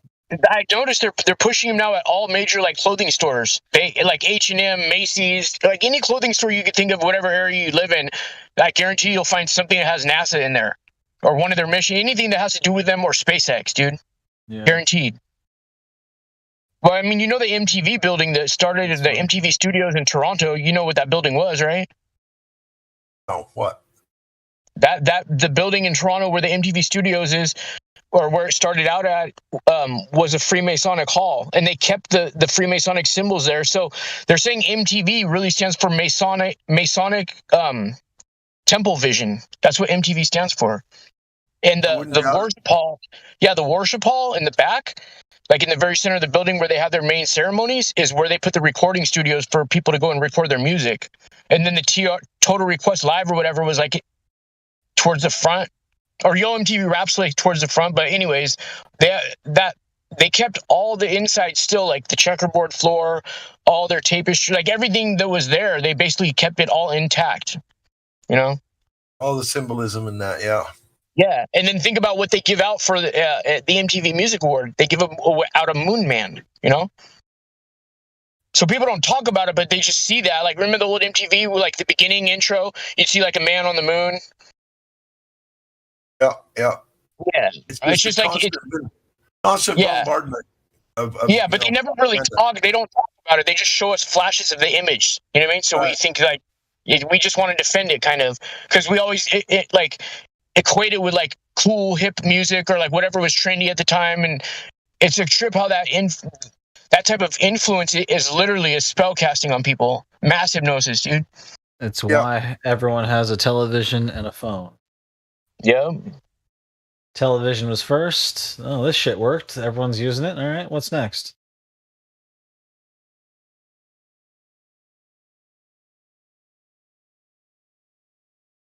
Who knows what's coming out of the screens we're looking at right now, too.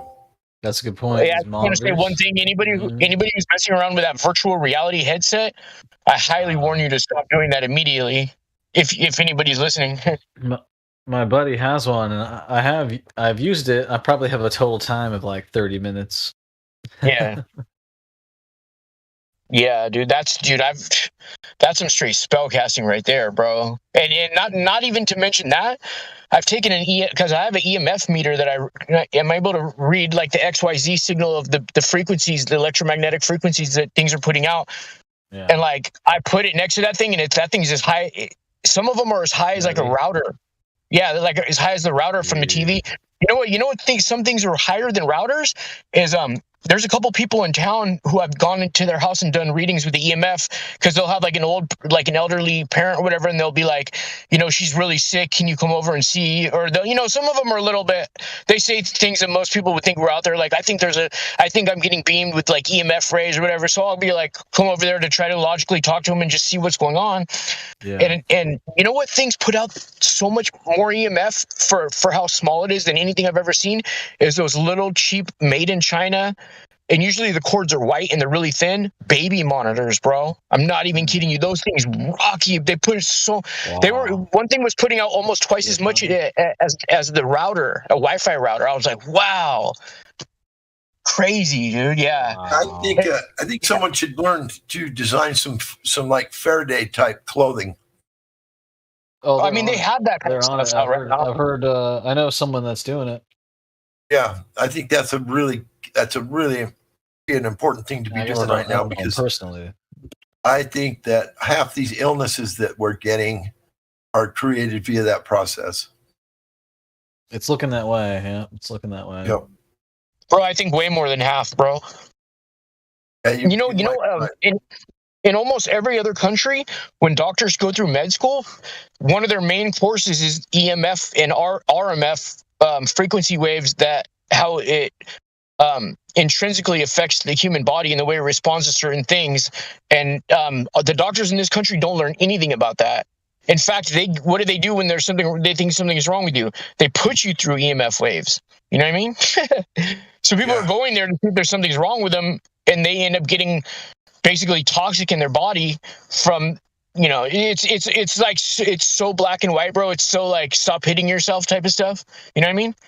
Yeah. It really is, bro. It's grand. It's so, and the crazy thing is though, the doctors have no idea. They're just cog dis. You know what I mean? Yep. No idea. Just like how like sheep will literally see other sheep dying, and they'll put up no problem or anything, and they'll just literally line right up so easily to get slaughtered.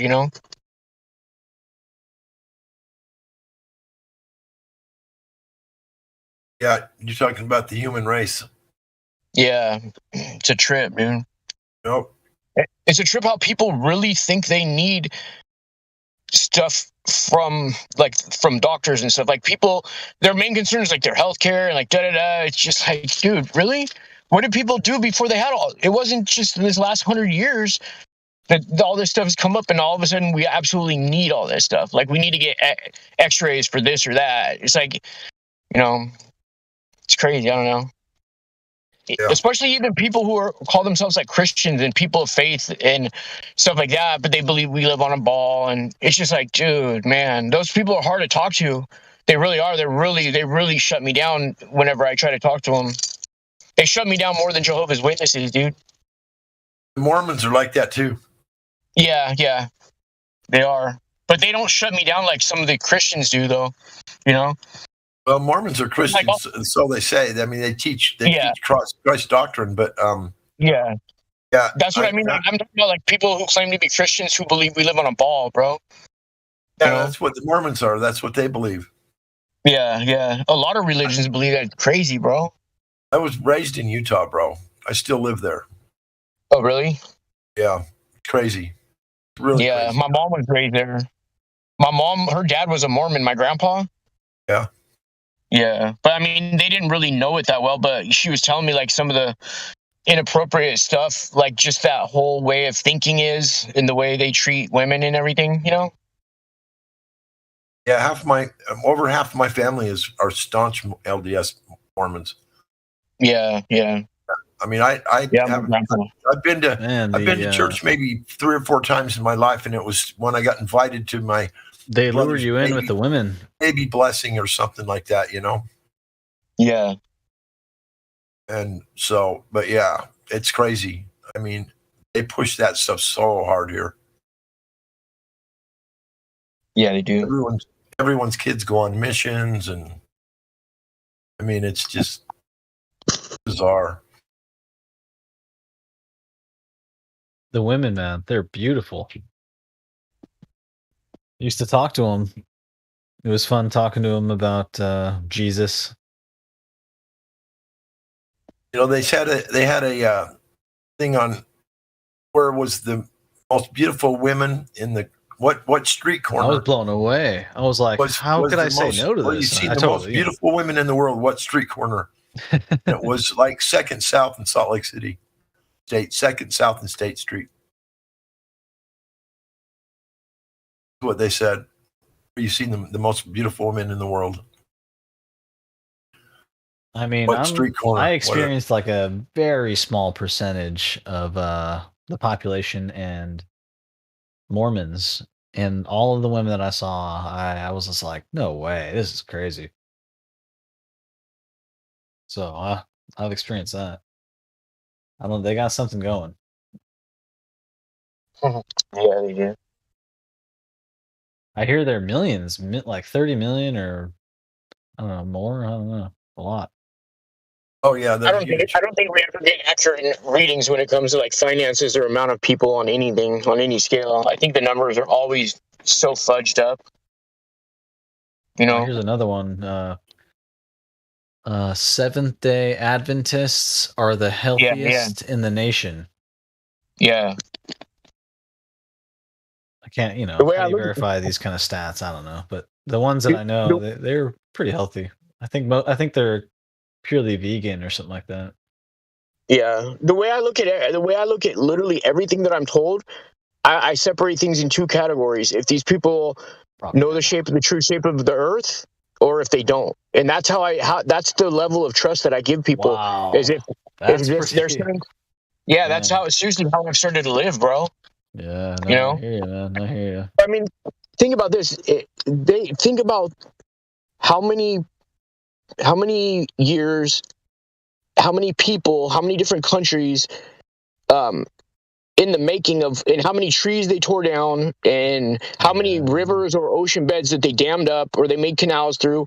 How much of this they went through and whole mathematic systems to lie about the globe. I mean, the deception is so vast. I don't think even like people who've been flat earthers for 20 years, I think it's hard to quite grasp how deep the deception is, you know? Right. And I mean, I'll probably never be able to quite fully grasp it. I strive every day to learn more though. But you know what I mean? Like, so that stuff just like, basically like it's just polluted. So anything, like whenever you watch anybody talk about anything, all of a sudden you'll hear them mention, like refer to the earth as either a planet or the globe, right? And as soon as I hear that, like I'm like my whole body's just like I'm turned off completely by anything they say at that point. I agree. Yeah. I feel that commonly now. Yep. Yeah. I do too, bro. I do too, man. I'm with you. Yeah. It does. Once you understand at least somewhat of the magnitude of the deception that's been going on. Yeah, and then it's incredible. all of a sudden it hits you right in front of your face with somebody that has no idea. They're so wrapped up in it, and There's they are so just, many. Yeah, there's so many, and when it hits you, it's just like, oh my gosh! I mean, it's like the weirdest feeling, and it just makes you want to run. Dude, my mom will show me like these like certain conspiracy videos or something, and she'll be like, check this out, and my bottom line is like, sometimes I'll humor her and watch it for a quick bit, and then they'll say something about like the globe or something like that, and I'll ask my mom, are they flat earthers? And she's like, well, they mentioned flat earth before, and I'm just like, these guys are good, you know what I mean? They're so good. They might do an episode or two, discussing the flat earth, and their bottom line will be like, well, there's some pretty convincing arguments, I'm not a flat earther, but, I don't necessarily believe it's a globe, and they'll just leave it at that. You know what I mean? Like, who just leaves it at that? That's like a mafia phrase to stop talking about something. We're just going to leave it at that. Forget about it, Seriously. People are like, this globe thing's like the mafia, bro. You know what I mean? I venture to say. It's worse than that. For sure it is. Well, commonly, especially during the early hours, people bring it up as a religion to because look what they do when they you're talking. I thought you were talking about the mob. Oh, not the mob, just globers.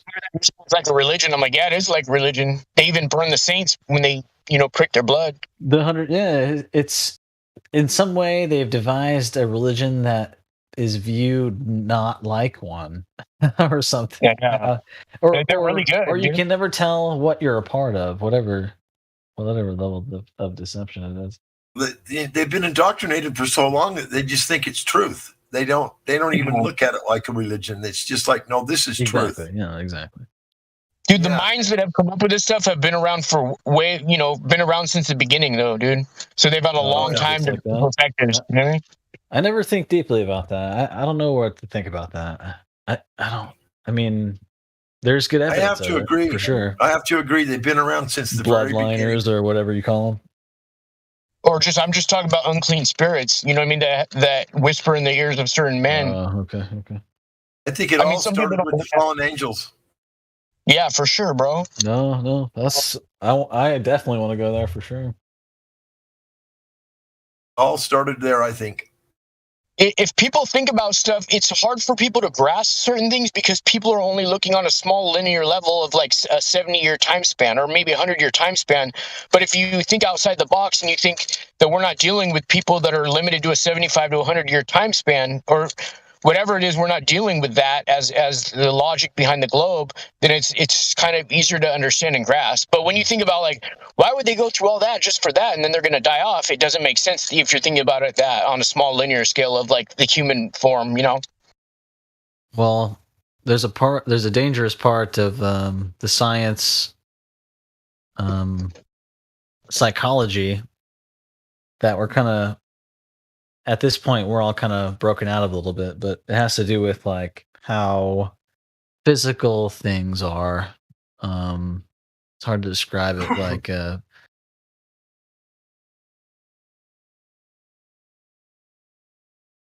like everything's just physical matter.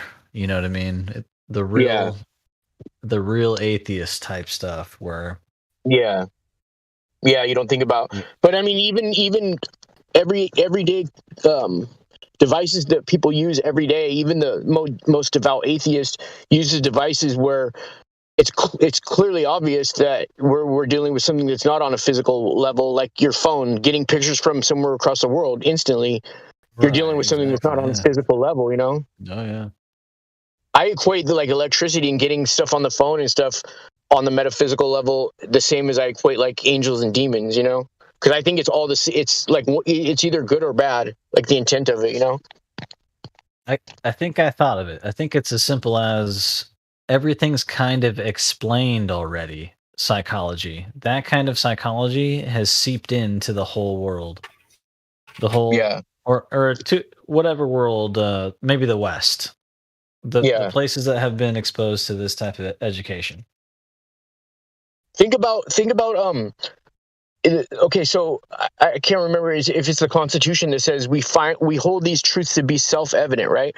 But yet Globers, so when Globers say that we can't trust our own senses, then they're actually going against the Constitution, because it says we find these truths to be self-evident, not we find these truths to be told to us by somebody else, you know?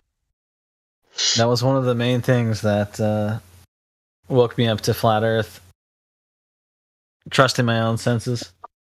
Yeah, Scientists are just saying your senses are bullshit, and for me that was like, that's just an incredible statement to me.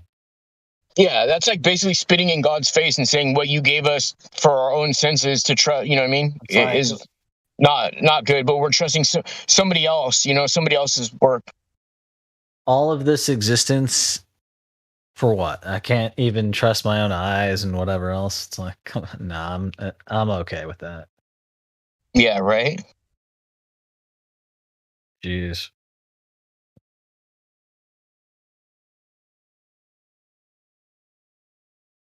Like Hank talks all the time about if he's not trusting his senses, he wouldn't be able to do his job.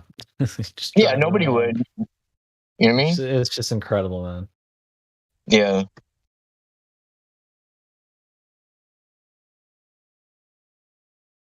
It just drives me crazy when these Globers say they can't trust any observational stuff, like any light, like that dude that was here earlier, Mr. Rolling Boulder or whatever the fuck his name is, about how he doesn't trust anything That's the psychology observational I'm talking about. Like it's light. Anything that's light can't be trusted. You know, that's so ridiculous, because your entire life is based upon what you can see, and you save yourself. You save your own life every day, all day long, by trusting your eyes and trusting what you see. And you know, you get out of the way of cars. You see, and all the technology has been developed in the same way with the same logic. Yeah, but yet you can't trust that shit. That is so backwards to me. I mean, it's just the most. I mean, it's the most. It seems like they're trying so hard to deny flat Earth and believe in the globe that they'll go to any lengths whatsoever. They will completely deny the fact that they can trust their eyes to save their own life. But they just deny it. And just like, you can't trust that. No, you can't trust what you see with your eyes. Bullshit, you can't. Yeah, it's part of that psychology. All the simulation talk, all the matrix talk, all the machine AI, all this stuff. It seeps in there's deep. one thing you can trust, it's your eyesight. Yeah. There's one thing you can trust. It's what you see with your eyes. I'm telling you. It's how mankind would have been wiped out a long time ago if it hadn't been just for that one thing alone. I do know one being guy. Deceived that badly with our eyes, we'd have been gone a long time ago. That's ridiculous. And that is what saves our ass every day, all day long. And you guys deny. If you take 5 seconds and think about like how incredible it is of the detail that you see, especially during the day. Yeah.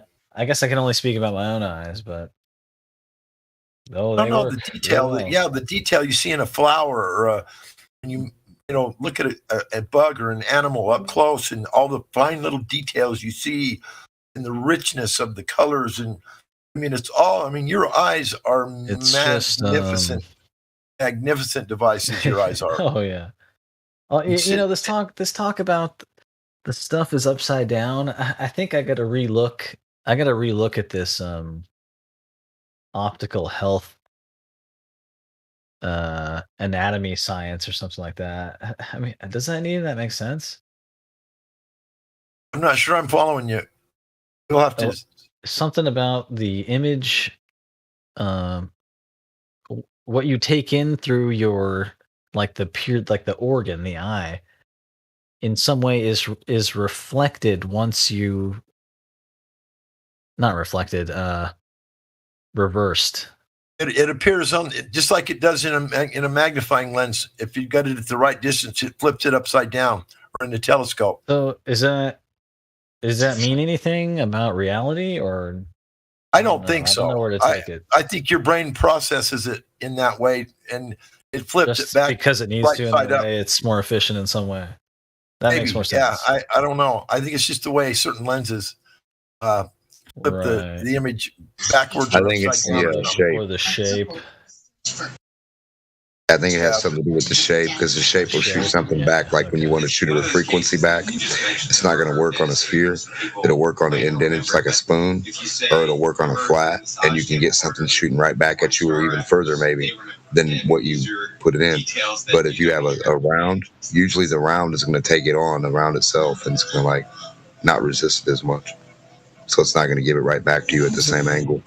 So you need the curve of your eyelid in order, not the eyelid, the shit. What's the word? Pupil or whatever. No, beyond the pupil. The pupil is what like looks through. You have to refocus. It's the whole, like a magnifying glass.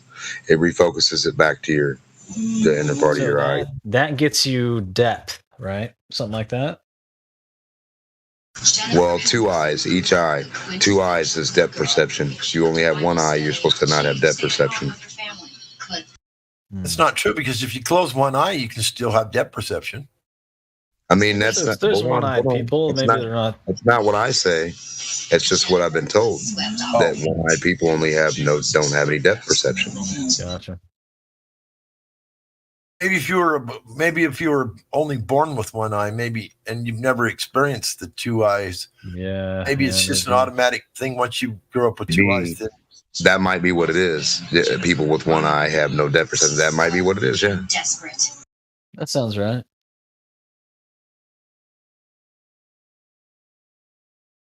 Then what if Yeah, you your have an eyes, accident? man. What if you have an People that say accident and you lose an eye? Then you When only I hear have these one. people say they can't trust their eyes or what they see, it almost infuriates me. It makes me want to get on there and just scream at them.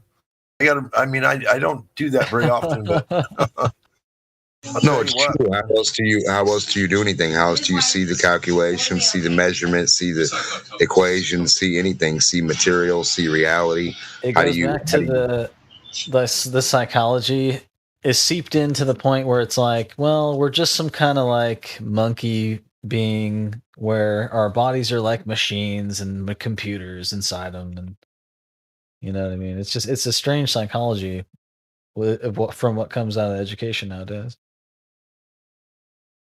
yeah, they're sure twisting shit up, boy. That's for sure. You know, I used to be there. It's easy to, well, it's not that easy, but somewhat easy to describe.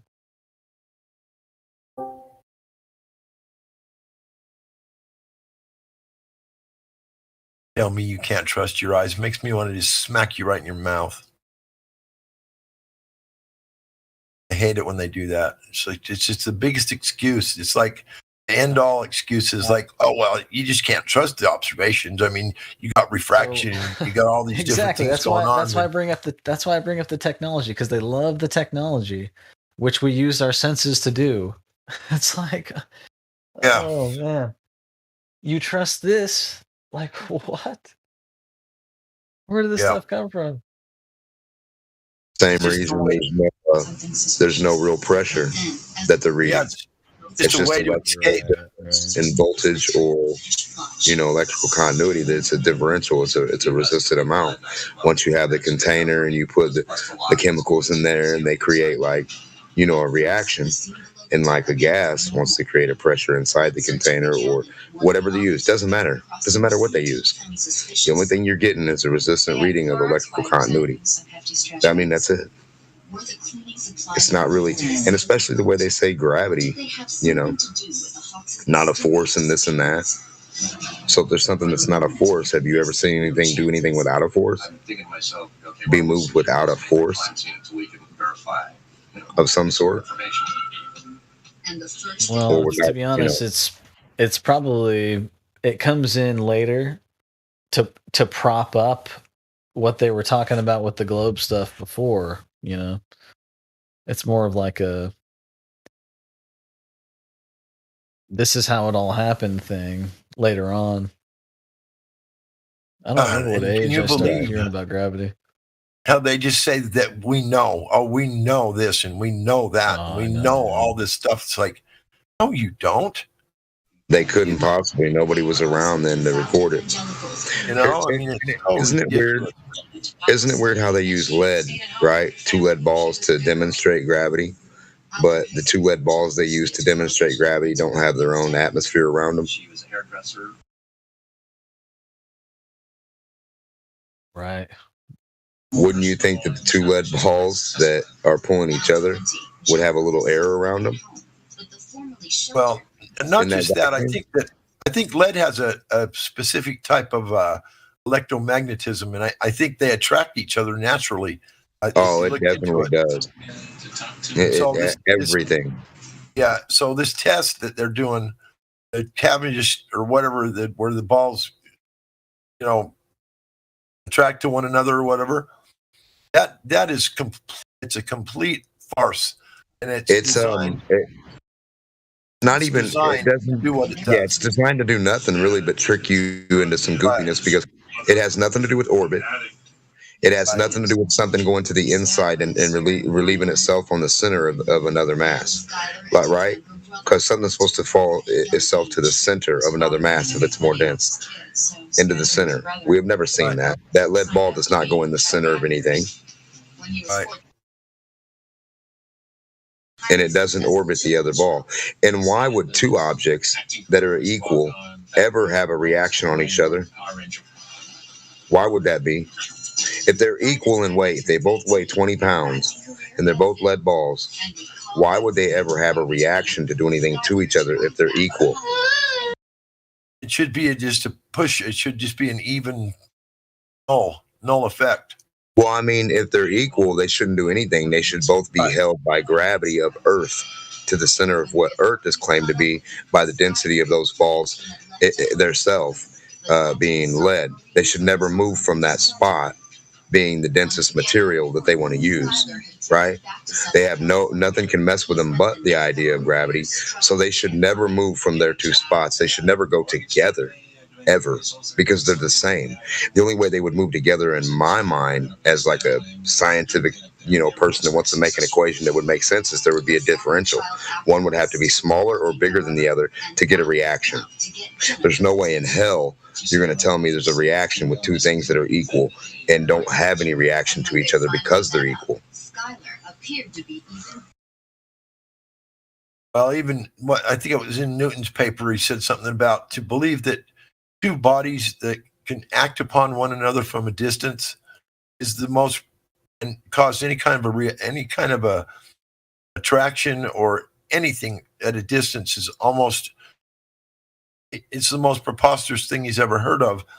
Right, because everything works on a magnitude of like the area that it can go out to, right? Yeah. Well, it's just the whole thing is just they just keep coming up with all these most ridiculous arguments, and it's just a way to bail out from admitting the facts that there's evidence for the flat plane. They just find every little way they can just bail out. It's with your eyes. It's with this. It's with that. It's like nope, you can't do. Nope, you can't trust that. And it's just they just jump on board all these little things that don't have any evidence or any. They just don't. It doesn't work that way. Their numbers aren't right. The 7/6R is not even for a globe. Their celestial idea of what they're seeing when they look out of a sextant is just retarded. That's a broke toy. They're not doing the right thing there either. It's all imaginary. They can't pinpoint or put a flag in any location that they claim. So when they tell you, truthfully, I mean, it sounds funny, but the 33 degrees is a lot different than what you would think. It's like the pyramid itself. The 2 angles that come together to make the point of the pyramid, right?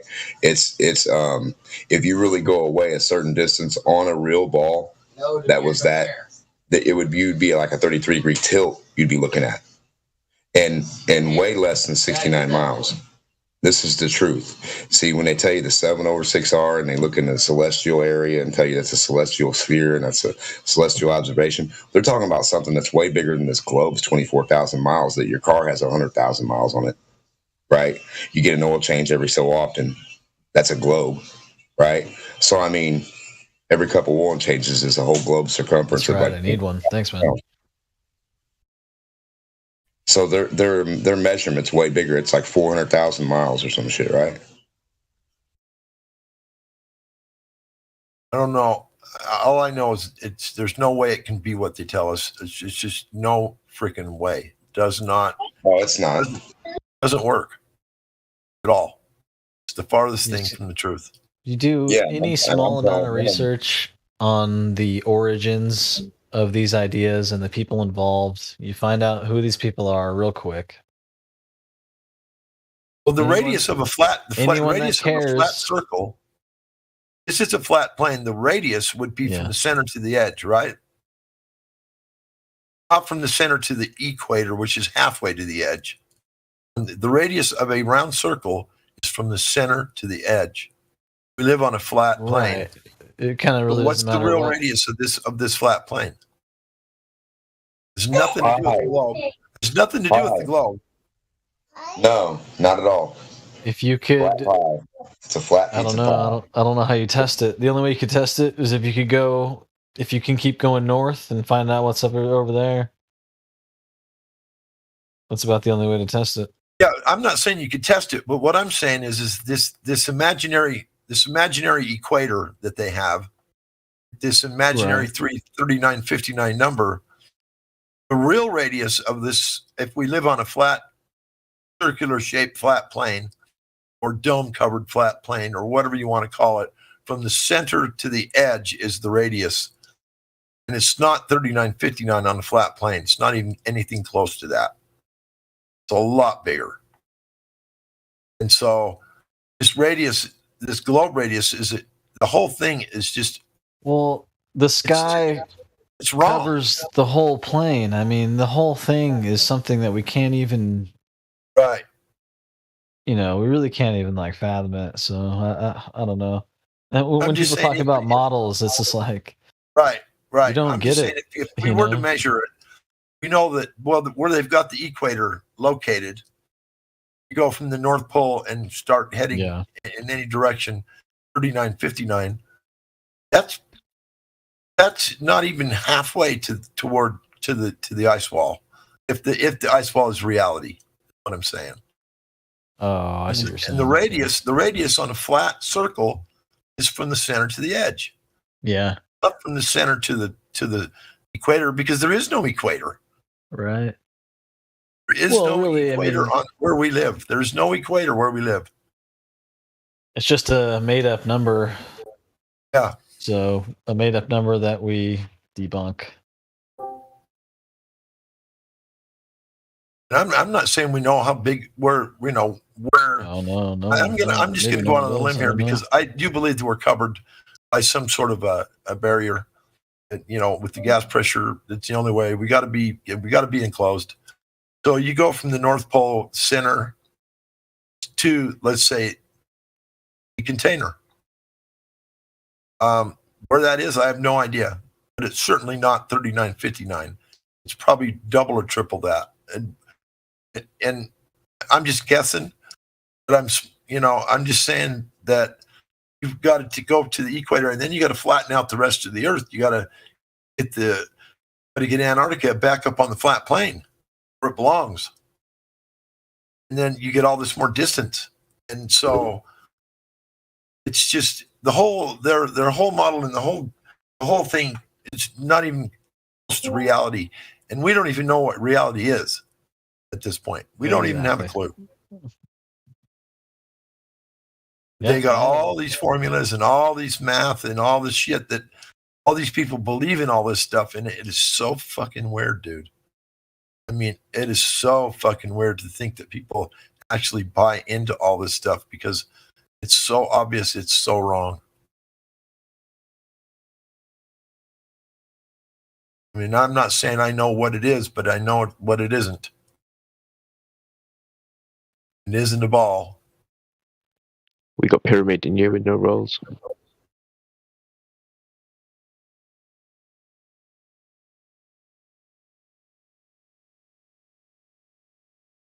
whoever reverse engineered this whole thing and the distances to all these planets using the radius number to get the distance to the sun, the moon, the stars, all this kind of shit. Those things aren't, I mean, we know those distances are all just total fictitious numbers. It's just the whole thing, it is so bizarrely wrong. It's so bizarrely, obviously not right. But people buy into it so wholeheartedly. And it just blows my mind. I'm just utterly flabbergasted. Yeah, there's a degree of some kind of psychology that I don't even understand. Yeah.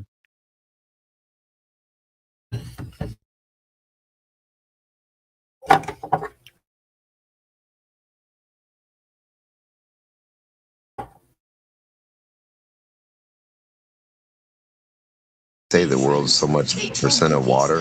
Are they talking only ocean? They talking lakes, mud puddles, rivers, streams, ponds? They talking Antarctica, North Pole. What all encompasses that 71% water? Who knows? It might be 91% water. Who fucking knows?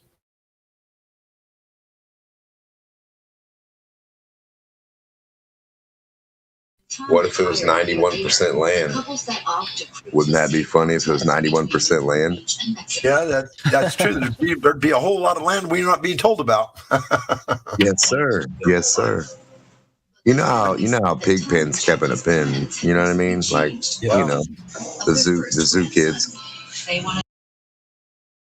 No, that's a very valid point to at least think about, because we're certainly not being told anything close to the truth. So who knows what it really is? I mean, seriously. You got me thinking about all the like the master shipbuilders and the sailors of the past and all this stuff.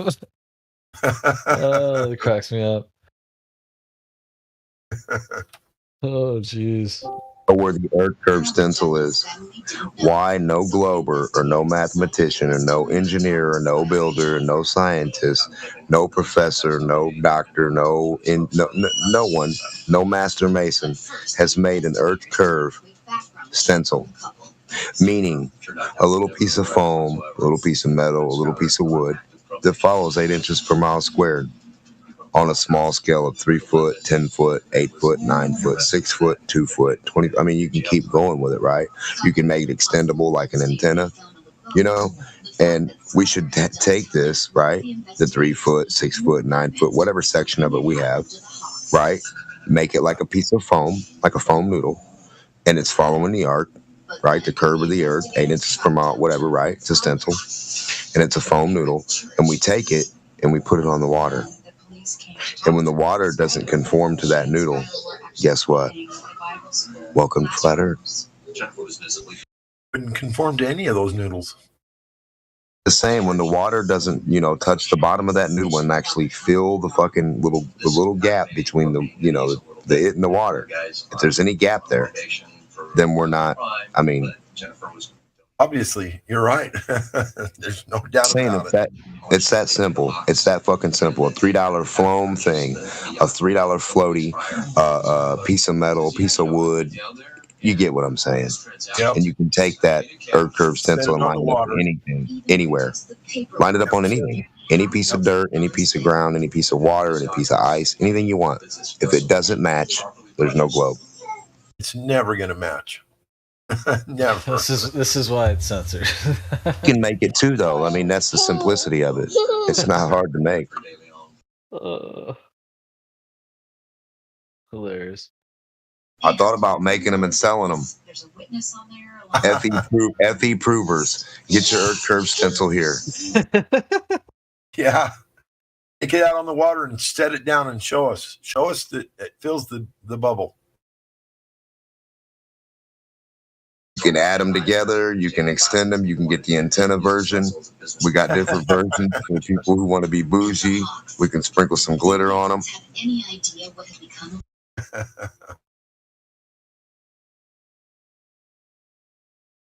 of all the ideas I've had. and heading south? Yeah, that's an amazing thought right there. It really is. It's a good one. still think it's funny that I bet Nicktoon that a helium balloon will go to 35,000 feet vertically before a rocket will horizontally, or any object. Any I think object. you're right. I think you're absolutely correct for sure. I'll bet money on it. Yeah, I asked him if he wanted to bet his 10,000 on that. Out of work actor could afford to have What gets me is they watch these rockets go in this arc and go over and then start to go down. They watch it the whole time. And they see it go down until it goes down into the horizon. Well, they tell you it's falling over the edge of the earth. That's, by their numbers, that's like 4,000 miles away. You can still see it? Where's the camera? Where's the camera on a stick at the horizon watching it go down past? Oh, yeah, they ain't going to do that. Huh? What do you mean? Where's the hot air balloon? Where's the helicopters waiting? Yeah, probably about 200 miles off the shore. I'm just saying, it's our budget, and they spend millions of dollars, but they don't have $2 worth of shit to see it. Come on.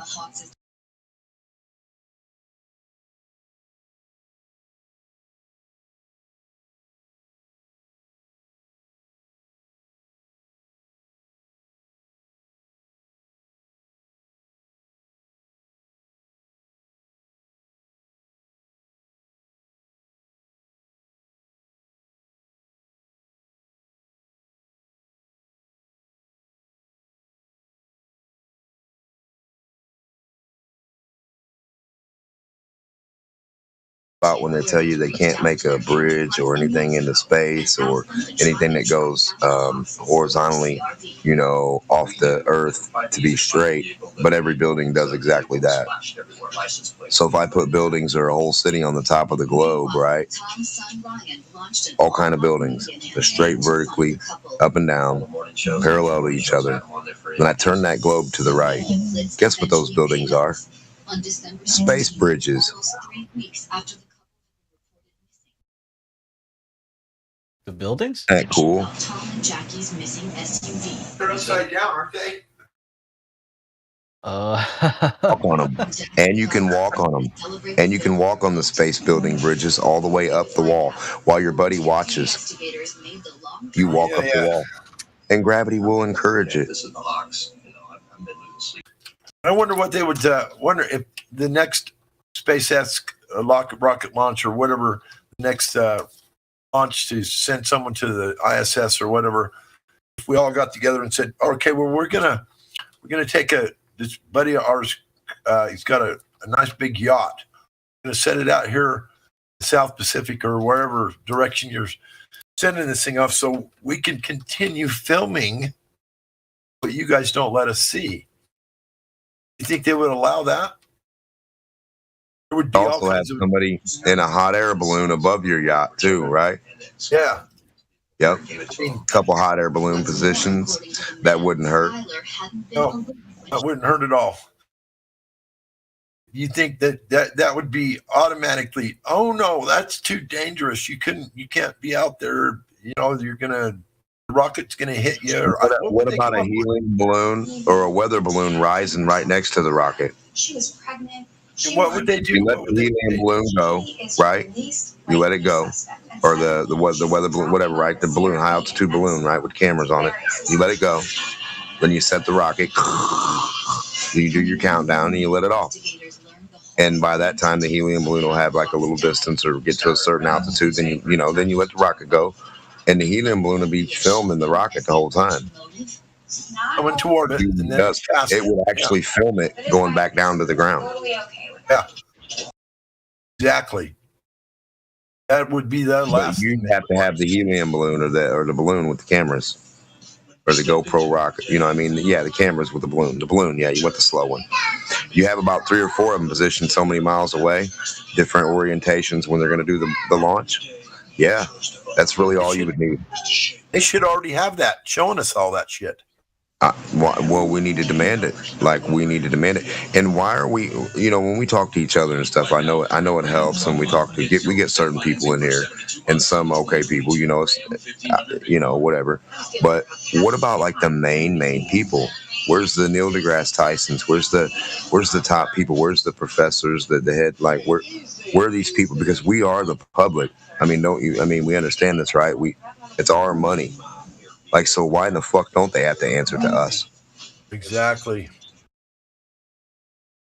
A So like Glover the came in engineer, here with a bridge proof. Something about some kind of long bridge that just proves it for it. a bridge. Okay. Yeah. So all we got to do Earlier is go get today, a and I piece of was like, tinfoil. "What? What's this Yeah, about?" we can go get a piece of tinfoil, and we can make it match that bridge, right? We can conform it, or Play-Doh, clay, whatever you want, wood, whatever, right? We can whittle some wood. We can match that bridge's thing, and that's our curved stencil, right? When you ask them if that bridge is an earth curve stencil, what are they going to say? If you can't go get a copy of that, you just go up to it and take some material, bend it, some aluminum, you understand what I'm saying, like a coat hanger, whatever, right? Conform it exactly along the line of that, whatever the bridge is, and then go take it other places everywhere. I mean, that's the curve, right? Yeah. It's going to be a long straight line. That's what you're going to have, brother. Well, I don't even know why it was brought up. I'm trying to. I can't think of the name. It was something like. No, it's got to be 8 inches per mile squared. It has to match that. It can't be flat. Ridiculous. Yeah, but if you conform it to the bridge, it's going to be flat. Oh no, bridges usually have to have an arc for structural support, regardless. I don't give a fuck what you put them on. If you put them on a turkey, yeah, but it's not going to. If you build a bridge on a turkey's ass and it's long enough, you have to put an arc for structural support. Well, it doesn't matter, Globe or not. So the longest bridge is 102 miles. Okay, now what's the design of the shortest long bridge?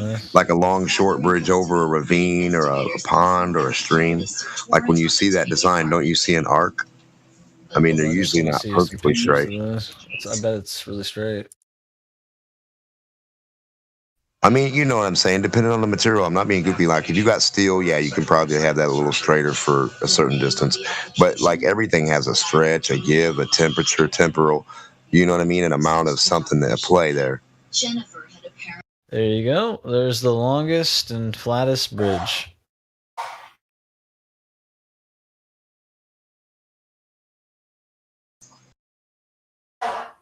Why would so I don't get why someone would bring up a bridge as proof of anything. This picture of this bridge right here is just an overhead view of the longest bridge in the world.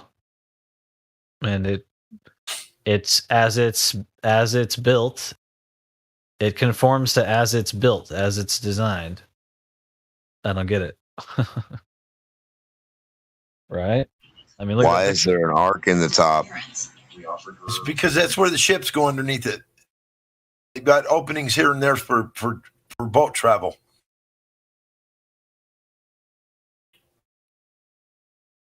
Oh, that section right there is made big so the boats can go through. Okay, that makes sense. They make the bridge. They make the bridge how they decide to, regardless. Look at that. Look at that picture. That bridge is built on pilasters, and they're all driven into the bedrock. Right. Exactly. Yeah. So that's supported right on the ground, so they wouldn't need to have an arc to it. They're supported from the bedrock. Exactly, because it's not like a hanging bridge. Anything that has to hang or support itself structurally in the midsection has to usually be arced. Right. Does that's what I should These are say. supported right all the way along the line, right straight into the bedrock. Right. If you got something on toothpicks all the way, you don't need. Yeah, you're exactly right. Yes, sir.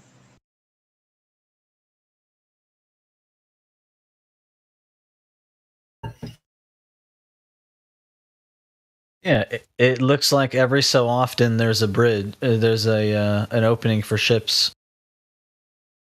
You can see it all down the line of this bridge. Before the idea of these crazy long bridges, all the bridges that men made back in the day usually had an arc for structural support, didn't they? Well, I think like the Golden Gate Bridge in San Francisco and ones like that, those were set on cables. And those roads were suspended. Soundly They had Bridge. the pilasters every so often, and then they had a big cable that drooped down. Yeah, the and cable so has they to were- hold it. Yeah. They were hung, and so those.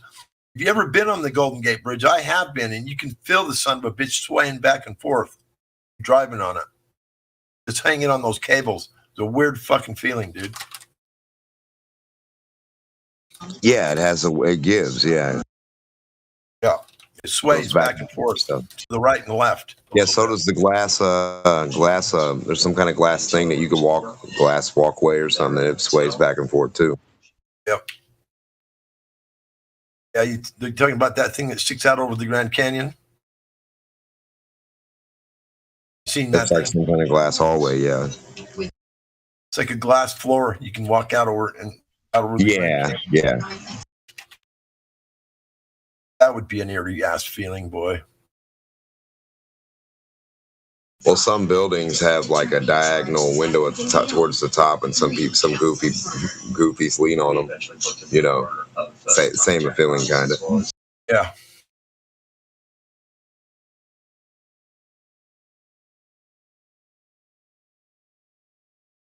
Yeah, I guess we've gotten a lot smarter with like the way we do things and can build things where we don't necessarily have to have certain arcs and certain things. But like for the most, part, like usually they would tell me like for structural support, certain things have like a little arc to them, like doorways and stuff like that. You know what I mean? Like back in the day, they used to have arcs. Well, yeah, when they built those, what were they called? Those water systems that would deliver water to like Rome and that. What are those water things called? Like irrigation ditch that's on it. And it's got all the arches underneath it to support it. The stone arches made out of brick or stone or whatever. Some kind of aqueduct thing? Yeah, aqueduct. There you go. Okay. Yeah, I just couldn't think of the word. The aqueducts. They all have that arch underneath them to support because it's like an egg or you push down on it and it can't collapse because it just gets tighter.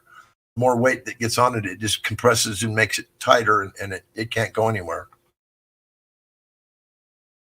You're saying the structural design of an aqueduct?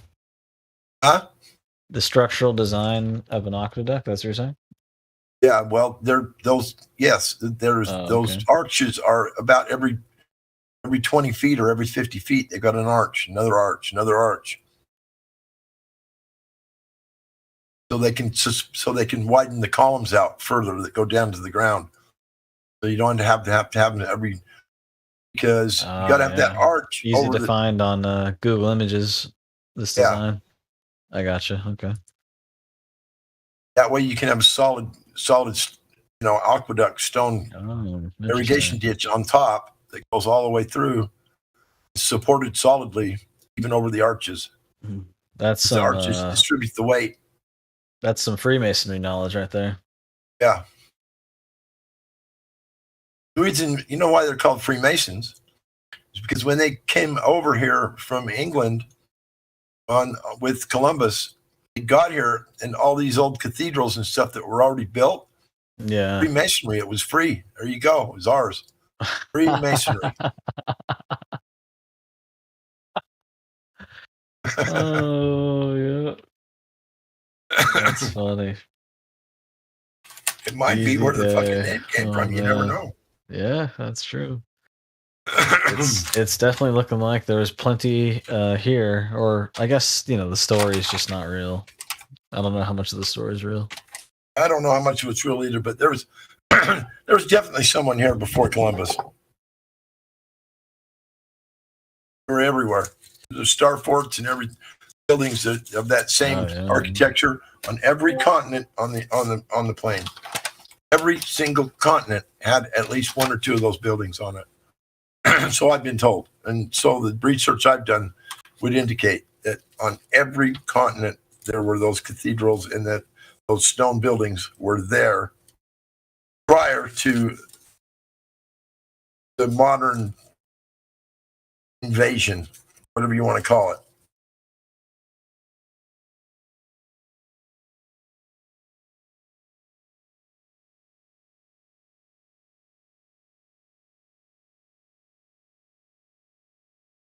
Freemasonry. Fuck, it was already there. It was free. We just confiscated it. I don't know how they got rid of all the people. I don't know if they poisoned them. I don't know. They'd do something. Yeah, put it past them to poison. I mean, fucking, what do you think they're doing now?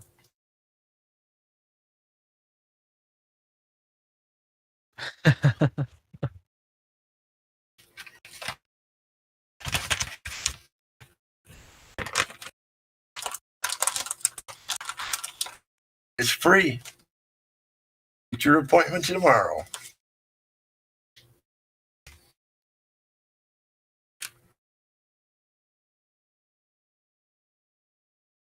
We offered you free genocide. Come and get it. All you want.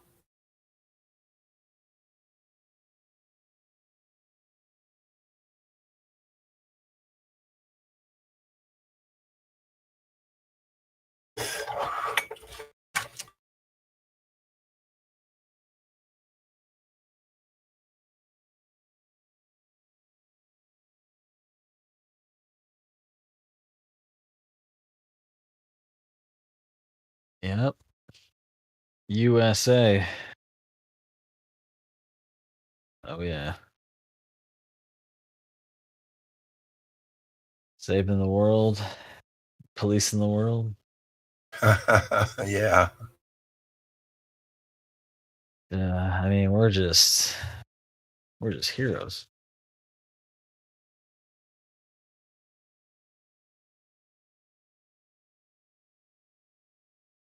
No, if we actually had a choice on when we chose to be here at the time, some people believe that we did, like we chose when we were to come. Right. I could just see my dumbass volunteering for this time.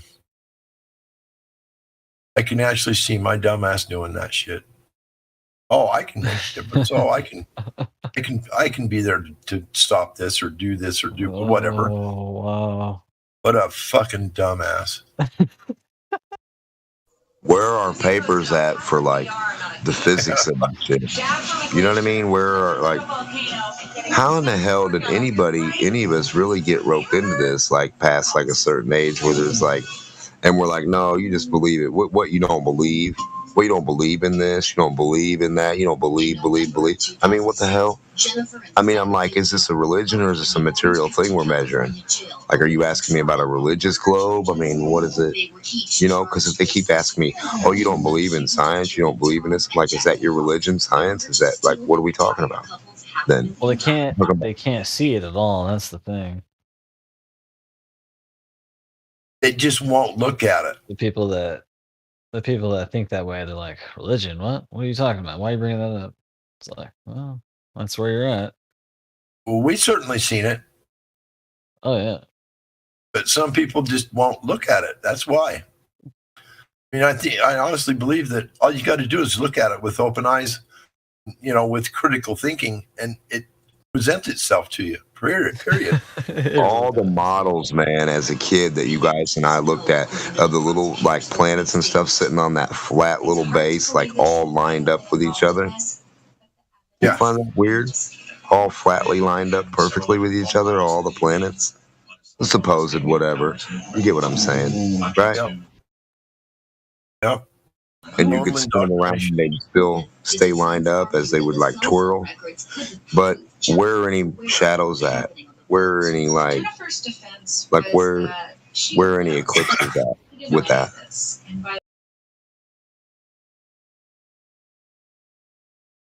The one ball lit up. It's so obviously a joke at this point that it's ridiculous. But why so many people can't see it. I just, it's got to be because they just won't look at it.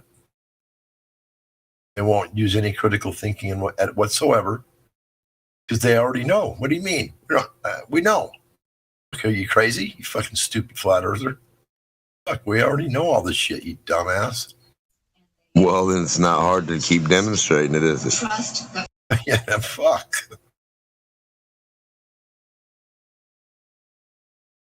I told you 3 times a penny hits the floor and makes a sound. I told you 3 times, just drop one more penny. No, I'll never do that. I told you just drop one more penny, man. It's not that hard. That's right. Oh, we already know what's going to happen. It's going to hit the floor and go ding, ding, ding, ding. Why would I do that? I already know. Well, stand right here and give me the penny, and let's experience this together one more time. I'll give you a fucking roll of quarters, bro. Let's do it. I missed it. I missed the beginning of that. Were you talking about the tree falling in the forest? Would you hear it thing? No, I'm just saying in general, just in general, like just saying something in general, something that happens and you know it damn well happens, like dropping a penny in front of yourself and you know it hits the floor and makes a sound. You know what I mean? And you want to verify that. And what they say is, no, I'm not going to verify it for you, young man.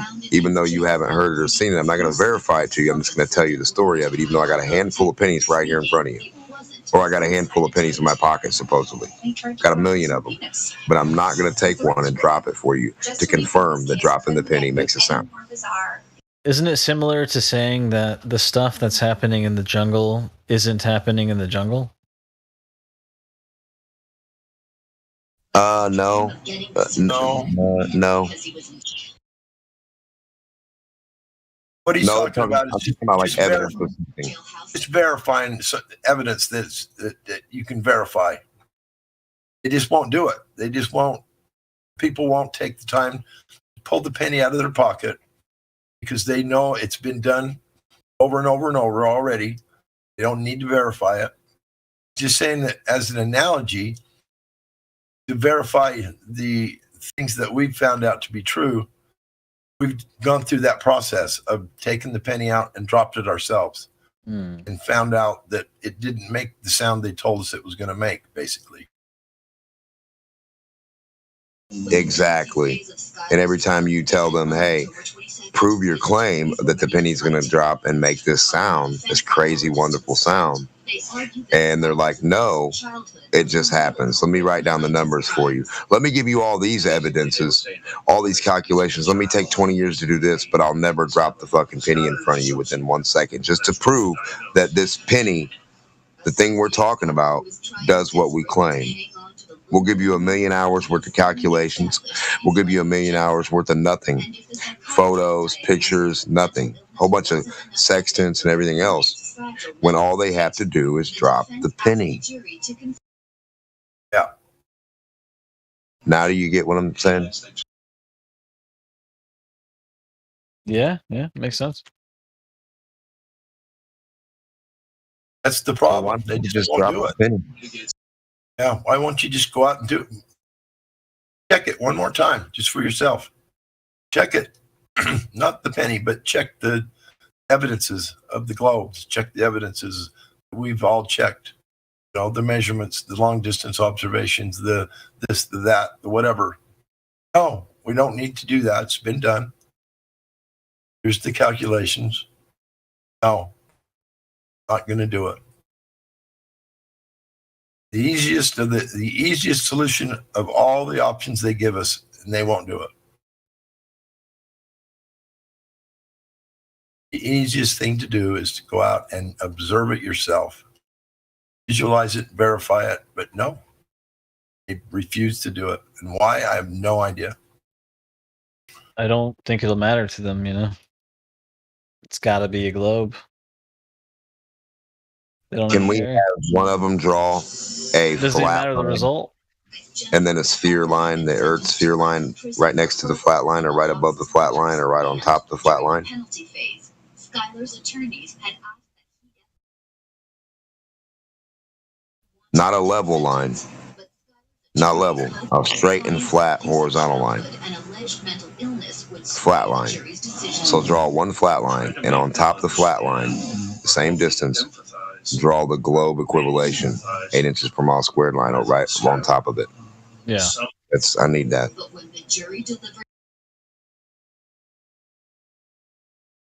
Because that right there is basically their stencil. You mean the Dingleberry Earth? Yeah, it's impossible. I mean, whatever.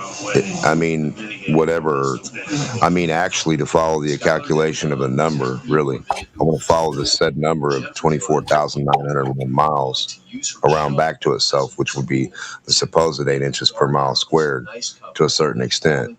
We don't need the whole thing, of course, half of it or section. You know what I said? Like 9, 10, 5, whatever. You can get them and add them up and put them together if you want, like Legos. It's but number religion, I just realized. Yeah, but the Earth curve stencil that matches their number religion, yes, it's going to match. And then there's nothing they can say because there's nowhere you can hand one to. You can mail one to every Glober and say, now line this up on video to everything real quick for us. Set it on the Earth and have it work. Right. It's never going to work. Right. They can't show you how a sphere works with mirrors. They can't show you how a sphere works with temperatures. 27 different 100 temperatures on this ball everywhere. All different temperatures with one heat source on a ball. Come on. They can't demonstrate how it wouldn't be sunny everywhere on this ball except for like 10%. Can't demonstrate it. Isn't it weird? You know, at this point, it's not, because it would be really hard to lie about what it actually is, and that's what we're experiencing.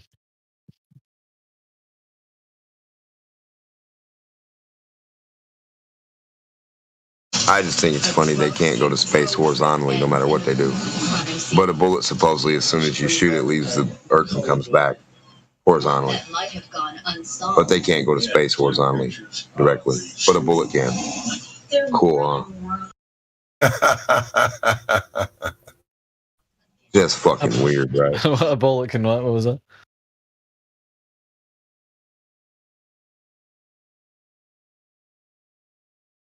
You take a stone and hold it at the end of a barrel. And you shoot the gun, and you drop the stone at the same time. The bullet's going to hit the ground way out there at the same time the stone's going to hit the ground. That's why no object can ever go horizontally to space. Right. It'll never happen. That's actually true? That's mind-blowing. I've never heard that. That is actually true. Wow. That's incredible. No object can ever leave in a horizontal position and ever get to space. Ever. Nothing. Not a railgun, not a rocket, not a bullet, not a jet. Wow. How have I not heard that? That's incredible. I'll bet money. I'm the one saying it. That's funny. I got a lot of bets for him. A helium balloon will go up faster vertically and hit the clouds and go past the clouds live on camera the whole time. You can watch it. Everybody can watch it on YouTube live.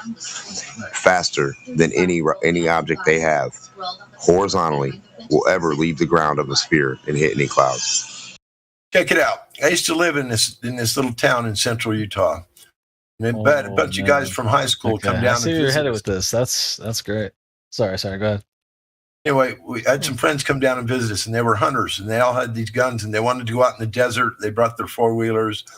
They wanted to go out to the desert and go see these extinct volcanoes. And so I took them out and spent time with them out there for the day. And they had all these guns. There was 4 of them. They each had like 4 guns. We got way out there in the middle of the desert, and we took this bottle, a 2-liter bottle, and set it on top of a fence post on the side of the road.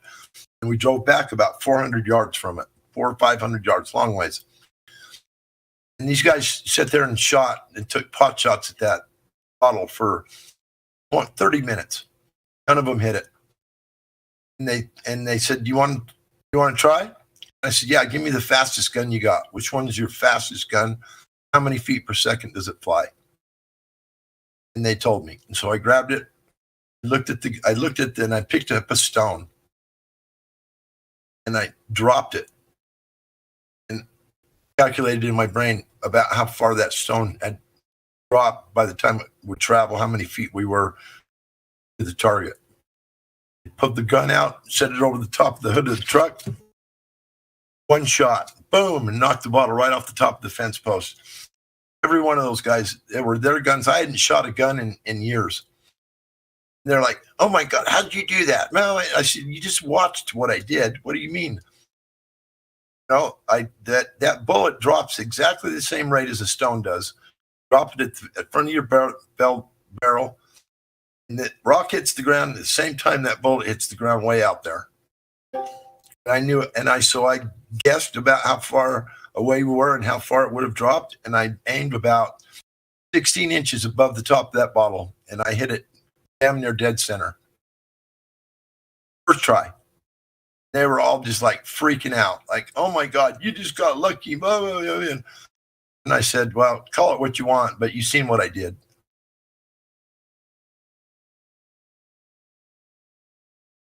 So yeah, the things fall to the earth at the same rate of speed, whether they're traveling or they're not or whatever. It's just that constant rate of whatever that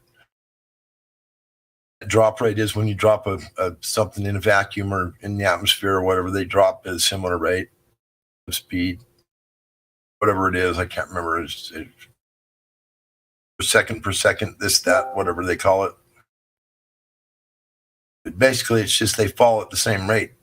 I mean, that stone hits the ground within a split second of the time that bullet hits the ground, way out there. I don't think they fall at exactly the same rate, but what you're looking for the 9.8 meters per second squared. Yeah. I mean 9.8 meters per second. It's pretty close though. So that's like 588 meters per minute, right? Or no, per 60 seconds. I'm sorry. Yeah, per minute. It's like 588 meters per minute. Like, what's the speed of that? Is that their 18,000 miles that a rocket's supposed to reach? I don't know. Miles per hour? That's 5 times the speed of a bullet. Is this spinning monkey ball shit? No. Listen, what I'm asking is how fast is that in miles per hour? Because if the rate of drop, right, free fall, 9.8 meters per second, right, it's not monkey ball shit. It's fucking just reality. How fast is that in speed? I don't know. That I can't tell you. Now, what if it equivalates to something crazy like 11 to 18,000 miles an hour? Like, there's no way it could generate that speed in dropping at 5 feet. Well, 9.8. Listen, 9.8 meters. I know, but a meter is 3 feet, right? 3 feet. 9.8 meters a second. Yeah, but you got what's called terminal velocity. It's due to the friction. Right. Wait, that's what it's saying it is? 9.8? Well, you're saying there's a constant of 9.8. So what's terminal velocity going to do for a constant? Well, it's going to stop. You see how the math is like, no. What I'm saying, I know that it's going to stop when it hits the ground or when enough resistance hits it per area ratio differential. Yeah, I get your resistance right. But what I'm saying is that just the sheer number that they give us, the calculated amount.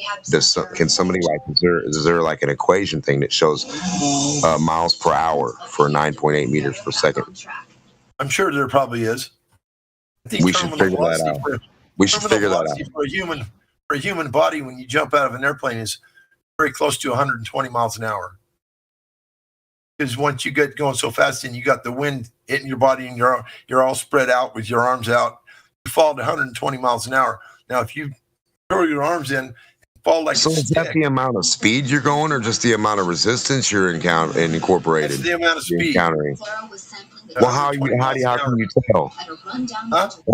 How are you calculating that from the thing that's coming at you, right? Because they took a radar gun and filmed or shot the speed of the person falling out of the air.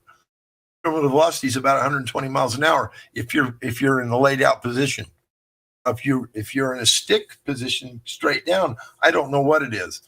It's probably closer to like 200 miles an hour. Like a falcon. Falcon is the fastest bird that dives for the birds of prey. Falcon can dive faster than any other bird on the planet, on the Earth, not the planet, on the Earth, and it dives at something around 220 miles an hour because it tucks its wings in and it points itself straight down to the ground. And it dives at 220 miles an hour. That's as fast as it can go. What if you shape some lead or something else like an arrow and you drop it? Well, obviously, it might have a higher terminal velocity rate. I don't know. Especially if it's I know. It's nothing. Yeah, I'm not testing your skills or anything like that. I'm just like thinking in general. So I'm wondering. 240. Huh? Peregrine falcon. Oh, 140. Okay. Yeah. 240. I was guessing off of memory. Did you say 200 or 100? 200. Okay.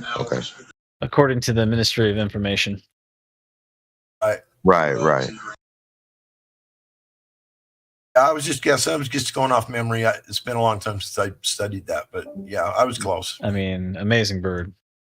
Yeah.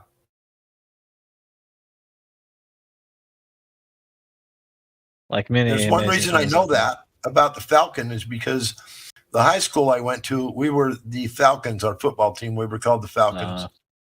And they made that apparent to us. How many meters? The falcon was the fastest diving bird of prey on the Earth. I thought it was 220, but obviously I was wrong, a little bit wrong. But I don't know. Close. That's fast. That is super fast, though. I know that. That's fast. Oh yeah. How many meters are in a mile? We got that, don't we? Well, there's because it's 9.8 meters per second, and then how many meters in a mile? So I guess you do it like that, right? Convert it that way. Well, yeah, but then you've got 1,609.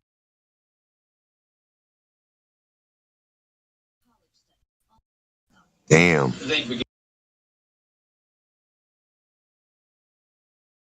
588 meters in 60 seconds. Okay, so it wouldn't be the equivalent of, I don't think it would be 18,000. I was just wondering because, they shoot the rocket up, right? And it makes its arc and it comes back towards the ground. And just the fall of the rocket, is that, when and how do they reach 18,000 miles an hour? They don't. I know it's all a lie.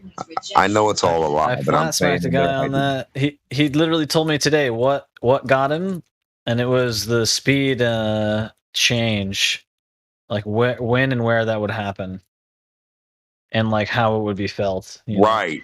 The differential from literally up to today down. he told me that. That's a trip. Yes, sir. Like, yeah, man, exactly. The speeds are incredible. Do you know when they make that turn and they arc, they stop their speed totally and then they have to restart, in a certain way, they're like, yeah, it's not doing what they tell you. It's not gaining fucking speed doing that. I guarantee it. It's not. Well, 17,500 miles an hour is 5 times the speed of a bullet. If you think that rocket's going anywhere near, it's not even going the speed of sound, dude. We don't even hear a sonic boom, not even once. No, I know. No, I know that. I know that. The rocket's going about, I'd say about the speed of 500 miles an hour, just like a jet. Any rocket, any jet engine or rocket propelled object is going to go about the same speed. It's probably okay, but that's down. That's only down. That's not up. When we watch it go up, it doesn't even go that fast. It goes just like a plane, like a fucking helium balloon, literally almost. Maybe a little faster, but like a hot air balloon or something. You know what I'm saying? I don't know, like an oversized tea kettle pushing up, slow. Yep. Where's the radar guns on that? They ain't gonna show us that shit, bro. I'm just saying, don't we have hot air balloons where we can set radar guns all up on it too and watch we do. Go away? It would make them all liars. They can't do that. They can't show us that. And why do I don't even know what I can exactly say on here, but this to me is weird. If I'm a person and you tried to kill me, I'm not going to then go to your house and give you the keys to my weapons, my space, my school for my kids, and all that stuff. Does that make sense? No. Nah, that wouldn't make sense at all. Not at all.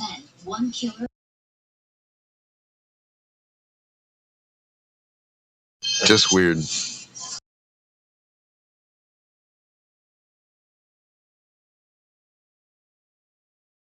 Nobody's going to kill anybody. That was just an example.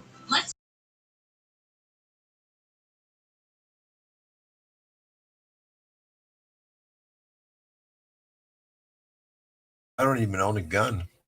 I'm a felon. And the craziness about saying that nothing tilts. Oh, it's not going to tilt. It's going to go 69 miles for 1 degree. What the hell kind of goofiness is that? That's the most goofy shit I've ever heard in my life. At 8 miles, it disappears, and this many thousand feet are supposed to go, and this many miles. Like, come on, man. You're telling me this many thousand feet, but you're going to tell me 69 miles for 1 degree? How many feet drop is 1 degree? The fuck? Definitely ain't 1,000. Maybe not 100. Probably not 10. What the hell are they talking about? Deception. All the big deception. It's really 23 to 33 degrees. I'm telling you, you might think I'm crazy, but if we really lived on a globe and an object was out that far, that point, 8 to 10 miles, you would literally see about 23 degree tilt. 23 degree from a straight vertical line to whatever the object is. The object would have a 23 degree tilt from the center of mass. I swear to you. That's I can't prove it because I don't have a globe. But the globe model, though, right? Yes, sir. Yes. You'll never see that in reality because we live on a flat plane. You only see the front base of everything. Yes, sir. Exactly. See, this works in art class too. Like if you can see my face the whole time, I'm not tilting anywhere ever. And at the time you can see up my nose, that's when my face is tilted. I mean, do we understand optics? I mean, at least that much we do. Exactly. Like, so if I'm staring you face to face, you see the tip of my nose. If I look up at the ceiling, guess what you see? Up my nose. Because my face is tilted. Exactly. Bergners.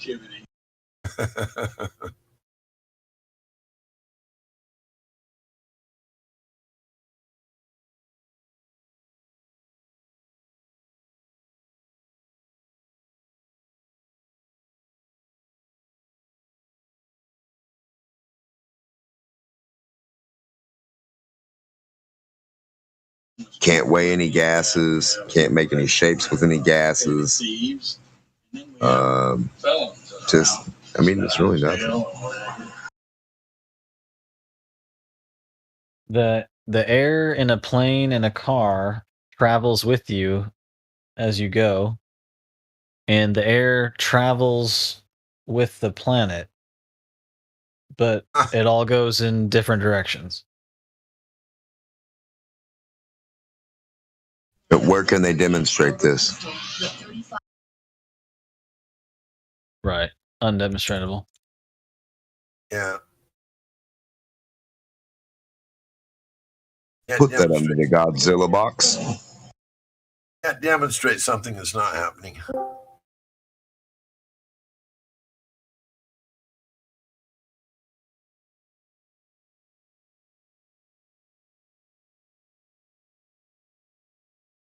I think it's funny when they show you the little globe model, like in cartoons, they don't have any deserts on it, it's all water. They don't have any green stuff, no cities, it's just all water on a ball. You ever notice that?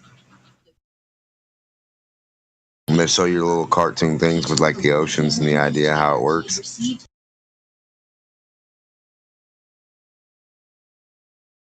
Yeah, and you live here.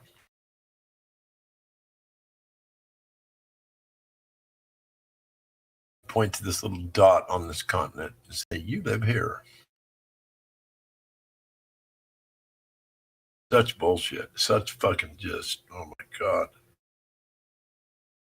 It's so obvious if you just critically think about. I mean, it's so painfully obvious. Like someone was just saying a minute ago, the truths are self-evident. Right. And these dudes will reach for anything. They'll point at a teardrop, which isn't a sphere. They'll point at a puddle of water that's flat on the bottom and something on top that's not a sphere. They'll point to anything that's not a sphere. It's just weird.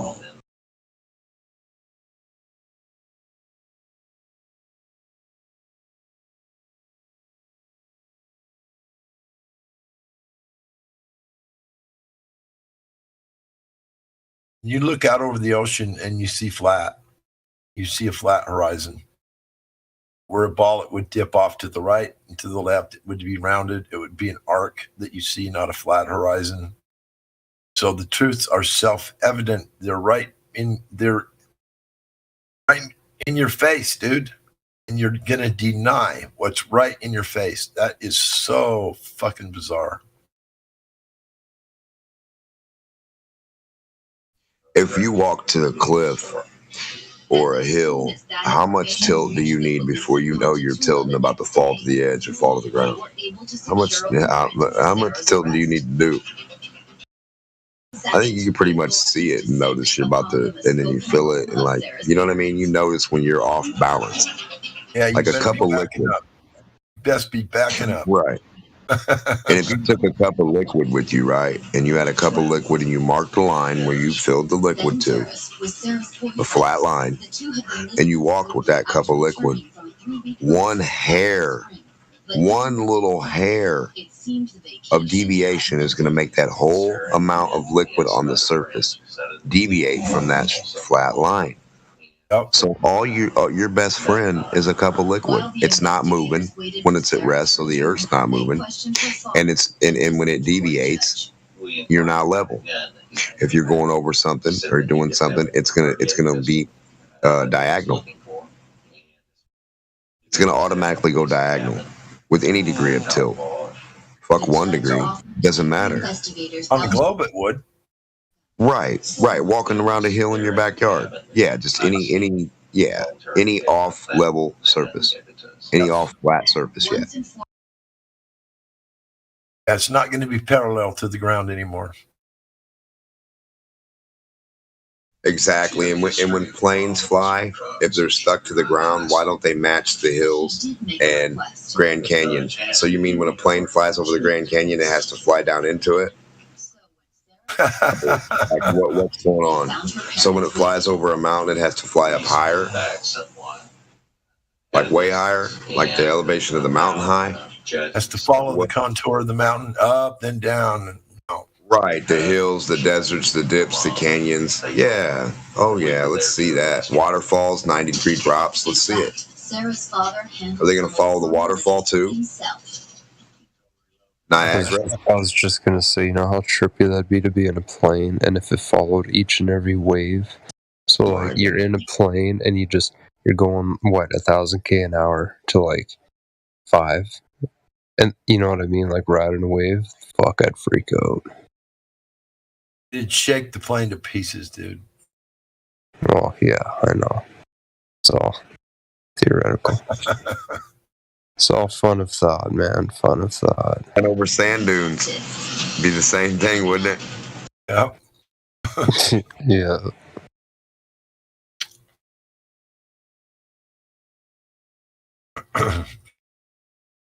Ever fly near the longest waterfall, because you might have to go straight to the ground. Pull up. So what happens if you fly over a volcano? Go in and out of it. You got to fly down into it. Oh no, you'd have to fly up first and then. Well, up, around, in. Yeah, dip down into it, and you got to trace the inside contours. Watch out for that lava and come back around and up the other side. You fly up 500 feet, you drop 1,000. Fly up Yeah, 1,000, drop 5. your Yeah. airplane might as well be the ballpoint pen, and the Earth might as well be a dot to dot. It's tracer on out, boys. One time, me and my buddy were flying to Tahoe. It was real turbulent. It was bouncing all over the fucking place. Fuck, man, this is fucking rougher than shit. And then all of a sudden, the plane just started dropping. I mean, just falling out of the sky. I looked over at the altimeter, and I'm watching it just start to circle. It circled and circled. But we dropped about 500 feet, and I looked at my buddy, and I says, "Are we ever going to stop falling?" And he goes, "I don't know." It went another 500 feet, and all of a sudden it stopped dead. And we went another 50 feet forward, and we went straight back up 1,000 feet.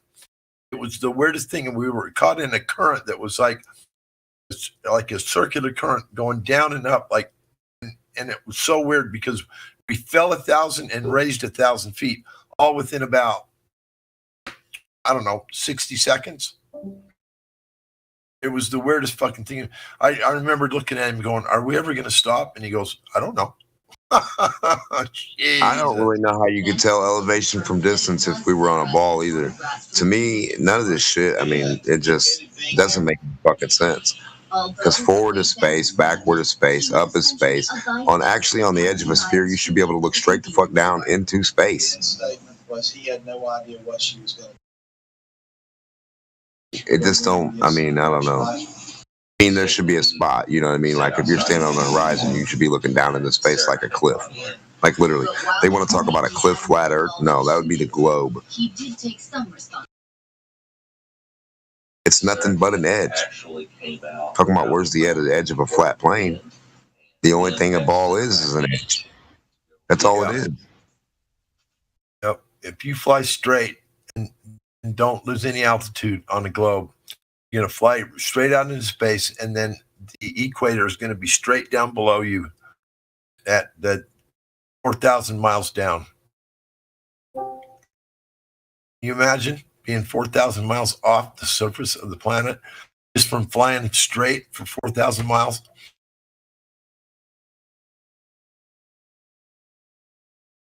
I mean, it's so bizarre what they're trying to say. Imagine if we were on a globe, I could imagine it. That's what I'm saying. Since we're not on that globe, I could never imagine it. Down in Louisiana.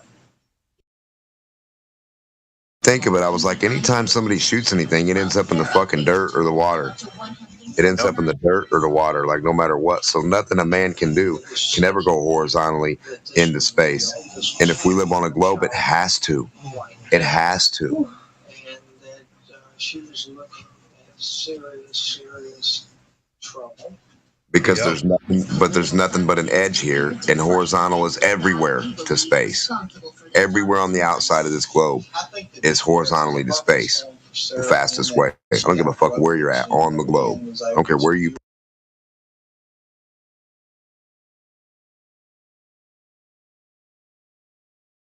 Definitely the fastest, because going straight up, you're fighting the downward fucking vector, you know? You can't go up near as fast as you can just go straight. So you're right, to just take off and go straight out would be the fastest way to space. Absolutely. Yep, and you could start from the horizon. You can even put wheels on the bottom of your rocket and let it roll first.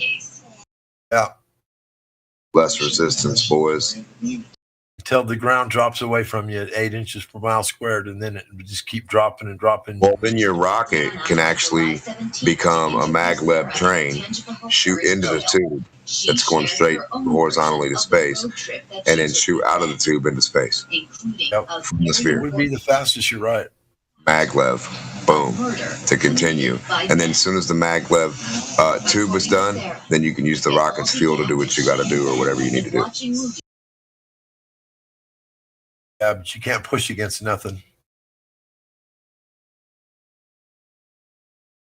That's not my cup of worms. I'm not getting paid for that part. I'm just getting them there. It's above my pay grade too, bro. Yeah, that's above Professor DeBach's pay grade.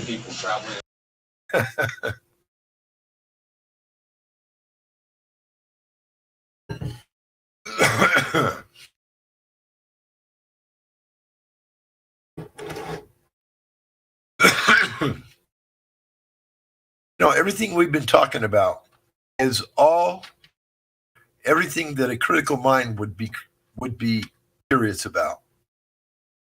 All this conversation, the entire last couple hours, has all just been based on critical thinking. And why no one, so very few people do that, it is just so bizarre to me. I mean, why wouldn't you just use what's in front of your eyes? The self-evident evidence would be right before your eyes, no matter what you're doing. I mean, you would see what's happening. And what you see happening is not what they tell us would be happening. It's just, I mean, it's so self-evident. It's crazy. Yet they deny it all day long. Going flatter than a pancake, flying straight over a plane, not losing or gaining altitude. As far as they're concerned, you're circling around the globe and eventually upside down and don't notice it. I mean, how fucking ridiculous is that? It's comical.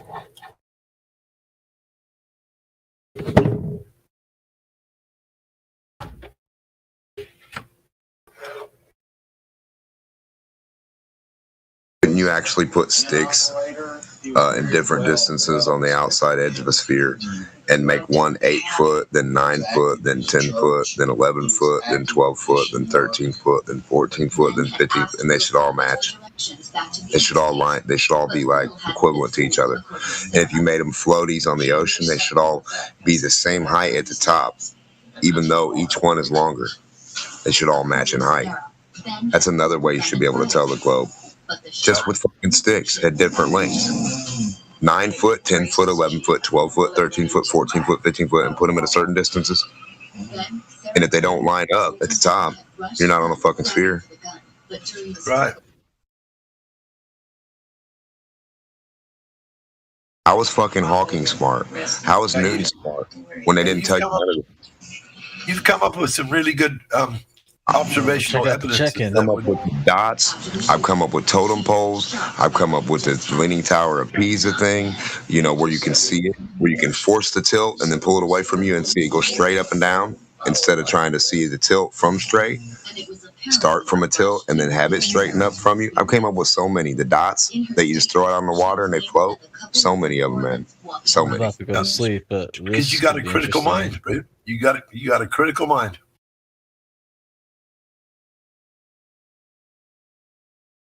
Everything you've said to me makes perfect sense. I mean, I haven't obviously thought about those things, but I've got my own set of things that I've thought of, and I've got my own set of things that work in the same way as yours do. And it's what a critical mind does, bro.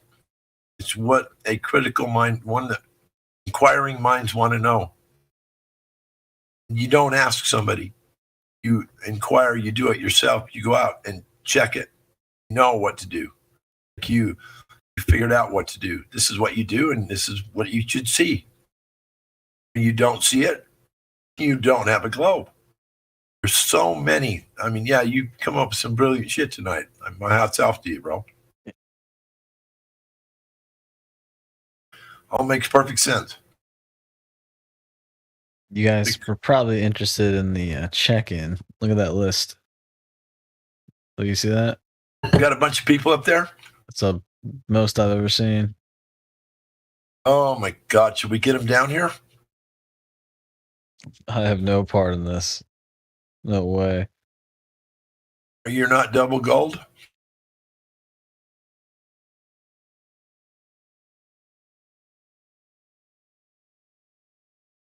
No, you're not. I'm going to make the popcorn. Fuck. Don't tell me I'm the only double gold here. I'll go talk to him, but I don't know what I'm gonna say to him. Get him in here. Fuck. I can't remember the commands. I think it's fucking exclamation point at their name. Fuck. I can't remember the commands. I don't do the check-in thing. I really don't. I mean, I've been double gold for over a year. I've only checked in like 3 or 4 people. Relax. I think there's mods up there. I don't think we got a mod in the room, dude. I just looked. I'm the only double gold here. Well, No, Wolfgang's up oh, there. Julius is here. He can do it.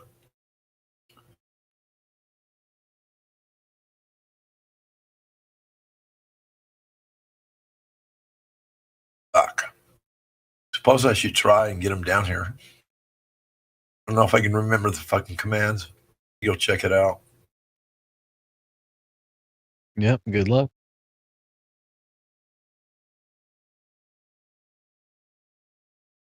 Demok, did you read a chat there? Do I need to? Yeah, I don't want to say it on live stream, but yeah.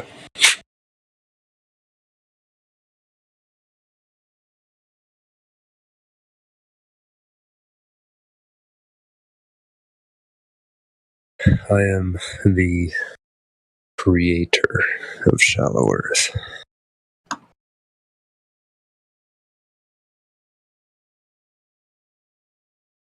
Yeah, I'm definitely gonna make some popcorn.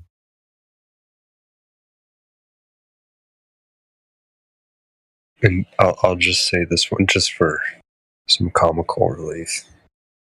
My claim for Shallow Earth is to defund marine biologists because they're only paid to beat up squids and then claim water pressure difference. Because squids, when they come up from the deep ocean, they die because the water pressure and their blood explodes and they get all red and bruised up. But I say that's lies. I say there's just marine biologists out there beating up squids. So we gotta defund them.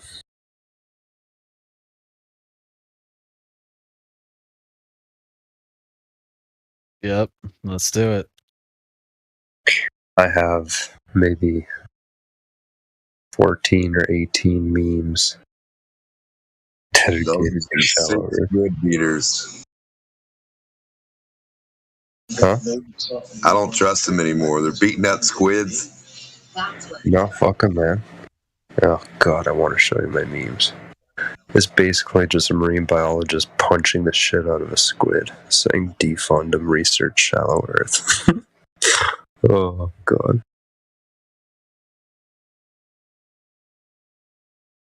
The oceans aren't deeper than 1,000 feet.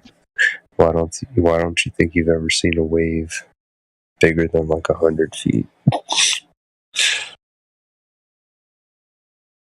Good question. The amount of ratio and the height, like a bathtub. What's the highest you can get for the amount of water in a bathtub? That's a good question. Never really thought of that.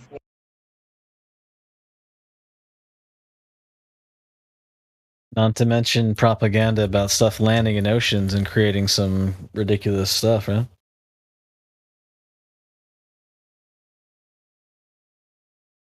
But another thing is, You mean like creatures and stuff, or what? Like, Which means that regardless.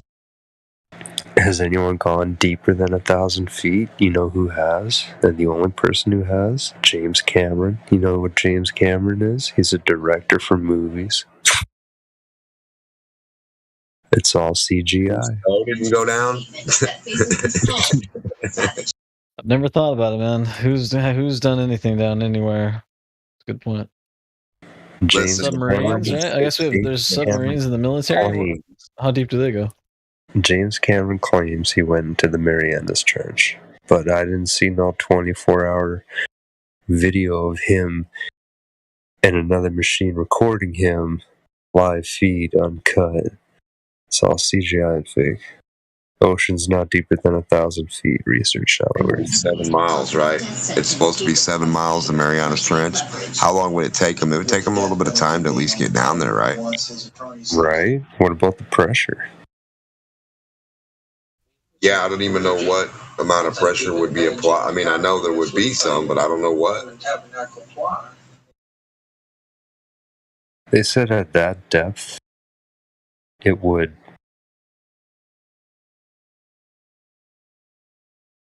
almost disintegrate everything on you except for your hair, because your hair is carbon. And it would turn you to energy. It would actually convert you to energy. Would it not convert you to energy when it made a sound off your body popping? I promise you, you would convert to a fucking energy. Automatically, you'd be like a little solar sun. I think it would. Yeah, I think you're right. You'd literally become part of the ocean. I mean, we're already, what, 80%? Right. Just like a pistol shrimp when it makes that sound and creates a little power of the sun. Glober's flame. I almost bought one of those, eh? Yeah, man, they're my favorite. Telling you what, they're badass. They'll break your finger. They break the sound barrier. They create a little spark of light from doing so. Why the fuck do we not have a pistol shrimp thing running our car? Oh my god. I'm serious, man. You just mimic that. You just cut it in half. We have printers. We have machines. We have computers. We can freeze it, slice it in a billion ways, left, right, up, and mimic it and make it, reproduce it, print it out, make it a big one, put it inside a thing of liquid, put it in your car, boom. So for V8, we need like 4 shrimp. No. I'm saying you make it. You make the shrimp claw thing, and you put it inside a container of liquid in your hood, and you have it under a pressure, right? Containment, and then the little pistol shrimp machine, your little pump, it goes. And whenever you need it, you just pump, and you get your energy. The Mach 101, man. Have you talked to me before? How many horses do you got? Fuck horses, man. I got 16 shrimp. I got fucking 2 shrimps. 2 shrimps will fucking outdo your Tesla any day. Does the horse break the sound barrier? Fuck no. My shrimp does. No, I got the power of the sun in each shrimp. I got 2 sun shrimps. The sun horsepower of the sun, baby. Man, that's some funny shit we just talked about. Did we break somebody? I hope so, man. You gotta break walls to explore them. What about all the ideas about the stupid technology wanting to pay people to do stupid shit when all they need is a straw filled with liquid and then close off the top, right? Just like your finger creates resistance. And then it's going to hold the liquid in the straw, right? And you close off the bottom. Then you put you or me or someone, astronaut, whoever, I don't know, in a container, like pop it in the straw, open the top, free ride, boom. Close the top, put the next person in, free ride, boom. Close the top, the next person in, free ride. Just with the liquid filled tube. See that? No, I hear that 100%. I was just going to say, did you hear about their slingshot shit that they're trying to do? Because they're retarded. You could have a base at the top of my tube and go up there and then put your rocket on the end of your little ball and go, your egg. And if anyone has any sense of fucking short-term memory or long-term or any memory at all, remember them coming out saying they invented or they came across this material to make a tube, and it's lightweight, strong as shit, and it's not carbon fiber, it's like some other shit they were talking about. And they had a theory that technically with this material we can create a elevator, space elevator. Well, all you need is liquid. You know, liquid holds its own rigidity, right?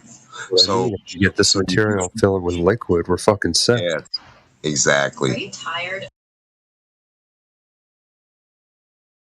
So if you fill the tube with liquid, right, and then the outside edge of the tube was actually the building that the people lived in, and the liquid was just for rigidity, temperature, coolness, drinking, whatever you needed it for, power, whatever, right, in the center, and you could build one up high as fuck. The Tower of Babel could even be even bigger.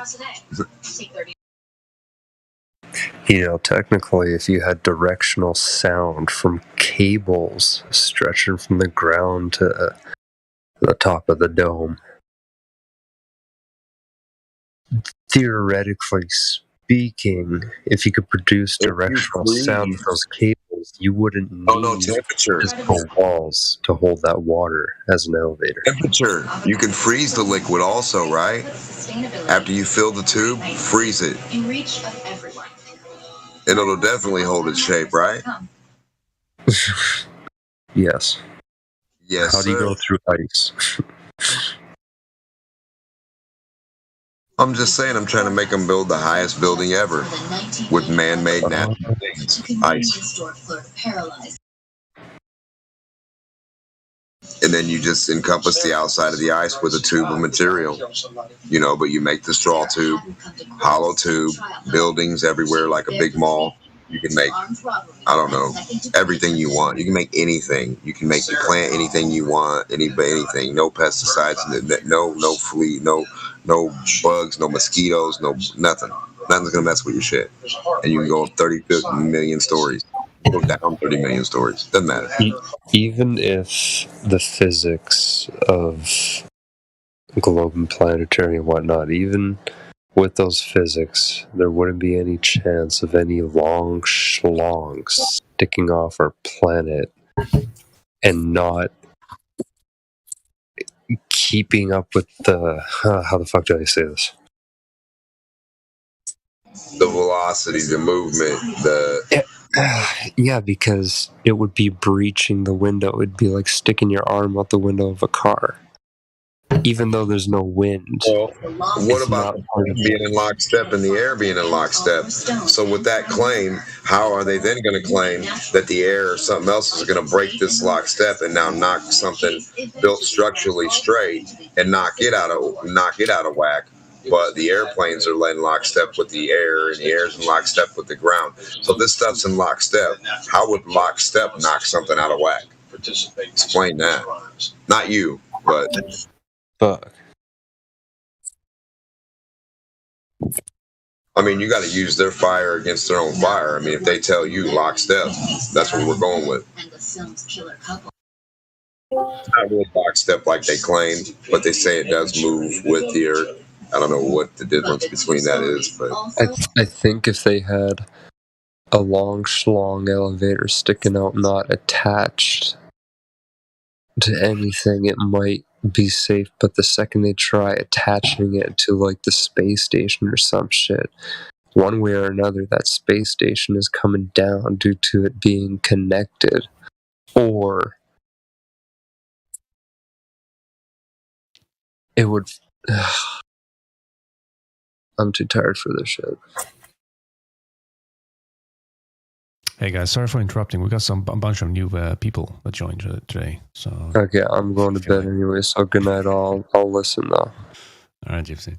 I gotta wait for this flipping storm, and I'm checking the weather network. It says we've been getting hit with snow for the last 2 hours, and I don't see a snowflake on the ground right now. I'm calling lies, but I'll leave with that, and I'm listening. But good night.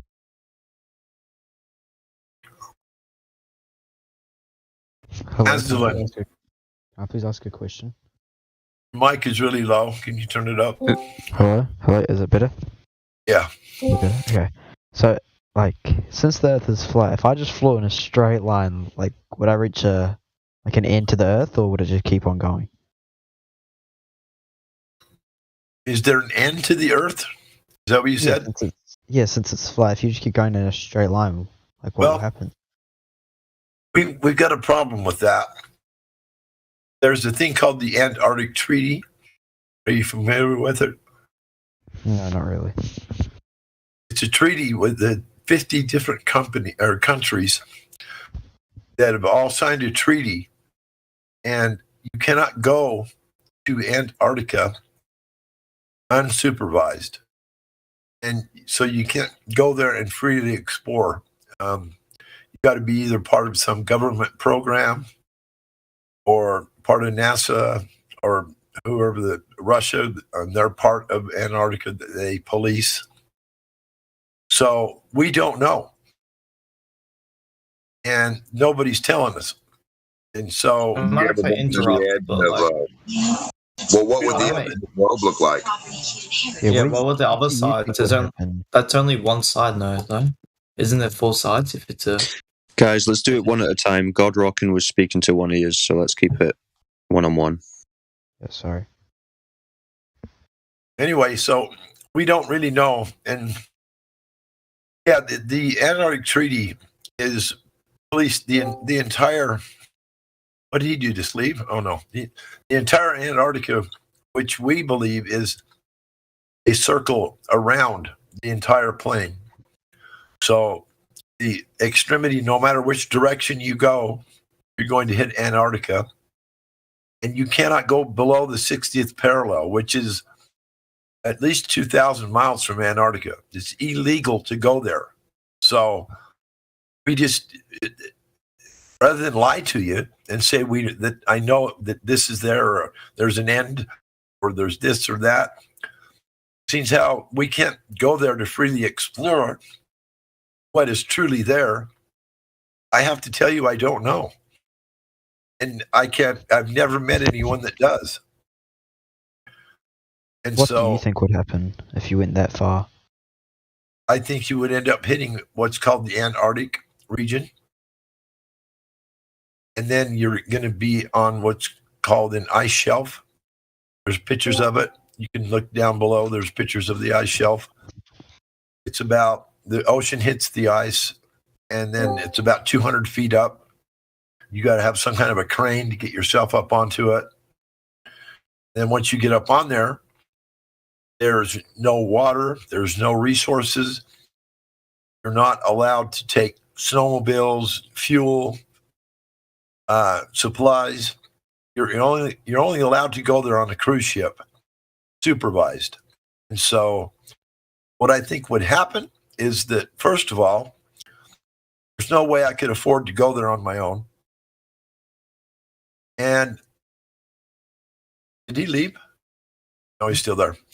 There's no way I can go there on my own. And so I can't tell you other than I wouldn't dare go there because I don't have the resources. Not only that, it's illegal. There's been a lot of people that have tried to take a sail ship or whatever and tried to go in Antarctica and get below the 60th parallel. Someone stops them, some military force, and says, "What are you doing? Where's your permit? What are you doing? You turn around, go back home. You're not supposed to be here." Yeah, they'll literally shoot you down if you try to fly over there. And I think you would just hit a wall. Like eventually, you would hit with the container that's containing our air and stuff. Right. Well, that's the Bible says it's the firmament. Yeah. I give them a little idea of what I think. I think that wherever you think you're going full horizontally on a globe is the same as whatever you think is on a flat plane. You're never going to reach an edge of a flat plane, and you're never going to reach the edge of your so-called globe, and you're never going to leave the globe from a horizontal position, which is pretty odd, right? So my answer to you would be that whatever you think or whatever you see in reality, when everything leaves your supposed globe horizontally and just ends up on another piece of land that's flatly in front of it, the same thing would happen on a flat plane. You'll never see an edge. You'll never see an edge. Where's the edge of a globe? What kind of weird question is that? The whole globe is an edge, but you're not wondering about an edge of a globe, but you're going to wonder about an edge of a flat plane. Yeah, and what about the edge of the universe? And not even like outer space universe, because that's not real. Just reality. Like what happens what's the edge? Or does it just go forever? Or like what? Again, we've never been there, bro. Yeah. No one's ever been there. Your model's flat. Your planet model, when you look in school, you see all the little planets lined up perfectly, do you not? On like the little metal things that are like little 90-degree L's that are all connected to the little balls that are lined up, right? They're flat. It's all flat. Everything's flat. I don't know anything else. Physically, nothing else can match. Nothing else matters. Nothing else makes sense. Guys, Dimash, I just put my music video in the chat. Just if you guys have about 5 minutes to check that out when you get a chance. If you, it's just a little music video. I wonder what you guys think of it. All right. I wish I had answers for you, and I wish there's a lot of people here that wish we had the answers that you asked. We're just not allowed to go there and research the area because of the Antarctic Treaty. And if you don't believe it exists, look it up. It's a very long, extensive document, and it explains the whole thing to you. We'll try to go. It's basically saying that you can't militarize Antarctica, and the conditions to explore Antarctica, or like Antarctica is so harsh that in order to actually explore it, you would require equipment that would be considered militarization. So you can't actually, like, you can just go there and try to walk around with like a jacket. So why would you need to? Why would you need to militarize or put a treaty on somewhere that's like inhospitable to all men? Gain connections. Why would you need to worry about that? Wouldn't that be it itself? So if you and I went somewhere, we're like, Dimash is trying to say that the world, that part of the world is so inhabitable anyway that you need equipment there, so making it kind of like very impractical to kind of. Oh, definitely. But at the same time, like, it's obviously not. Obviously, we can't go there for a fucking reason. No, we can't fly over there for a reason. Everyone just needs to wake up. That's the end of that one. You know what I mean? Like, you can't fly over there, and you can't go north and south. Things don't deviate. Fucking everything. Gas pressure container. Like, it's over. It's over. The joke's over. You know what I mean? Like, all right, we can't go anywhere. Like, let's just get on with life then. So you're pretty much saying the government is hiding that from us? It's obviously obviously there's something about Antarctica that's very suspicious, right? You've already got all the information out there. If you don't know the story by now, then what is the point in being here? You know, we all know that there's a big, like, all the world has agreed that we can't go there. We all know we can't fly over there. We all know that it's always down there that seems to have the most exotic creatures and all these wild creatures that can't exist because they're in the most hostile parts of the world that no one wants to travel to, that everyone thinks they can go to, that you can't. It's so hostile. Like, do you guys think it goes around the whole world, Antarctica? Or yeah, I heard someone say that before. No, the Earth's not round, so it doesn't go around anything. No, but like, if you know, like, you mean it's flat, but then there's still like a north, west, east, south, is there not? Frozen on the outside. It's just south. Like whatever it's just shape, south. whatever idea. Oh, all right, yeah, okay. So the North Pole is the center, which is where every compass points. So the compasses will point to the center. So away from the center is south, which is towards the circle around the flat Earth. Yeah. I think that the ice be a circle either. Water.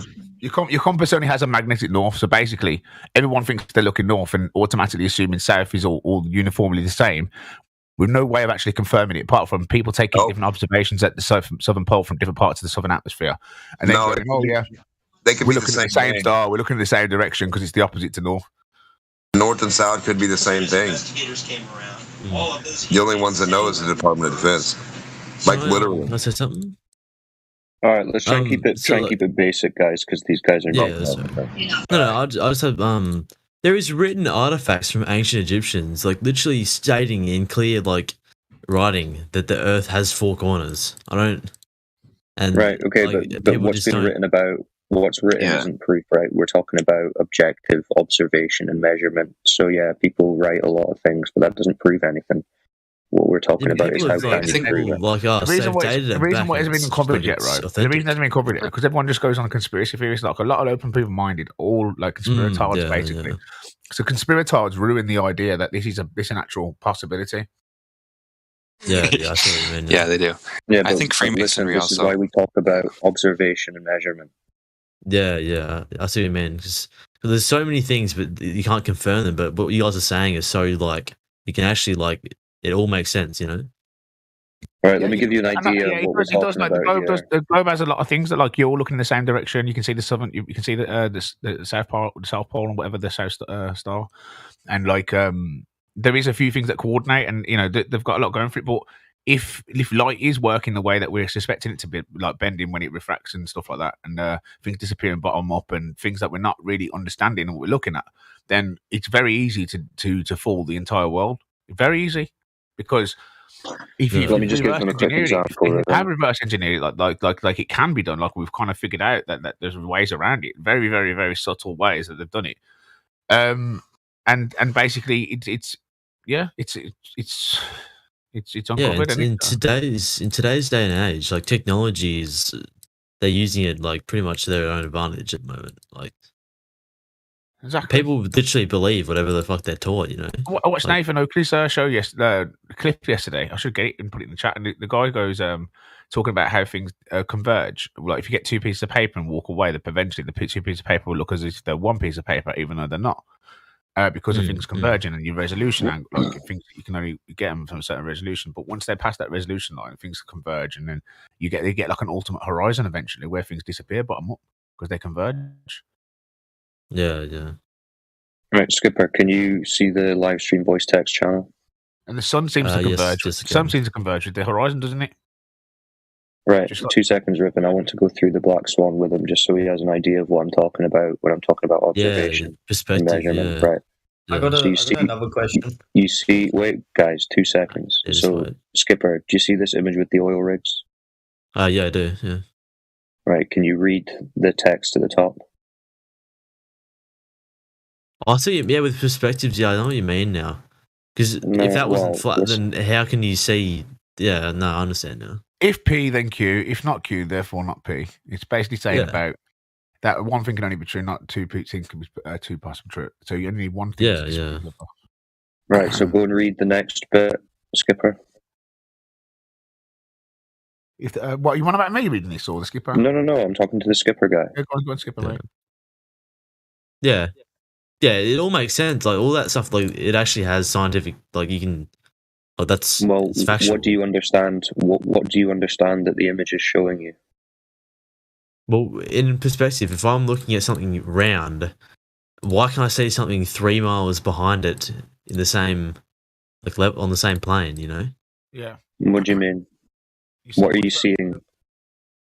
Like I can see the first oil rig, 6.2 miles it says, and another 3 miles behind it, I can still see the same another oil rig. Okay, but it's not about the oil rigs. It's about the horizon. Yeah. Like you were saying before, the sun. So yeah. No, you're still not getting it because you're not, for some reason, trying to understand it. No, let me try and help you. What he's trying to say to you is that the information here tells you that 3 inches per mile squared and the versus height in feet, you should need no further than that calculation. That calculation comes up at 1 foot at 1 height should see no further than 1.22 miles, right? But you are here able to see objects that are 6.2 miles away and 9.4 miles away. So therefore, it debunks the idea that things are curving away from you with 6 inches per mile. Whatever. Again, it's not about the oil rigs. It's about the horizon, right? So, Skipper, you've heard them say that boats go over the horizon, yeah? Yeah. Boats disappear bottom up over the horizon. That's because they're telling you that the horizon is the curve of the Earth, yeah? Oh. Yeah? Yeah. So it's going down over a physical curve of the Earth. And if that was the case, then according to the model, for a 1 foot observer height where this image is taken, it can be no more than 1.22 miles. That's where the horizon has to be if it's curving down and away from us. Yeah? Yeah. But you can see that the horizon, you can see that the horizon is beyond the second oil rig, yeah? Yeah, that's crazy. Holy shit. So the horizon is 10 times further than they say it can possibly be based on the size of ball that they tell us we live on. What they're saying is if the ball is the size that they're saying, that every horizon should be curving away from us at any the observer's height in feet times square in inches, yeah? As it says, 1.225 times the square root observer's height in feet, sorry. The geometric horizon should always be there. That's the shape of the Earth. That's where it should curve. Yeah. Yeah. But what we're seeing is at the bottom when they put the calculations in from 1 foot, is the horizon the geometric horizon sphere shape side should be at 1.22 miles. But on this demonstration, we've got this at 1 foot, and we are seeing up to 10 miles because even behind the second oil rig at 9.4, you can see the horizon's much further behind that also. So we're talking we're talking about, I don't know if that's is that a 900% or 90% increase? I don't know the maths. I ain't really fucking warmed my brain up. I ain't done any maths recently, but let's just say it's a 900% increase just because I can't be asked of distance that you're seeing compared to what they're saying. Or let's just say it's a 90%, but either way, it's a large margin. Do you get my drift? Yeah. Yep. So that's why this is. Yeah, thank you for explaining that to me. No worries. Look, this is what it does to the radius. This is what it does to the radius. So they tell you that the ball has a radius of 3,959 miles, but that observation would mean that it has a radius of 264,000 miles, further than the distance they claim the moon is from Earth. Right? So it's not a small mismatch. The globe says less than 4,000 miles. Observation says more than 260,000 miles. So the globe model is wrong, observably. That doesn't mean we're saying exactly what it is. We're not claiming a shape. We're just saying it's obviously not the ball they tell us, and the surface only appears and measures to be flat and motionless. Yeah. No, their counter argument is the best arguments I've heard is they're saying that things are refracted, and you see that the boats are definitely warped, and therefore because there's manipulation on the light that you're seeing, that you know that it's been refracted. So now I say to them, okay, so the reason that we're seeing this further is because the entire atmosphere at surface level is all curving around, making the floor appear to be flat, right? That's what it's doing. This atmosphere is making the floor look flat. It's pulling pulling things that should be covered by Earth curve into view because it's bending light. So I'm saying, right, so you've got a bit of hot air, and all of a sudden your curve's gone. Like it's a bit fucking. It's a massive leap of like refraction, all bending over this light towards your eyes. It's just a massive like bad explanation because. It just so happens to look flat, and that's how they know it's curved. And they literally will say to you, word for word, well, because it looks flat, that's how we know it's curving, because the light's bending, and obviously it looks straight, so the light must be bent. So they're saying that. You know, the thing about it is, though, they cannot demonstrate light curving either. They cannot show you a laser beam or any type of light that actually bends. I disagree. I've seen light being put through like prisms and light being put through. Okay, but water. You're right. It does, but that's called terrestrial refraction. That's not what the atmosphere is. Awesome. The atmosphere is one. Don't. Yeah, but either way, these guys aren't ready for the. I'm agreeing. The atmosphere is only one medium. They don't know about refraction. In light, you've got to have two mediums. It's sufficient to tell them. Yeah, it's sufficient to tell them that the globe argument has now been reduced to everything observes and measures flat because of refraction and gravity. Right? They cannot show light bending in the atmosphere. Observation. Prism, yes, yeah, you're roboting. All measurements. Wolfgang. Only show us. Sorry. The air is not a prism. Oh, roboting. Sounds good now. No, I agree with you on all these premises that like it's not the same. Like they do what they tend to do. Well, you see what globers do, right? Let's say we're talking about gas molecules going up into the atmosphere, and what they'll do is they'll start talking about fucking balls dropping down in a vacuum, which isn't the same. And like we're talking about gas molecules, and they try to distribute behaviors of solid materials to independent gas molecules, and it's so painful. And they're doing the same thing with this observation. The same thing with the radius value. They do the same thing with. So many aspects in their science. It gets really tiring to hear the same sort of cognitive dissonance of how they. For example, they've got another one with the gravity. Like, say they swing a bucket round with water in, and the gravity, like the force, the centrifugal force, if you're swinging the bucket round, holds the water to the bottom of the bucket, stopping it from falling out.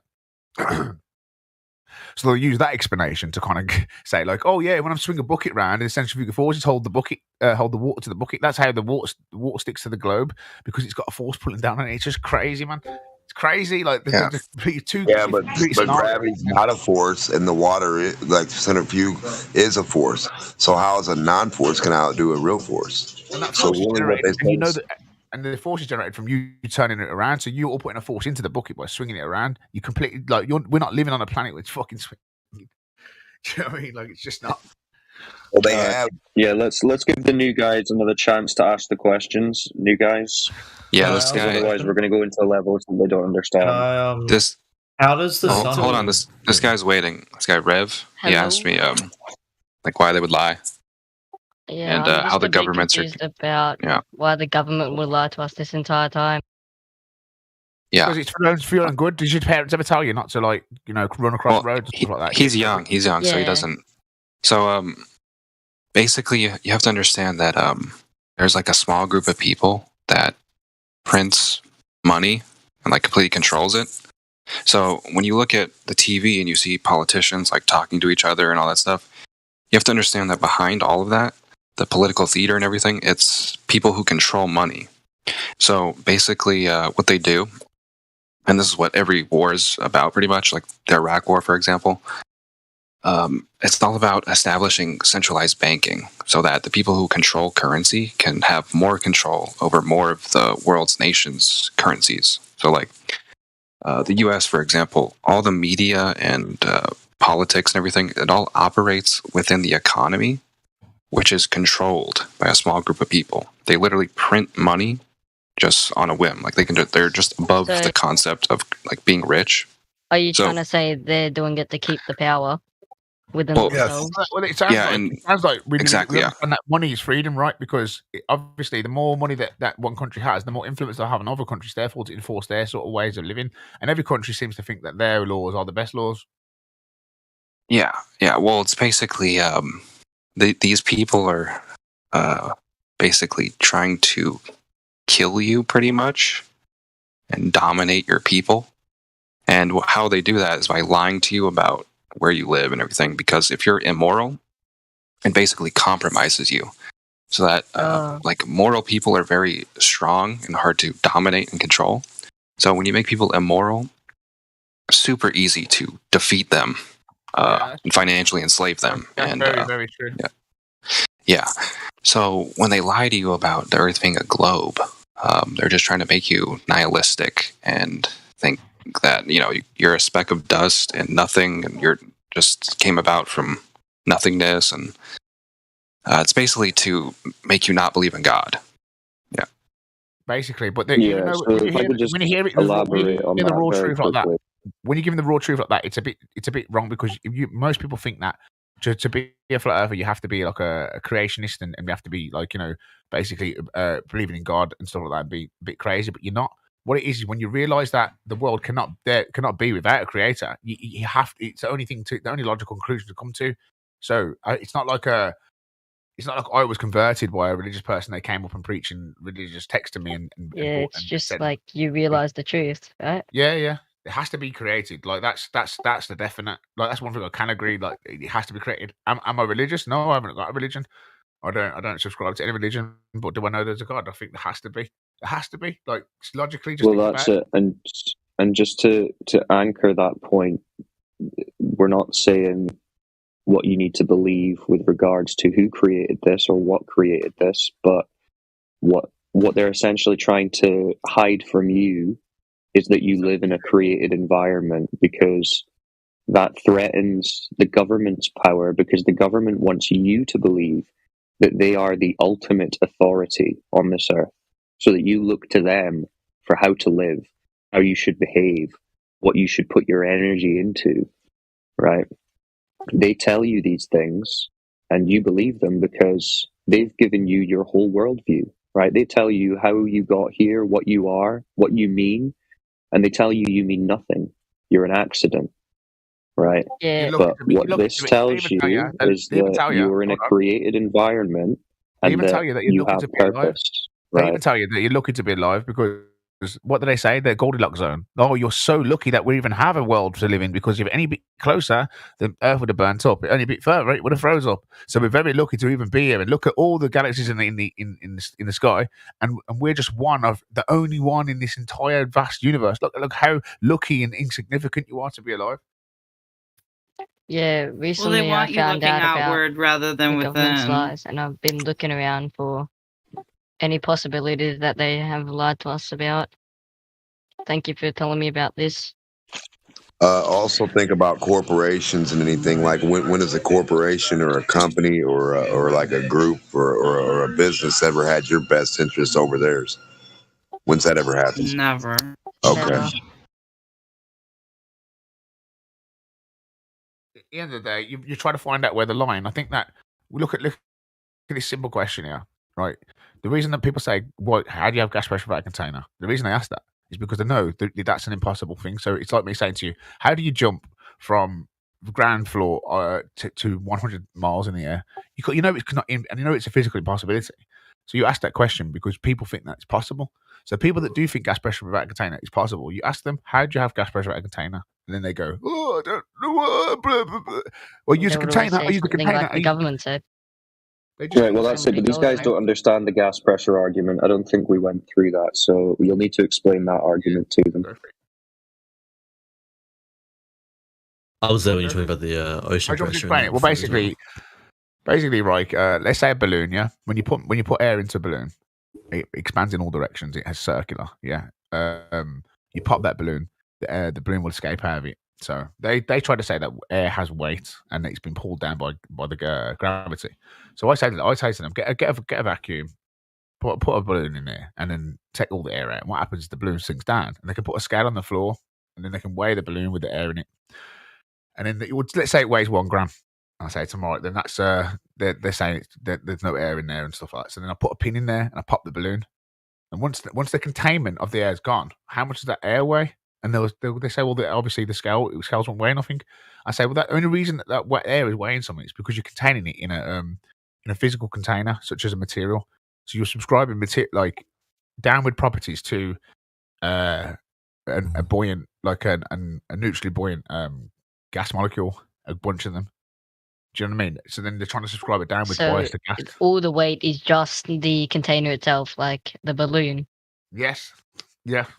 And that's that's the trick. That's the little slight hand I say the trick, yeah. And they say, "Oh, gas has got weight." Right. Obviously, things like I don't want to use mass, but let's say mass. Things have mass. Everything that has material has some sort of type of material. We want to call it mass. Let's just go with mass. But some bodies of mass don't have a downward bias. Some do, like liquids and solids. But gases, they go omnidirectional, so they're free to bounce in all directions at any time, and they'll stay in that motion once they've been hitting that motion. But for some reason, they want you to... So basically, they're telling you that, imagine you have air in your bike tire, right? They're telling you that if you remove that rubber tire, the air will just sit on the rim of that tire, which you know it won't. It'll go and freely expand into the available space. So this is just natural law. If you want to have gas pressure, you need a container, a physical container, like a can of deodorant, a balloon, a tire. Your inner tube. Their own thing. Say that again, Rev? Their own theory. Well, it's just that gas law debunks the notion that we can be on a ball with gas around it in a vacuum without that gas just rushing off and filling the space. To have gas pressure that we breathe, you need a physical container, which means we are in a closed system. They say the container is gravity, and that is a non-physical container. A containment is necessary for gas pressure. I think that you can, as long as right. But when they say, oh, but gravity is the container, and then we say, okay, can you demonstrate it? They say no. So it's a belief. That's true. That's very true, and that's what I was arguing with Jen Panda yesterday. I said to him, look, one thing I can demonstrate, which is gas pressure with a container. One thing I can't demonstrate to myself is gas pressure without a container. So one thing I can prove, and one thing I can't. So why am I going to believe in something I can't prove? It's a simple thing, and that's why I think this is important that people don't just look at this as just like a buzzword. It's been branded as gas pressure container is just something that people say. No, it's actually just natural an argument within the fundamental laws of the way that gas behaves. This is just reality. Yeah. We're just talking about what we observe, what we experience, and we're saying if you want to say that what we experience is wrong, you're going to need to provide evidence for that. And no one can. Right, so think about this, right?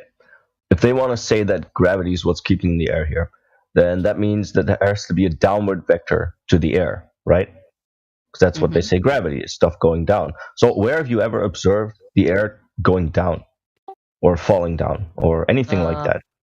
when you put it in a different. It doesn't happen, right? Air just going all over the place. Because when you let's say I walk into the room and I've got some dry ice or whatever, that's going to be much heavier than the air that's in the room currently, the oxygen.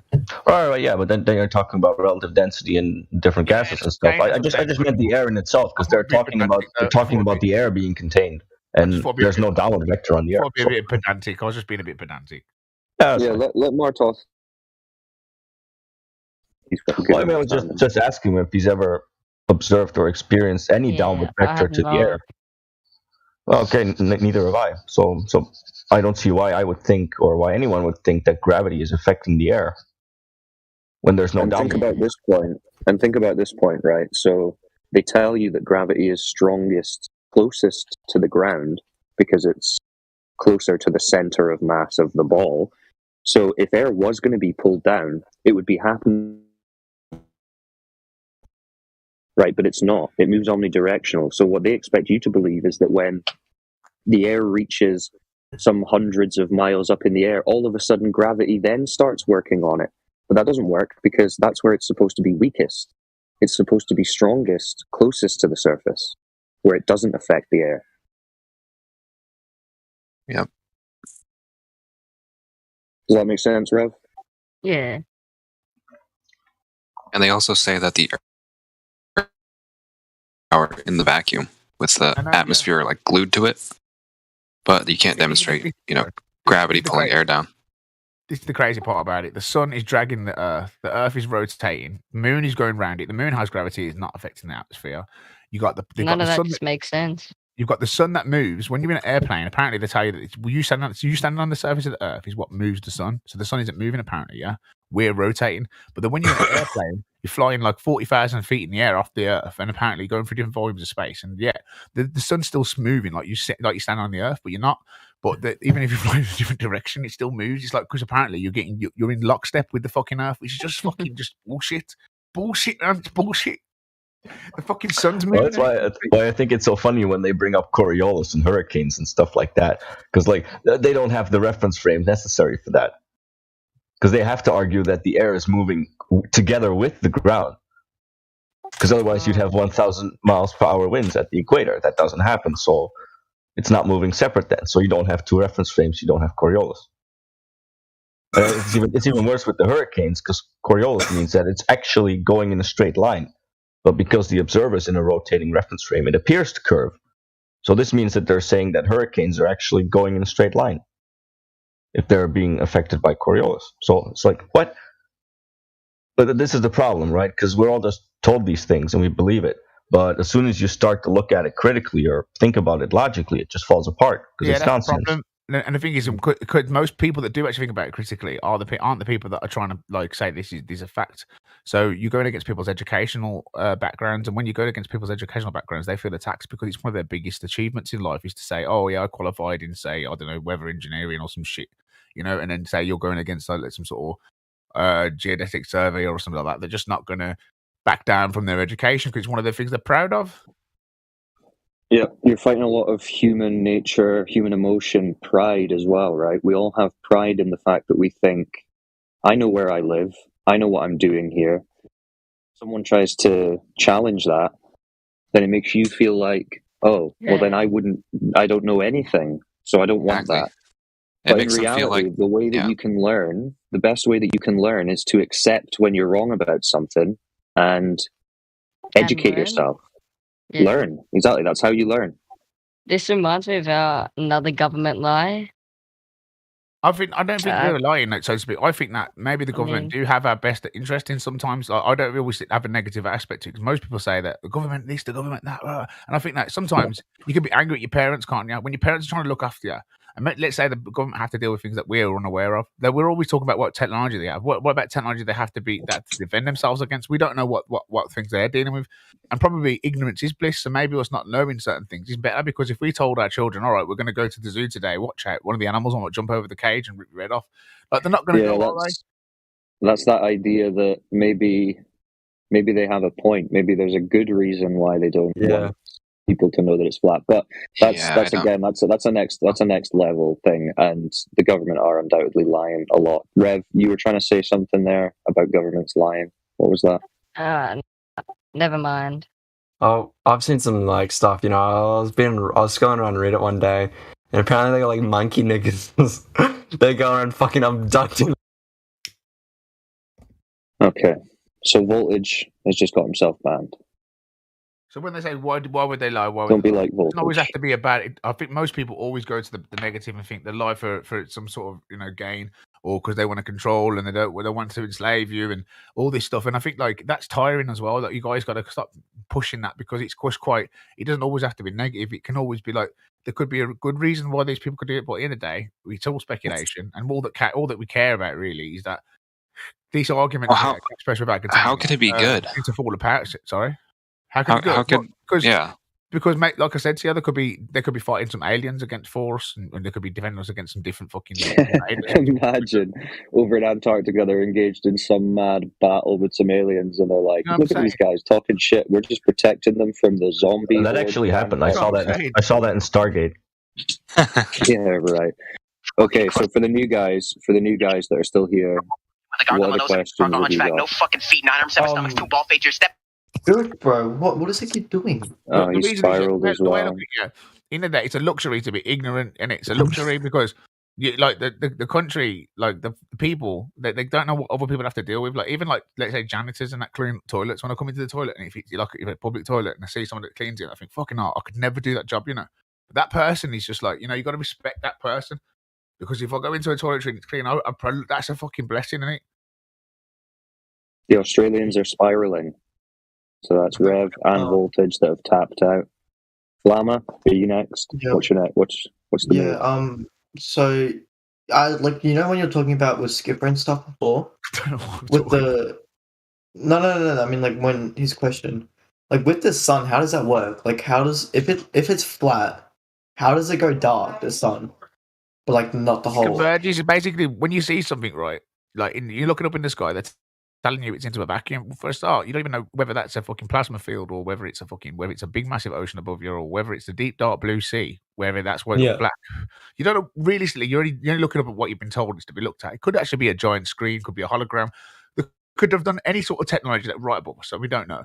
Right? We've got things that bounce off the moon. All we know, we've got this fucking giant fucking thing that flies around our head that defies everything that we experience in our reality. That's constantly giving out this enormous amounts of energy that radiates the whole fucking place. And fucking, it's just incredible, and we see it every fucking day, and it fucking beams beautiful. All right, yeah. Without getting into the speculation side, because that's going to confuse him. Flamma, but like essentially, the sun. You see the sun move. Yeah? You see the sun move. Yeah. Yeah. Yeah. So the sun is moving, right? So when it's over you, it's daytime. When it moves away from you, it's nighttime for you, and it'll be over a different part of the earth. Where it will be daytime. But it's flat, yeah. So like the Earth is flat. Wouldn't it be like you could still see some sun? No, it wouldn't. Or... No, the light doesn't travel forever. Right. Do you have like the diagrams you can send in the chat? Like, I'll give you a simple example if you want. I'll send you a concept as well. I'll send you the concept. I'm a visual learner. Model. Yeah, I'll send you something in the live stream voice text. And Martov, do you want to talk about it? No, I just wanted to ask him. Do you think it's possible to light up 10 miles of a dark street with a single street lamp? No. Why not? I don't know. The street's flat, right? Yeah. But the sun has like... This was your argument. Well, sure. The sun has a larger... The sun has a larger intensity, of course. Yeah. But that doesn't mean it travels forever in the air.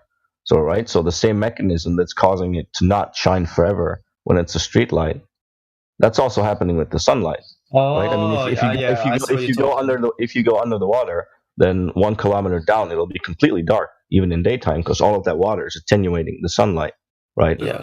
And the air obviously has less density, so it won't happen as quickly. You can see much further before that happens, but it's not going to go forever. This is basically the problem. Yeah. Wait, so the sun is smaller. I need you to repost the first one. And you've been told. The first one, I need you to repost it. I can't see it. What can't you see?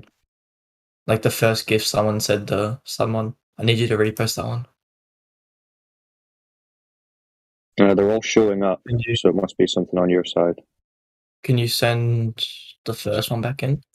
Do you know what I find quite weird as well? You look at the globe model, yeah. When it's on an elliptical path around the sun, when it's like 300 million miles closer, it doesn't affect the heat differential because it's about the way the light spreads across the surface. But when it's tilted at a certain angle, even at a further distance away, apparently you get all these heat differentials. And what I've noticed every time I experience a flame or a hot fire or something, the closer I get, the more heat I get.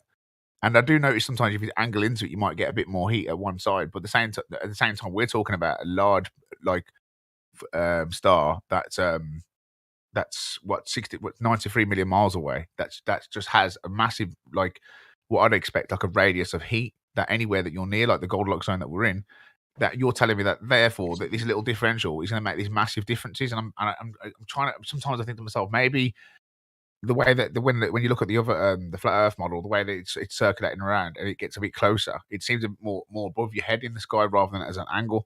Now that's how they say the Earth's curving, because it's the angle of the light in the summer, where the light's a bit higher in the sky. But really, it could be just that it's come a bit closer and it's just warmer. Yeah, Naturally, that just makes more sense to me. Yeah, can you repost that GIF like I said in the? I DM'd you the GIF. Live stream. I can't look at DMs. It just doesn't work. It's not loading my DMs for anyone. Well, here you go. Here's another channel. See, I'm just posting a link called Sun. Oh, yeah. All right, so you can look through that channel. And time zones, seasons, right? This is all because the sun is moving. Oh, the hiding monkey niggas in the Area 51. Which one was that? That was Skipper. Skipper. Rip. They kept it together for a time, you know. Just two. What I find funny about that whole sun distance story. Dumbass forehead, looking ass. Yeah, Kalama's upset as well. Oh, this is pathetic. The kids aren't alright. That's what I'm talking about. That.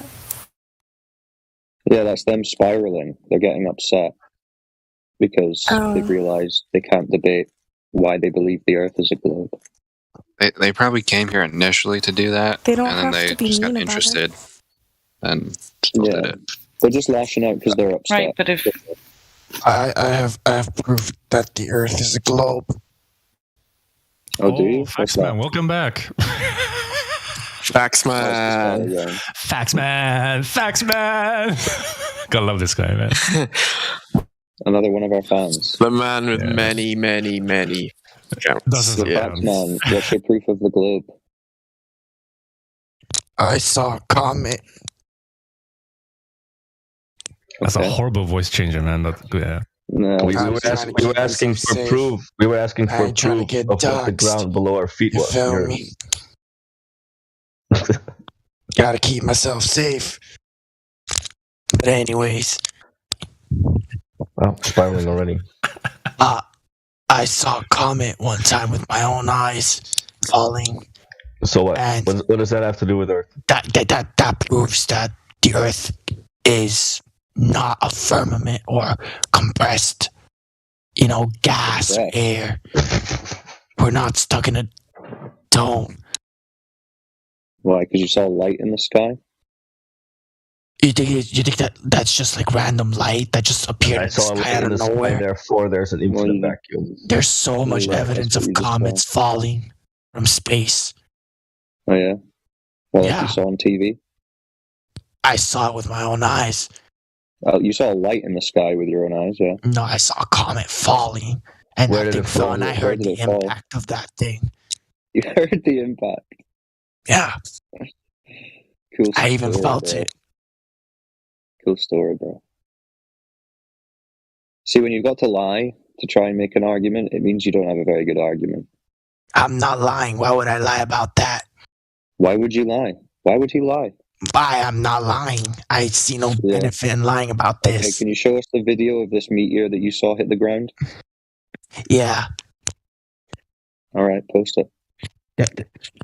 Look, I sent it to Northern Rebellion, and somebody else caught it on tape. All right. Look. Well, Northern Rebellion isn't here, so send it to someone who's here. Yeah. I'll just DM it to you. What's your name? Martov. Martov. I heard that. Who's Martov? Starts with an M. Oh, okay. Oh man, Flammer's really losing it in COG this. Here. 57 messages. Good stuff. No, I'm not captivated. I'm just trying to be safe. Well, yeah. Okay, look, I sent the video. I saw that with my eyes.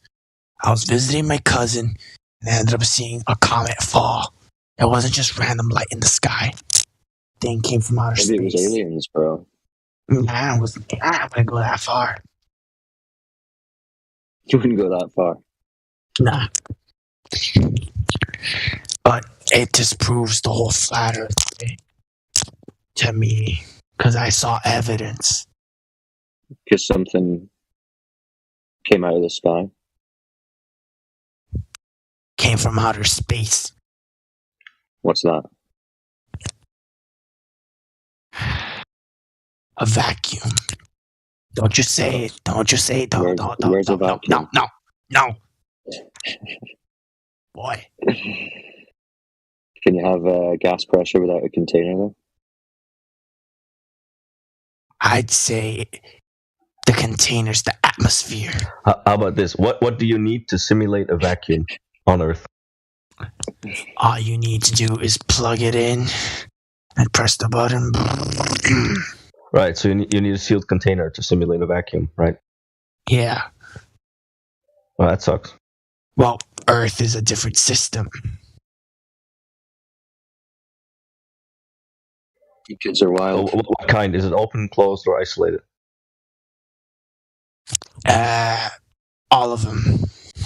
That's not possible. It is. The atmosphere. No, it's not, because they're mutually... No, because open and closed is mutually exclusive.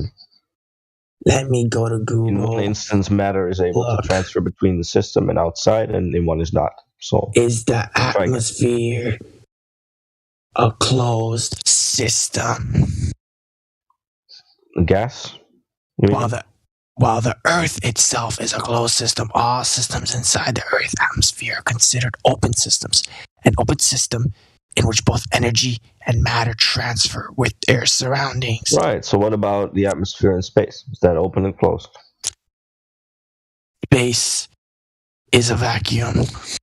Right, so you have gas and then you have a vacuum. Is that an open system or a closed system between them? Space is not. Space and Earth are different. We are in Earth. Right, you said that. We have gas pressure here. You're claiming there's a vacuum adjacent.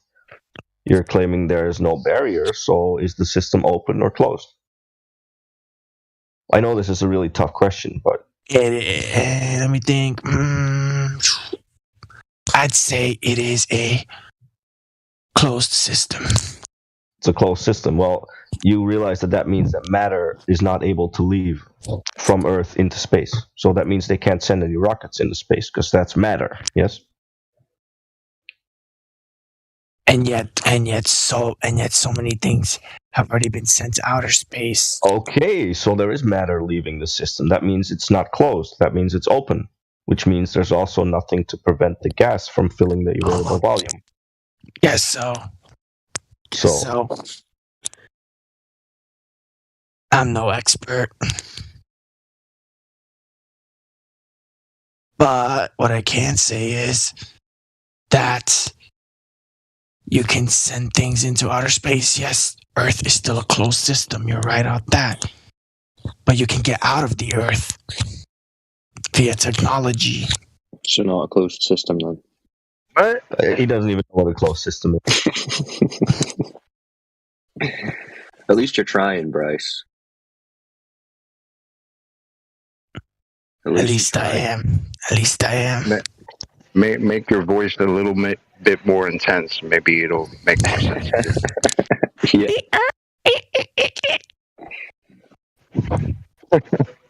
Good morning, guys. What's up, Chocolate? Hey, dude. I'm trying to stay safe. Hey, Bryce, can you say one thing for me? What? Can you say I'm Batman? Say I'm Batman. Batman. No, say I need sugar and water.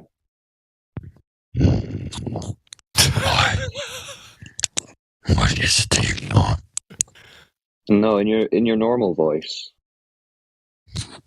Why? Say I need sugar and water.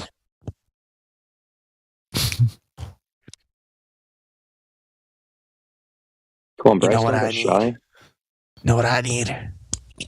A lot of mental help. I need a Latina. All right, that's enough. Damn is right. What are they doing to these kids' brains? I wanted the same. Oh, he gave Are we it a try. S-banning that guy? What's the deal? Do we just keep him muted? I mean, Mark, if you want to keep talking to him, feel free. Well, it seems like a waste of time, to be honest. But... We've got 24/7 to waste, but yeah. I mean, as much fun as it is to make them embarrass themselves. I mean. Yeah, no, I feel you. All right, well, if anyone's got any topics Earth-related or wants to ask questions, feel free.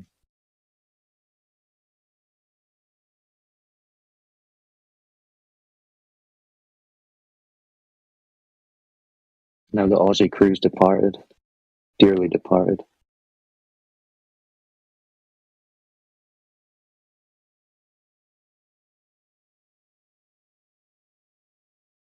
Just couldn't keep it together.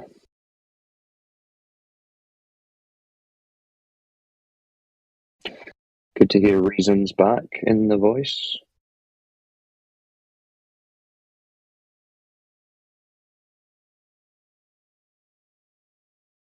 Skeletons, noticed you around recently. What's up? Oh, we've got Gunner who's joined the chat. Gunner, what's up?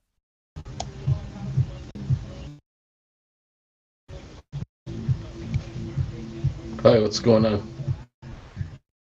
How'd you find the server? Saw it on YouTube. Okay. You've been looking into Flat Earth? Yeah, for like a year or so. Oh, shit. Tell us your thoughts. It looks pretty flat. I've been on a plane too, and it looked pretty flat. Mm-hmm. But don't you know the Earth is just such a big ball that it always looks flat? Too big, you can't see the curve? Yeah, bro. Can't see that curve. Are you a crazy person? Thinking you can see curve on a ball? That's what they tell you, right? They just say, oh, it's just too big. And you don't feel it spin either, right? It doesn't seem like it's spinning. What about a infrared laser test? Can they go about 200 miles? No, way more, way more. Well, what do you mean infrared laser test? What test are you talking about? I heard about a laser test that was done recently, and it was like infrared.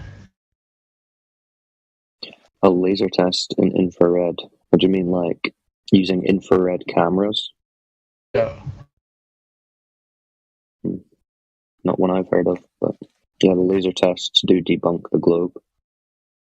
Yeah, it seems like they keep like getting more advanced with these tests, and they keep like breaking curvature laws. Yeah, well, curvature isn't a law; it's an assumption, which has been debunked by measurement.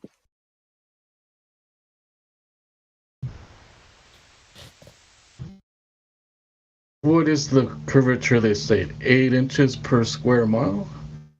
Per mile squared. Even your eyesight kind of like look farther than what they say curvature starts. You can look farther on a clear day places. Yeah, it's true. You can see further than the globe model would allow. It's partly how we know the model's wrong.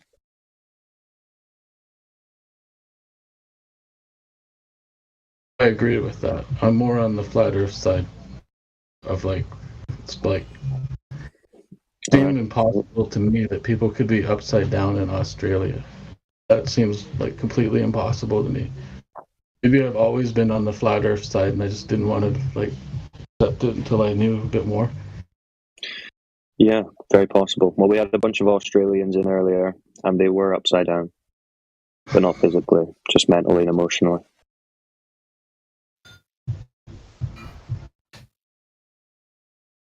But yeah, if any of the guys are in here, Quetzalcoatl, so you're unmuted. If you want to speak to Eric about flat Earth, feel free. No. I was just saying, if you want to speak, go for it.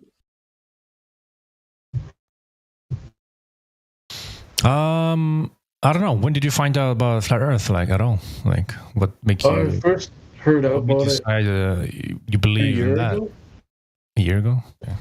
Like I first heard about it 3 years ago, and I looked into it a little bit, and then it made a lot of sense even then because of like a NASA, like I don't think is very real. It looks pretty fake. All the footage you get of like the Earth doesn't seem too real. Looks like CGI. Satellites don't seem very real. The firmament seems pretty real to me. Oh, have you seen the firmament? How so? Oh, but like from a biblical perspective, there's a lot of things that seem real about it. Like Operation Fishbowl, like what exactly were they shooting at? All right. Yeah.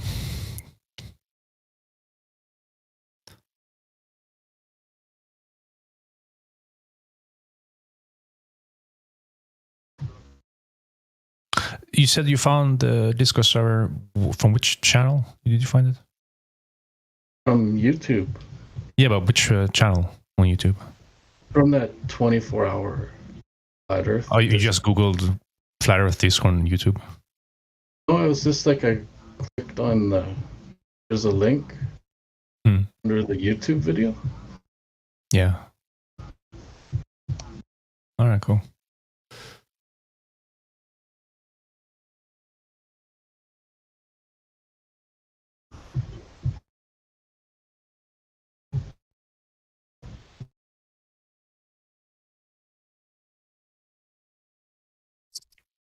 Yeah, I kind of came over because I wanted to hear you debate those guys about it. I agree with you guys, so it's like there's no debate. I think it's flat. So, but I like to. Is there any bits? Is there any bits you're unsure of? Yeah, there's a couple questions I have okay, if like. Yeah, go ahead. If I like have a telescope and I look at a half moon, you know, when it's a half moon. Well, can a telescope project the full moon, or does it stay a half moon? Oof. I don't know. I don't really know much about the moon apart from what we observe from the ground. Anyone else have any more moon info? So you're saying like we can zoom in on the horizon to show more, you know, further than we're supposed to see. Is that what you mean? Yeah.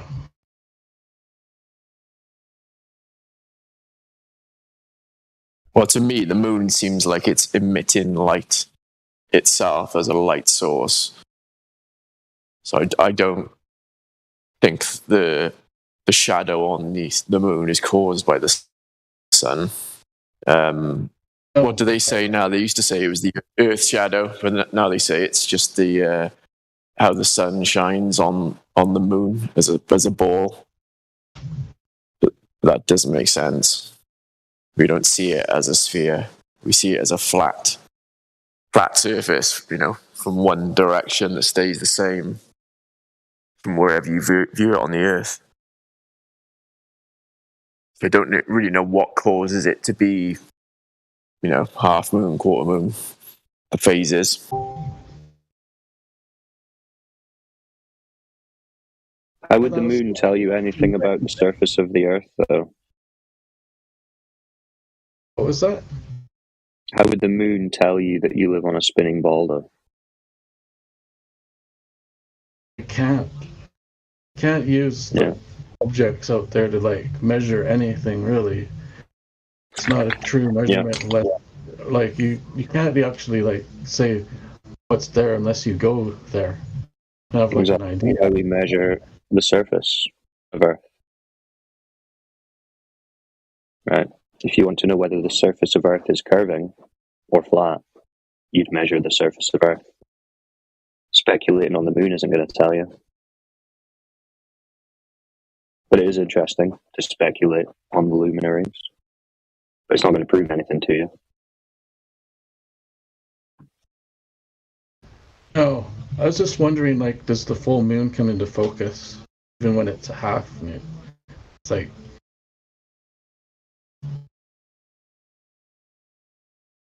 it should, but maybe it doesn't. What do you mean? Like the most powerful telescope that you have, if you pointed it at a half moon, shouldn't you get a better image? You can get pretty clear images of the moon in whatever phase it is if you've got a decent enough scope. Like sometimes it looks more clear than others. Well, yeah, you're shooting. Well, you're looking through miles of atmosphere, so depending on the conditions, you're going to get better images one day on a clearer night, and then worse images on others, depending on what the conditions are like, how much atmosphere you're looking through, etc.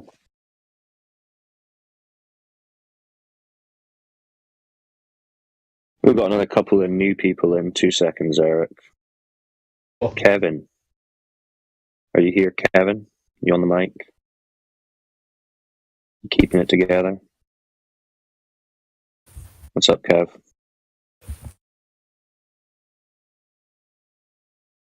I see your mic lighting up, but we can't hear you. You there, Kevin? You got any evidence for the globe to share? No. Okay, well, if you do want to, let us know and we can unmute you. There's also Skipper. Skipper, what's up? Hello there. How's it going? How are you? Oof, you're roboting pretty hard. Is that just me? No, that's him. Yeah, my experience there is, so yeah, my balls are really. Oh my lord! Sound like Stephen Hawking. Yeah, someone needs to send him to Cogdis probably. I didn't even hear what he said, but... He said something about his balls, that's it. Right, okay. Yeah. Well, back to Eric. Eric, you still alive? See what we have to deal with? Yeah, was that a Hawkins? Weirdo? Probably. What was that guy's name?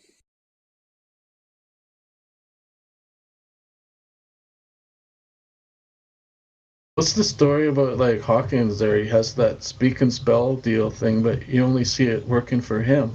How come you don't see other people use that speak and spell thing?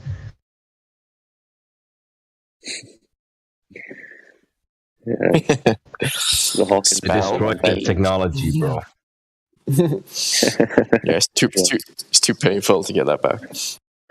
Yeah, it was a one-time deal, giving that guy speech so that he could tell us about the black hairy holes.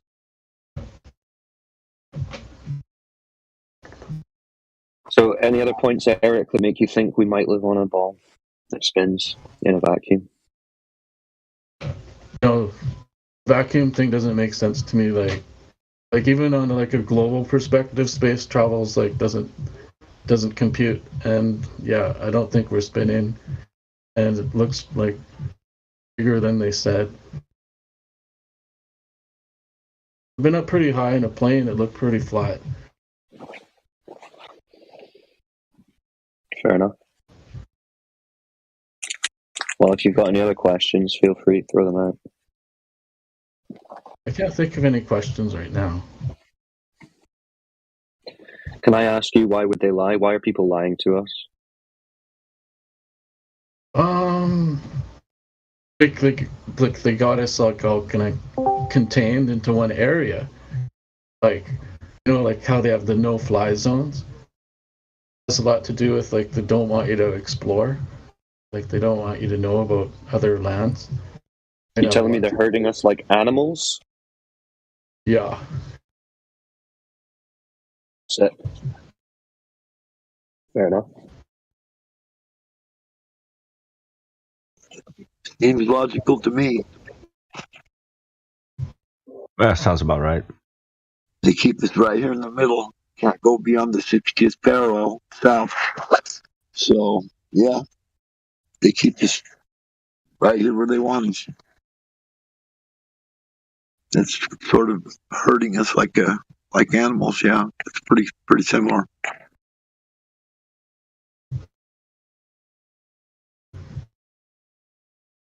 Yeah, probably lands they keep for themselves. It's like, stuff off the like grid. Yeah, there's a lot of people that feel that to be a possibility, and it very well could be. We just don't know, and because our travel's so restricted, what's below the 60th parallel, that's a lot of area. I mean, that's an extremely large amount of area. There could be numerous land masses in that area that we're not allowed to travel to. There's no flight paths over it. There's no shipping zones that go through it. There's no reason. There's no way to refuel your boat or your plane if you're out of fuel. There's no place to land. Seems like it's all by design to me. Possibly they don't want anybody down there, so they don't make it possible for you to give you a place to land or stop, refuel your boat, you get food and whatever else, emergency landing for your plane. They very well may exist, but they don't tell us about them. So it'd be really dangerous to go down there just on a whim. Seems how it's restricted above all. I mean, they would tell you can't go below there without, being supervised. So, yeah, I mean, who knows? Possibilities are pretty numerous. Could be land, could be, I don't know, there just could be a lot of stuff that we just don't know about because they keep us right here in the middle. But don't the government love us and just want us to have fun? I don't believe I've ever felt that way myself. I guess if you feel that way, crazy conspiracy theorist. Who, me? Because I don't think my government loves me. Yeah, bro, don't you know the government loves you, giving you all this free jibs and everything? You get free taxes. Yeah, that. They take all your money, so you don't have to worry about it. They do all the stuff, so you don't have to worry about it. Yeah.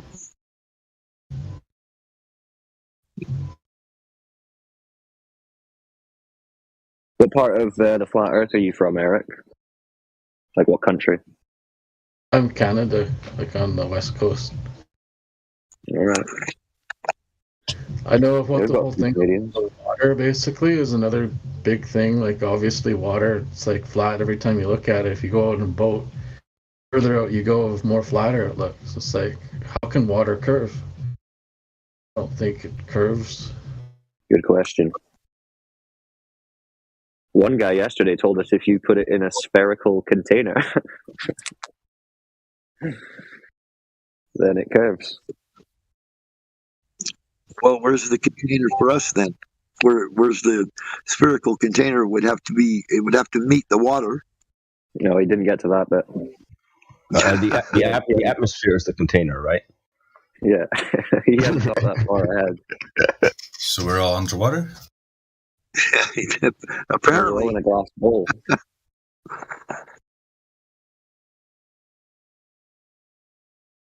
What's underneath us is actually more confusing than what's above us. Even like we're restricted probably on both sides. Like you probably can't venture underground places. Well, you can't go around north, or you can't circumnavigate north to south. That's never been done. Not even once. Yeah, Eric, you know that it's not a disk in space, right?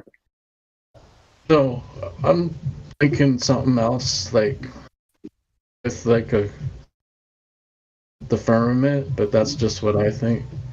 Like yeah, just making sure you know those images of like disk Earth in space is. Well, see how that makes sense. Exactly. No, that doesn't make sense. No one thinks that, except the Globers, that think we think it. But yeah, you're right. There's a lot of mystery to what's below the surface. I mean, the deepest they've dug is less than 8 miles. So what's below that? Who knows? Zion. Oh, that's a story from where I'm from. The Mormon people talk a lot about Zion, this place where they're all supposed to meet up and live with the Savior and all this kind of stuff. It's kind of a weird concept. We call it in Utah. They call it we live behind the Zion curtain, kind of like the Iron Curtain. Yeah, that's pretty good. Yeah.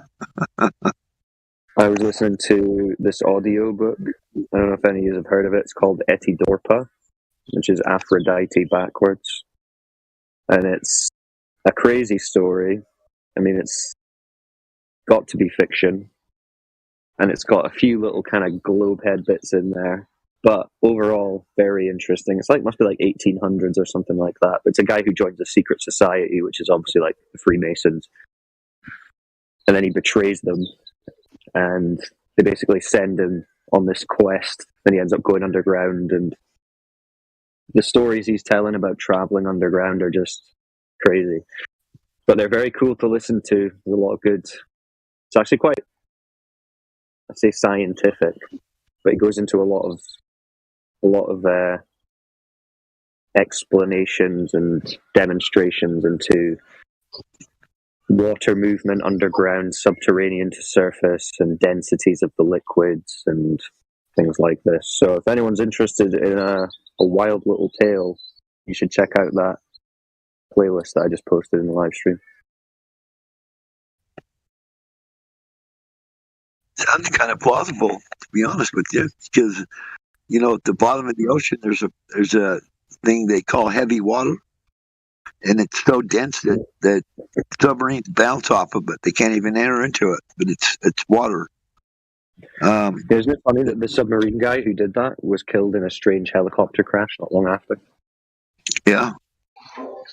That footage didn't appear in the Blue Planet documentary either. No. Did it not appear in like the after credits section when they're like, "Oh, this was the making of"? Did it show you it there?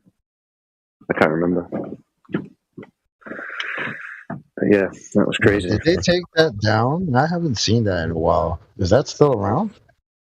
You can still find it. Look in the voice text. I just posted. It's about 2 minutes, but you posted it? Cut of it, yeah. Cool. I haven't seen that in a while.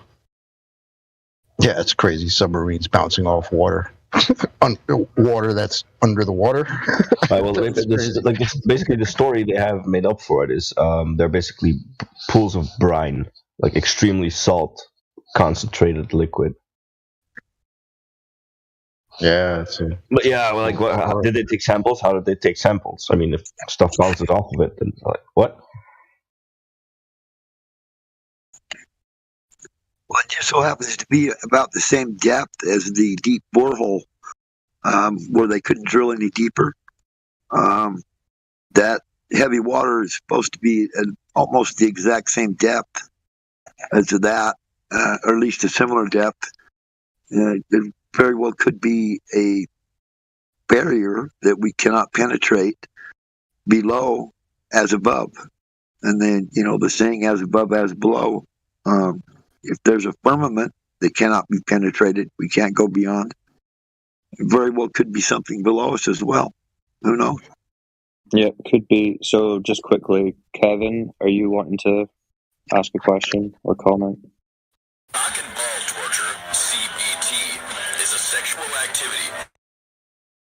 Wow, he got upset. Damn.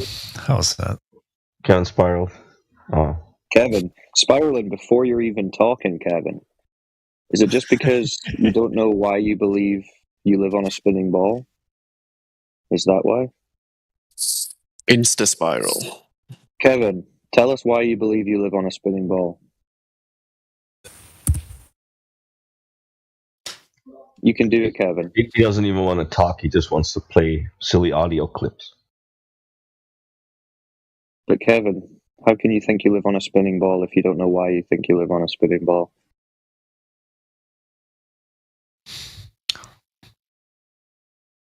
No? All right. Well, when you think you know why you think you live on a spinning ball, ping us from Cogdis, okay?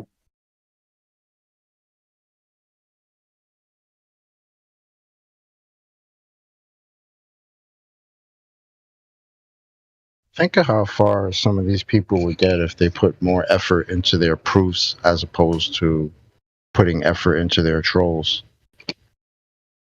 Yeah, it's pretty low effort on the troll.